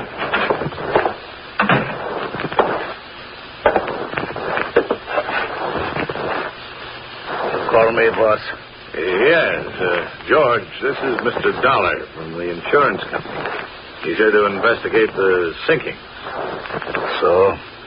I'm happy to meet you, too, Captain. What do you want? First, I want your theory as to what could have happened. I don't know. I wasn't there. Maybe they run into each other. As fleet captain, you hire the hands for the boats, don't you? That's right. Are you the kind of man who would hire the kind of skippers that run into each other in clear weather? They were good skippers. Now you listen to me. I've been captain of this fleet for 5 years. First time we ever lose a port to lose a man. You think we like this idea? No, I don't, Captain Carpo. I don't think you'll like it any better than the insurance company likes the idea of losing $400,000. Well, at least if I find those sunken boats, that'll be salvage. No, Mr. Dollar. That'll be a miracle. The meeting busted up without me getting busted up, which was unusual in itself. And I hitched myself a ride out to an outfit who knows more about salt water than a Coney Island taffy maker. The U.S. Coast Guard. Enclosed find the statement of the commander of the station, Lieutenant Senior Grade Miles P. Endicott, Jr. We made thorough patrols using both air and surface craft. The bodies of the men recovered show signs that lead us to believe that they were blown clear of the lost ships by violent explosions. All the lieutenant needed to say to make my eyes light up was that one word, explosion. Because in a marine insurance investigator's book, the word explosion sets off another word, scuttling, a widely used wet variety of fraud. In other words, blowing up your own ship to collect the insurance. And continuing this chain reaction, I followed the best available lead, the man in charge of the vessels involved, Captain George Carpo. I found him at 11 that night at a combination restaurant and bar named after the oriental fishing bird, the cormorant. As I looked in through the greasy window, an interesting sight greeted me. Captain Carpo slipping into a booth already occupied by an olive-skinned brunette, who was good enough looking, but obviously less than a queen. Carpo stuck his face in hers, spat a few words at her that I couldn't hear, shook his sledgehammer fist at her, and stomped out through a back door. I gave the front door some business, and, trying to look like I belonged to the place, strolled to the bar, bought myself a blast, and walked it over to the ladies' booth. Well, who sent for you? Do you mind? I haven't got anything to lose if you haven't. What do you mean by that? If those are your own teeth, maybe you don't want to lose them. Oh, Carpo's a jealous type, huh? You don't believe in sharing the wealth. Are you Carpo's girl? Part-time. Who are you? Well, if Captain Carpo comes back, he'll tell you anyway. So the name is Dollar, Johnny Dollar. I'm an insurance investigator. Investigating what? Marine life? Marine death. Those two sinkings in the Walton fleet. Company that sent me here insured the boats. Sounds to me like you got yourself a tough job. Why? Oh, I don't know. Who are you going to ask questions? They've been reported up with all hands light. Who knows? Maybe I'll bump into a talkative seagull.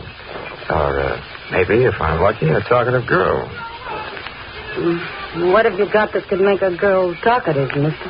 Well, discounting my natural beauty and charm, I have money. Not too much money, but money. Keep coming. I know enough not to talk before I give what I want. Well, that makes it a Mexican standoff. I know enough not to pay for something I haven't heard yet. Let's start out with an inexpensive question, like, what's your name? You can have that for free. Anita Vargas. How long have you known Carpo? If you'll pardon the expression, on and off for the last 6 months. How's he for money? Has he turned into a big spender recently? Sure. Instead of 2 drinks a night, he's now buying me 4. Carpo will never be a big spender. Where does he live? 1423 Parade Street. How far is that from here? It's here. He lives upstairs. That called for a change of scene. I didn't know whether Anita Vargas really had anything to sell or not, but I didn't want what was left of our tete-a-tete to be interrupted by a violent rearrival of the mighty Captain Carpo. So, expense account item 3, $4, picking up our tabs. Item 4, 6 bits, picking up a taxi, which dropped us at another bar, slightly less oriental, but definitely more obnoxious. We grabbed ourselves a table with a view of the sawdust on the floor, and waited for a waiter. He didn't come, but somebody else did. The owner of the lost fishing boats, Mr. Roscoe Walton. What are you doing with this character, Anita? I met him in college, Roscoe. Now beat it. Since when have you been getting drunk? Don't tell me he's your boyfriend, too. Part-time. Maybe I'd better get lost. I'll call you later. Yeah, maybe you better get lost. And stay that way. Go ahead, Johnny. You better go. Well, happy hangover, Mr. Walton. You don't look like no college boy to me.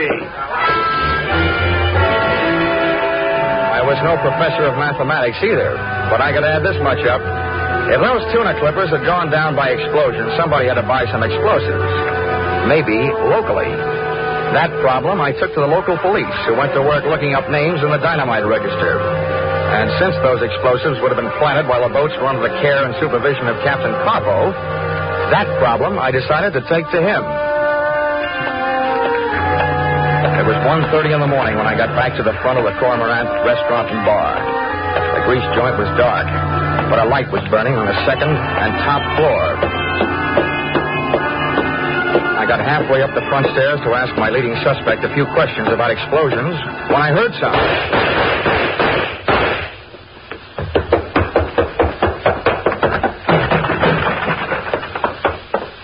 Carpo was still moving when I got up there, but not for long.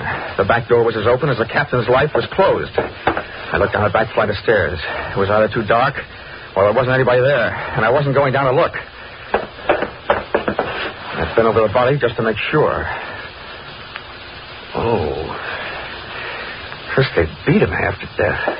I wonder why they didn't finish him that way. Huh? Well, sir, perhaps it would be best if you were to remain where you are. At least my pistol seems to recommend it. Well, you seem to have done inestimable damage to my good friend Captain Carpo. The poor fellow seems to be definitely dead.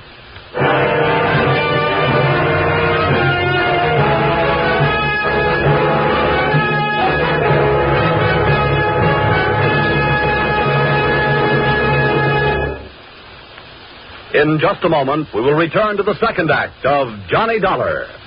But first, you might be interested to know that CBS has acquired a couple of blocks of wood. You're not interested? Well, would you be interested if you knew that those blocks of wood had been carved into certain figures? No. Well, then let's try this. Would you be interested if you knew that those carved blocks of wood could talk? Now you're beginning to sit up and take notice. Well, we might as well come out and tell you that these talking blocks of wood are named Charlie McCarthy and Mortimer Snerd. That they and a lively fellow named Edgar Bergen will be making their first appearance over most of these same CBS stations this Sunday evening. And that you'll be able to hear them every Sunday thereafter. Now, with our star Charles Russell, we return to the second act of yours truly, Johnny Dollar.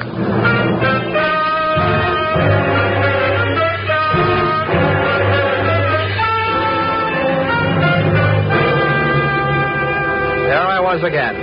Always the suspect, but never the tried. With a dead body at my feet and a pistol at my head. The man holding it was neither small nor large. Thomas Mitchell type.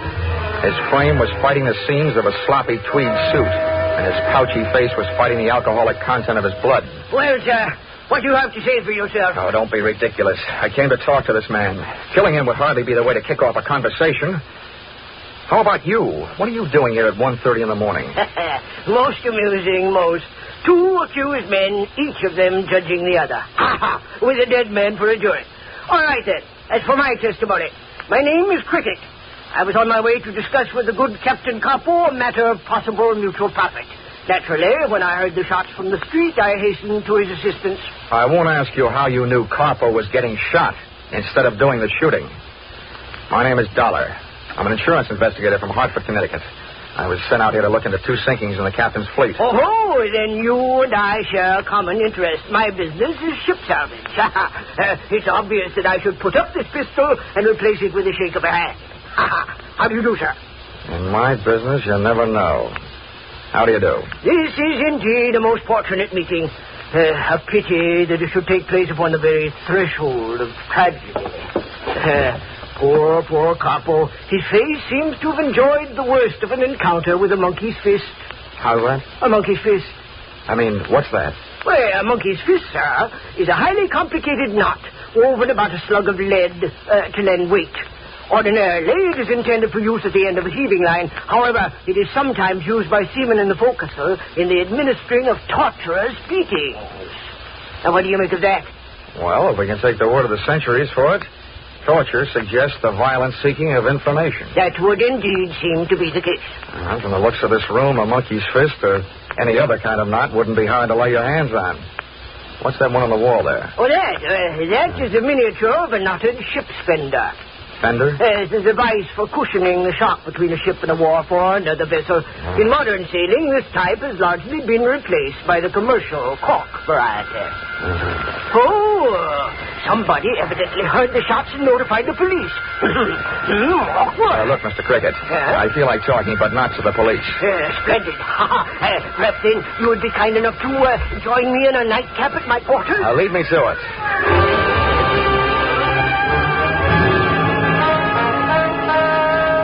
Mr. Cricket's quarters turned out to be afloat and moored to a dock. It was a PT boat, ex-Navy. Sit down. Make yourself comfortable. Thanks. Now, first, that nightcap. Yes. Yo-ho-ho, sir, and a bottle of rum. And now, if you'll do the honors... Delighted. I will invite the London Symphony to play behind our chairs. Tchaikovsky, the pathetic, utterly beautiful. Wow, sweet phonograph records, soft lights, and hard liquor. This is the kind of stuff I enjoy on my time off, which this doesn't happen to be. There we are. Now to business. Mr. Dollar, I assume that the insurance company that sent you out here is not satisfied with the story of the sinking of the two vessels, Frank and Nancy Walton. I assume further that you have been authorized to spend any necessary monies to not only view the evidence firsthand, but also, if that evidence proves a criminal intent, to be able to retrieve it from the ocean floor for use in court. Are my assumptions correct? They are. But it can't be as simple as you make it sound. The first job seems to me the toughest. Finding the spot where those clippers went down. I would venture to say that with my special equipment, I could detect the presence of the fillings in Davy Jones' teeth. It is fantastic, sir. And about your price. Is that fantastic, too? My proposition is this. A flat price of $5,000. And, in the event that criminal intent is proved, the possession of the recovered hulks. I assume this $5,000 is only payable if you succeed in locating the boats. Let us substitute the term returnable for the word payable. I will need $5,000 in advance, and our contract shall state that in the unlikely event of failure, you shall get your money back less my necessary expenses. Agreed? Agreed. I'll have your money for you in the morning. Good. I trust I shall have your boats for you in the afternoon.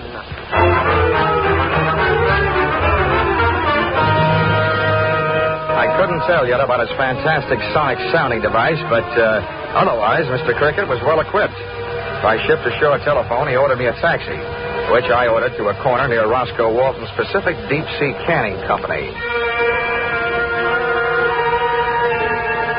Carpo's death made me want to get a good look at Carpo's office. Something about the way he died kept baiting up the thought that there was something fishier about this case than just plain old-fashioned insurance fraud. The only thing that was out of place in the place was under a rug, under Carpo's desk, a wall safe sunk in the floor. That proved easier to open than a poker hand with 3 aces. I lifted the heavy steel door. The first thing I saw was an oblong package, brown paper. I stuck one hand in to lift it out, and I couldn't. So I used 2 and my back. It was as heavy as lead. But when I tore off the wrapping, I saw that it was as valuable as gold, because that's what it was, a gold ingot. I didn't even have time to wonder, because the subject suddenly changed from lead to gold to cold steel in his voice and in his hand. Hold it there. Hey, Mr. Dollar.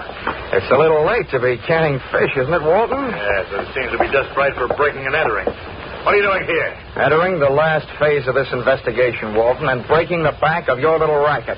Or I should say big. What do you mean, racket? To me, it looks like your boats have been bringing in more than fish from the Mexican coast.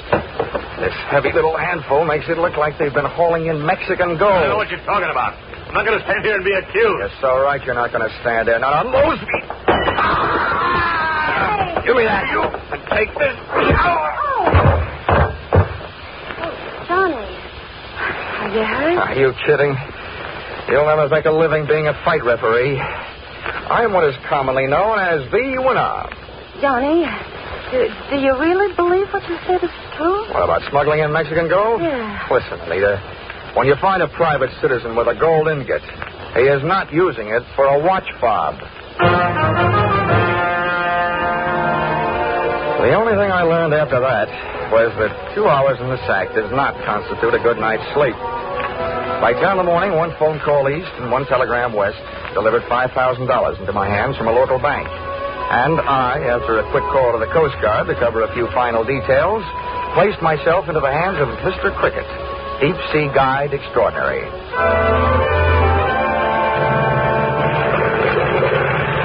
Two jolting hours later, our bucking bronco with a briny had us crashing to the swell somewhere off the island of San Clemente, which is somewhere some 60 miles off the coast of Southern California. Well, Dollar, my boy, enjoying the voyage? Yeah. Oh, come now. This isn't what a sailor would call rough weather, you understand? I understand. I only hope my breakfast does. Oh, this is nothing. Why, I recall one time off the Spanish coast. Mr. Cricket! Yes, my man? According to my reading, we're about there. Good. Reduce your RPM. Now, Dollar. Now, prepare to be amazed. Mr. Cricket had good reason to chirp about one thing. He sure knew his business. An hour later, the hulks had been located. We were riding on a mushroom anchor. A diver had been put over the side and was tug aboard topside by a cable on a winch. All right, careful now. Okay, clear the rail. Easy, does it? Far away. He's aboard and fast. Quickly now, get his helmet off. Now, Dollar, we shall see. For $5,000, I'm going to have to see. Hey, well, Riley, what luck? We hit it right on the nose. They're both down there 30 yards apart. Well, Dollar, are you satisfied? Just about 90%, Mr. Cricket. Oh, and the 10%? Oh, look, it's this way, Mr. Cricket. If this case gets any place, I'll probably have to testify in court. So far, everything I've got is secondhand. That isn't worth much in court. I've got to see those boats. What? Well, good heavens, man. You mean you want to go over the side? I don't particularly want to, but it seems to be part of this job.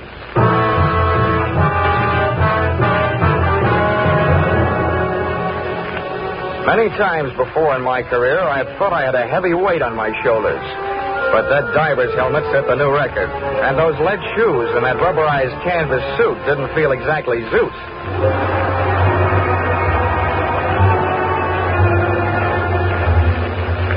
The temperature of the water outside felt much cooler than that forming on my brows.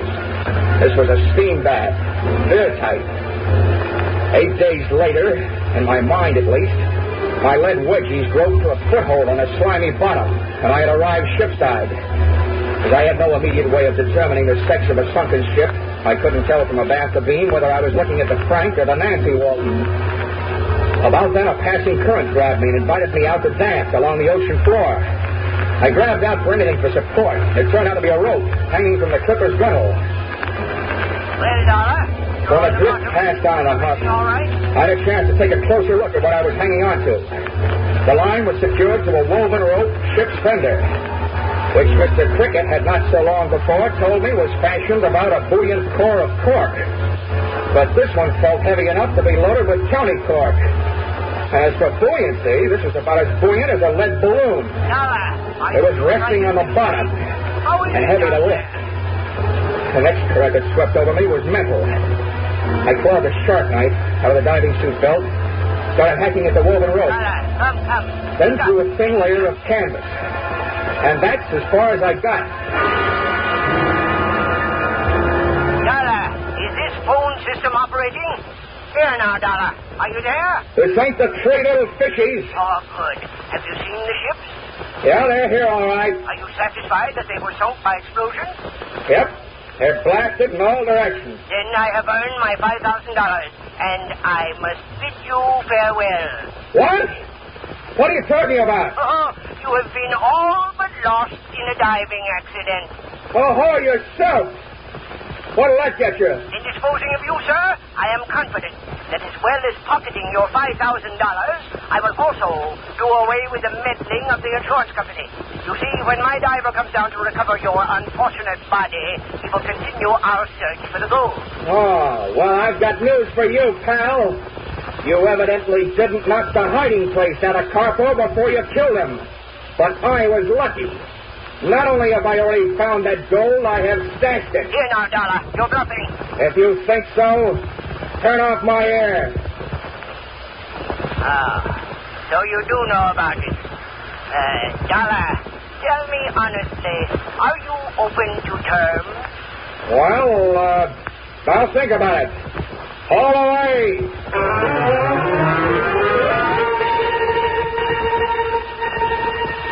The trip up was slower than the trip down, which was luck for me. The first thing I heard when I broke to the surface was muffled by the helmet, but unmistakably gunfire. The Marines hadn't landed, but by George, the Coast Guard certainly had, and I had a grandstand seat for the whole affair. My winchman was busy ducking bullets, and the winch just didn't decide to stop on its own hook. So I went riding skyward until I was stopped by the tip of the boom. And there I was, hanging on its own hook, suspended over the deck, looking through my helmet glass at the raging battle below. Pickett, directly below me, was pumping a high-powered Ross rifle, and between shots, shouting curses at whoever had opened fire on the U.S. government. Lieutenant Senior Grade, Miles P. Anderson Jr. stood silhouetted against the sky on the flying bridge of the Coast Guard cutter. I looked down 20 feet between my dangling lead-weighted feet and saw Cricket taking careful aim in his direction. So once again, I grabbed my razor-edged sharp knife, stuck it under the copper rim of my breastplate, and whipped at the canvas. And bombs away, my weight did the rest.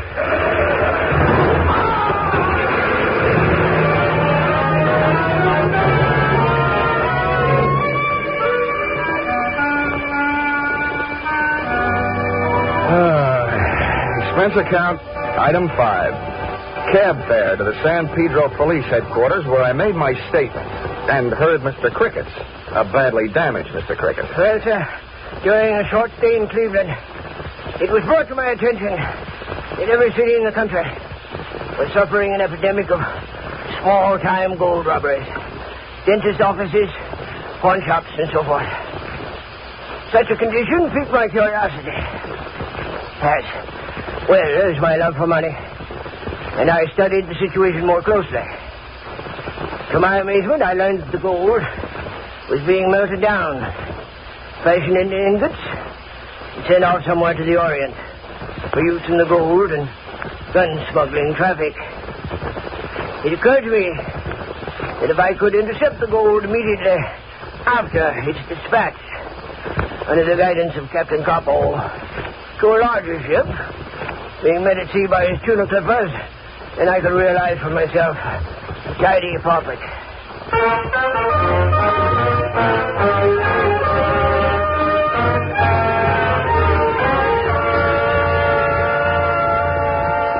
Expense account, item 6. $7.50. A 5-pound box of chocolates for Miss Anita Varghese. Address, San Pedro Municipal Jail. It seems that the police sometimes classify a part-time girlfriend as an all-time accomplice. Expense account, item 7, airfare, Los Angeles to Hartford, $176.87. And being Friday, what do you think they serve for dinner on the plane? What else? Tuna fish salad. Expense account total, $1,264.28. Yours, truly, Johnny Dollar.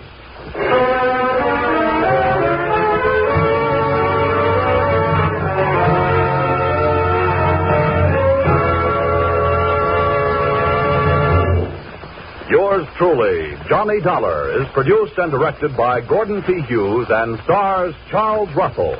Script by Paul Dudley and Gil Dowd. Featured in the cast were Willard Waterman, Junius Matthews, Edmond McDonald, Georgia Ellis, Larry Dobson, and Paul Dubois. The special music is written and conducted by Wilbur Hatch.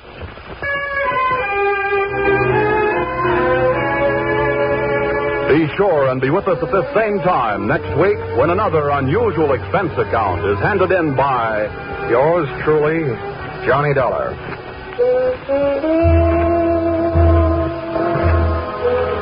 Every fall, the ladies like to go out and get some new fall clothes. Well, CBS has gone out and gotten some new fall shows. One of the gayest of these new programs is the Red Skelton Show, which makes its bow over most of these same CBS stations this Sunday night. There's no one quite like Red Skelton, as you'll find out when you tune in tomorrow. The Red Skelton Show is a part of the CBS Great Sunday Night Laugh lineup. Don't miss it. Now stay tuned for Von Monroe, who follows immediately over most of these same CBS stations. Paul Masterson speaking. This is CBS, the Columbia Broadcasting System.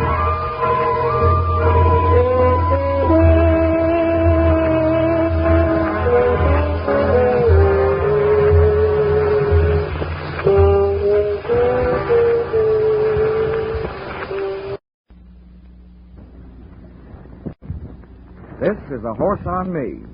But I did find out that in a race for life and death, the police laboratory is where they make the photo finish.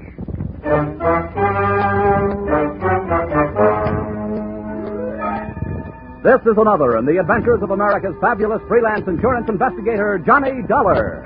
At Insurance Investigation, Johnny Dollar is only an expert. At making out his expense account, he is an absolute genius.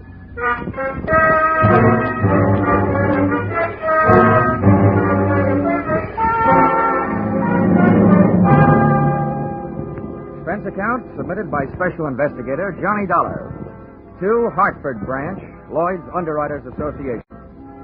The following is an accounting of my expenditures during investigation of the circumstances threatening the life of the insured, the racehorse Piledriver. Or, he'd have been way off his feet if I didn't know my oats. Or, it's great to get a kick out of life so long as it isn't a kick in the head. Expense account item 1, 18 cents, 1 package of cigarettes. You may consider this a personal item, but that's where this case really started. At the cigar stand, ground floor, terminal office building, here in Hartford. I'd come down in one of the elevators and noticed a little guy with a cane standing with a starter. After I passed him, I felt myself being pointed out.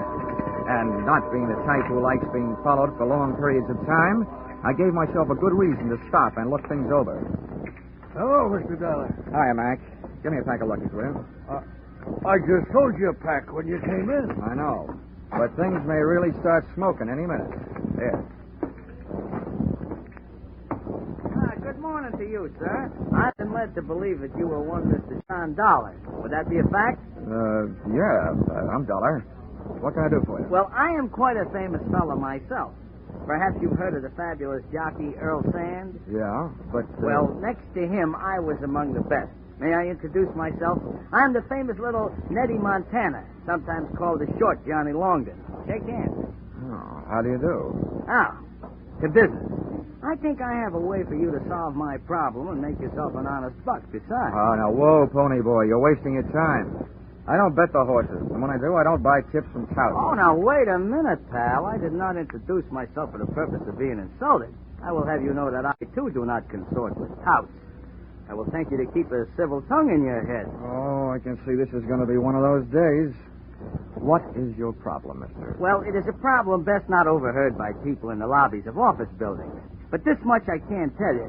It is about a horse and $50,000 insurance. That is why I came to you. Well, I'd be richer if I'd known more about horses, and poorer if I'd known less about insurance. Maybe in this thing I can break even at least. Come on. I hope you are not too much of a purist to ride in a taxi. Little Nettie looked like he'd stopped growing physically at the age of 14. And every once in a while he talked like his mind had also called it quits at about the same time. The only thing slick about him was his hair. The only thing sharp, his clothes. Liars always talk too much, and little Nettie wouldn't say a word until we were inside my apartment. So even before he started his pitch, I half believed it.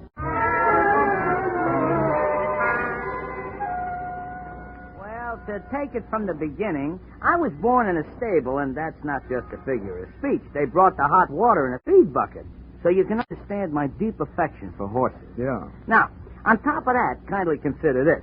One horse in particular, a very brave steed by the name of Piledriver, has not only made me very famous, but has also made me a very large pile of hay.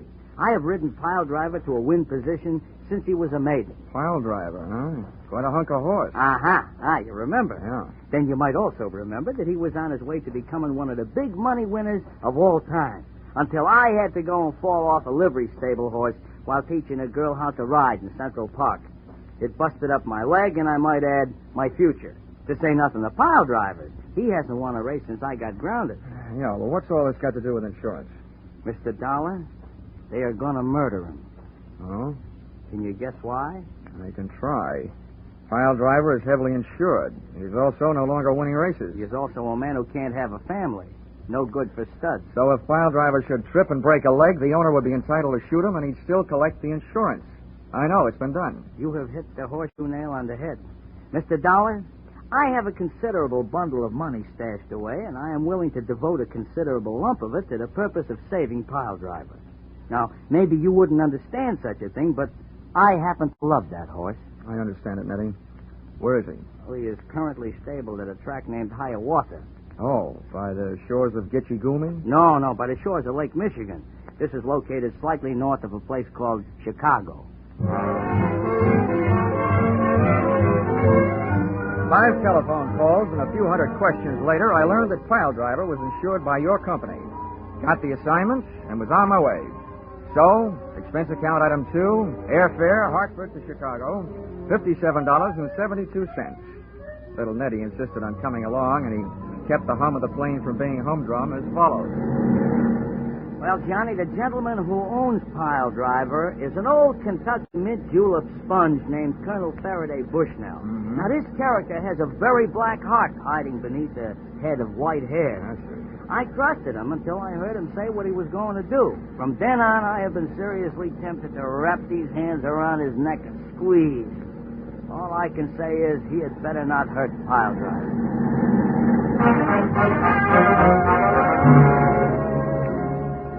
Expense account item 3, $16.40. Cab fare, Chicago Municipal Airport to Hiawatha Racetrack. Arrival time, 10 a.m. To me, a racetrack always smells good, of horses, green grass, and excitement. There you are, driver. Keep the change. Well, this, as the saying goes, is it, Mr. Dollar. You'll have to take it from here. Okay. Oh, hey, one last word of warning. Watch out for his daughter, Lila. Oh, why? Is she dangerous? To a guy like me? No. But to a guy like you, yes.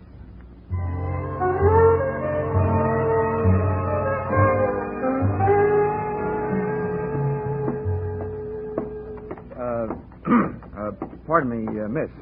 Can you tell me where I'll find the boss around here, Colonel Bushnell? Oh. I was just going to chase you away. But you don't look like just another hay and grain merchant. What you selling? I'm not. I'm buying. Where's your daddy? How do you know the colonel is my daddy? Well, they told me he had a pretty daughter. Well, thanks. Just who are you, mister? Well, as for the name, that's Johnny Dollar.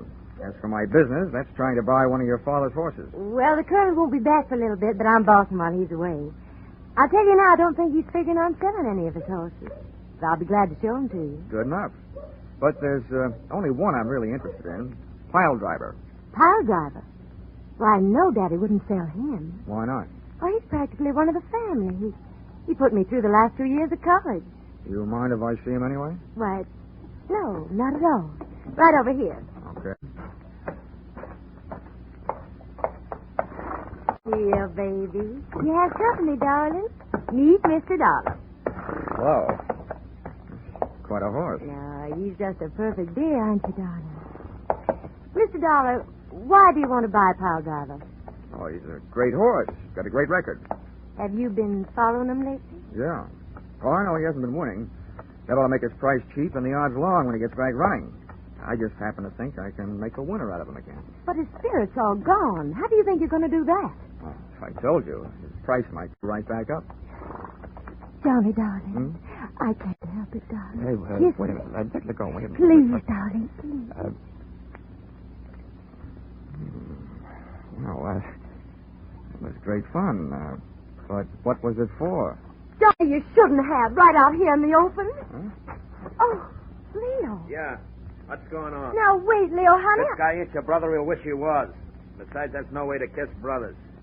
You, get out of here. Look, Buster, if you want this girl's father, you'd better start doing some wishing. Oh, you think so, huh? Toughest game of post office I ever got mixed up in. Like that, lady. Johnny, what are you doing to him? Hammerheads like this, hammerlock. Let him get tough now, and I'll bust his arm. What's going on here? You spectators there, run along now about your business. Leo, I must say I am surprised at you. Fighting in front of a lady. Dad. Get him off of me. Here, young man, I demand that you dismount, Mr. Corbett. Sooner or later, I guess I'll have to. Now, listen, Leo. Are you paying close attention? Yeah. After I let you up, if you make one move except away from here, I'll give you a pair of fat ears, okay? Oh, look at the suit. I'm going to start wearing knee pads. Come on, Leo, honey. Let's get away from here. I hope you're not blaming me for what happened. I don't know who to blame. Now, see here. I demand an explanation. So do I. I came here to get in the horse business, and I end up in a fight racket. Oh, who is that guy? That gentleman, sir, is Leo Corbett, a brother horse owner. And I might do the favor of warning you that Mr. Corbett is a hard enough man in business dealings. But when it comes to my daughter, he's downright violent. Your daughter was downright impulsive. Maybe so. But Leo is hardly the type to stand by while some other fella kisses his girl. And I saw that happen with my own eyes. Now, don't let it worry you, Colonel. I didn't come here to collect lipstick samples. There's one thing I can be glad about in my encounter with Mr. Leo Corbett. What is that? That he isn't James J. Come on, Colonel. Let's start business.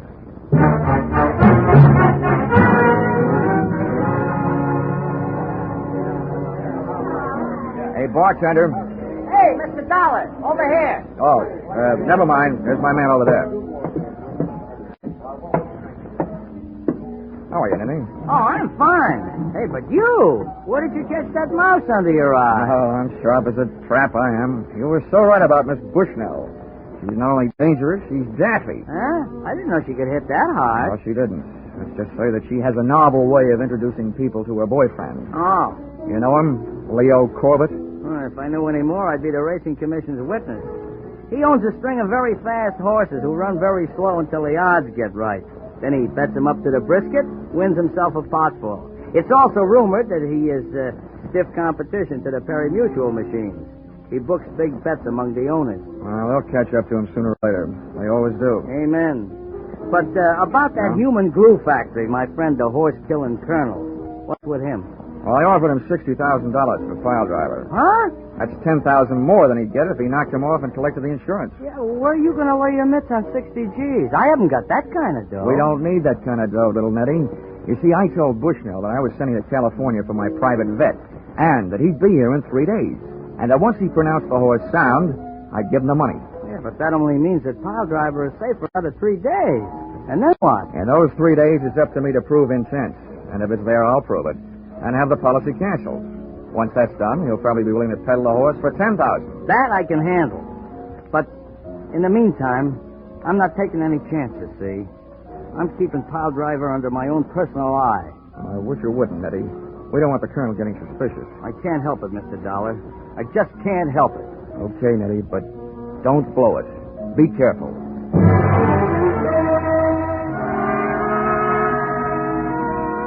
Like all racetracks, Hiawatha was surrounded by motor courts and bungalows with rooms for rent. So, expense account item 4, $3. Room rent. I set the tin alarm clock for 8 and my ear for any time and went most of the way to sleep.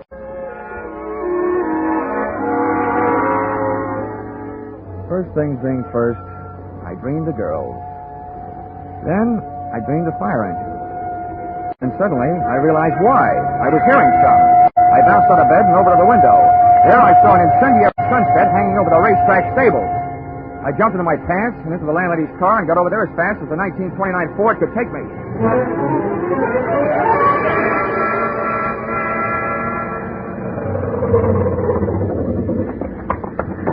Hey, you! Out of sight! I don't know how, but the guy Marsh were looking for a little guy with a lamp who was hanging around. Oh, where'd he go? I didn't see him, but I hear he ran in the fire and didn't come out. Some prank, I guess. I had one particular horse to get to in a hurry. And I hoped one particular guy. The door to Piledriver's stall was closed and padlocked. I crowbarred the staple out of the wood with the pick end of a fire axe. Threw the door open, grabbed a lungful of fresh air, closed my eyes and slammed into the smoke. I could have been smoked to death, burned to death, or stamped to death, but I had to take the chance. Steady, yo. Whoa, Piledriver. Now, take it easy. Easy, boy. I whacked him on the rump with the axe handle and dropped it. I slipped to my knees, started groping across the straw-covered floor. I knew that if there was any air in there, that's where it would be. And if there was an ex-jockey in there, that's where he would be. And that's where he was. In the first corner I tried. I crawfish backwards toward the door, dragging him inch by inch out into the clean, cold shower of fresh night air.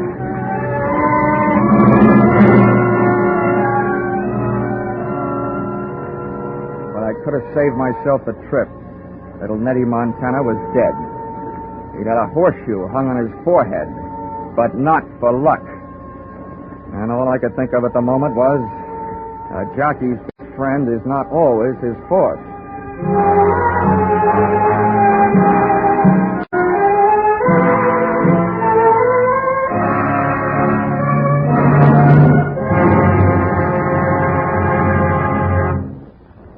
In just a moment, we will return to the second act of Johnny Dollar. But first, may we take just a moment from tonight's Johnny Dollar story to remind you that 3 more fine adventure shows come your way each Saturday night on most of these same CBS stations. First, there are the adventures of Philip Marlowe, based on the smart and tough Private Eye created by Raymond Chandler. Second, there's Gangbusters, one of the most famous crime shows on the air, reenacting outstanding police cases in real life. Third, there is Escape, a highly unusual adventure show which fulfills your need for escape. Hear these 3, Philip Marlowe, Gangbusters, and Escape, along with yours truly, Johnny Dollar, every Saturday night, won't you? Tune in this fall for the shows that you love best of all. Listen carefully. Here's the address. It's CBS. Now, with our star, Charles Russell, we return to the second act of yours truly, Johnny Dollar.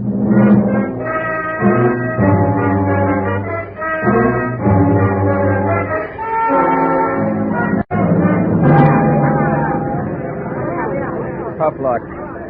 Nice try, little Nettie. Mr. Dollar, this is horrible.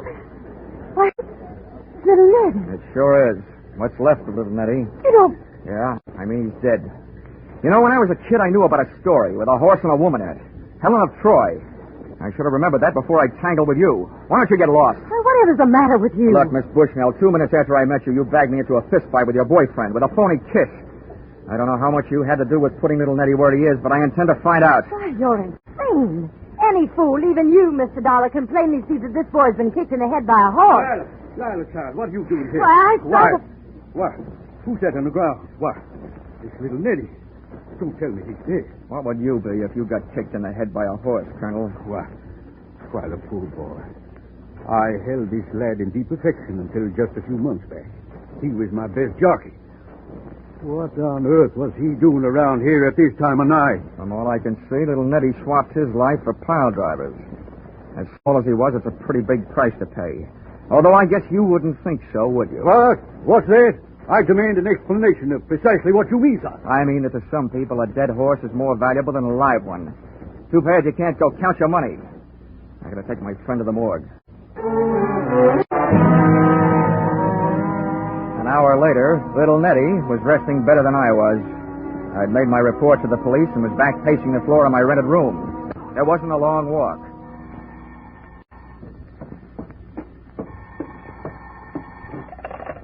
Yeah? This is Lila Bush now. I gotta see you right away. Why don't you start another fire? That'll draw me. I didn't have anything to do with that fire, but I must talk to you right away. Where can I meet you? Have you got a car?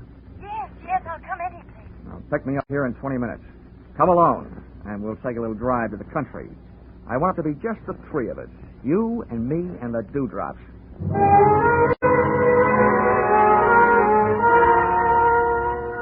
Dawn was making a dark gray promise in the sky when she picked me up, and a few easy-to-please birds had found something to sing about. During the first 5 miles, Lila denied everything except that she was a woman, and there was no hiding that. I had her pull in under a tree and said, "Well, then why'd you call me?" It was something you said to my father about a horse being more valuable dead than alive. You sold me out once. What are you planning on now? Selling out your old man? You women. You know, if the truth is ever told, it'll probably come out that Goldilocks cut her grandmother's throat to swipe the gold out of her teeth. Please don't make fun of me. Fun, she calls it. Well, if you got something to spill, get it off your chest. My father owes Leo Corbett $50,000. He lost a bet on Piledriver. Leo's been demanding his money, and Father doesn't have it. And I heard Leo practically order Father to destroy Piledriver for the insurance. And what did Daddy dear say to that? He said he'd do it. But I know he wouldn't. I know he didn't set that fire. How do you know? I just know, that's all. Now, that'll sound good to a jury. Why are you coming to me with all this stuff? Because you're our only hope. Can't you buy Piledriver right away? It would solve everything. Everything but one thing. What's that? Why did you go to all that trouble to get me punched in the eye? Oh, that? Yeah. I just wanted to show Leo that he wasn't going to have everything his own way. And you look strong enough to do it. Wow. That's a stupid answer. Why not? Makes a stupid kind of sense. She dropped me off at my rooming house where I dropped off to sleep. It was, however, only a 4-hour plunge. Expense account item 5, $6.50. Cab fare to headquarters, Homicide Division, Chicago Police. That's one city where the cops wear an old-fashioned star, but they sure do operate with a new-fashioned speed. As witnessed the enclosed report made by Lieutenant Craig 6 hours after filing of inquiry. According to the findings of the autopsy, Dollar, your hunch, or whatever you call it, was right. The deceased, little Nettie, was not kicked to death by a horse. Examination of the wound reveals that it was administered by a new horseshoe. A shoe on a horse's hoof would have left traces of straw, etc.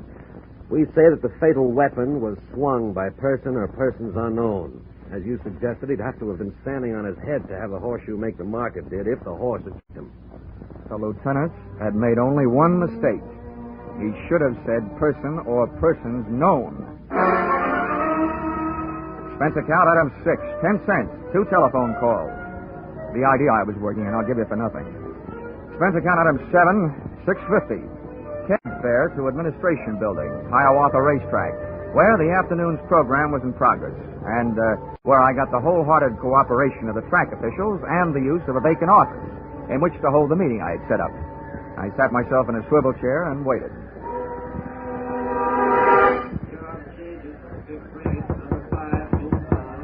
Come in. Mr. Dollar, I can't tell you how happy I am that our transaction is about to be consummated. If you have the money with you, sir, Piledriver is yours. Now, wait a minute, Colonel. Let's not go consummating too quickly. But, my boy, you indicated over the telephone. I indicated over the phone just this. I said my offer was as good as it ever was. And to tell you the truth, it's not very good. No, see, who's that? Sit down, Colonel. Come in. Why, Leo, what are you doing up here? Anytime anybody shows up to hand over $60,000 to you for Piledriver, I'm going to be here. That's exactly what this smart guy called me up to tell me he's about to do. Now, gentlemen, let's take it easy. Before I do anything, I want to make sure I'm not doing business with a murderer. Sir, I demand an explanation. What about you, Leo? Yeah, so do I. Well, here it is. The Chicago police know 2 things. 1, that last night's fire was set, and 2, that little Nettie was murdered, and that little Nettie got a couple of lungfuls of smoke before he got hit over the head with a horseshoe. That means that whoever hit him over the head sucked in some smoke, too. Wow, I've never heard such a pack of nonsense in my life. What are you getting at, wise guy? Just what I told you. I don't want to do business with a murderer, especially $60,000 worth. But I've made it easy on you, to prove that you aren't. You see, I got a doctor in the next room with portable X-ray equipment. If you've got fire smoke in your lungs, it'll show up. Now, how about it? Why, this is ridiculous. Why don't you leave the Dick Tracy stuff to the funny papers? Because I don't feel like laughing. Now, once more, how about it? Drat it, I still don't know what this tomfoolery is about, and I'll feel downright silly while I'm doing it, but I'm willing to take my chances. Okay. Leo, you're first. Follow me.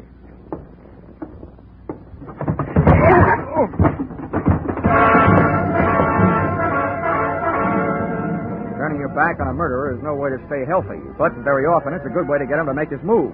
This one did, right out the door, knocking me down en route, and the chase was on. Out of the building and out toward the grandstand and the racing circle. And there they go. On the outside, Dreamy Boy by a neck. It's Brockbuster by a wing, and it's Bodyguard by a head. And at the corner, it's Dreamy Boy. It may have been Dreamy Boy at the quarter, and on the track, where it was my quarry by 50 lengths as he headed up an aisle into the grandstand.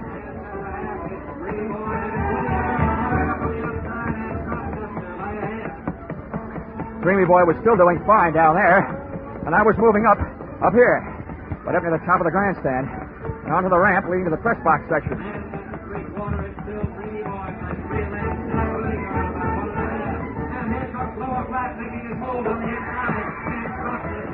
Just as Dreamy Boy hit the three-quarter, we hit the grandstand roof, and then we went into the stretch. Hey, Corbett, it's hopeless. You can't get much farther. You're running out of roof. I slid behind a ventilator and showed myself to draw his shots. He was lousy. If he hadn't been, I'd be dictating this with an air-conditioned elbow. Okay, Corbett, you've had it. I've been counting your shots.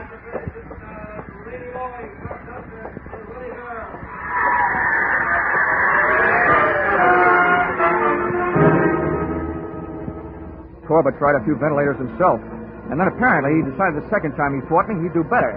He rushed in swinging. I was doing great trading punches, but he finally moved inside and threw one. I ducked low, but he came up fast with his knee. I sat down, and he took off, straight to the back corner edge of the pitched roof. He swung over the side and started to shinny down the 100-foot rain pipe. But that pipe was built to carry rain, not people.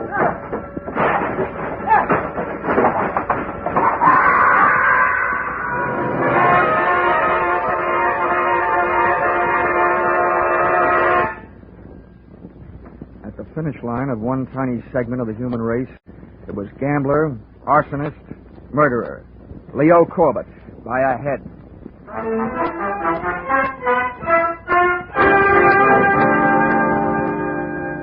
Expense account item 8. Dinner for 2 at the Shangri-La in downtown Chicago. $34.40. Dinner itself only took 40 minutes, and 8 of the dollars. The rest of the evening and the money was spent listening to the story of her life. A story which would not by any means win any Pulitzer Prize, or for that matter, any husband. But sometimes when you're interested in a girl like Lila, you have to act like you're interested in what she's saying. Expense account item 9, $57.72. Airfare, Chicago to Hartford. Item 10, $1.50. One book to read on airplane, titled How to Win at the Races. As if I just hadn't found out. Expense account total, $1,449.22. I guess you could call that horse sense. Signed, yours, truly, Johnny Dollar.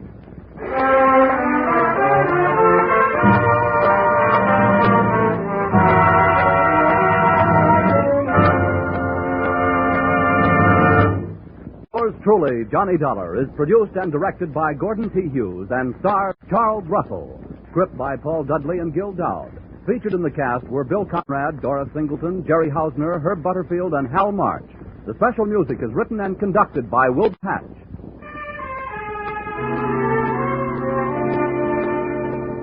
Be sure to be with us at this same time next week when another unusual expense account is handed in by yours truly, Johnny Dollar.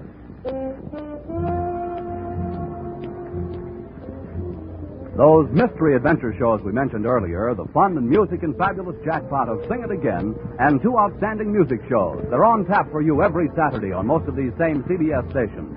Gene Autry comes along with his sagebrush ballads, and Vaughn Monroe is due with his songs and his great orchestra. In fact, you're invited to stay tuned right now for The Vaughn Monroe Show, for it follows immediately over most of these stations. Paul Masterson speaking. This is CBS, the Columbia Broadcasting System.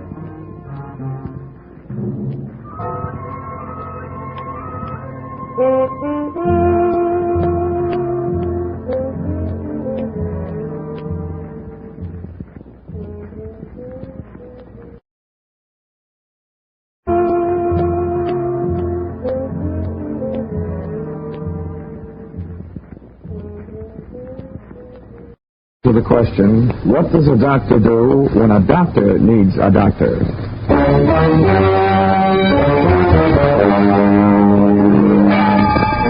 This is another in the adventures of America's fabulous freelance insurance investigator, Johnny Dollar. At Insurance Investigation, Johnny Dollar is only an expert. At making out his expense account, he's an absolute genius.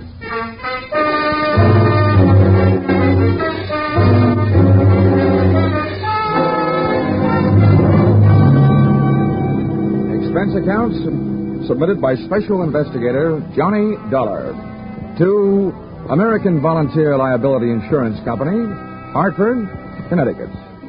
Attention, Homer Shalley, General Manager. The following is an accounting of my expenditures during my investigation of one of your policyholders, Dr. Otto Schmendlick. Or, an apple a day sent the doctor away. Or, it couldn't have happened to a bigger worm. Expense accounts, item 1. 80 cents cab fare to your office in answer to your call. Tip to driver, $1.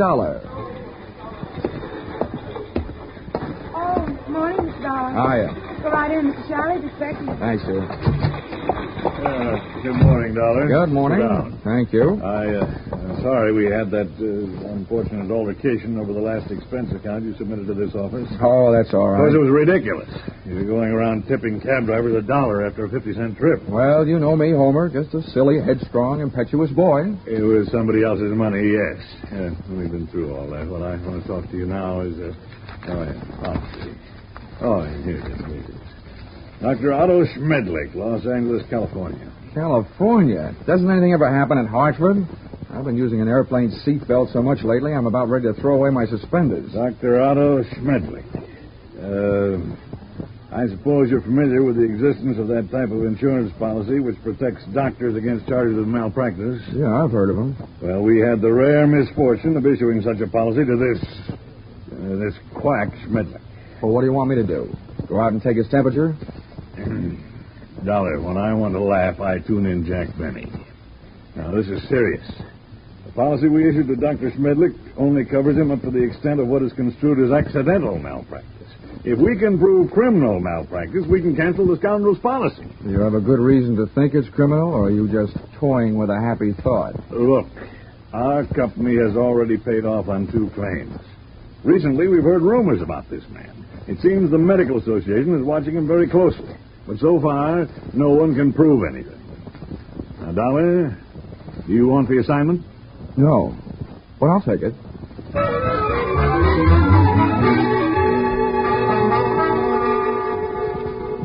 Expense account, item 2, $194.04. Airfare, Hartford to Los Angeles. Item 3, $4.50. Cab fare, Los Angeles Airport to the Sun Tower Medical Specialist Building, which I first spotted looming through the smog on Wilshire Boulevard, high in the high-rent district of the City Beautiful. Item 4, 55 cents, 11 nickels. Spent telephoning the Schmendlick office at 15-minute intervals until I at last found the doctor not in.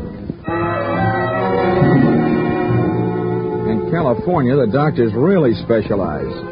And the buildings they work in sometimes really make the most of it, as I found out in the elevator going up. Second floor, eye, ear, nose, and throat. Doctors Care, Kreider, Whitetis, and Osterban. Pardon me. Third floor, fractures, strains, sprains, and dislocations. Doctors Fowler, Woodruff, Toigo, and Brown.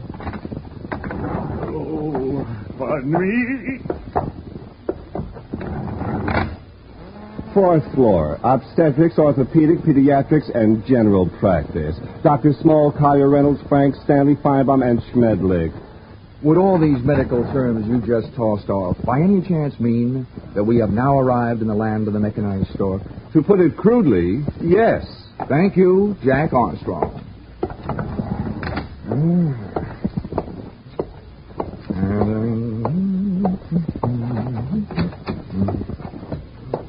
Good afternoon. Hello. Dr. Schmendlick in? Well, no, I'm sorry, he isn't. Oh, good. I mean, that's too bad. Just what do you mean? Well, I meant to say that, since the doctor isn't in, I'd rather talk to you anyway. You're prettier. I should be. I'm a girl. Now, is there something I can help you with? Yes, as a matter of fact, you can. I have a sort of empty feeling around my heart. What would you prescribe? Bicarbonate of soda. Is that all? Touche. Now I have an empty feeling around my head. Please, will you state your business? Oh, now, honey, you should know that anybody who walks into a doctor's office wants to live. And after seeing you, I really want to live. What are you doing tonight? Well, I am not in the habit of making dates with strange men. Who's strange? And furthermore, you are perhaps the most insufferable, egotistical Now, if you just person give me a chance, darling, I'm sure I'll be able to prove you're right. Why, I wouldn't be caught dead, would you?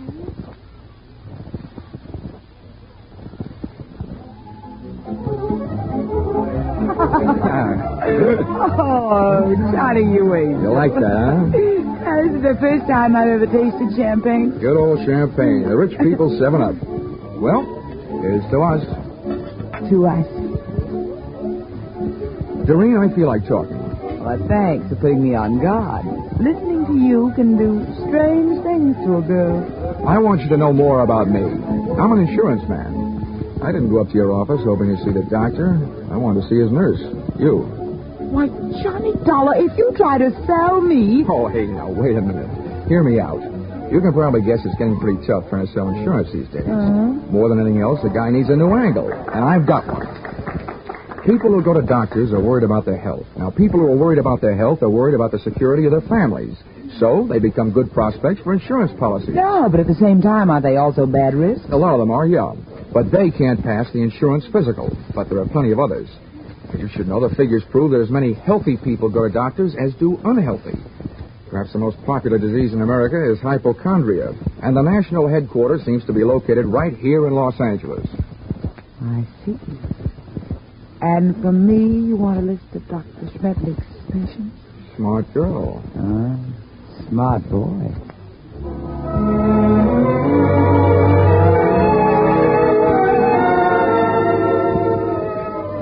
Expense account, item 5, $1.40. Cab fare to Doreen's apartment, where I told the driver to wait. Expense account, same item, part 2. $28. Waiting time, before I took the cab the rest of the way back to my hotel.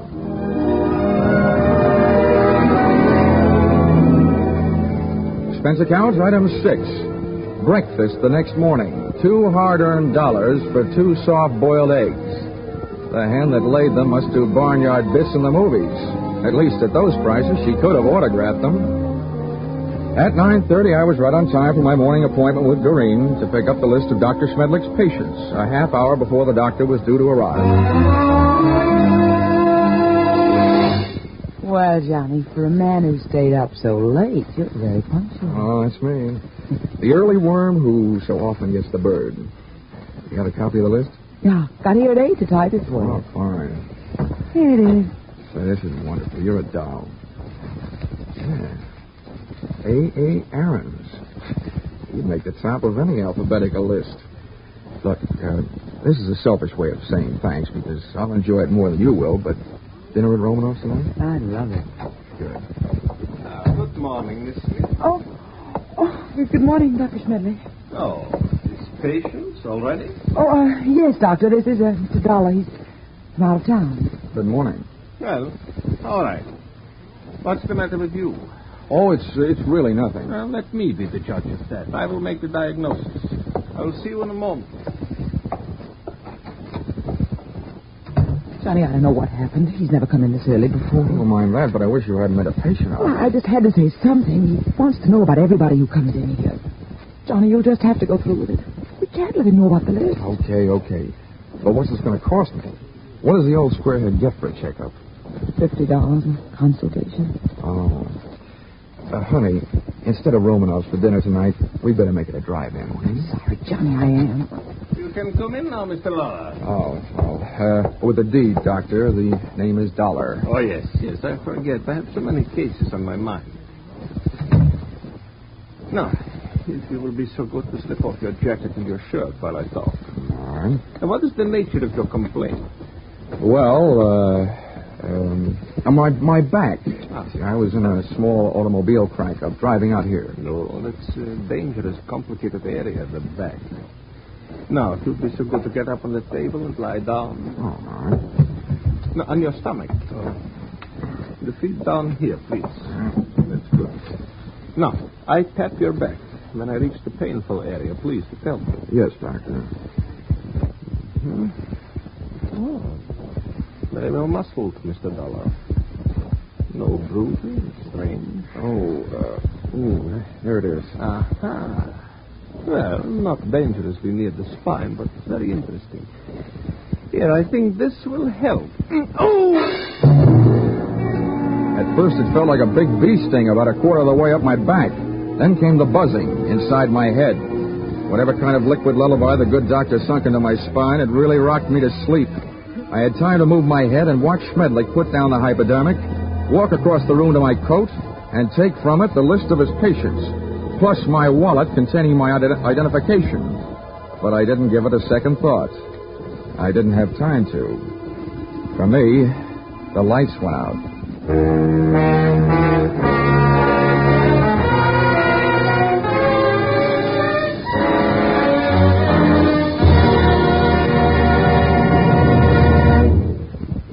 In just a moment, we will return to the second act of Johnny Dollar. But first, assets, one block of wood. Liabilities, more trouble than the legendary paper hanger with the hives. It sounds as though Edgar Bergen had a pretty bad bank balance, doesn't it? But luckily for you, he comes back week after week to the CBS studios with his block of wood named Charlie and lets himself in for more trouble. As for you, you're really in the chips when you take in the Edgar Bergen Charlie McCarthy show, heard over most of these stations every Sunday. Don't miss their brightest, gayest show tomorrow night on CBS, where this fall you hear them all. Tune in this fall for the show that you love best of all. Listen carefully, here's the address. It's CBS. Now, with our star, Charles Russell, we return to the second act of yours truly, Johnny Dollar.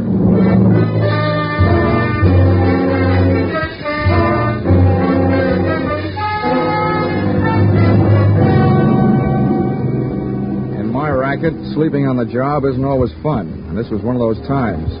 Waking up from Dr. Schmendlick's slumber treatment for nosy people carried with it a dark brown taste in the mouth, thickness of the tongue, and big bells ringing in your steeple.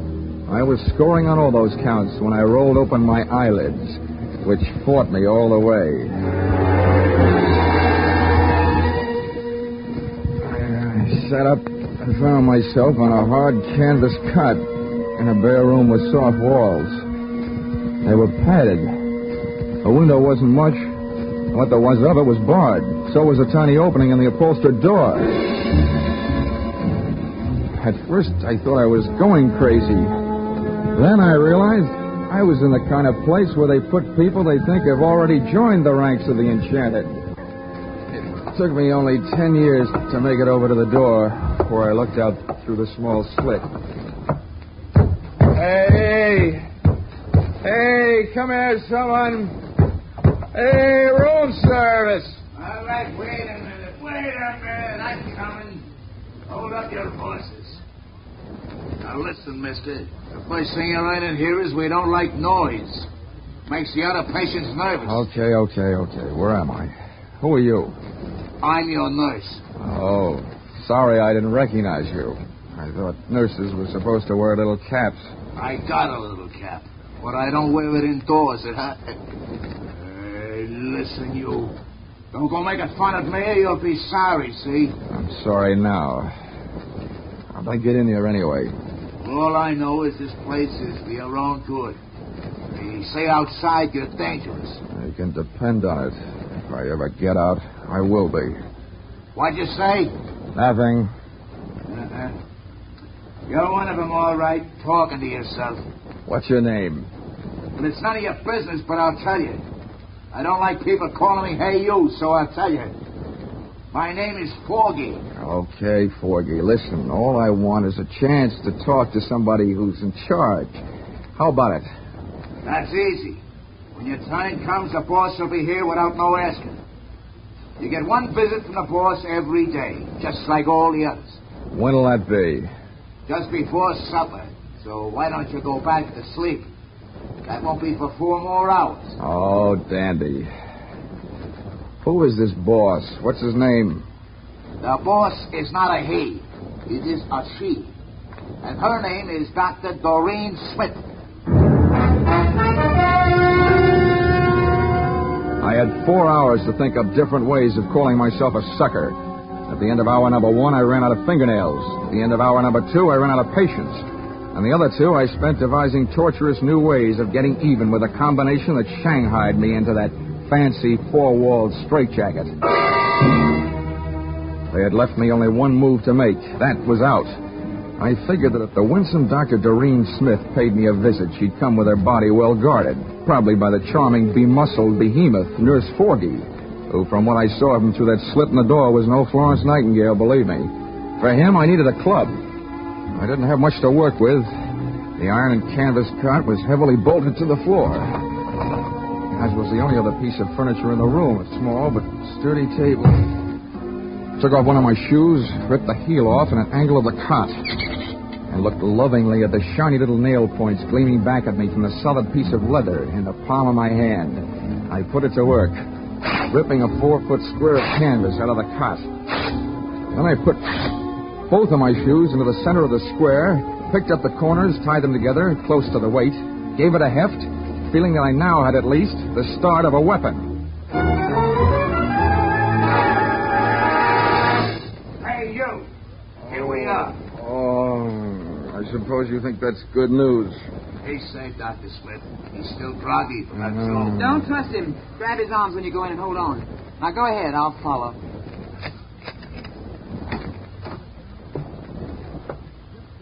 Don't try any tricks and we won't hurt you, see? Thanks, Nursey.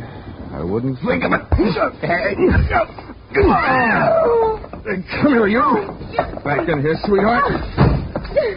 Oh, dropped your hypodermic. Planning on rocking me to sleep again, huh? Yeah, go on. Sure, but let me tell you something. There's one squirrel that's going to get out of this cage. Don't rub my fur the wrong way. My head aches. I'm seeing double. My nerve ends are whipping me to death. And for 2 cents, I'd punch you square in the nose. Because one thing for sure, you ain't no lady. Now, sit down. Stay there while I put on what's left of my shoes. You better go back to Hartford, little boy. This is too big for you. Being around you will make anybody grow old in a hurry. What do you think you're going to do? Right now, I'm going to take your keys, lock you in here with Sleeping Beauty there, and then I'm going up for a breath of fresh air.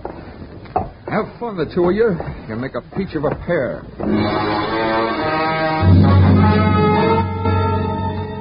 I stumbled through the rest of the building, which turned out to be nothing more than a country house. There were no other rooms like the one I had just vacated. For that matter, there were no other so-called patients. It could have been a place maintained for the purpose of making people talk, or keeping them from talking. There was no telephone. I couldn't call out, but neither could anybody call in to find out that something was going wrong. This little crime crib was apparently located well out in the country. That meant that Dr. Doreen Smith had arrived in a car, which I commandeered and drove to the nearest filling station. No longer having in my possession that list of Schmendlick's patients, I flipped through my memory and came up with a single name I had noted in his office. A. Aaron.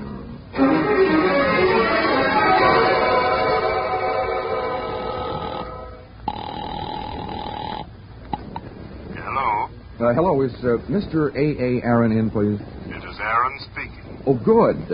Mr. Aaron, I'm representing a group of West Coast druggists. I'm making a survey. Where do you have your prescriptions filled? It is at the Enjoy Pharmacy on Beverly Boulevard. Oh, I see. One more question, Mr. Aaron. I know that in many cases people go to the pharmacist recommended by their doctor. Is this the case with you? Yes, that is right. Well, thank you, Mr. A. Aaron.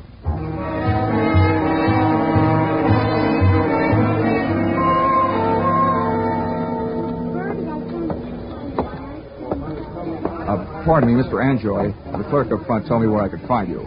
My name is Dollar. I'd like to have a word with you if you have the time.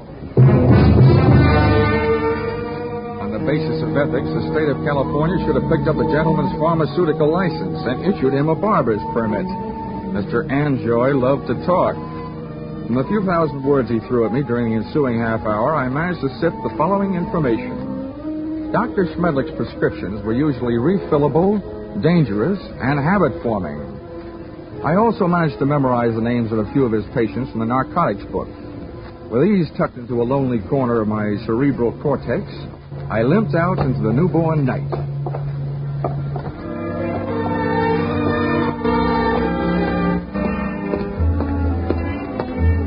Expense account item 7, 50 cents, having the missing heel on my shoe replaced by late-working cobbler.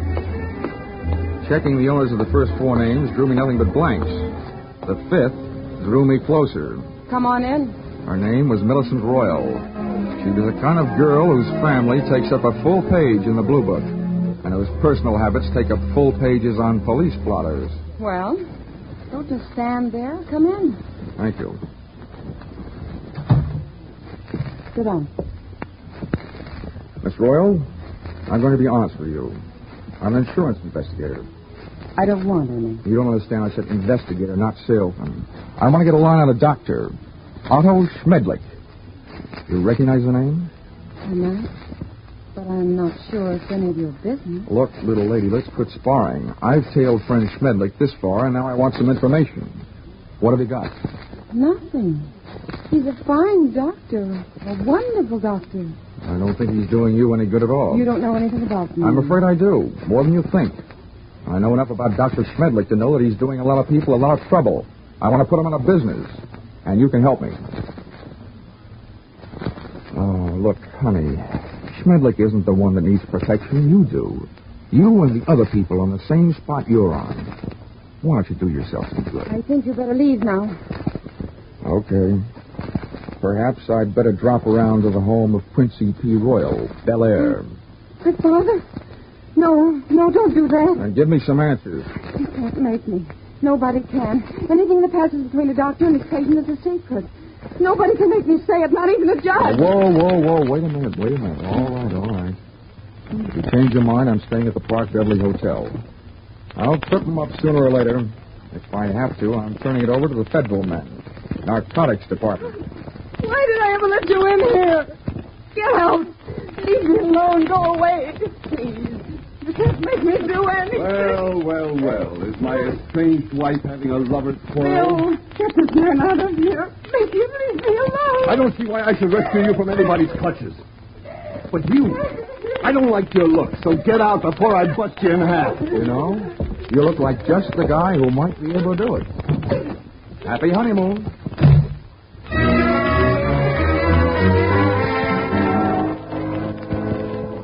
My hangover from Dr. Schmendlick's health cure hit me again as I hit the street. What I needed was a hot shower and a cold drink. After the water hit me in the face, and a trifle of the same hit the scotch in my glass, I sat down on the big easy chair in my room, posing for a picture. Johnny Dollar, lonesomest man in town. I was mixed up in something mighty big and mighty wrong, but something I couldn't as yet put a finger on. Up until then, I had to go on with ability, experience, instinct, all unacceptable to the police as evidence. I asked myself why I hadn't called the law and told them about my party with the lady doctor and the man nurse. Then I answered myself that if I did, I'd probably be the one charged with assault, battery, and whatever else they wanted to trump up. Again, it would only be my word against that of an established medical man and his doctor-type nurse. So I decided to leave Doreen and her monster-type nurse where they were until I could turn them over to the cops. 4 drinks later, I was beginning to realize that those kind of troubles don't drown easily. And then the phone rang. Yeah? Dollar? Yes, this is Dollar. This is Milford Royal. I want you to come over right away. Right away. Wait a minute. What's the matter? I changed my mind. I'll tell you everything. Anything you want to know. Now, listen, Millicent, take the advice of an old hand at this sort of thing. If you want to help, tell me now, over the phone. No. They're trust telephones. Somebody's always listening. Oh, listen to me. It never fails, Miss Royal. You're playing around with the kind of suspense they like to put into movie scripts. The dame calls with some hot information she's afraid to spill over the phone. Then when the investigator gets there, she's dead. Hurry. Goodbye.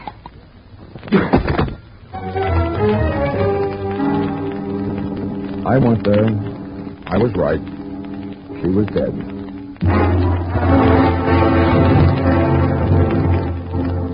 That gave me two people to go looking for. I didn't know where a strange husband Bill lived, so I went to work on the doctor. His all-night telephone exchange gave me the information that he had called in just before leaving the hospital on his way to the office and could be reached there in 20 minutes. I was apparently closer than he was, so I walked over to the building and up to the 4th floor. There were lights on in the Schmendlick office, so I walked in. What do you want? I came here to see the doctor, Bill, but I was going to get around to you eventually. I just came from your wife's apartment. So did I. That's what I mean. You've got some talking to do. I know who you are, but don't go getting any ideas. I didn't kill her. I loved her. It didn't sound like love when I met you in the apartment. We made up right after you left. I went out to get her something from the drugstore. When I came back, she was dead. That's what I'm doing here. I'm waiting here to kill the man who did it. How do you know it was Schmendlick? Because after you left her apartment, she called the doctor and told him if he didn't stop shaking her down, she was going to tell you the whole story. And he threatened her, and she called me. What was the grounds for blackmail? Narcotics? That's right. He got her started on it during a long illness she had. After she was well, but still needed the drug, he told her he'd see that her family heard about it. She didn't pay him off. Nice guy. He wrecked us, wrecked our marriage, made a victim of her. And she wasn't the only one. There were others. He made drug addicts out of them and then threatened to blackmail them if they didn't pay off. And you prove all this? I can't prove it. Nobody can. The cops, the medical association, they've tried, but Schmendlick is clever. Too clever. When I blast that monster out of the world, I'll be curing it of a big sickness. Now, hey, take it easy. Look, I know how you feel, but you haven't got the right answer. Why don't you let me take over? Stay out of it, Dollar. I never belonged to any Boy Scout troops. I'm not joining now.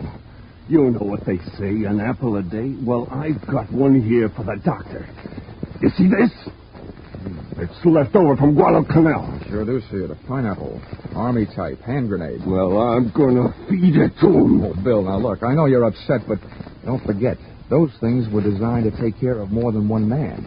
Have you thought of that? I've thought about it a lot, and it still all adds up. I haven't got a thing left to live for. Hey. That's him. Bill, you're off your rocker. Don't do it. Give me that thing. Shut up. Stand away. What are you two doing here? Come and get it, Schmendlick. A bomb. Before the grenade could explode, I did. With one foot, I kicked Bill mightily in the shin bone. With a pin pulled, I only had about 5 seconds. I took 2 steps, and with the other foot, I kicked the grenade out to the corridor, then I hit the floor.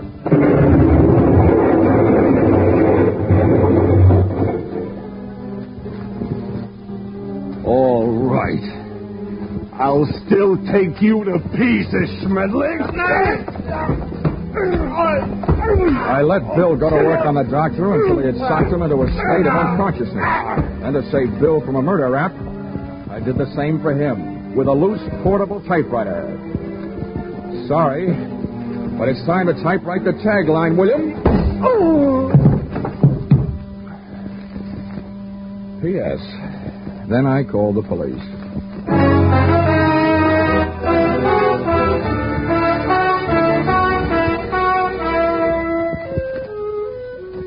Expense accounts, item 8.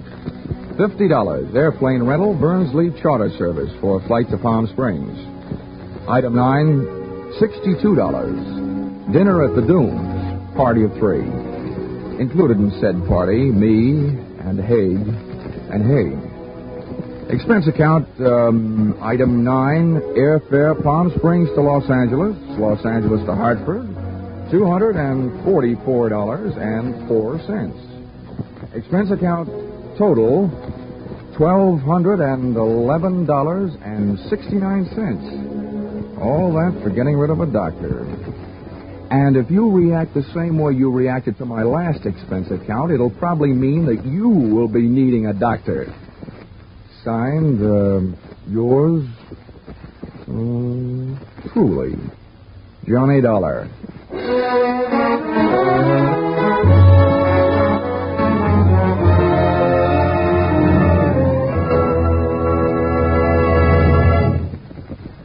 Yours. In this case, most of the principals were out on bail. It put me out on a limb.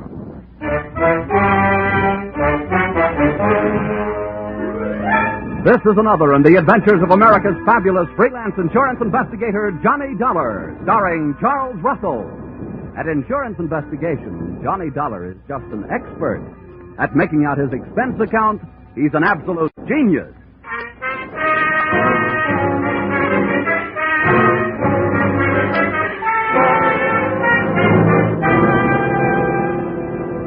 Expense accounts submitted by Special Investigator Johnny Dollar to Max Krause, Krause Bail Bond and Insurance Agency, New York City, New York. The following is an accounting of my expenditures during my investigation of two of your clients, or witness, who's got the witness? Or, he said, give me liberty or give me death, and got both.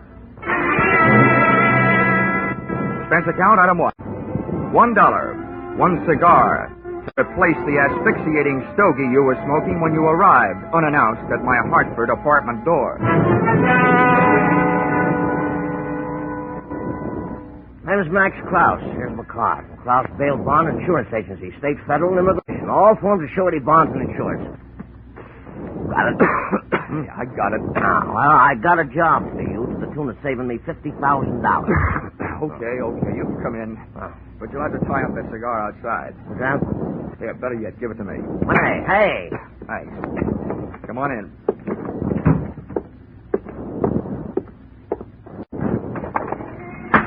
Hey, what's the idea of throwing it out the window? That was an expensive cigar. Oh, can you think of a better way to get rid of it? It was killing me. Here, have one of these. Oh. Well, not the quality I'm used to, you understand, but much obliged. Forget it. They were a gift.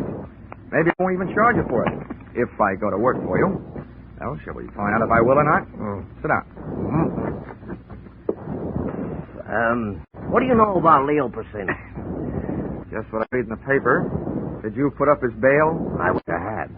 Well, the bonds I put up were for two prosecution witnesses. Know what I mean? They either took a run out, jumped from one of the bridges, or some of Leo's men put them out of the way. Get me? Vaguely. They're gone. Yeah, that's right. And unless I can prove they're dead or find them, you understand, before the trial, which is a week from today, I forfeit the $50,000. 25 apiece. Seem a problem? Yeah. Tell me something, Mr. Krause. Why'd you come to me? I'll tell you why. To the police, these witnesses are only two names on a long list of missing persons. You up with me? Yeah. Now, and as for private detectives, I could never be sure that one wouldn't make a deal with Persino and make more money not finding them than I'd be paying to find them. Get the point? Yeah. Well, what makes you think you can trust me? Well, you were mentioned by one of the insurance companies I sell for. They tell me that you're straight, except for padding your expenses here and there. Hey, now, that's an insult. What's a little padding? I used to do the same with my old man when I was in grade school. That's kid stuff. You'll find out. What's that? I said I'll find out what I can. Who are these lost, strayed, or stolen witnesses? Nippy Carpenter's one. Real name is Glenn. You hear? Glenn. Yeah. The other is Dan Patterson. I got their addresses, next to kin, you know what I mean? What else do you need? A big fat retainer, about $2,500. That's pretty steep. I've only got $1,000 with me. It just so happens that I'm a grand person to do business with, Mr. Krause. I'll take the $1,000.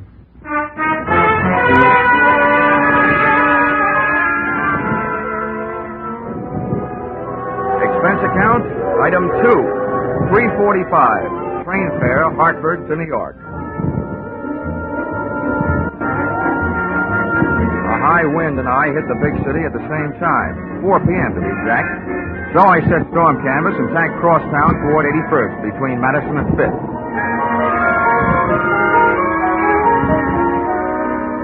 One of the bits of information that had come with that $1,000 bit of paper was the fact that one of the missing witnesses, Nippy Cochran, had a sister, stage name, Mona Doyle. She'd been born in Hell's Kitchen, and she'd worked out her own little recipe consisting of brains, booty, and cheesecake to cook up her own version of Heaven on Earth, including angels, Broadway type.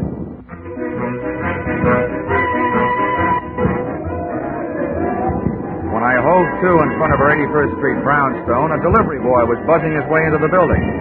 Not wishing to argue with Mona over the intercom system on the buzzer panel, I waited for the boy to come out. Caught the door before it closed. Thanks, Bub. Went in and up to her second-floor apartment.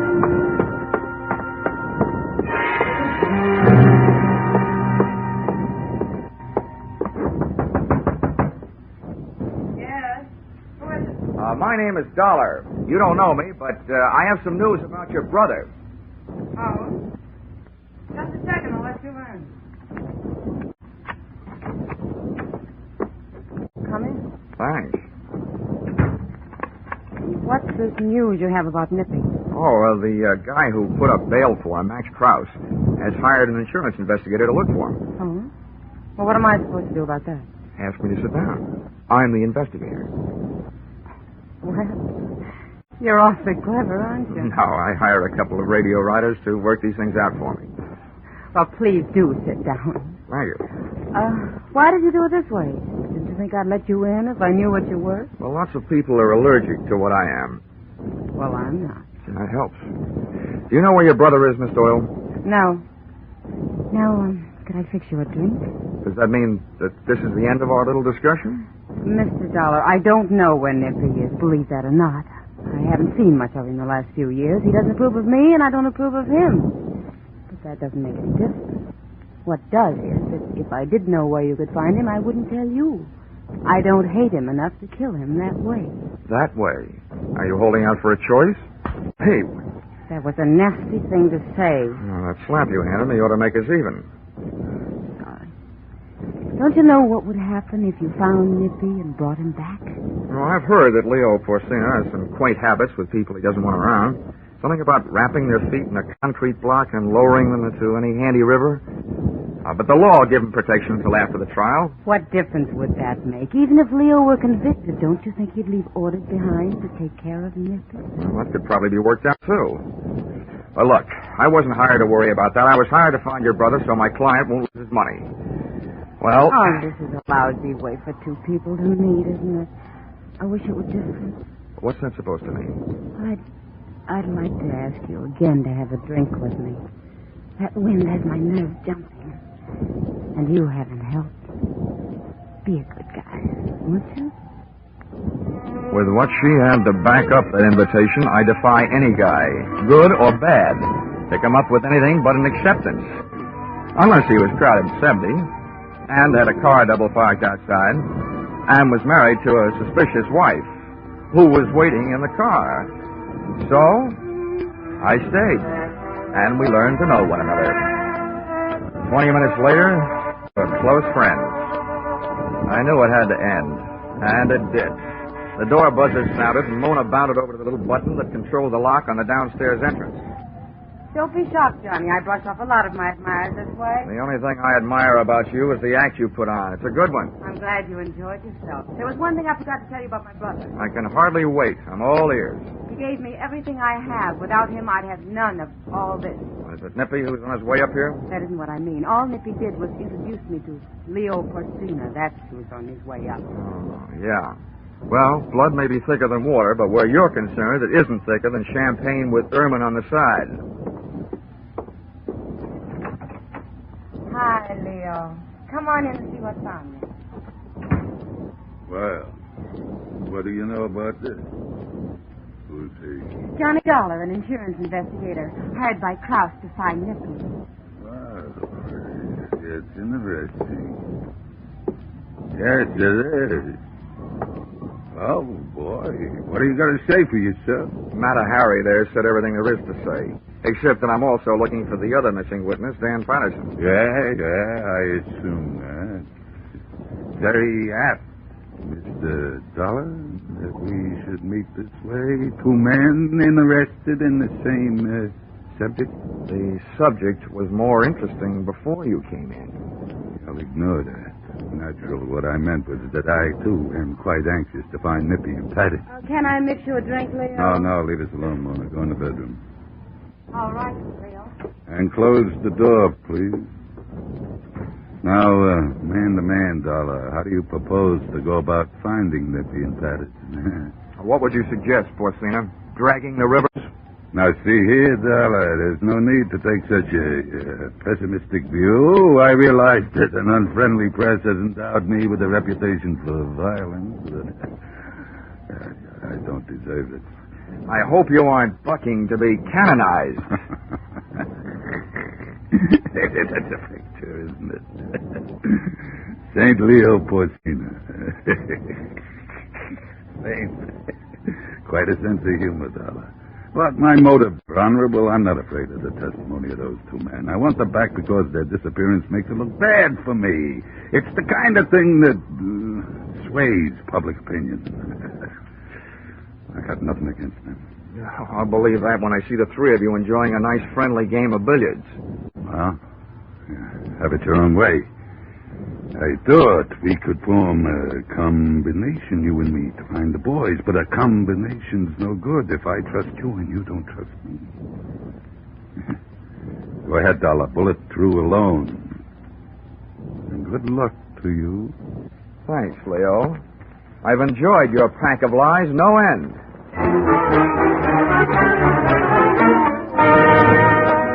So I put on my top coat, picked up my hat, and left.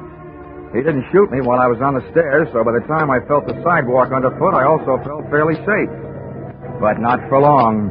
The chauffeur in a limousine parked at the curb took off his uniform cap and put on a hat with an eye-hiding brim.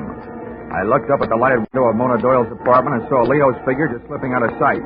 As I started down the street, the chauffeur was no longer a chauffeur. At a signal from Leo, he had turned into a man who was following me. I grabbed a cab on Madison, and by the time our zigzag trip to Patterson's address was over, I felt reasonably sure that I was no longer being followed.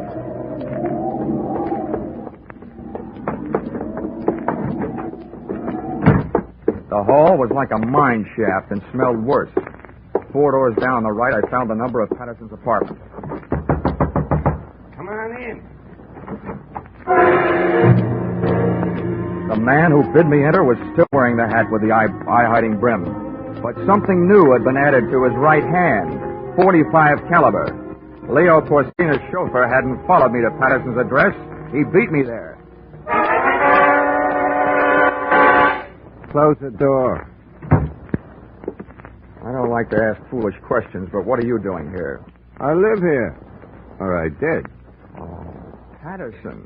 Oh, great. I'm looking for you, and the way I do it is to try and get away from you. Take the lid off your right hand, will you? I want to talk to you.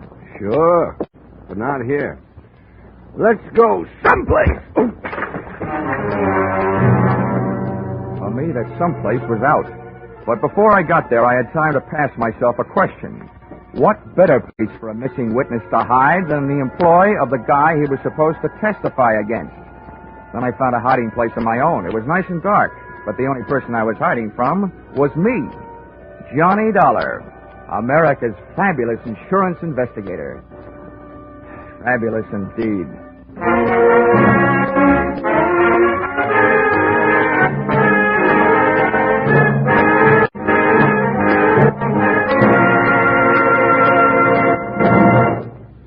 In just a moment, we will return to the second act of Johnny Dollar. But first, a battle to the finish, and no holds barred as far as words and opinions are concerned. That's only one of the entertaining elements of People's Platform, a Sunday daytime feature on most of these same CBS stations. Attack and defense and attack again. Politicians, labor leaders, statesmen, farm leaders, men and women from all walks of life find themselves going from the frying pan into the fire many times in each Sunday half-hour session.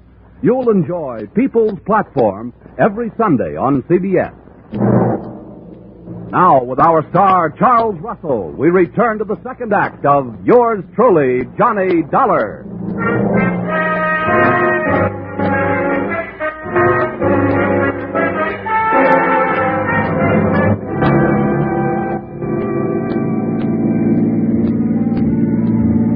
When my brain started the trip back from unconsciousness, I thought at first I had passed out in one of the tunnels. The air, what there was of it, was thick with the smell of burned gasoline. It was still dark, and it seemed like cars were going past me without headlights. Then I noticed that the tunnel was moving. It took me a long time to figure out that meant it wasn't a tunnel. It was a car, and I was on the floor in the back seat with a blanket covering me. It took 2 hands and all my strength, but I managed to lift the blanket away from my face. The first thing I saw was one of those old-fashioned speaking tubes that sometimes are used between a limousine's rear and driver's seat. It was hanging down, the mouthpiece a few inches from my head. But what was coming out of it was not noise, but that smell of burned gasoline, carbon monoxide. I didn't have to try them to know that all the doors were locked from the outside and that all the glass was unbreakable. From there, it took me only one short mental step to realize that speaking tube was connected to the exhaust pipe, and I was in the process of being executed in Laughing Leo Porcina's private gas chamber. There's nothing so exhilarating as being slapped in the face with death. I wrestled my handkerchief out of my breast pocket, twisted it up into a stopper, jammed it into the tube, and clamped my hand over the mouthpiece. It didn't help the air any, but at least it wasn't getting any worse. Then I settled back to wait, trying not to breathe.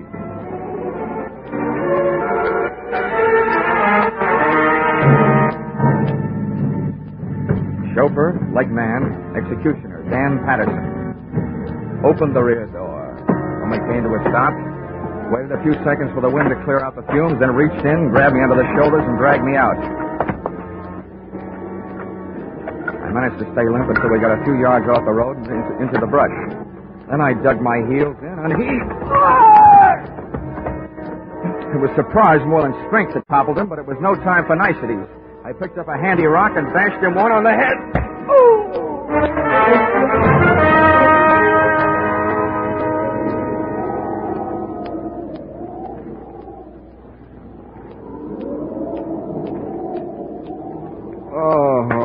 Come on, Danny boy, get with it. You'll catch your death of cold lying on this damp ground. Oh, $1. Yeah, $1, which probably makes you feel like 2 cents. Listen, I couldn't help what I did. But Leo, it's either do what he tells you to or get it done to you. Oh, save that pitch for the jury, will you? I want some answers. First, where are we? In New Jersey, about 40 minutes south from the city. Listen, give me a break. I'll help you all I can. I want to break your head. And save your time and effort. There's nothing in that shoulder holster your hand is moving for. I've got it. Now, do I use it or you tell me where Nippy Cochran is? I don't know. I swear I don't. You gotta believe that. If I knew, I'd sell the information to Leo for plenty. He wants him bad. Yeah, dream boy. I'll just bet you would. Okay, get up. Wait a minute. What are you going to do? I was hired to find you and I found you, and now I'm going to put you away where you'll keep. Come on, get up. Listen, maybe I do know where Nippy is. Why don't you and me? Patterson, I'll have to stop you. I didn't want to fire, but I had to, and fast in the darkness. Aim was next to impossible, but I shot low. I guess it takes more lead than I threw into him to kill a guy who's so full of mental poison. Patterson was alive when I got to him, and alive and conscious when I left him in the hands of the nearest police doctor. Score, 1 up. 1 witness found and 1 still missing. Expense account, item 4, 50 cents. Toll paid to get Leo Porcina's lethal limousine across the George Washington Bridge and back into New York City. Expense account item 5, 5 cents. Phone call soon after I got there.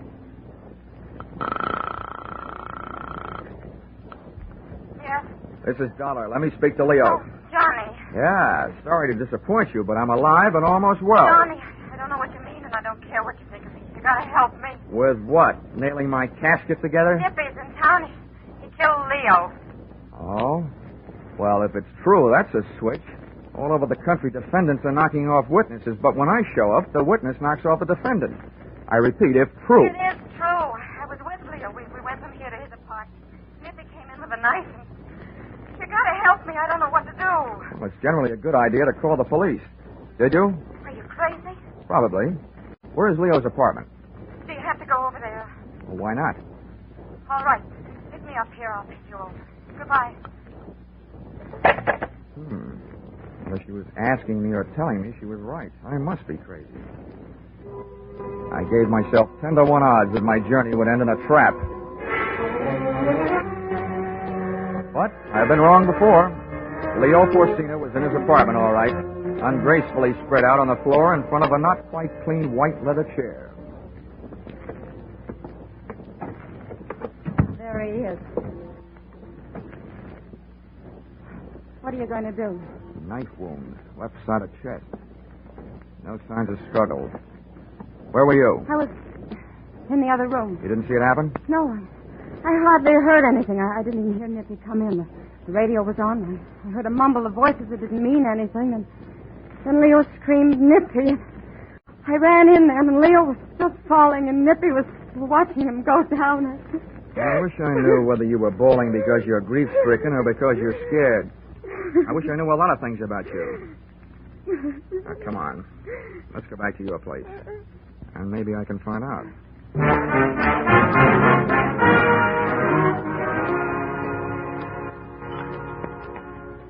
Here you are. Johnny Walker for Johnny Dollar. Oh, thanks. Would you also say it's Johnny on the spot? I don't know why I thought I had the right to ask you to help me. Well, I didn't have anyone else to turn to. Oh, you ought to improve your dialogue. I'm not trying to be clever, Johnny. I'm petrified. Nippy knows I saw him. I'm the only one that saw him. If you could just stay with me until I could get out of town, until this is cleared up. If I could keep my eyes closed, I'd say you weren't worth it. What you're trying to tell me is that you're afraid Nippy will show up with his dandy little carving set and go to work on you. Is that it? It's an awful thing to say about my own brother, but that's right. I'm afraid he'll kill me. He hates me. He blamed me when Leo kicked him out of the combination. Was he right? Of course not. I couldn't make him believe me. He swore he'd pay us off. He did. He sold the information that got Leo indicted, and now he's killed him. You know, that's an interesting point. That he'd go to all the trouble to turn state's witness against Leo and then kill him. Why would he do that? I don't know. What you started to say was to make it look as though you killed him, wasn't it? Yes. He'd do anything to hurt me. Johnny, if you only knew. Hold it. Never mind the dust in my eyes, gorgeous. To frame you, Nippy would have to supply you with a motive. Unless you already had one kicking around someplace. And your silence says you probably have. Johnny. Leo was nailed on tax evasion because it turned out that he had undeclared income deposited in various banks under various people's names. How much is in your account? You're smart. Not very. Doesn't take a wizard to add 2 and 2 and come up with a motive. With Leo out of the way, there's very little chance that you will be dragged into court as an accomplice. And I'll mention in passing the bank balance you didn't deny having. I know it looks bad, Johnny. Please put your drink down. Well, why not? It's empty. I know it looks bad. I'd be in big trouble if the police found out about the account. But do they have to? Johnny? According to all the rules, yeah. I didn't kill him, Johnny. You've got to believe it. I'd like to. You've got to, darling. Don't you think it'd be worth it? There's the money. There's me. Darling. Oh, Johnny. Get away from me! Johnny, what's wrong? In this case, everything. I've been slugged and gassed. I had to shoot a man. I missed my dinner. But the worst of all is you. You think because you've got your kind of hair and your kind of eyes and mouth and the rest of it, you're going to hide all your lies and greedy ideas behind them and put a leash on any man you see. Well, it might work with a human being, but I'm not human. I'm an insurance investigator. What are you going to do? I'm going to turn you in for murder. That's what I'm going to do. Operator, get on this thing before I change my mind. Mona didn't really turn on the tears until 2 men from homicide took her and tucked her into a squad car. And I didn't warm up to my story until the press arrived.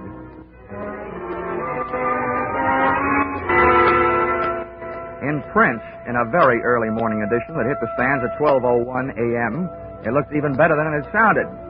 Headline, Insurance Investigator Records Confession of Murderess. Lead, Police, late last night, booked Mona Doyle for the murder of Leo Porcino, racket boss. In an exclusive statement, Johnny Dollar, Hartford, said he was able to record the voluntary confession of the shapely knife killer by means of a tape recorder and a microphone concealed beneath a sofa, thus lifting the suspicion from her brother, Glenn Nippy Cochran, who has been sought for the slaying. The wind was dying, and so was I by the time I got back to my hotel, after making one stop at an all-night drugstore for expense account item 7, $1.79, adhesive tape. which might be classified as an odd item, since I didn't, as yet, have any broken bones. In my hotel room, I put the tape and the 2 telephone books, one classified, one general, to what I hope would be good use, slipped on a dressing gown, and sat down to wait. An hour and 10 minutes later, it turned out that I'd waited long enough. Yeah? Who is it? Telegram. Well, you can't say much for his originality. Wait a second. I'll slip on a robe. Okay, Dollar, get back in the room. This is hardly the way to deliver a telegram, is it? I've got a message for you, all right, but it's not in an envelope. I'm Nippy Cochran. Well, hello, Nippy Cochran. That confession you coaxed out of my sister isn't what the tape is recorded on. It's phony. The police seem to like it. And nuts like the Leo Porcino. Oh, that's your story, and it could be phony. Look, I'll tell you why the police like Mona's better. Huh? Leo died from a knife wound in the left part of his chest. There were no signs of a struggle. That means he was probably killed by somebody who just walked up to him and pushed. Someone he trusted, a friend. That doesn't fit you, but it fits your sister. I've got the answer to that. It says in the paper that confession of hers lifted the finger off me. The least I can do is take it off her. And you know how that's done. It's a little late for guesswork, Well, Nippy. killing the same way with the same knife while she's alibied by the police, that'll clear her. What's it going to do to you? And if you get close to me, you can believe me, there's going to be signs of struggle this time. I don't have to get close to you.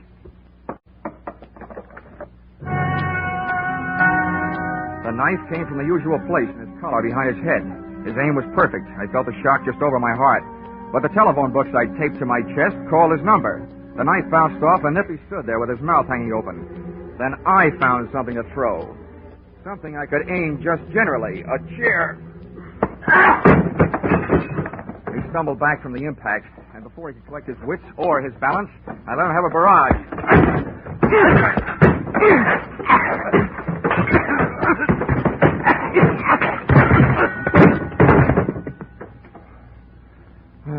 I should have known. A bail bondsman doesn't know the right people.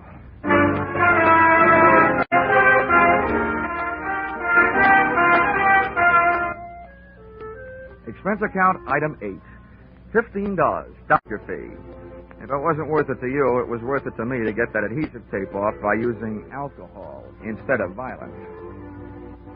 Expense account item 9, $28.50. Replacement of hotel room furniture broken in final brawl. And expense account item 10, if you don't mind, $367.25. See enclosed bar, cafe, and theater receipts. Buying my way back into the favor of the magnificent Mona. Oh, and you may ask me how I was clever enough to know that she was innocent all that time. I didn't. But I could hope, couldn't I? Expense account total, original retainer not returnable, $500.71. Signed, yours, truly, Johnny Walker. I mean, Dollar.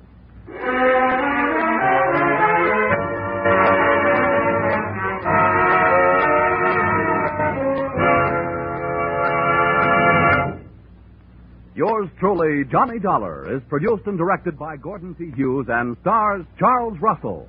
Script by Paul Dudley and Gil Dowd. Featured in the cast were Ed Max, Paul Dubov, Sidney Miller, Jim Nusser, and Georgia Ellis. The special music is written and conducted by Wilbur Hatch.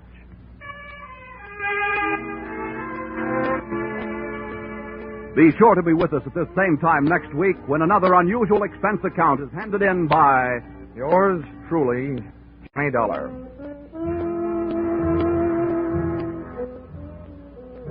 It's fascinating, it's challenging, it's something unusual in radio fare. Yes, that's what folks are saying about CBS's popular Sunday program, Invitation to Learning. You'll renew old acquaintances in literature. You'll make some exciting new ones when you make a Sunday afternoon listening habit of CBS's Invitation to Learning. Remember the time every Sunday afternoon over most of these CBS stations. Stay tuned now for Vaughn Monroe and his Caravan. They follow immediately over most of these CBS stations. Paul Masterson speaking. This is CBS, the Columbia Broadcasting System.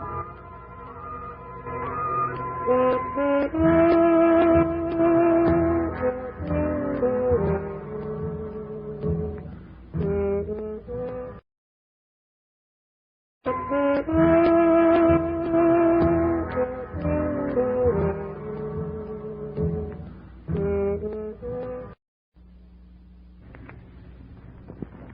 If you're looking for murder, I know a guy who can get it for you wholesale.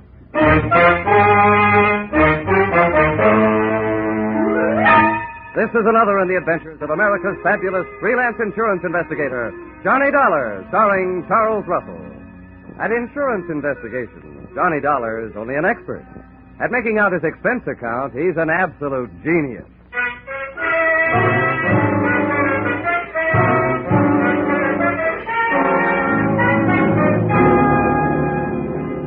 Expense account submitted by Special Investigator Johnny Dollar.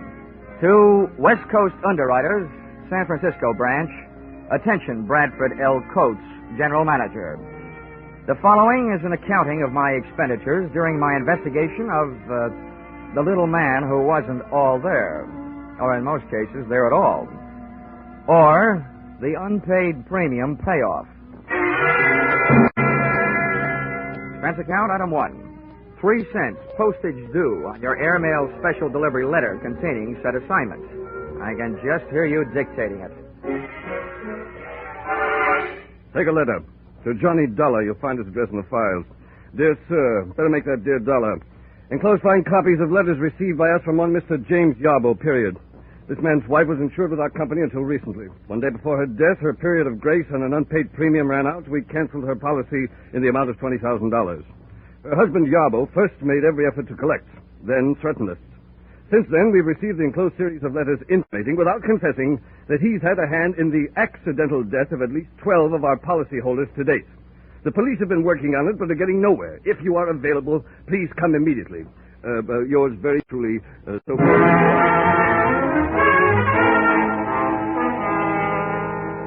Expense account, item 2, $176.87. Airfare, Hartford to San Francisco. Item 3, $5.40. Cab fare, airport to your office. Dollar, glad you got here. You've no idea what a mess this whole thing is. Okay, Mr. Coates, okay, don't get excited. We'll nail this guy before you run out of policyholders. Well, the dozen he's apparently done away with already have cost us darn near $250,000. You've got to move fast, Dollar. The man is a homicidal maniac. Yeah, but a smart one, though. He's put just enough in those letters he sent you to let you know that he's working out a grand-scale revenge against your company. But he leaves out just enough so the law can't lock him up. He's had perfect alibis in every case. Look, Mr. Coates, tell me, have all these deaths been local, right around here? No, they've been all over California. Mm-hmm. Well, one other thing, method. From this list you gave me, Mr. Yarbo seems to have a preference for killing people through the noisy and gory method of fake automobile accidents. Yes, very true. But what about this last one? Airplane crash. That was a $30,000 loss to us. Just think. Our poor innocent policyholder flying around and then his engine quit. Thanks to a man he's never even seen. Tell me, Mr. Coates, just how difficult would it be to get a list of your California policyholders? Names and addresses, you know. Why, that would take days. But goodness gracious, man, you can't hope to keep an eye on them all. Besides, the minute you went off the job, he'd strike again. That's a preposterous idea. Cut time. Look, I don't want the list. I was just wondering how Yarbo got it. Oh.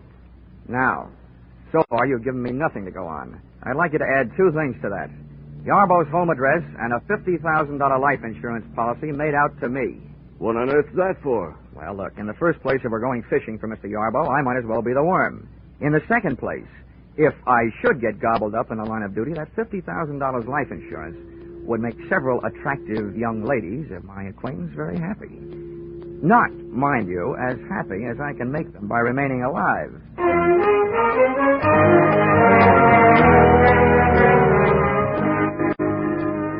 Expense account, item 4, $30. Rental of limousine, complete with chauffeur. I figured if I was riding into trouble, I was riding in style.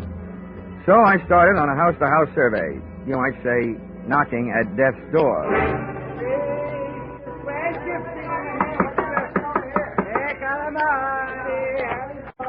Yes. What is it, please? I'm sorry to bother you, Mrs. Cianelli, but I'm from the insurance company. Oh, yes. It'll only take a moment. One question about your son. Oh, poor Angelo. What do you want to know about my poor son? He'll drive away in his automobile, that's all. I'll never see him alive again. Yes, I know. Tell me, Mrs. Cianelli, did you ever hear your son mention a man named Yarbo? Yarbo? Yeah. Yarbo. I don't know about no such Yarbo. Not least. Please believe me. There was so much sadness in my house.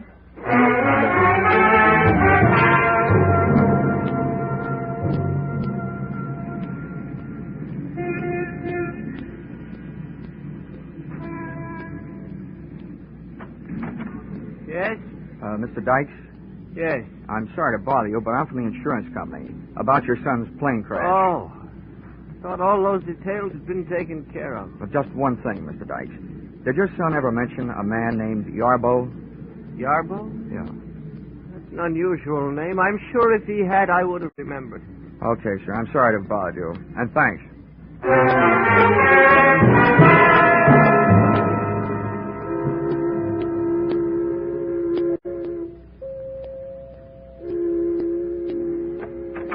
Yes, sir. May I help you? Yes, I'd like to have a word with Mrs. Weatherly. I'm from the insurance company. Well, sir, Mrs. Weatherly has been indisposed, not receiving visitors. What is it, Brian? How do you do, Mrs. Weatherly? My name is Johnny Dollar. Oh, dear. You may go, Brian. Oh, I'm ashamed to let you see me in this condition, Mr. Dollar. Just ashamed. But you understand. I do indeed. Oh, it was bad enough. The accident, I mean. But the scandal. Oh, I'll never be able to hold my head up again. Yes. No. If Harvey had to get himself in an automobile accident, why, I ask you, did he have to have that awful Mrs. Barclay in the car? Oh, yes. Yes, it was very unthoughtful of him, Mrs. Weatherly. Would you mind answering one question? Well, if I can. Did your husband ever mention a man named Yarbo? Well, no. No, he never mentioned a man named Yarbo. But neither did he ever mention Mrs. Barclay. I tried a half a dozen of the other beneficiaries left behind by Mr. Yarbo's list of victims. All I got out of it was a very watery afternoon. The tears were falling like monsoon time in Burma. But of information, I got none. This brought me right smack up to a point I didn't want to have to reach. The point of contacting Mr. Yarbo in person. At 8:30 that night, I took a plan on Yarbo's house on Lombard Street.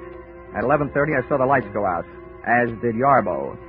He was a little guy, stooped over like he was looking for cigarette butts on the sidewalk, needing a haircut, and true to type, wearing a long black overcoat.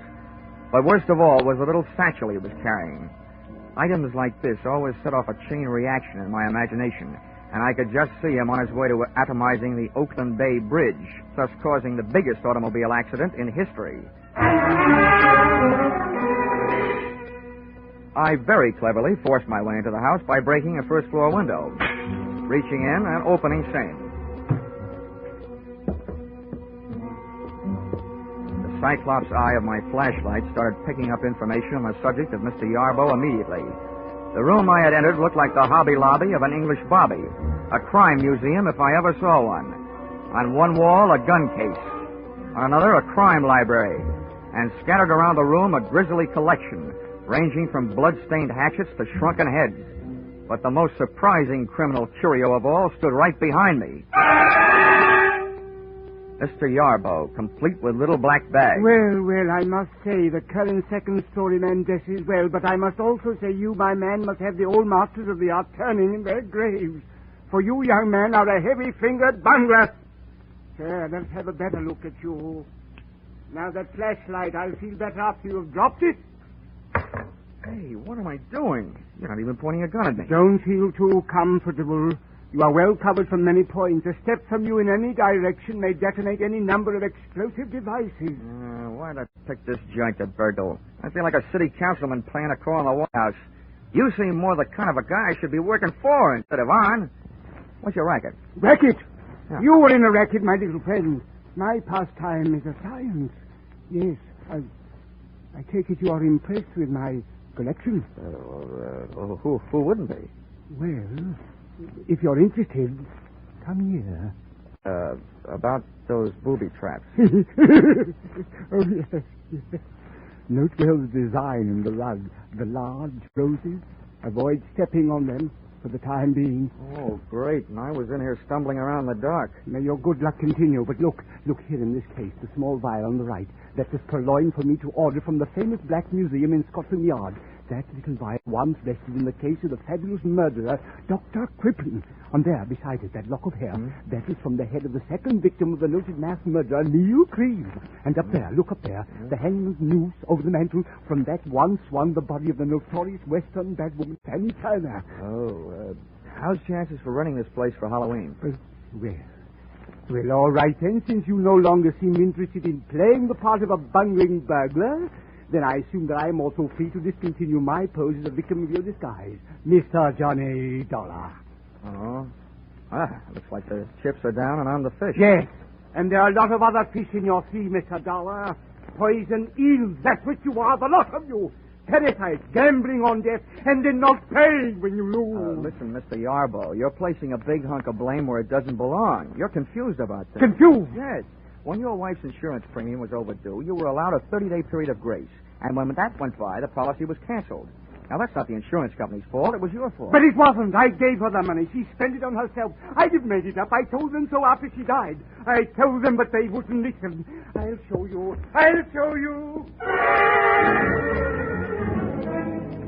Yarbo looked like he was headed to show me the chopping end of an axe laying on top of a small table. I hit him just as he hit the table.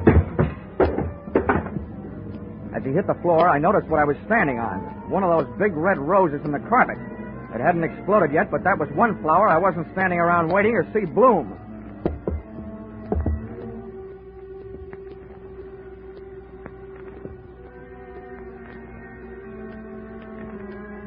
It took a lot of nerve picking up a telephone in that room.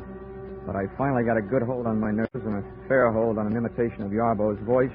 Took one deep breath and picked up the phone. Yes? Hello, James. This is Martha. I'm at the office. I have good news. 2 more. Mr. and Mrs. Granville Morse, killed tonight on the Great Highway, 2 miles south of Seal Rock. 8:45 tonight. Ran into a post killed. Insured for a total of $80,000. I gotta go now. Goodbye, James. Well, congratulations, Brother Yarbo. 2 more at 8:45 tonight. And who's your new alibi? Me.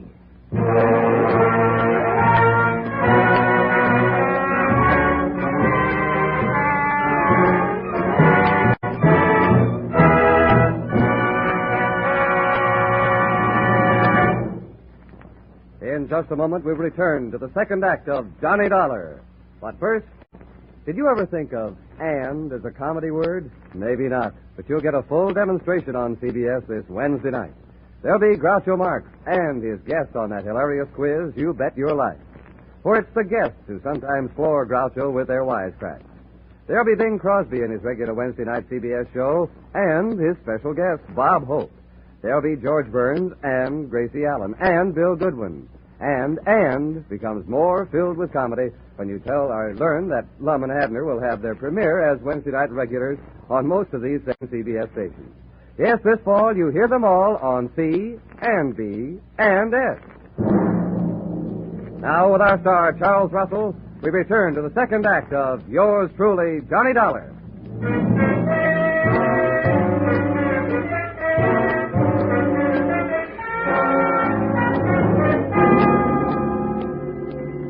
Yarbo might have been lying unconscious on the floor, but in that setting, I was still afraid of him. I'd have looked the place over with a fine-tooth comb, only having none. I used my hands. I put the patches to Yarbo's pockets for a gun. He was unloaded. Then turned my attention to the little black bag he'd been carrying when I saw him leave the house, and which he still had with him when he returned. I hoped it wasn't booby-trapped. Opened it and discovered that it was a trap, the type my kind of booby stepped into. Inside the bag was a small radio receiver tuned to something I looked for and found in the room. A small radio transmitter of the type formerly used in army tanks. Through this, Yarbo had heard me enter his little museum of murder and had returned to catch me in the act of prowling the premises.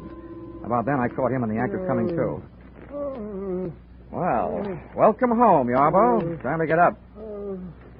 I just had a long chat on the phone with Martha. She thought I was you. You think you're very clever, don't you?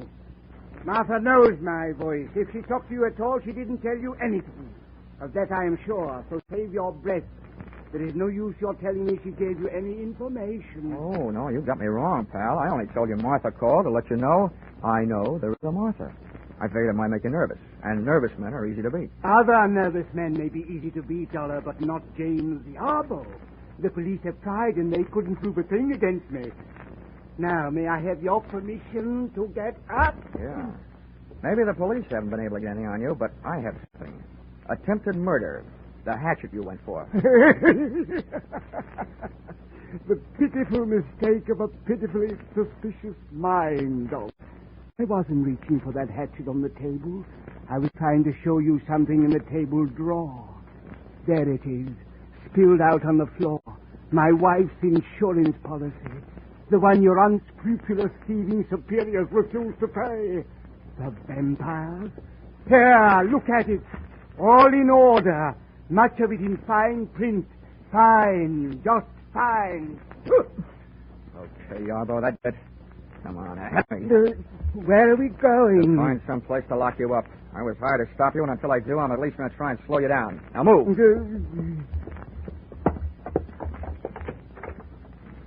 Linen closet. No room here. Come on.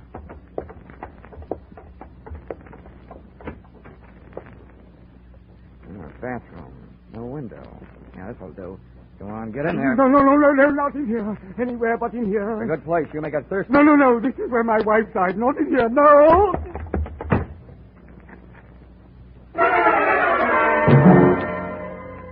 Which, on the surface, may seem to have been a move on the cruel side. Well, Yarbo was a man obviously off his rocker, and I needed him more nervous than I already had him. Too nervous to attempt killing any more people. Expense account item 5, a nickel. Phone call. Downtown office, state police. Mr. and Mrs. Granville Morse had indeed crashed to their death on the great highway south of Seal Rock at 8:45, which made the lady with the early telephone news flash Martha, a gal with whom I wanted an early date.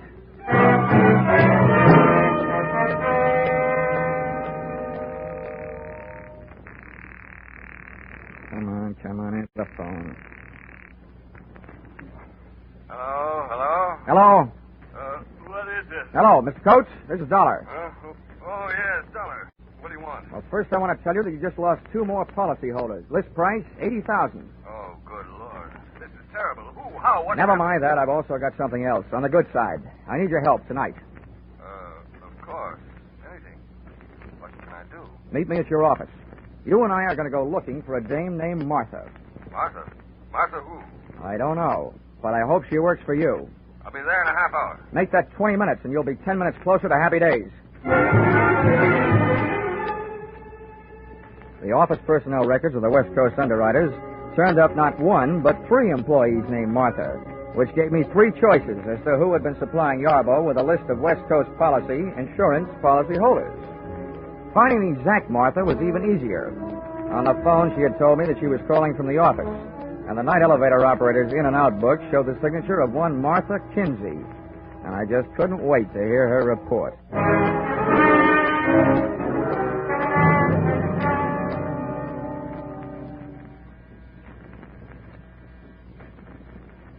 Who is it?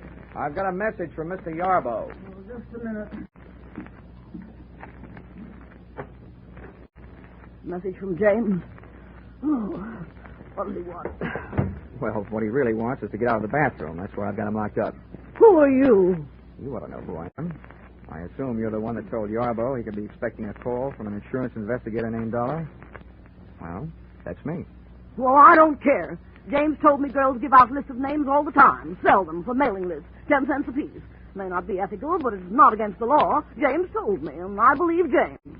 Oh, he's the smartest man I ever knew. He may be the smartest, but he's right in line to be numbered among the deadest. One of these fine mornings, the state is going to give him a cyanide egg for breakfast. What do you mean? You should know. Murder, execution, gas chamber. Well, you can't prove a thing. James told me so, and he knows. Well, he's smart. I hope he's not smart enough to pick a lock with a bath mat. Now, come on, sit down. You and I are going to have a nice, long talk. We are not. I won't say a thing. I don't have to, unless you have a warrant, an indictment, and a court reporter. James told me so. Yeah, I know. He's smart. But no matter what he told you, you're going to tell me a few things. Oh, no, I'm not. Oh, yes, you are. Oh, no, I'm not. Oh, yes, you are.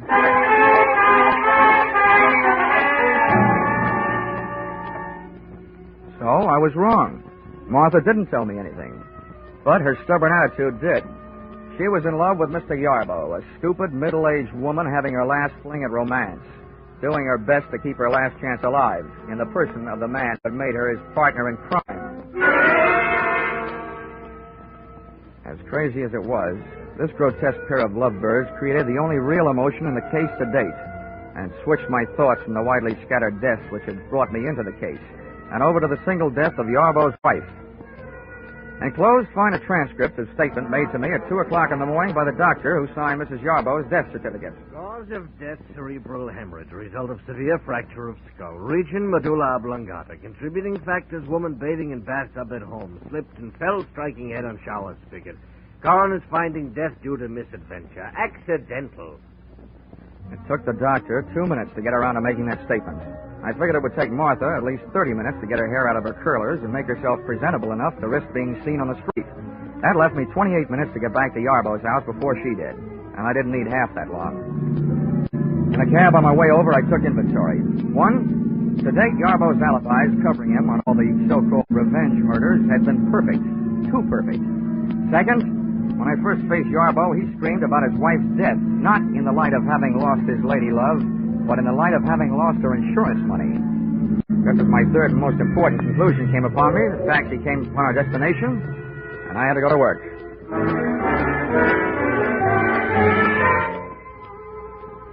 Once inside the little horror house on Lombard Street, I got set for a long search. But it turned out to be a short one, and it proved 2 things. Yarbo was not only a murderer, he was as crazy as he'd acted in having kept the evidence around.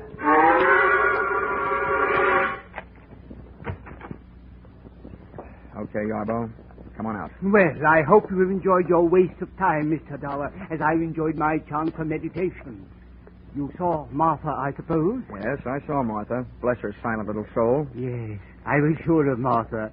She believes in me. You can say that again. Come on out here. Mr. Dollar, I suppose you are aware that this is the 2nd time tonight you have been guilty of breaking and entering. I am, however, willing to forgive that, should you come to your senses and decide to go back to Hartford and leave me alone.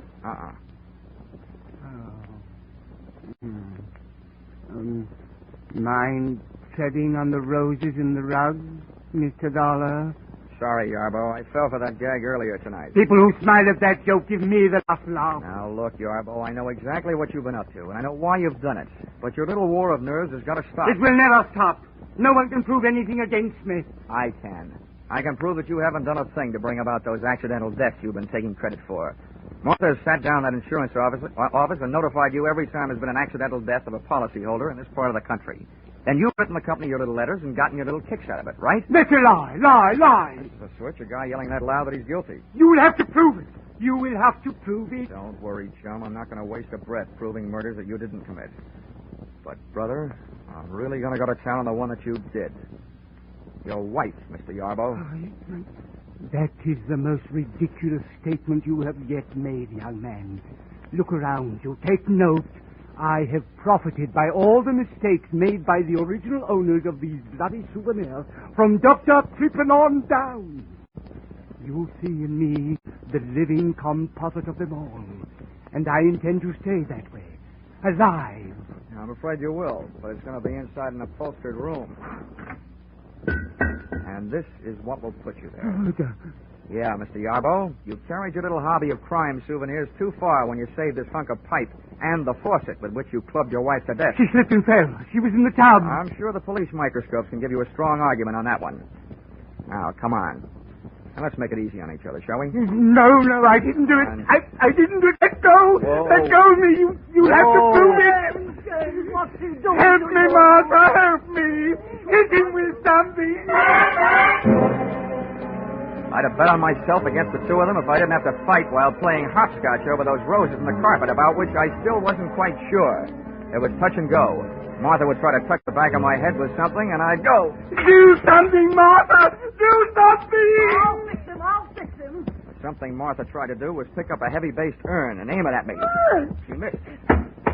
It started to roll across the rosy carpet. When Yarpo saw where it was headed, he wrenched himself loose and dove to the counter. I dove the other way. He got there just too late.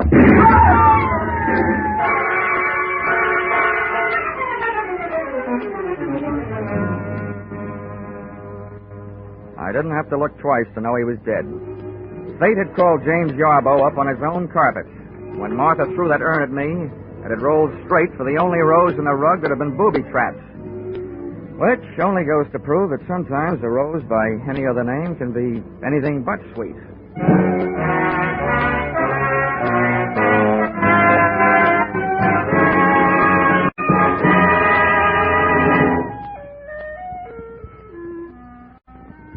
Expense account, item 6. $1.40.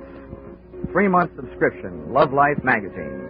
Sent to accessory to murder, Martha Kinsey, to Hatcherby State Prison.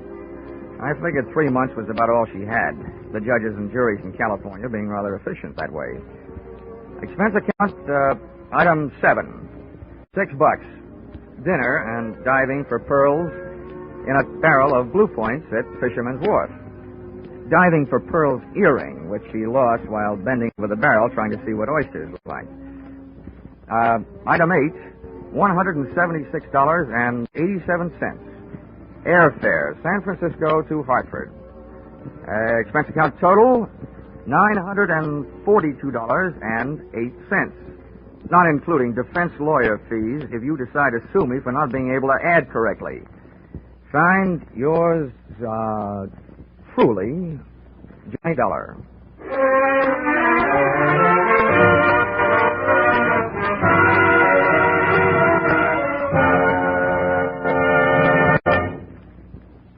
Yours truly, Johnny Dollar, is produced and directed by Gordon T. Hughes and stars Charles Russell. Script by Paul Dudley and Gil Dow.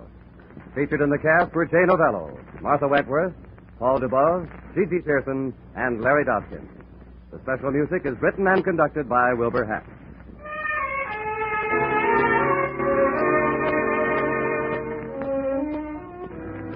Be sure to be with us at this same time next week when another unusual expense account is handed in by yours truly, Johnny Dollar.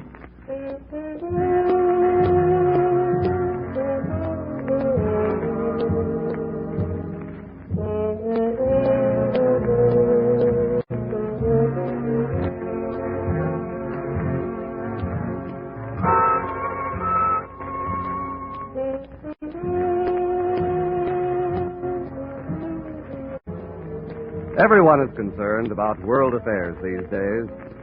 If we want world peace, we'll have to have national peace first. In order to keep America's strength and prestige, in order to preserve her freedom, we must do away with group prejudice. Let's stop judging people by the color of their skin or the place where they worship, and start considering them for what they do. We'll be sure to have a happier world. Stay tuned now for Vaughn Monroe and his caravan, following immediately on most of these CBS stations.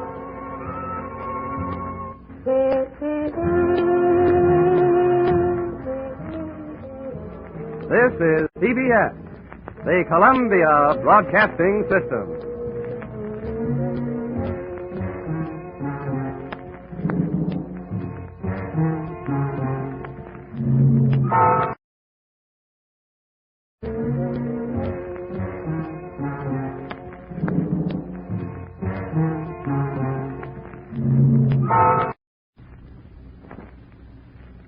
The only reason I took this case on a savage island off the coast of New Guinea was that I'd been having a bout with a bottle of Old Fairy Godmother, and I was hoping to run into a native who would shrink my head.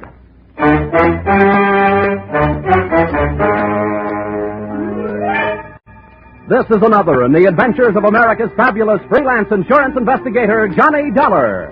At insurance investigation, Johnny Dollar is only an expert. At making out his expense account, he's an absolute genius.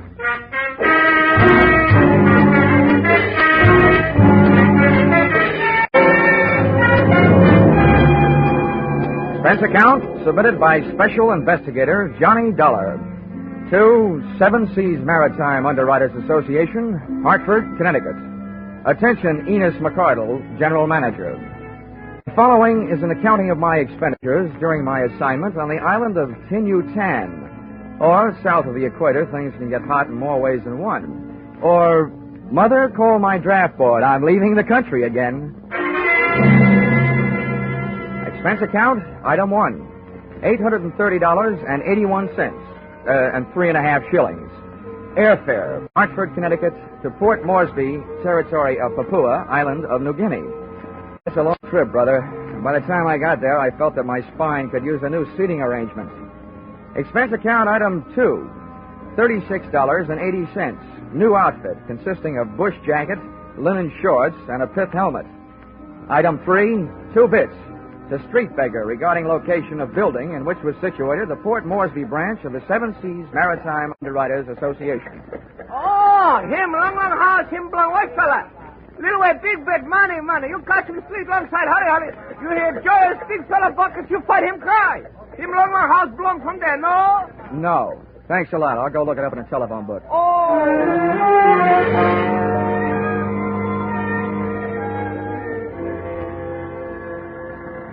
Yes, sir, I'm Mr. Narky, and it's lovely having you here, Mr. Dollar. I wish I could say the same about being here. Oh, now you'll get used to it. I don't expect to be here that long. Oh, you're a feisty one, aren't you? You have a very large job to do. Mm-hmm. Let's just say I'm usually very lucky. Look, first, let me tell you what I've been told so far, and then if I've left out anything, you fill me in, okay? That'll be tickle-boo, Mr. Dollar. Your company issued a group insurance policy to the Grand East Development Corporation in the United States.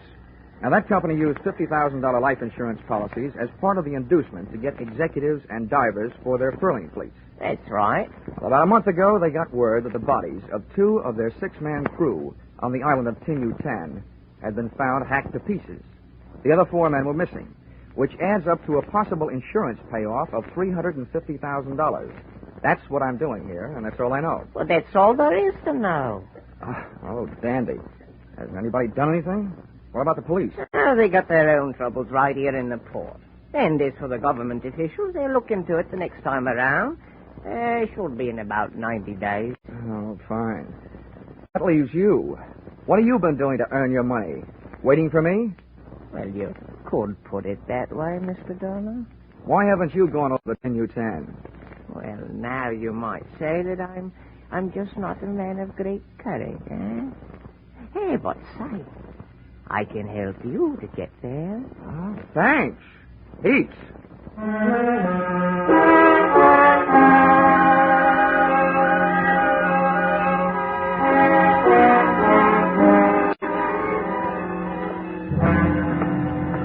Hey, ahoy there, aboard the Kittiwake. What do you want? I'm looking for Captain Steve Granger. That's me. Come on aboard.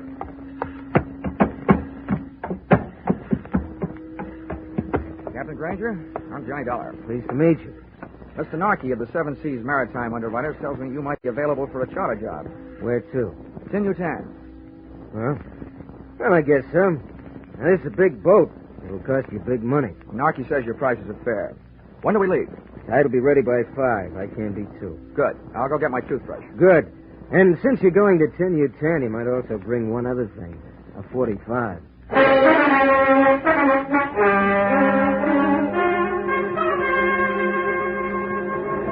Kittiwake was a 2-masted schooner, and it skimmed the swell of the Arupa Sea like a saltwater bird after which it was named.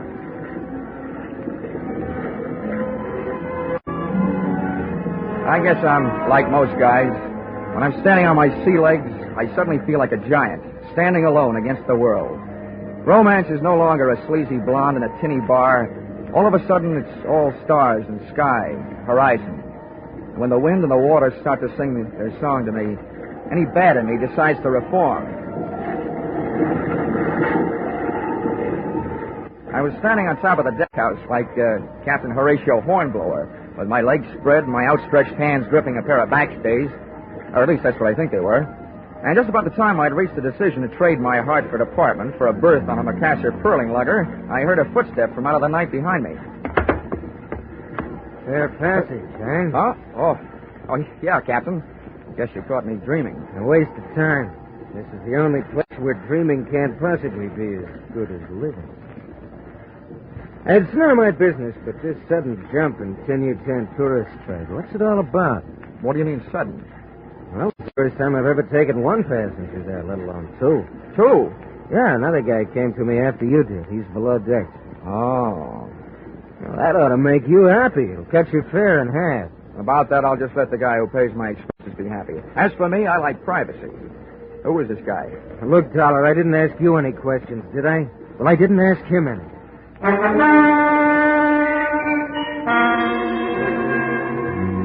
In my racket, coincidence is just another name for trouble. I wanted to get a look at and trade some words with my suddenly acquired fellow passenger, but he wasn't having any. He stuck to his cabin, claiming seasickness. However, from the native galley boy, I learned that he was eating like a horse, which in my book was a new way of being seasick. I borrowed a copy of Western Story magazine from the skipper, crawled into my bunk, and let the kitty-wake rock me to sleep.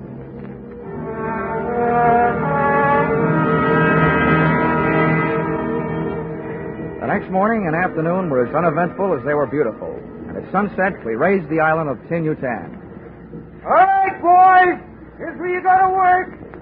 House all sails. We'll go in under power.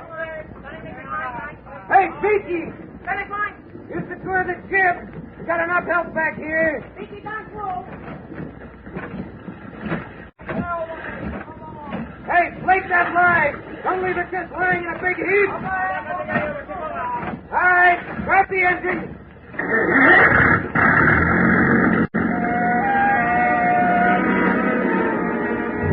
The big gas engine took over the wind process, and Captain Granger stood at his wheel, outfencing the submerged swords of coral with the slim prow of the kittiwake. The ship had only inches of elbow room as we chewed our way through the boiling white passage of the reef, and my heart felt suddenly becalmed as we finally achieved the peaceful waters of the lagoon, which it protected. Let go of the power anchor!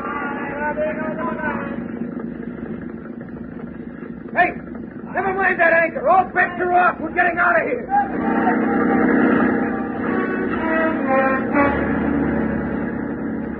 Captain Steve Granger looked like a hard man to scare. What I saw up ahead on the beach would scare a hard man. The broken body of a shipwrecked pearling lugger, and hanging from its foremast, the elongated body of a native who had been strangled out of one paradise and into another. Granger spun the wheel to starboard, and the kittiwake started a retreat. But it wasn't that easy. Cut your bow, Granger, and straighten out your rudder. We're staying here.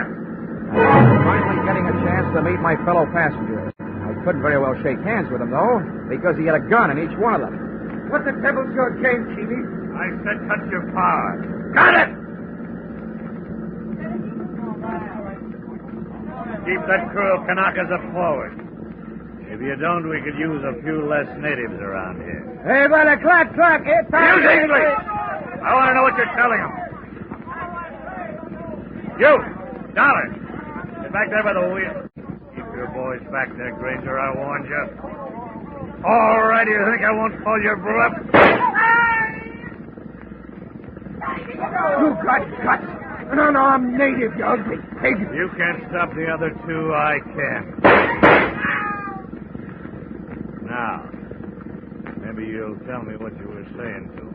I told them there was a crazy man aboard and to go over the side. They decided to protect me. They didn't make it. Now lay this rowboat in close to the beach and drop your hook.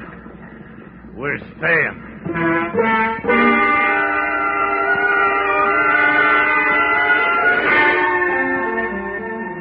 One Matt Keeley, 2 guns, and what was left of 12 bullets had me outnumbered. I decided the best thing I could do was stay quiet and stay alive. And apparently the skipper felt the same way. After we dropped anchor, Keeley herded us into the small boat, and we rowed him ashore. His guns shoved us up a path, through a grove of nipa palms, and into a clearing. First natives I saw there were even deader than the ones we had just left on the kittiwake. About a dozen of them in a semicircle. And what added up to the red-crusted craters on the naked, withering bodies was sticking out of a window in a small wooden tin-roofed hut. The water-cooled barrel of a .30 caliber machine gun.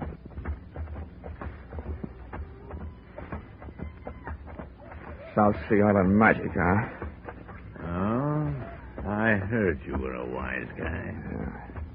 Life can be changed. Now, come on, inside, both of you.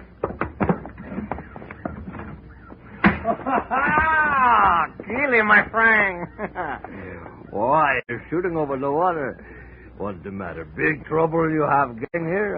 Yeah, no, Porter's little one. This big blonde guy's the skipper. We got his boat, and it's a good one. This other one, he's an insurance investigator. Oh, see. Yeah, Portez, I'm your new nursemaid. The insurance company sent me out here to look you up and take care of you. I hope I get around to it. My way. Hey, Keely, what's that you say? You got my boat. Yeah, don't worry, big boy. We're going to pay you for it. We might even go as high as $500. Oh, that's great. It's only worth $50,000. Oh, having 500 alive is better than 50,000 dead, my friend. What's your pitch? Yeah, simple. We want off this island. We got a long way to go. Cortez, me, and a native girl. She's in the next room. We may have to stay at sea for a couple of months. Not on my ship. Use your head, you won't get hurt. Hey, you woman. Get back in there. No, I stay. Put her away, put her away. Keep her out of here.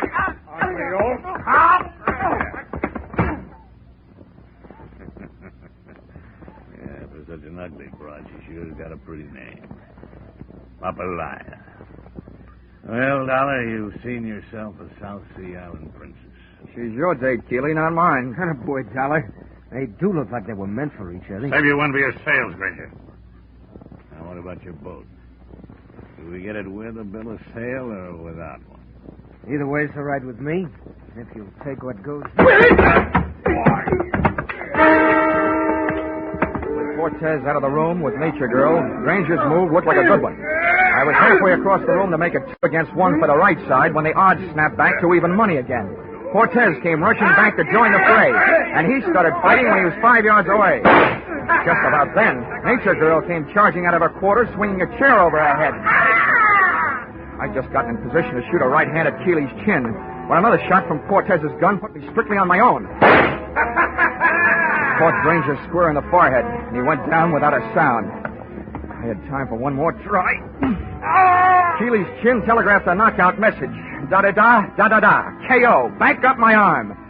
But something was wrong. Oh! I passed out.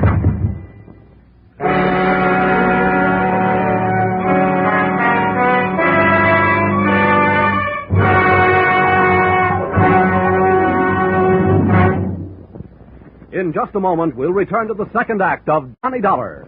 But first, 50,000 or more, always in the jackpot on Sing It Again. Music by Gene Autry and Vaughn Monroe. Music and thrills with Gangbusters, Philip Marlowe, Johnny Dollar, and Danny Clover, the Broadway cop. That's the one-way ticket to top fun on most of these CBS stations every Saturday night. This fall, when you hear them all on CBS, Saturday night, Mama's top music, top adventure, and a chance at radio's top prize. Now, with our star, Charles Russell, we return to the second act of yours truly, Johnny Dollar.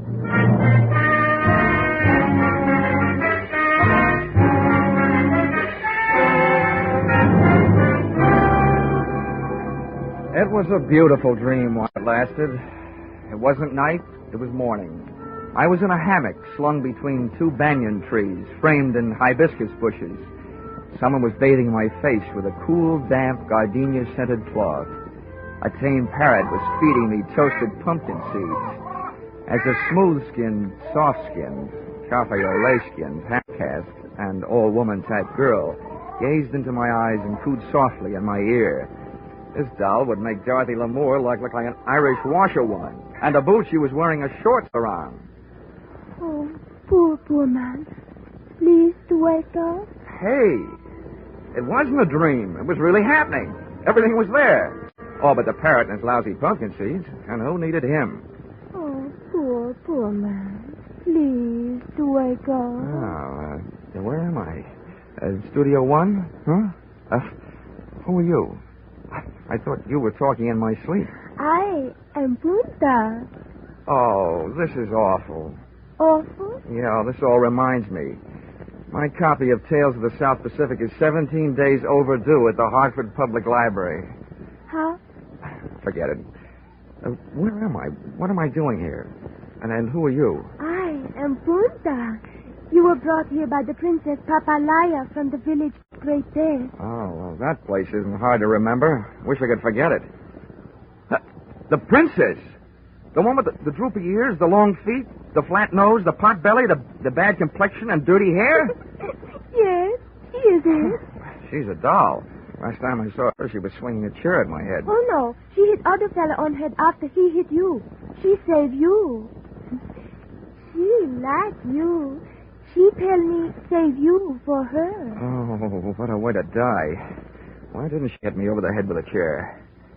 Say, you speak pretty fair English. Where'd you pick it up? My father was Chinese merchant on Island of New Guinea. Same time as the war. You like GI? I certainly do. Sorry I didn't bring a Hershey bar. But tell me, why did the Princess Papaya, whatever her name is, why did she save me? I tell you. She like you. Oh, stop saying that. All I want to know is, what was she doing with Keeley and Portez? You know Keeley and Portez, don't you? Yes, I know them. They bad. I work in village until they make the Great Death. They kill all their friends and many natives. They bad. Oh, now we're getting somewhere. What was that all about? They die for pearl here for a long time. The native boy, they do not like these men. They do not dive anymore. So these bad men steal all pearls first. Then they steal princess to make boy dive some more. Oh, kidnap, ransom, more pearls? What is this? Ransom? Oh, that means they'll hold the princess and won't give her back until they get what they want. Oh. But, Dream Girl, for me, a scheme like that wouldn't work with a gal like you. No, just holding you would be getting what I want.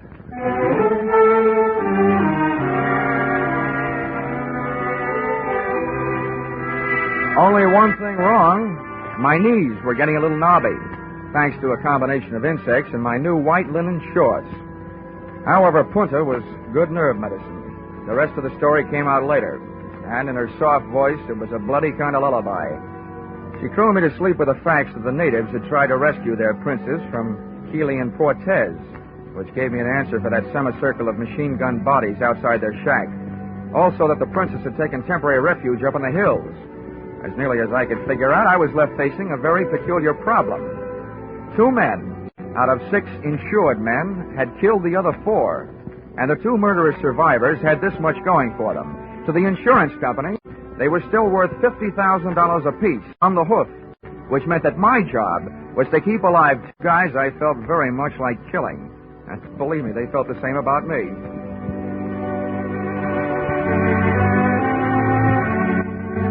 And with these beautiful, happy, restful thoughts, I left the call for darkness and went back to sleep.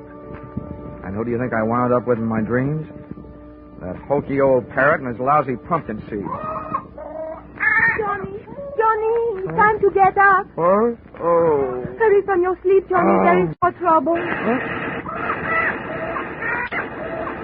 Hey, somebody's getting strafed. What's going on? They are killing again with their machine gun. My people trying to fight them off the island, but they are being killed.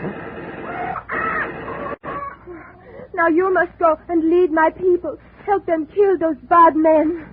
This you won't understand, gorgeous, but my job is to stop your people and save Keeley and Portez. Johnny, you say that now? You are one of them. No, I'm not one of them. I told you wouldn't understand. There's something I don't understand. Why don't they leave? They've got what they want. Why don't they pick up their pearls and the schooner and the rotten hides and get out of here? Johnny, they do not have this pearl. Here, see? This one is for you. Black. Wow. You say for me? Where'd it come from? The princess come back some time ago. She tell me she took all their pearl. She tell me to tell you that this black pearl, not company pearl, this her own for you. She like you. Well, I like her, too. Just the way she is, up in the hills. Right now, I wish you looked like her. Oh, Johnny. You don't like the way I look like I am? I love the way you look like you are. Why you say that? Because if you did look like her, I think I'd have an idea that would stop those men. Yeah. Turn around. Yes, Johnny. Oh, this'll be the crime of the year, but maybe I can do it.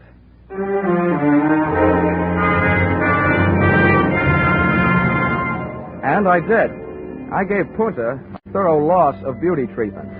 With the help of padding, dye, mud, and other jungle cosmetics, I had, at the end of an hour, a reasonable facsimile of Papalaya, the unprettiest princess in the history of royalty.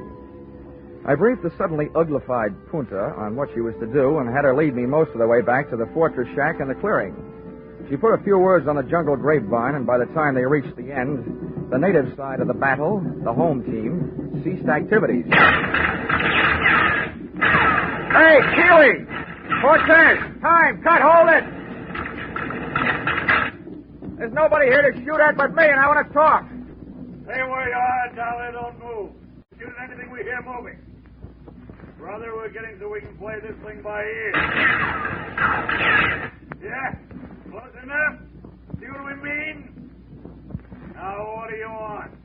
The princess has the pearls, and I've got the princess. I want to make a trade. What kind of trade? You get the princess and the pearls. We get rid of you. All this killing stops, and you're alive. We're supposed to believe you got the princess? You don't have to, but here's something you can believe. You'll never get it this way. Sooner or later, you're going to run out of ammunition or food or water or everything at once. We still don't know you got the princess. And we ain't buying that pig in any fool. We want to see her. You'll see her when you're out of that shack and on the boat. We ain't moving out of here in the dark. Nobody's asking you to. Take me until dawn to get the princess down out of the hills. Okay, supposing we decide to do business. How do we know we don't get swamped by those natives between here and the boat? I'll take care of that. You can depend on it. Remember, my job is to keep you two guys alive and save the company I'm working for $100,000. All right, we'll give you a chance.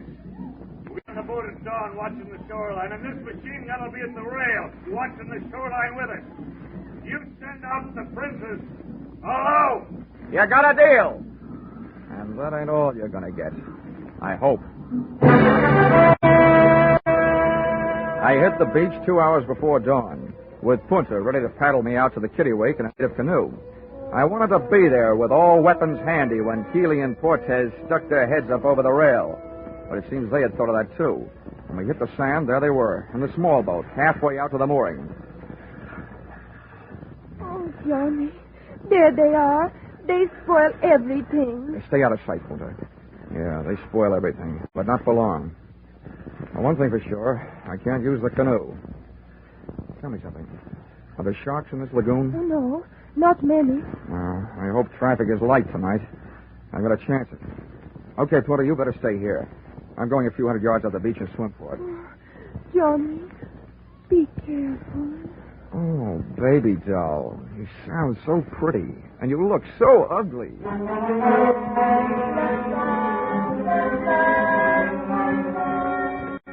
The water was warmer, and the pool at the Hartford Y. Certainly not as much fun. I spent most of the trip trying to keep from splashing and watching for shark rudders around me. That was good in a way. Helped me forget that I don't swim very well. 45 minutes later, I was still half alive, looking for a handhold on the slimy waterline of the kittywake on the seaward side. And there I stayed for the next hour and a quarter, listening to Keeley and Cortez on the other side of the boat, nursing their machine gun and waiting like I was for the dawn. Okay, Cortez, clear your gun. Canoe's pushing off on the shoreline. I say that. Put the glasses on it. We don't cause no mistake. Is that a princess? Wait till I get her in focus. They'll tell me. These glasses will bring in every line in their fat, ugly face. Those glasses brought something else, if they were that good. A hop on my heart, a lump in my throat. I had to move faster than I figured to. I had to get into action while their attention was all on the approaching canoe, and before they discovered that its passenger was not the princess, but her stand-in, Punta. I grabbed the gunwale, then the rail, cursing every drift that splashed back into the water off my body. I went slipping and sliding and rushing across the deck. Keeley was leaning forward, looking through the glasses, thighs against the rail, so I hit him first, sent him flying over the side. With or without a machine gun, Louis was a tough guy. Just one for the road, jump back!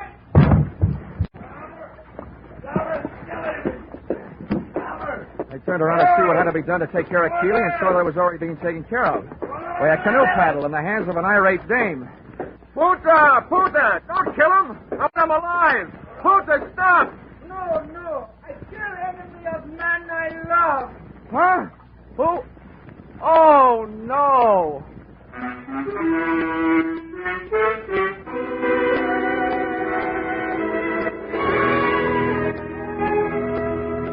Princess Papalaya had pulled a rank on Punta and demanded that she be the one to come out to the ship in the canoe.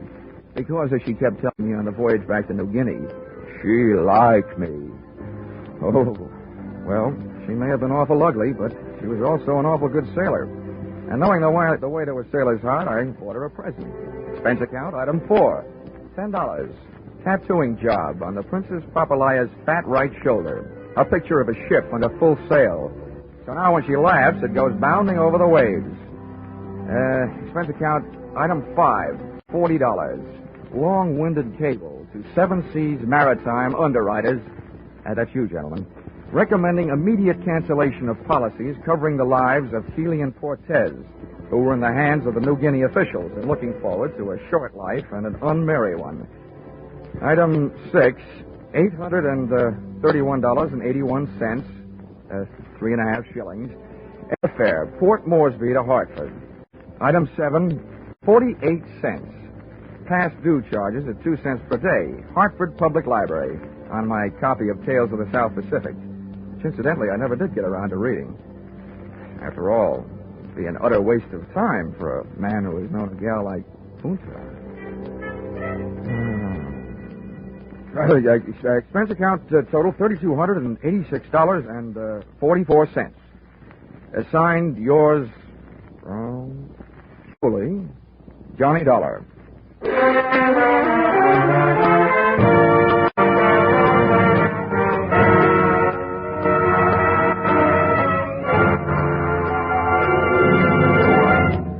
Yours truly, Johnny Dollar, is produced and directed by Gordon T. Hughes and stars Charles Russell. Script by Paul Dudley and Gil Dowd. Featured in the cast were Mary Shipp, D.J. Thompson, Tom Holland, Clark Gordon, Willard Waterman, and Larry Dobkin. The special music is written and conducted by Leith Stevens. Your announcer is Paul Masterson. Be sure to be with us at the same time next week when another unusual expense account is handed in by yours truly, Johnny Dollar. Who's got the nation's most popular band? Vaughn Monroe. And who's the nation's most popular singing band leader? Vaughn Monroe again. Now, who brings you a caravan of the nation's most popular tunes every Saturday night over most of these same CBS stations? You guessed it. It's Vaughn Monroe. That's why everyone listens on Saturday nights to the Vaughn Monroe Show on CBS, where this fall you hear them all. Stay tuned now for Vaughn Monroe and his caravan, who follow immediately on most of these stations. This is CBS, the Columbia Broadcasting System.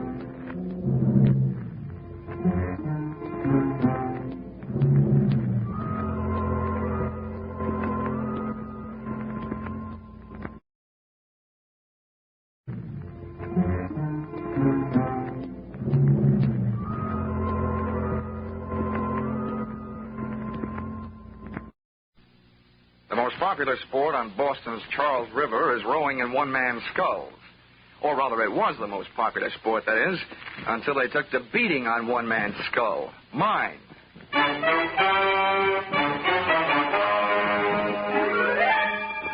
This is another in the adventures of America's fabulous freelance insurance investigator, Johnny Dollar. At insurance investigation, Johnny Dollar is only an expert. At making out his expense account, he's an absolute genius.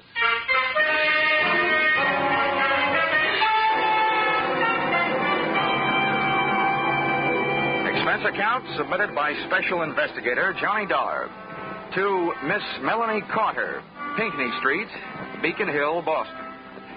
The following is an accounting of my expenditures during assignment as your representative, investigating list of your relatives who might be interested in murdering you for your insurance, or who'd like to rock the old doll to sleep, or the unnice niece and the charming young rat who put the few in the word nephew. Expense account item 1, $5.98, airfare, Hartford to Boston. Item 2, $3 1/4, cab fare, Logan Airport to your residence on Beacon Hill. Who is it? This is Mr. Dollar, the insurance man from Hartford. Good. Just a minute. Come in. An electric latch unlocked the door of your flat, and I stepped through, straight out of this century into the last.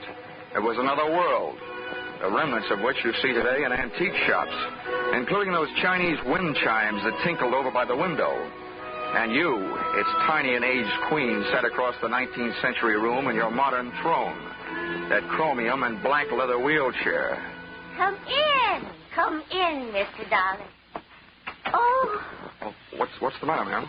oh, nothing. You just remind me of someone I once knew, that's all. He was so... Come, sit down over here. Thank you, Miss Carter.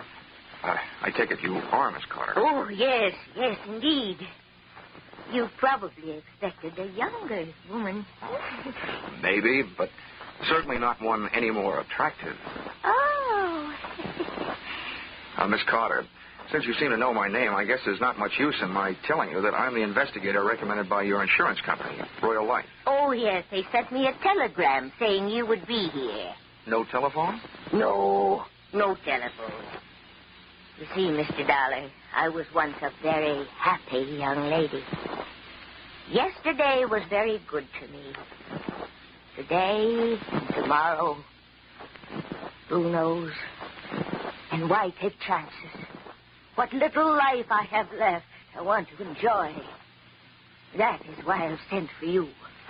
You mean somebody told you I was an early American insurance investigator? No, my dear. It's just that experience is such a good teacher. Mr. Dollar, many years ago, my husband was murdered for his insurance money by his very own brother. Would you hand me my smelling salt? Oh, yes, certainly. Here you are. Well, fate was very quick in passing judgment on the case, because the brother was killed by a runaway horse as he was leaving the scene of his terrible crime. I not only received my half of the insurance money, but also the half that would someday have gone to him. Oh, and now you feel that your life may be in danger for the same reason. Oh, well, whether my life is actually in danger is not the most important thing. It is my mind that is in danger. As beneficiaries to all of my insurance, and as the company may have told you, it is a lot of insurance, are my niece and my nephew, the children of that murderer. See, I adopted them after their father's death. Oh, bad blood is bad blood, Mr. Dollar. And I want you to make sure that I am not indulged by it. So, with the 2 names and addresses you gave me, written in your precise copperplate handwriting, I set out to give the once-over lightly to the 2 people you were afraid might someday give you a once-over not so lightly. Move number 1. A quick trip up the financial pathways worn bare by credit bureaus, income tax investigators, and other types of snoops. I learned that thanks to your generosity, both your niece and your nephew had just enough to live graciously on, and thanks to your frugality, no more. Move number 2. A quick trip to Cambridge, the address of your nephew, Chalmers Carter. A stylish fire trap near Harvard Square. A maid let me in and summoned her mistress. Her entrance was announced by the jangling of a stack of bracelets and bangles running up her arm. So sorry to keep you waiting, darling. What was it you wanted? How do you do?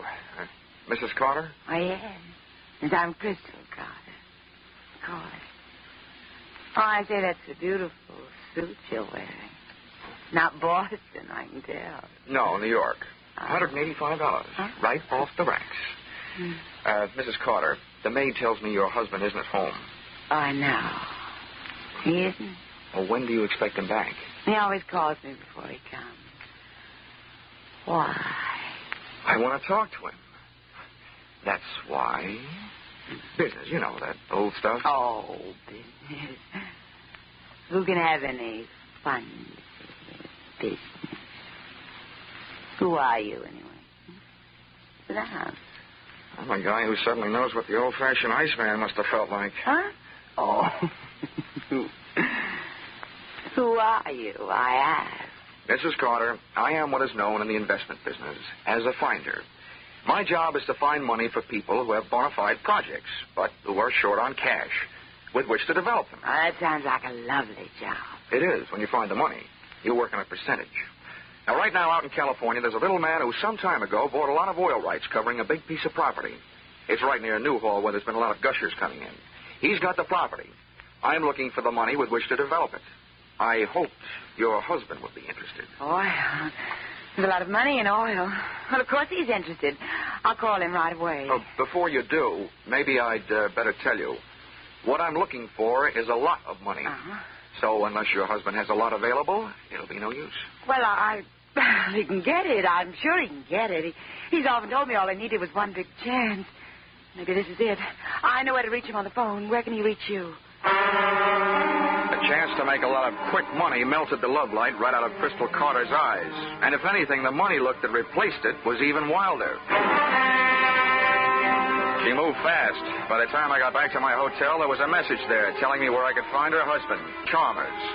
And her directions took me back into a taxi, back across the Charles River, and move number 3 to the Bayshore Trotting Club, a fancy little track where millionaires who like the smell of stables see how fast they can make horses trot.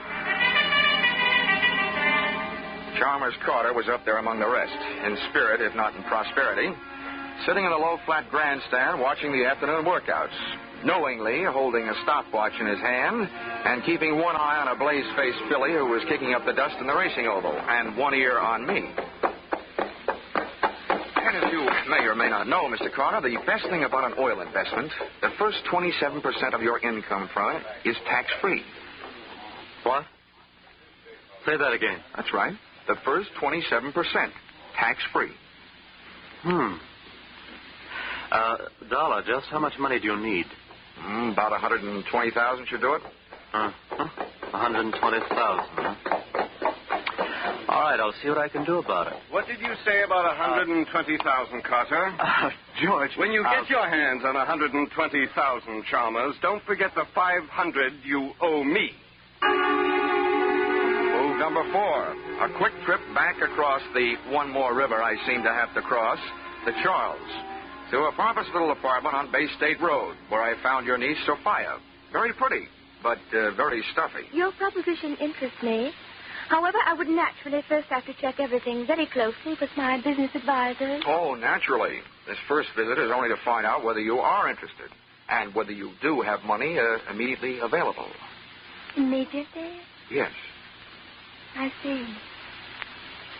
Very well. I think it can be managed. Then, having made those moves, I was in a hurry to move you out of the way, which led me straight back to your flat on Pinckney Street, Beacon Hill.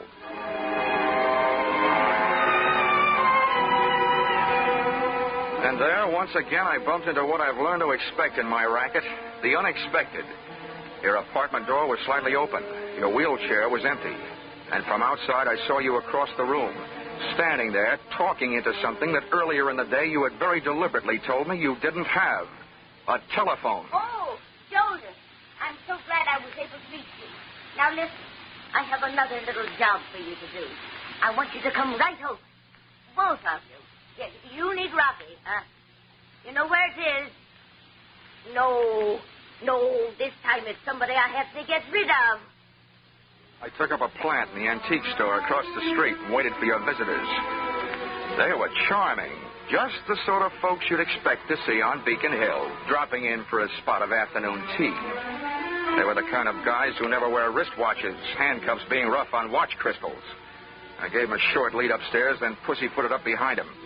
Oh, one of these days my right eye is going to wind up shaped like a keyhole, with my left ear shaped like a cauliflower from pressing against door panels. It's so nice having you young fellows around to depend on. Sit down, sit down. You want some nice tea and cake? No, thanks, dear. We just had some pizza and beer. Yeah, Joe and me just had some pizza and beer. What's on your mind, Grandma? Yeah, what's on your mind, Grandma? Well, boys, you know how worried I've been about that family of mine. Well, things are even worse now. What's up? Yeah, what's up? Well, I want you to understand that it wasn't that I didn't have complete faith in your ability to protect them. Sure. But I finally turned to my insurance company, hoping to save a few dollars. Yeah. They sent a scoundrel named Dollar from Hartford to protect me, mind you. And do you know what he did? No, what did he do? No, what did he do? Well, just to make sure this Dollar fellow, I called a private detective and had him followed when he left here. Good. And that detective told me that Dollar went to Sophia and my nephew Chalmers and is trying to entice them to kill me for my insurance money so they can buy some phony oil stock he's trying to sell them. That guy sounds like a big operator. Yeah, that guy sounds like a big operator. Well, whatever he is, I want that young man out of the way. Grandma, dear, you don't really mean out of the way. That's exactly what I mean. Joseph, I see something I don't like very much. What is it? Some shadows moving around under the edge of the front door. Well, what are we waiting for? Yeah. Come here, you. I wasn't a match for one of those guys, let alone two. And Rocky, Big Sir Echo, not only repeated everything Joe said, he repeated everything Joe did. Take this. Oh. Yeah, take this. Oh. That's good. That's very good. Now, that's him. That's Dollar. You hold him. Hold him. Don't let him get away. Mr. Dollar, unless you're in a big hurry to get measured for a cement suit, don't start no funny business. Don't worry. I feel about as funny as a funeral. My own. Well, I hope you've learned your lesson. Although, don't you think for a minute it's all over. This'll teach you honesty is the best policy, and cheaters never prosper. Take it easy, Grandma, dear. This boy will not ever bother you again. Come on, Buster. Yeah. Come on, Buster. Yeah. Go on, Buster.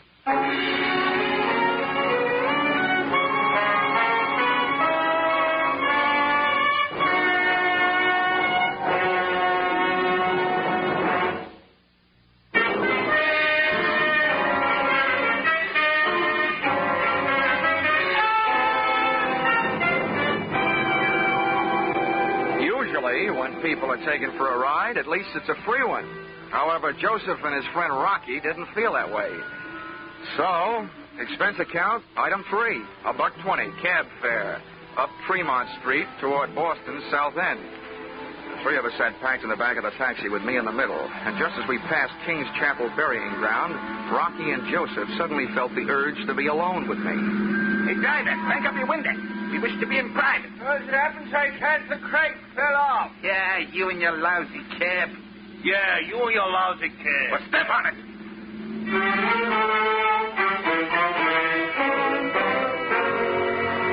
There were also things to step on in Joe's lousy hotel. Up in his room, they gave me the hot seat of honor on the edge of the bed, stood over me, one on each side, and issued me an invitation, but not to dance. We think you are a smart guy, Dollar, and we want a piece of your action. What are you talking about? Yeah, Joe, what are you talking about? Rocky, you just keep your muscles handy. I do the thinking and the talking. Okay, so go do it. Huh? What? Do it. Yeah. Let's see. Where was we? Oh, yeah. Like I was saying, Dollar, you've got a good racket, and we want a piece of your action. Okay, Joe. What do you think my action is? Listen, buddy, I've been around hustlers all my life, so you ain't fooling me. You set up the old lady to get knocked off just like she said. In the meantime, you got all the people who will collect their insurance nice and ready to sell them some no-good oil stock. Your hands are clean, except for a bush league swindle. The most you could get out of that is from 3 to 5 years, and that's the only chance you're taking. Joe, you're a genius. Well, let me ask you one thing, though. Why should I go to all that trouble?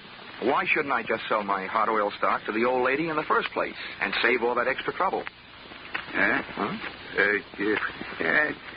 That's where guys like you are smarter than guys like me. You got your reasons. You ain't kidding nobody. We like the way you operate.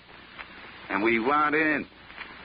I guess I've found myself a pair of partners. Good. Shake. Yeah, shake. One at a time. Joe? Rocky? Oh, I'm sorry. This is great. Yeah, Rocky and me have been taking Grandma for a few bucks now and then, protecting her from them squares she's afraid of. But I never thought it would turn into anything as big as this. Just out of curiosity, how'd you guys meet Grandma in the first place? We was doing a little social break in the Nancy one night, and it turned out to be her house, yeah? She got the drop on us. We seen her there in her wheelchair, pushed her into the bedroom, and went to work. Yeah, went to work. And the next thing we know, she's standing there pointing an old shotgun at us. What? You creep, that was no shotgun. What? What are you? It's a very hysterical musket. Oh. Stupid. She told me. Let's see, where was we? Anyway, that's how we met. She made us a deal. She wouldn't call the cops if we'd done her a turn. Besides, she paid us for it. We ought to have a bottle set up, yeah? What for? Well, all we got to do is wait till the nephew or the niece knock off their ante. Why not have a drink while we're waiting? Oh, whoa, now hold everything. That's not the way to do it. How come? Yeah, how come? Now, look, if we sit here, we blow a big chance. The chance to get rid of whoever murders the old doll. We see who do it. We turn them in. They're out of the way, and the insurance money goes to the other one. Then I go to work on them.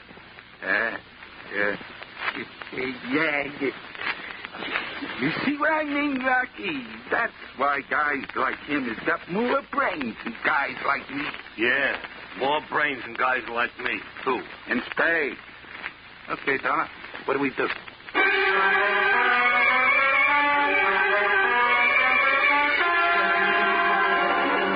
I was in a bad spot, but I put you, Auntie Carter, in a worse one, hoping to attract any bad apples that might be hanging on your family tree. Then all of a sudden you decided I was a worm and eliminated me as your number one protector. Among your spoiled family fruit, there was nephew Chalmers, fishy-eyed and money-hungry, his wife Crystal, who was no killer to look at, but who could be sure of her with a gun in her hand. Then there was Sophia. She was stuffy, but strangely reminded me of a precocious young lady who strangled her mother so that she might wear her evening gown to her high school senior prom. So, when Joseph, expert in giving a fellow's eye a coat of many colors, asked me, what do we do now? I honestly didn't know. The best answer I could come up with was get back to where we could keep an eye on your address on Pinckney Street. But when we got there, Pinckney Street was blocked off by blue uniforms, and reinforcements were still arriving. Hey, what's going on? Yeah, what's going on? Well, you can be sure of one thing. This ain't the policeman's ball. Look, how well do you guys know to the Boston police? And some of their best quizmasters have failed to make us talk. Yeah, they failed to make us talk. Okay, you better let me go ahead. Not too far ahead. Don't worry. Hey, look, Joseph, the cops are coming down out of her house. Oh. What do you mean now?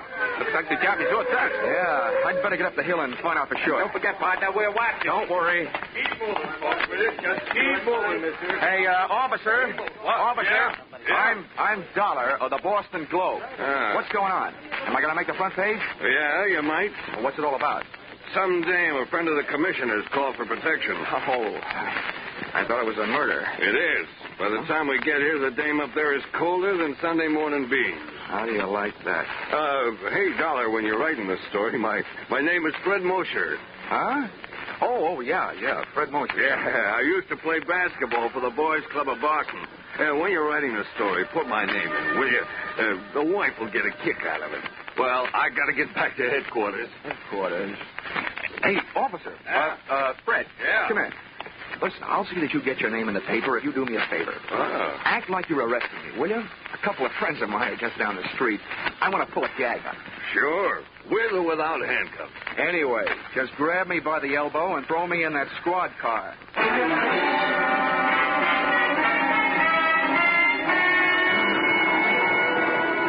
tell by the eyes of Joseph and Rocky that I had just successfully dissolved the partnership. At the corner of Arlington and Boylston, I swapped the patrol car for a cab. And, what do you know? I headed back across the Charles River to Cambridge.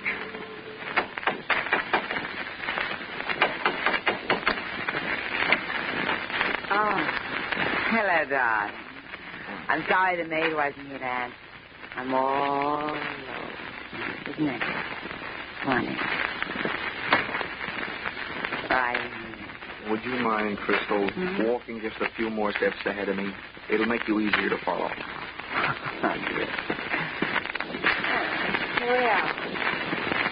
Where's your husband? Oh, stop worrying about my husband. He had to go out for a while on business. I told you before, he always calls before he comes home. In case I want him to bring me. How long has he been gone? I wish to stop worrying about John. I had to stop. Wait a minute now. Stop it. Get a grip on yourself. Wait up. Watch it.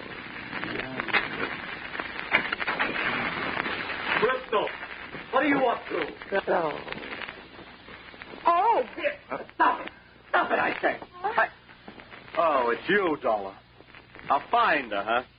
Just what are you trying to find? Now, wait a minute, Carter. Oh, Thomas, thank heavens you've got here. He's forced his way in. He's from New York. I am not. I'm from Hartford. It's only my suit that's from New York. Why, you despicable cad. I've a good notion to thrash you to within an inch of your life. I was certainly in no position to ask any questions around there, so I hit him a shot in the whiskers and left. And where do you think I went? Back across the Charles River to Bay State Road and Niece Sophia's pompous little apartments. Nobody answered, so I broke rule number 3 in the book of how not to get your head split open when nobody answers the door. Picked the burglar's friend type lock and went in. I thought at first I'd set off a new, polite kind of burglar alarm, but it was only a grandfather clock tolling out 10 p.m. as the moonlight boffed me smack in the kisser. First thing I saw out the window was my friend the Charles River, over which I'd made more crosses than the X-Man in a tic-tac-toe tournament. My tongue was as dry as that was wet. The second thing I saw, thanks to my fountain pen-type flashlight, was an open drawer in a kidney-shaped desk. Sophia Carter was no housekeeper. The white paper lining inside it was dusty, except for the portion that held the vacant outline of a junior miss-sized revolver. Then the lights went on. Well, Mr. Dollar, you'll be the death of me yet. Auntie, what are you doing alive? Oh, you're surprised. You hoped I'd be dead, didn't you? Well, I'm not. I'm not, you see? Yeah, I sure do see. But you'll be dead if I pull this trigger. Honey, when I don't walk in on a man with a gun in his hand, it's a matter of courage. When I don't throw a flying tackle on a girl with a gun in her hand, it's a matter of etiquette. And when I don't get rough with an old lady holding a gun in her hand, it's a matter of knowing that at your age your reflexes are gone. You can be talked out of things. With me holding your gun hand straight up overhead, I hope nobody's at home upstairs. Here, give me that. Let me go. Let me go. Don't you kill me. Everybody's trying to kill me. Sophia was when she came to my flat this afternoon. Oh, which must mean that Sophia is the body in your flat tonight. The body I thought was yours. I know she was. She's been threatening to kill me for years. Now, what's that you've got in your other hand? No, you can't. Here, give it No, now. you can't. Come on. No. What I ripped out of her hand was a very old note written on very old paper. Give me that. And reading it, what with the clawing, scratching 82-year-old woman tucked under one arm, it read like a voice from out of the past. The voice of that 82-year-old woman's long-dead husband, Caleb Carter. To my beloved niece, Sophia, in these last remaining moments of consciousness, I tell you this. My wife, Melanie, has made repeated attempts upon my life. This time, I'm afraid she has succeeded. Also, crushing the life from your father, my brother, beneath the wheels of her carriage as he rushed to my rescue. Well, I guess this means that Sophia had this letter and has been holding it over your head for years. He's been blackmailing me. Blackmailing me. Melanie. It was your conscience that first called me into this case to protect you from your relatives. It was your conscience that hired that private detective to protect you from me. And it was your conscience that got you mixed up with Joe and Rocky to protect you from the detective and me. Then again, it was that same old conscience that called in the police to protect you from your gangster friends. Now there's only one more thing, I hope. What's that? That same conscience will prevent you from making an undignified surrender. My arm. Thank you, young man. You are.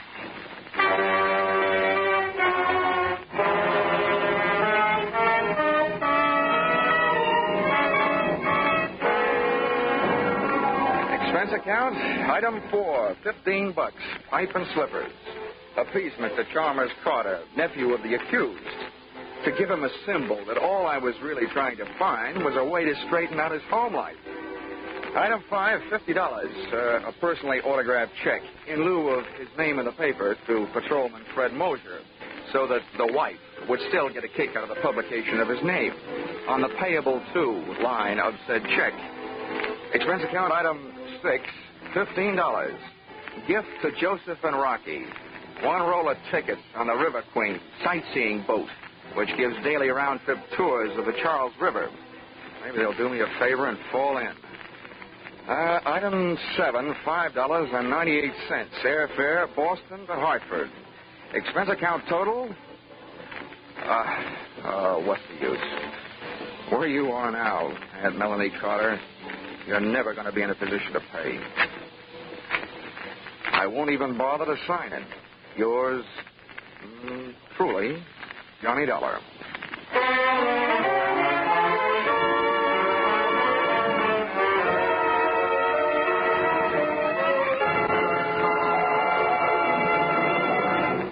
Yours truly, Johnny Dollar, is produced and directed by Gordon C. Hughes and stars Charles Russell. Script by Paul Dudley and Gil Dowd. Be sure to be with us at the same time next week when another unusual expense account is handed in by... Yours truly, Johnny Dollar.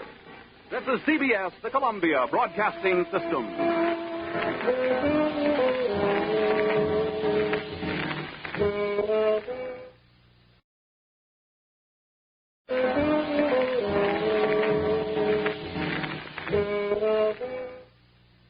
I knew when I went to the desert that anyone who plays around with cactus is liable to get stuck. But I didn't remember that another way of saying death is going west.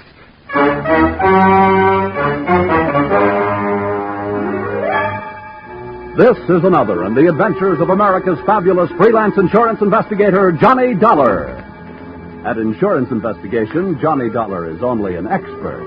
At making out his expense account, he's an absolute genius.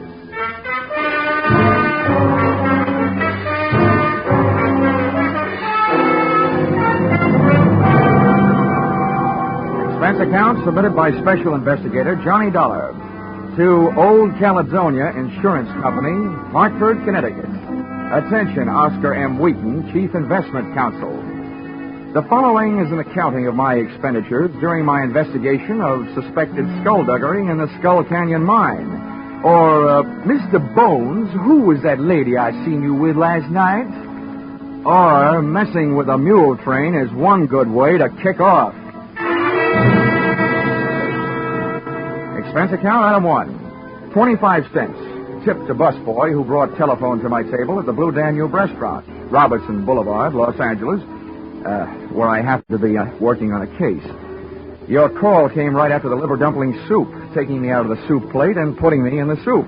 Now, this is the story, Dollar. You make notes and don't interrupt. 2 years ago, this company made an investment in a bona fide working gold mine, the Skull Canyon Mine. That's just outside Twin Buttes, Arizona. I see. I said don't interrupt. That's just over the border from Nogales, Mexico. Now, up until 3 months ago, everything was fine. The profits shown by the mine were good. And then suddenly, our returns dropped 50%. However, operating expenses, man-hours, and so on remain the same, indicating there's been no fall-off in the removal of high-assay ore. Now, there's something wrong. We want you to go down there and find out what it is. Expense account, item 2. $12.80. I decided that since you'd invited yourself to the table, dinner at the Blue Danube was on you. Oh, in case you're interested in what you didn't have, it was that liver dumpling soup, veal paprikash, cherry strudel, and a small coffee. Enjoyed with that case I was working on. An eccentric millionairess who wanted to marry me for her money. She had yes, yes in her eyes, but when I told her I had to say goodnight immediately, she said, Oh, no. Expense account, item 3. $120. Burns-Lee Flying Service. Charter plane to Twin Buttes, where I checked into the Waterfield Hotel. Called the mine, and told the girl who answered that I wanted transportation out there. She said she'd come after me. Having seen too many Western movies, I figured she'd arrive in a buckboard, but instead she picked me up in a Jeep. Hey, slow down, will you? Before my teeth start falling out. Oh, sorry. I forgot you were tenderfoot. That's not where I'm tender. By the way, Miss Moreland, how far is it out to the mine? 23 miles? Oh, no. Is the road like this all the way? Oh, no. About another half mile out of town, there isn't any road at all. Oh, if I ever live through this. From now on, I'm taking my bumps in a burlesque theater. Much better than walking, mister. Say, you said you're out here representing the owner. What's your job? Well, I'm an efficiency expert. Oh. Speaking of efficiency, what's your first name? Jackie? Oh, well, in that case, mine should be Gwendolyn. But it's not. It's Johnny. Well, let's not bother shaking hands on it, pal. Here comes the end of the road.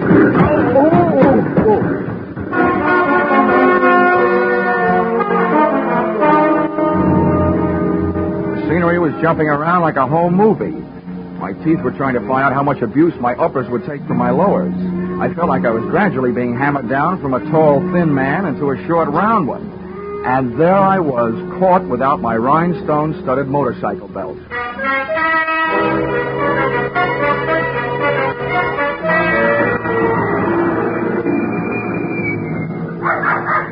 Well, here you are.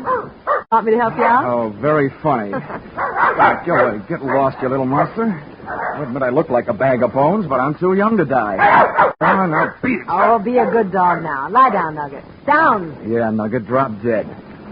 This the mine office? This is it. Well, Dollar, welcome to Skull Canyon. I'm Doyle, the manager out here. I'd be happier to meet you if I met you in town. Mr. Dollar's in a foul mood, Jeff. That ride was a little too much for him. That ride would have been a little bit too much for Buffalo Bill. Well, that's how Jackie keeps that figure as trim as she does. Now, come on inside, Dollar. That's where the books are, and that's where the chairs are. With cushions, I hope. I'll see you guys. All right.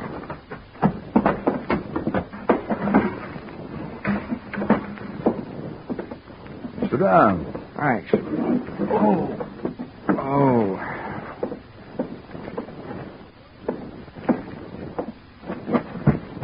Well, there you are. You'll find all the figures right in that big, fat book. All but Jackie's. Well, I'm not in any hurry to do my arithmetic. Tell me, what do you think of the results around here? You know more about them than I do. How are things going? Well, Dollar, I'll tell you, it was going better than it is right now. Mm-hmm. Just a few months back, we worked out a pay vein. I'm hoping we'll pick it up again any day now. That sounds reasonable. Any trouble? Health, equipment, working conditions? Well, working conditions could be a lot better, but that's a geographical problem. You see, the mine is located here, and the big water supply is 8 miles west. We haul the ore across the desert by mule train to the smelter. It's cheaper than trucks. We'd have to build a road for them. Out here, hay is cheaper than gasoline. You'd like to take a look at the mine? Frankly, Mr. Doyle, I'd just as soon climb up a chimney. I hate dark, confined spaces. But since it's part of my job, I might as well get it over with.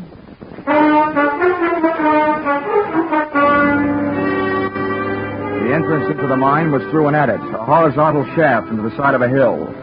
We rode in on the tail end of a small red dynamite car, drawn by a donkey, junior grade, a burro. It was cooler in there, but I started to sweat the minute we left sunlight and fresh air behind us. I could hear the jackhammers nibbling little gold ear bobs out of the quartz rock for the Christmas tree. Then I heard them stop, and Doyle told me why. Sounds like they're about ready to blast. Oh, great. Open your mouth and cover your eyes.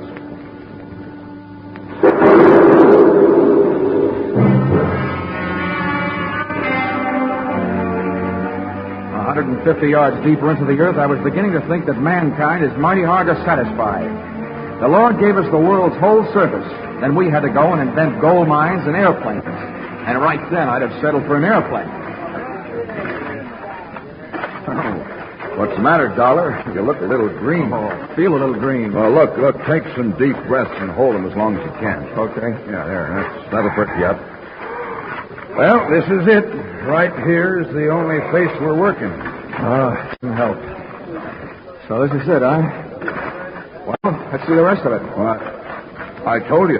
This is it. This is the only face we're working. Okay, you guys. Keep it moving. Close that door. Fill them up.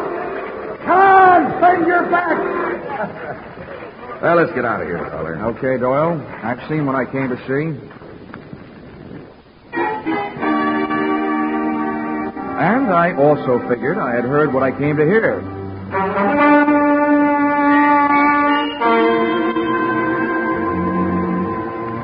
Dinner that night I had with Doyle and Jackie, and the steak they served gave me a rough idea of what they did with their old burros.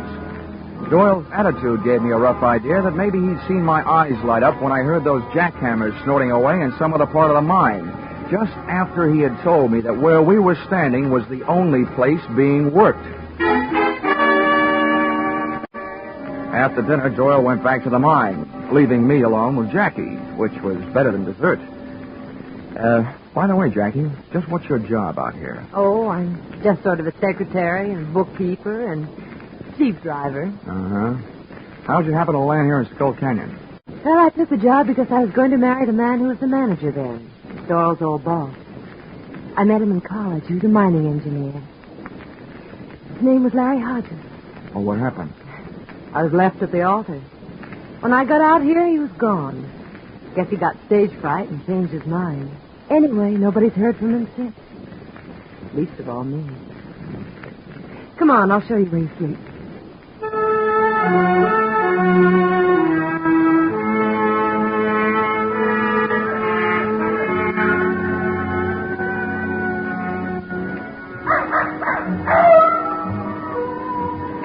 It was a real romantic night. Old Nugget the dog was carrying on a long-distance conversation with his country cousins, the coyotes up in the hills. The air was soft and warm, and so was Jackie's arm. Stars hung low. And so did my spirits when she bid me goodnight, after she introduced me to my roommate. Hiya, Sonny. An old mule skinner named Kangaroo.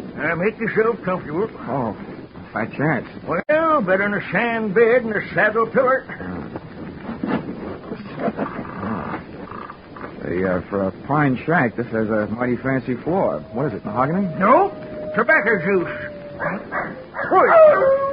Helps keep out the sidewinders. What do you mean, help? Little snake critters crawl in out of the hot sun to get cool. Where are you from, Sonny? Hartford, Connecticut. Well, I'll be turned too. I don't reckon it shows through, but I'm a Easterner myself. I'm out in New York State 53 years ago. Little town of Prattville. County seat it was. That's pretty dull. What'd you say? Oh, nothing. Say, are you the one that handles the mules on the run out to the smelter? I'm one of them. Well, how's chances of hitching a ride with you in the morning? You'll have to get up early.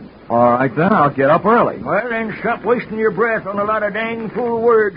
Use some on the kerosene lamp. Quick! Right.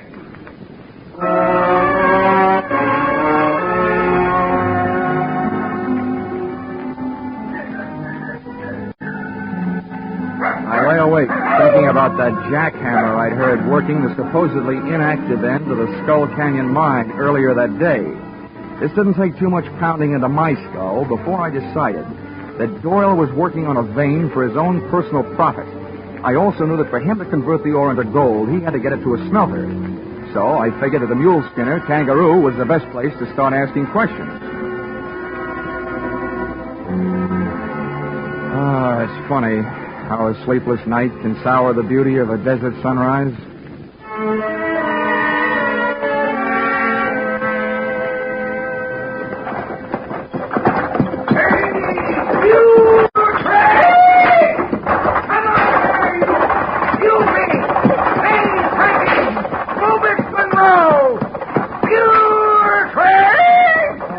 I don't believe. Since that dang record come out, I had to rename all my mules. Get there! Hey, yoo-hoo! Who's wrong anyway? Now I'll get to feeling self-conscious just doing my everyday job. Say, see that big rock up ahead? Near the mouth of that little itty-bitty side canyon? Yeah, I see it. That's Halfway Rock. Means we're halfway to where we're going. I'm sorry it isn't all the way, Rock. I wish we'd get there. The sun's getting awful hot. Why, it ain't nothing, sonny. Some days that old sun's got your tongue hanging out your fur. Gets a real nice tan. How do you stand it? Hey, what's that stomach pump doing way out here? Stomach pump? What in tarnation are you talking about? That's a clever name for a light airplane. Hey, looks like he's getting ready to give us a buzz. Hey, Jules! Hey, you, Monroe! A steady blast! Monroe! Doggone it, he's the loudest mouth gaping old mule I ever did hear. Hey, here he comes.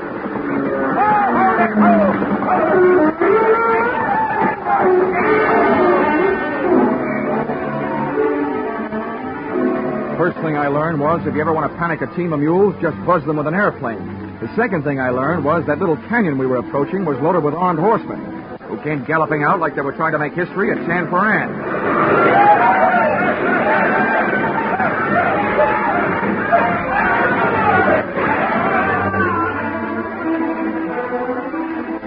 The gunman didn't do anything to me except hold me at bay, while the plane picked itself a landing and disgorged its one-man air force. Buenos dias, amigos. Why, you don't look happy to see me. Maybe my friends scared you with their guns, eh? Hey, old man. Who is this new boy who ride with you today? His name's Dollar. Right now, I wish it was Hopalong Cassidy. Well, let me introduce myself. They called me El Puerco. That's because I look like a pig.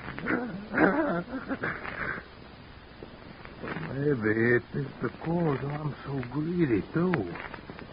I want what you got with you. Why, Galdern, your miserable sunbaked hide. Now, take it easy, old-timer. It's okay. All I've got on me is a wristwatch and a few bucks. Let them have them. And besides, what's he going to do with a wagon load of unrefined gold ore? You talk like a little boy. I know what you have with you, and I know where it is. It's under the seat. Little white bags. $30,000 of pure gold.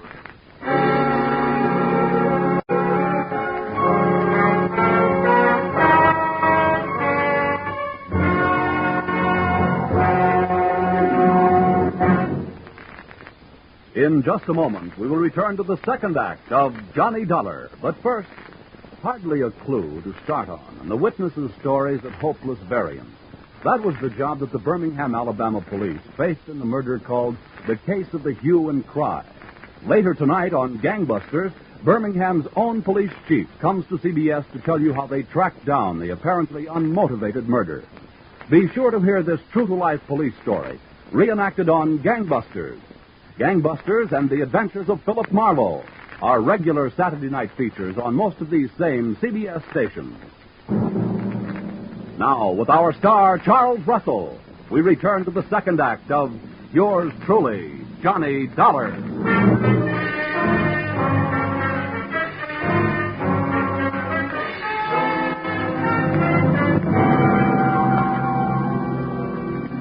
So there I was, Johnny Dollar, efficiency expert.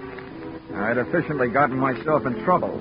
I was efficiently letting El Puerco walk off with a large part of your gold, and stood a good chance of efficiently getting myself shot in the belly. There we are, amigos. I feel better now the gold is in my little aeroplane. I hope you're not mad with me. You know, I need the money to pay my taxes. Okay. You got what you wanted. Why don't you take off and get out of here? That ding-dang rascal, he's probably figured on shooting us. Oh, no, old man. I'm a very scientific bandido. You think I want to shoot you and get killed myself for murder? Oh, no. I let your mules do the dirty work. Well, Manuel, Pedro, Juanito, here, adelante. Let's this man and tie them up. Tie them to the stake back to back. And the rest of you tie up the mules in a circle around them, in nice and close. Then I will get them a little aeroplane and dive on the mules. And the mules will kick their heads off. Pitching horseshoes may be fun, but not when they're being pitched at your head by a mule. Once we were tied back to back on the stake, the nearest available technical advisor, Kangaroo, was anything but encouraging. That's the trouble with a gold-darn mule. When they get riled up, they think with their feet. Here he comes.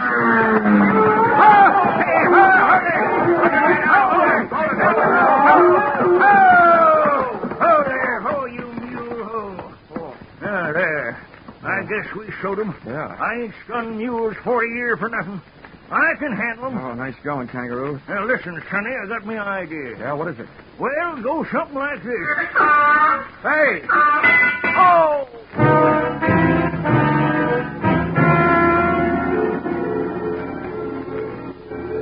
Just as the idea, whatever it was, hit Kangaroo, a hoof from one of the mules scored a ringer around my cranium. Ah, the stars looked beautiful. They came out in the shape of a horseshoe. And as I slipped into that familiar Betty Bye for private eyes, the world of hit-on-the-head darkness, I could hear Kangaroo's advice, too little and too late. There, you see? You can never trust a mule. Never trust a mule. Never trust a mule. Never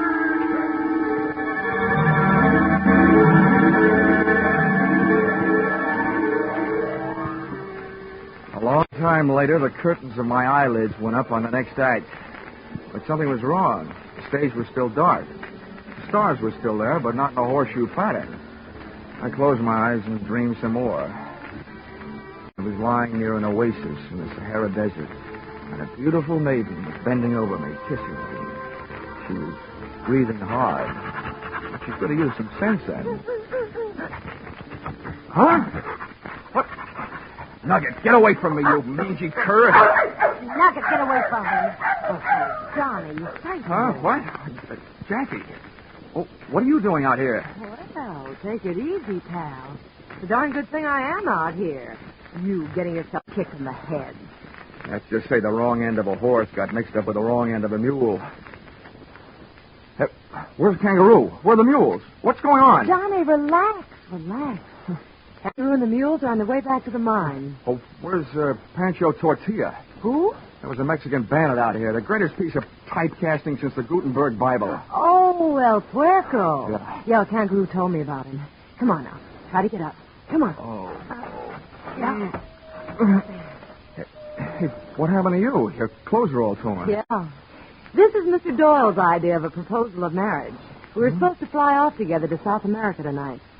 Been planning it for a long time. Well, what made you change your mind? Oh, you know how it is. Best laid plans of mice and men. Oh, yeah. You're talking to an expert. If everything went all right for me, where would I be next week? Same time, same station. But what's your angle? I told you before. I came out to Skull Canyon to marry a man. I've reason to believe that Doyle did away with him to get his job so he could milk the mine. Well, I stayed on and acted just interested enough in Doyle to get him nice and relaxed, hoping he'd spill something. Well, so far all it's been is bragging up life in South America with him. Oh. Now, I hope you can help me. And I know I can help you. How? Well, Doyle set up a refining layout right in the mine. When the gold he's been stealing comes out, it's pure gold. Aha. Then somebody in the mine must have tipped off El Puerco. Mm-hmm, Doyle did. Oh. He and El Puerco are working together. El Puerco's job was to get the gold across the border and you out of the way. I see. Well, listen, you ever been in the mine? I mean, could you show me the way they're refining layout? Oh, no. Doyle's never let me inside. Well, how about the charts of the mine? They're in the safe. I've got the combination. If we can just get in without Doyle seeing me, I can get him. Now, leave that to me. Come on, let's get going. Wait a minute. How do we get back? Well, I came out in the Jeep. Oh, my aching head.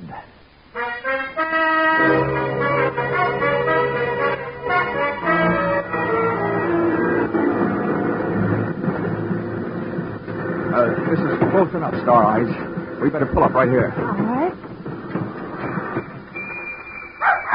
Another quiet. Say, the wedding may be off, but it sounds like the reception is still on. No, that's the regular Saturday night square dance. Oh. Well, look, from here, which way is the office? I'm lost. Right over here. Oh. Come on, I'll show you. We were in it yesterday. When we rounded the corner of the office building, my heart was doing a dozy-do.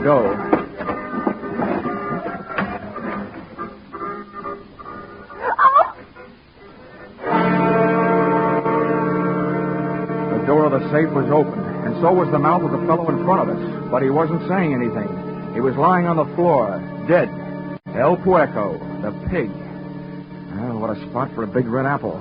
Johnny, dead. He must come back for something. Kangaroo must have caught up with him. Oh, whoever caught up with him, but good. Come on, let's go take a look for Kangaroo.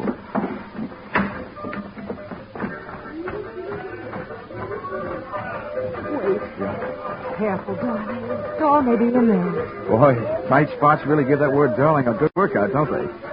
Okay, darling. Wait out here. I'll be careful.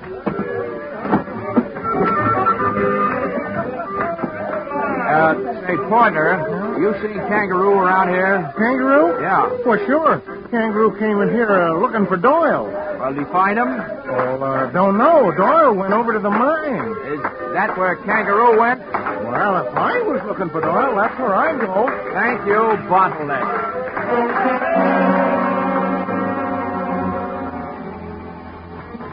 I don't know why I was in such a hurry heading straight into trouble. But the trouble started popping before we got to it.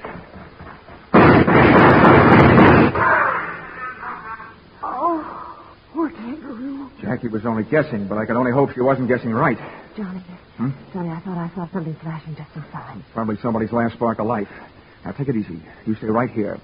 I'll move in from the side of the entrance. No, I don't... Oh, all right. Be careful.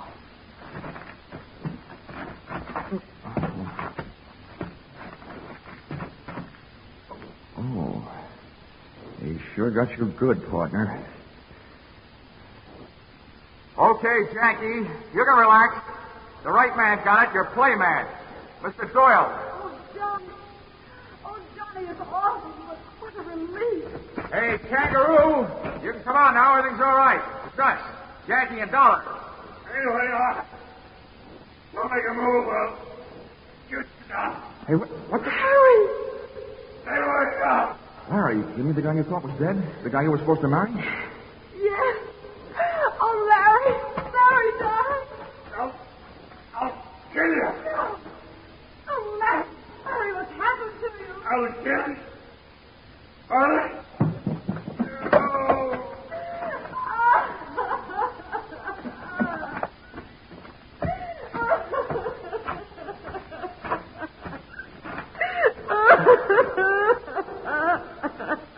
Come on, kid. He wasn't worth waiting for anyway.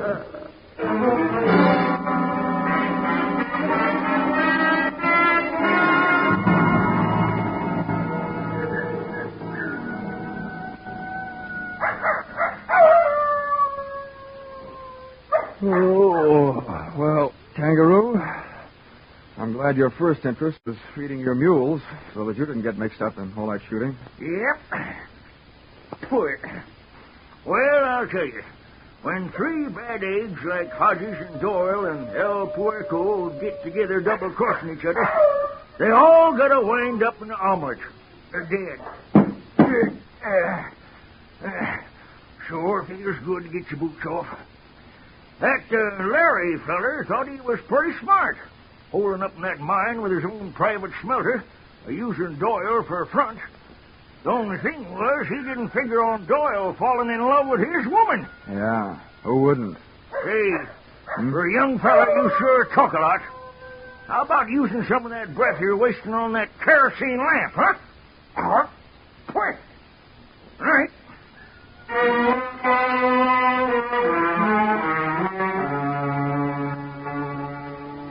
Expense account, item 4, $6.10. 1 quart snake bite medicine, 32 ounces of prevention in case a snake should bite me. Item 5, $3.40, with which I purchased the nicest gift I could think of for a gal in Jackie Moreland's position. A telegram to you, requesting that you give her a job she very much deserved, the managership of the Skull Canyon Mine. You see, when she first found out that man she was going to marry didn't love her, she took out her affection on the territory, which makes me very sorry that I wasn't born in the state of Arizona. Expense account item 6, $164.35. Transportation, Twin Buttes to Hartford. Expense account total, $947.99, which makes just about as much sense as you can make without making it a dollar. Signed, yours, no charge for that double talk, truly, Johnny Dollar.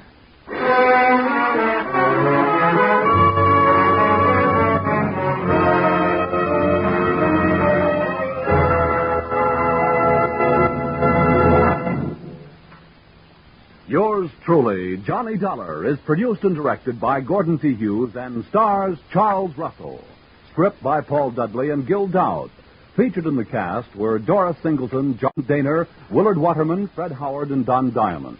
The special music is written and conducted by Leith Stevens. Your announcer is Paul Masterson.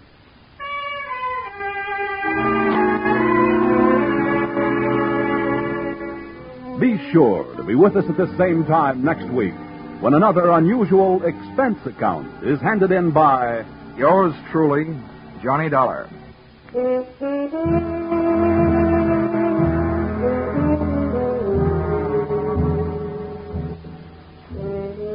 Music Popular and Music Western are on the bill for CBS listeners again tonight. Vaughn Monroe and his band will present the 5 top tunes of the week, plus Army and Navy marching songs, Anchors Away, On Brave Old Army Team, and many others. Gene Autry follows right on the heels of Vaughn's Caravan with favorites straight from the land of sagebrush and six-guns. For an hour of wonderful music, hear Vaughn Monroe's Caravan and the Gene Autry Show tonight and every Saturday on most of these same CBS stations. Stay tuned now for Vaughn Monroe's Caravan, which follows immediately on most of these stations.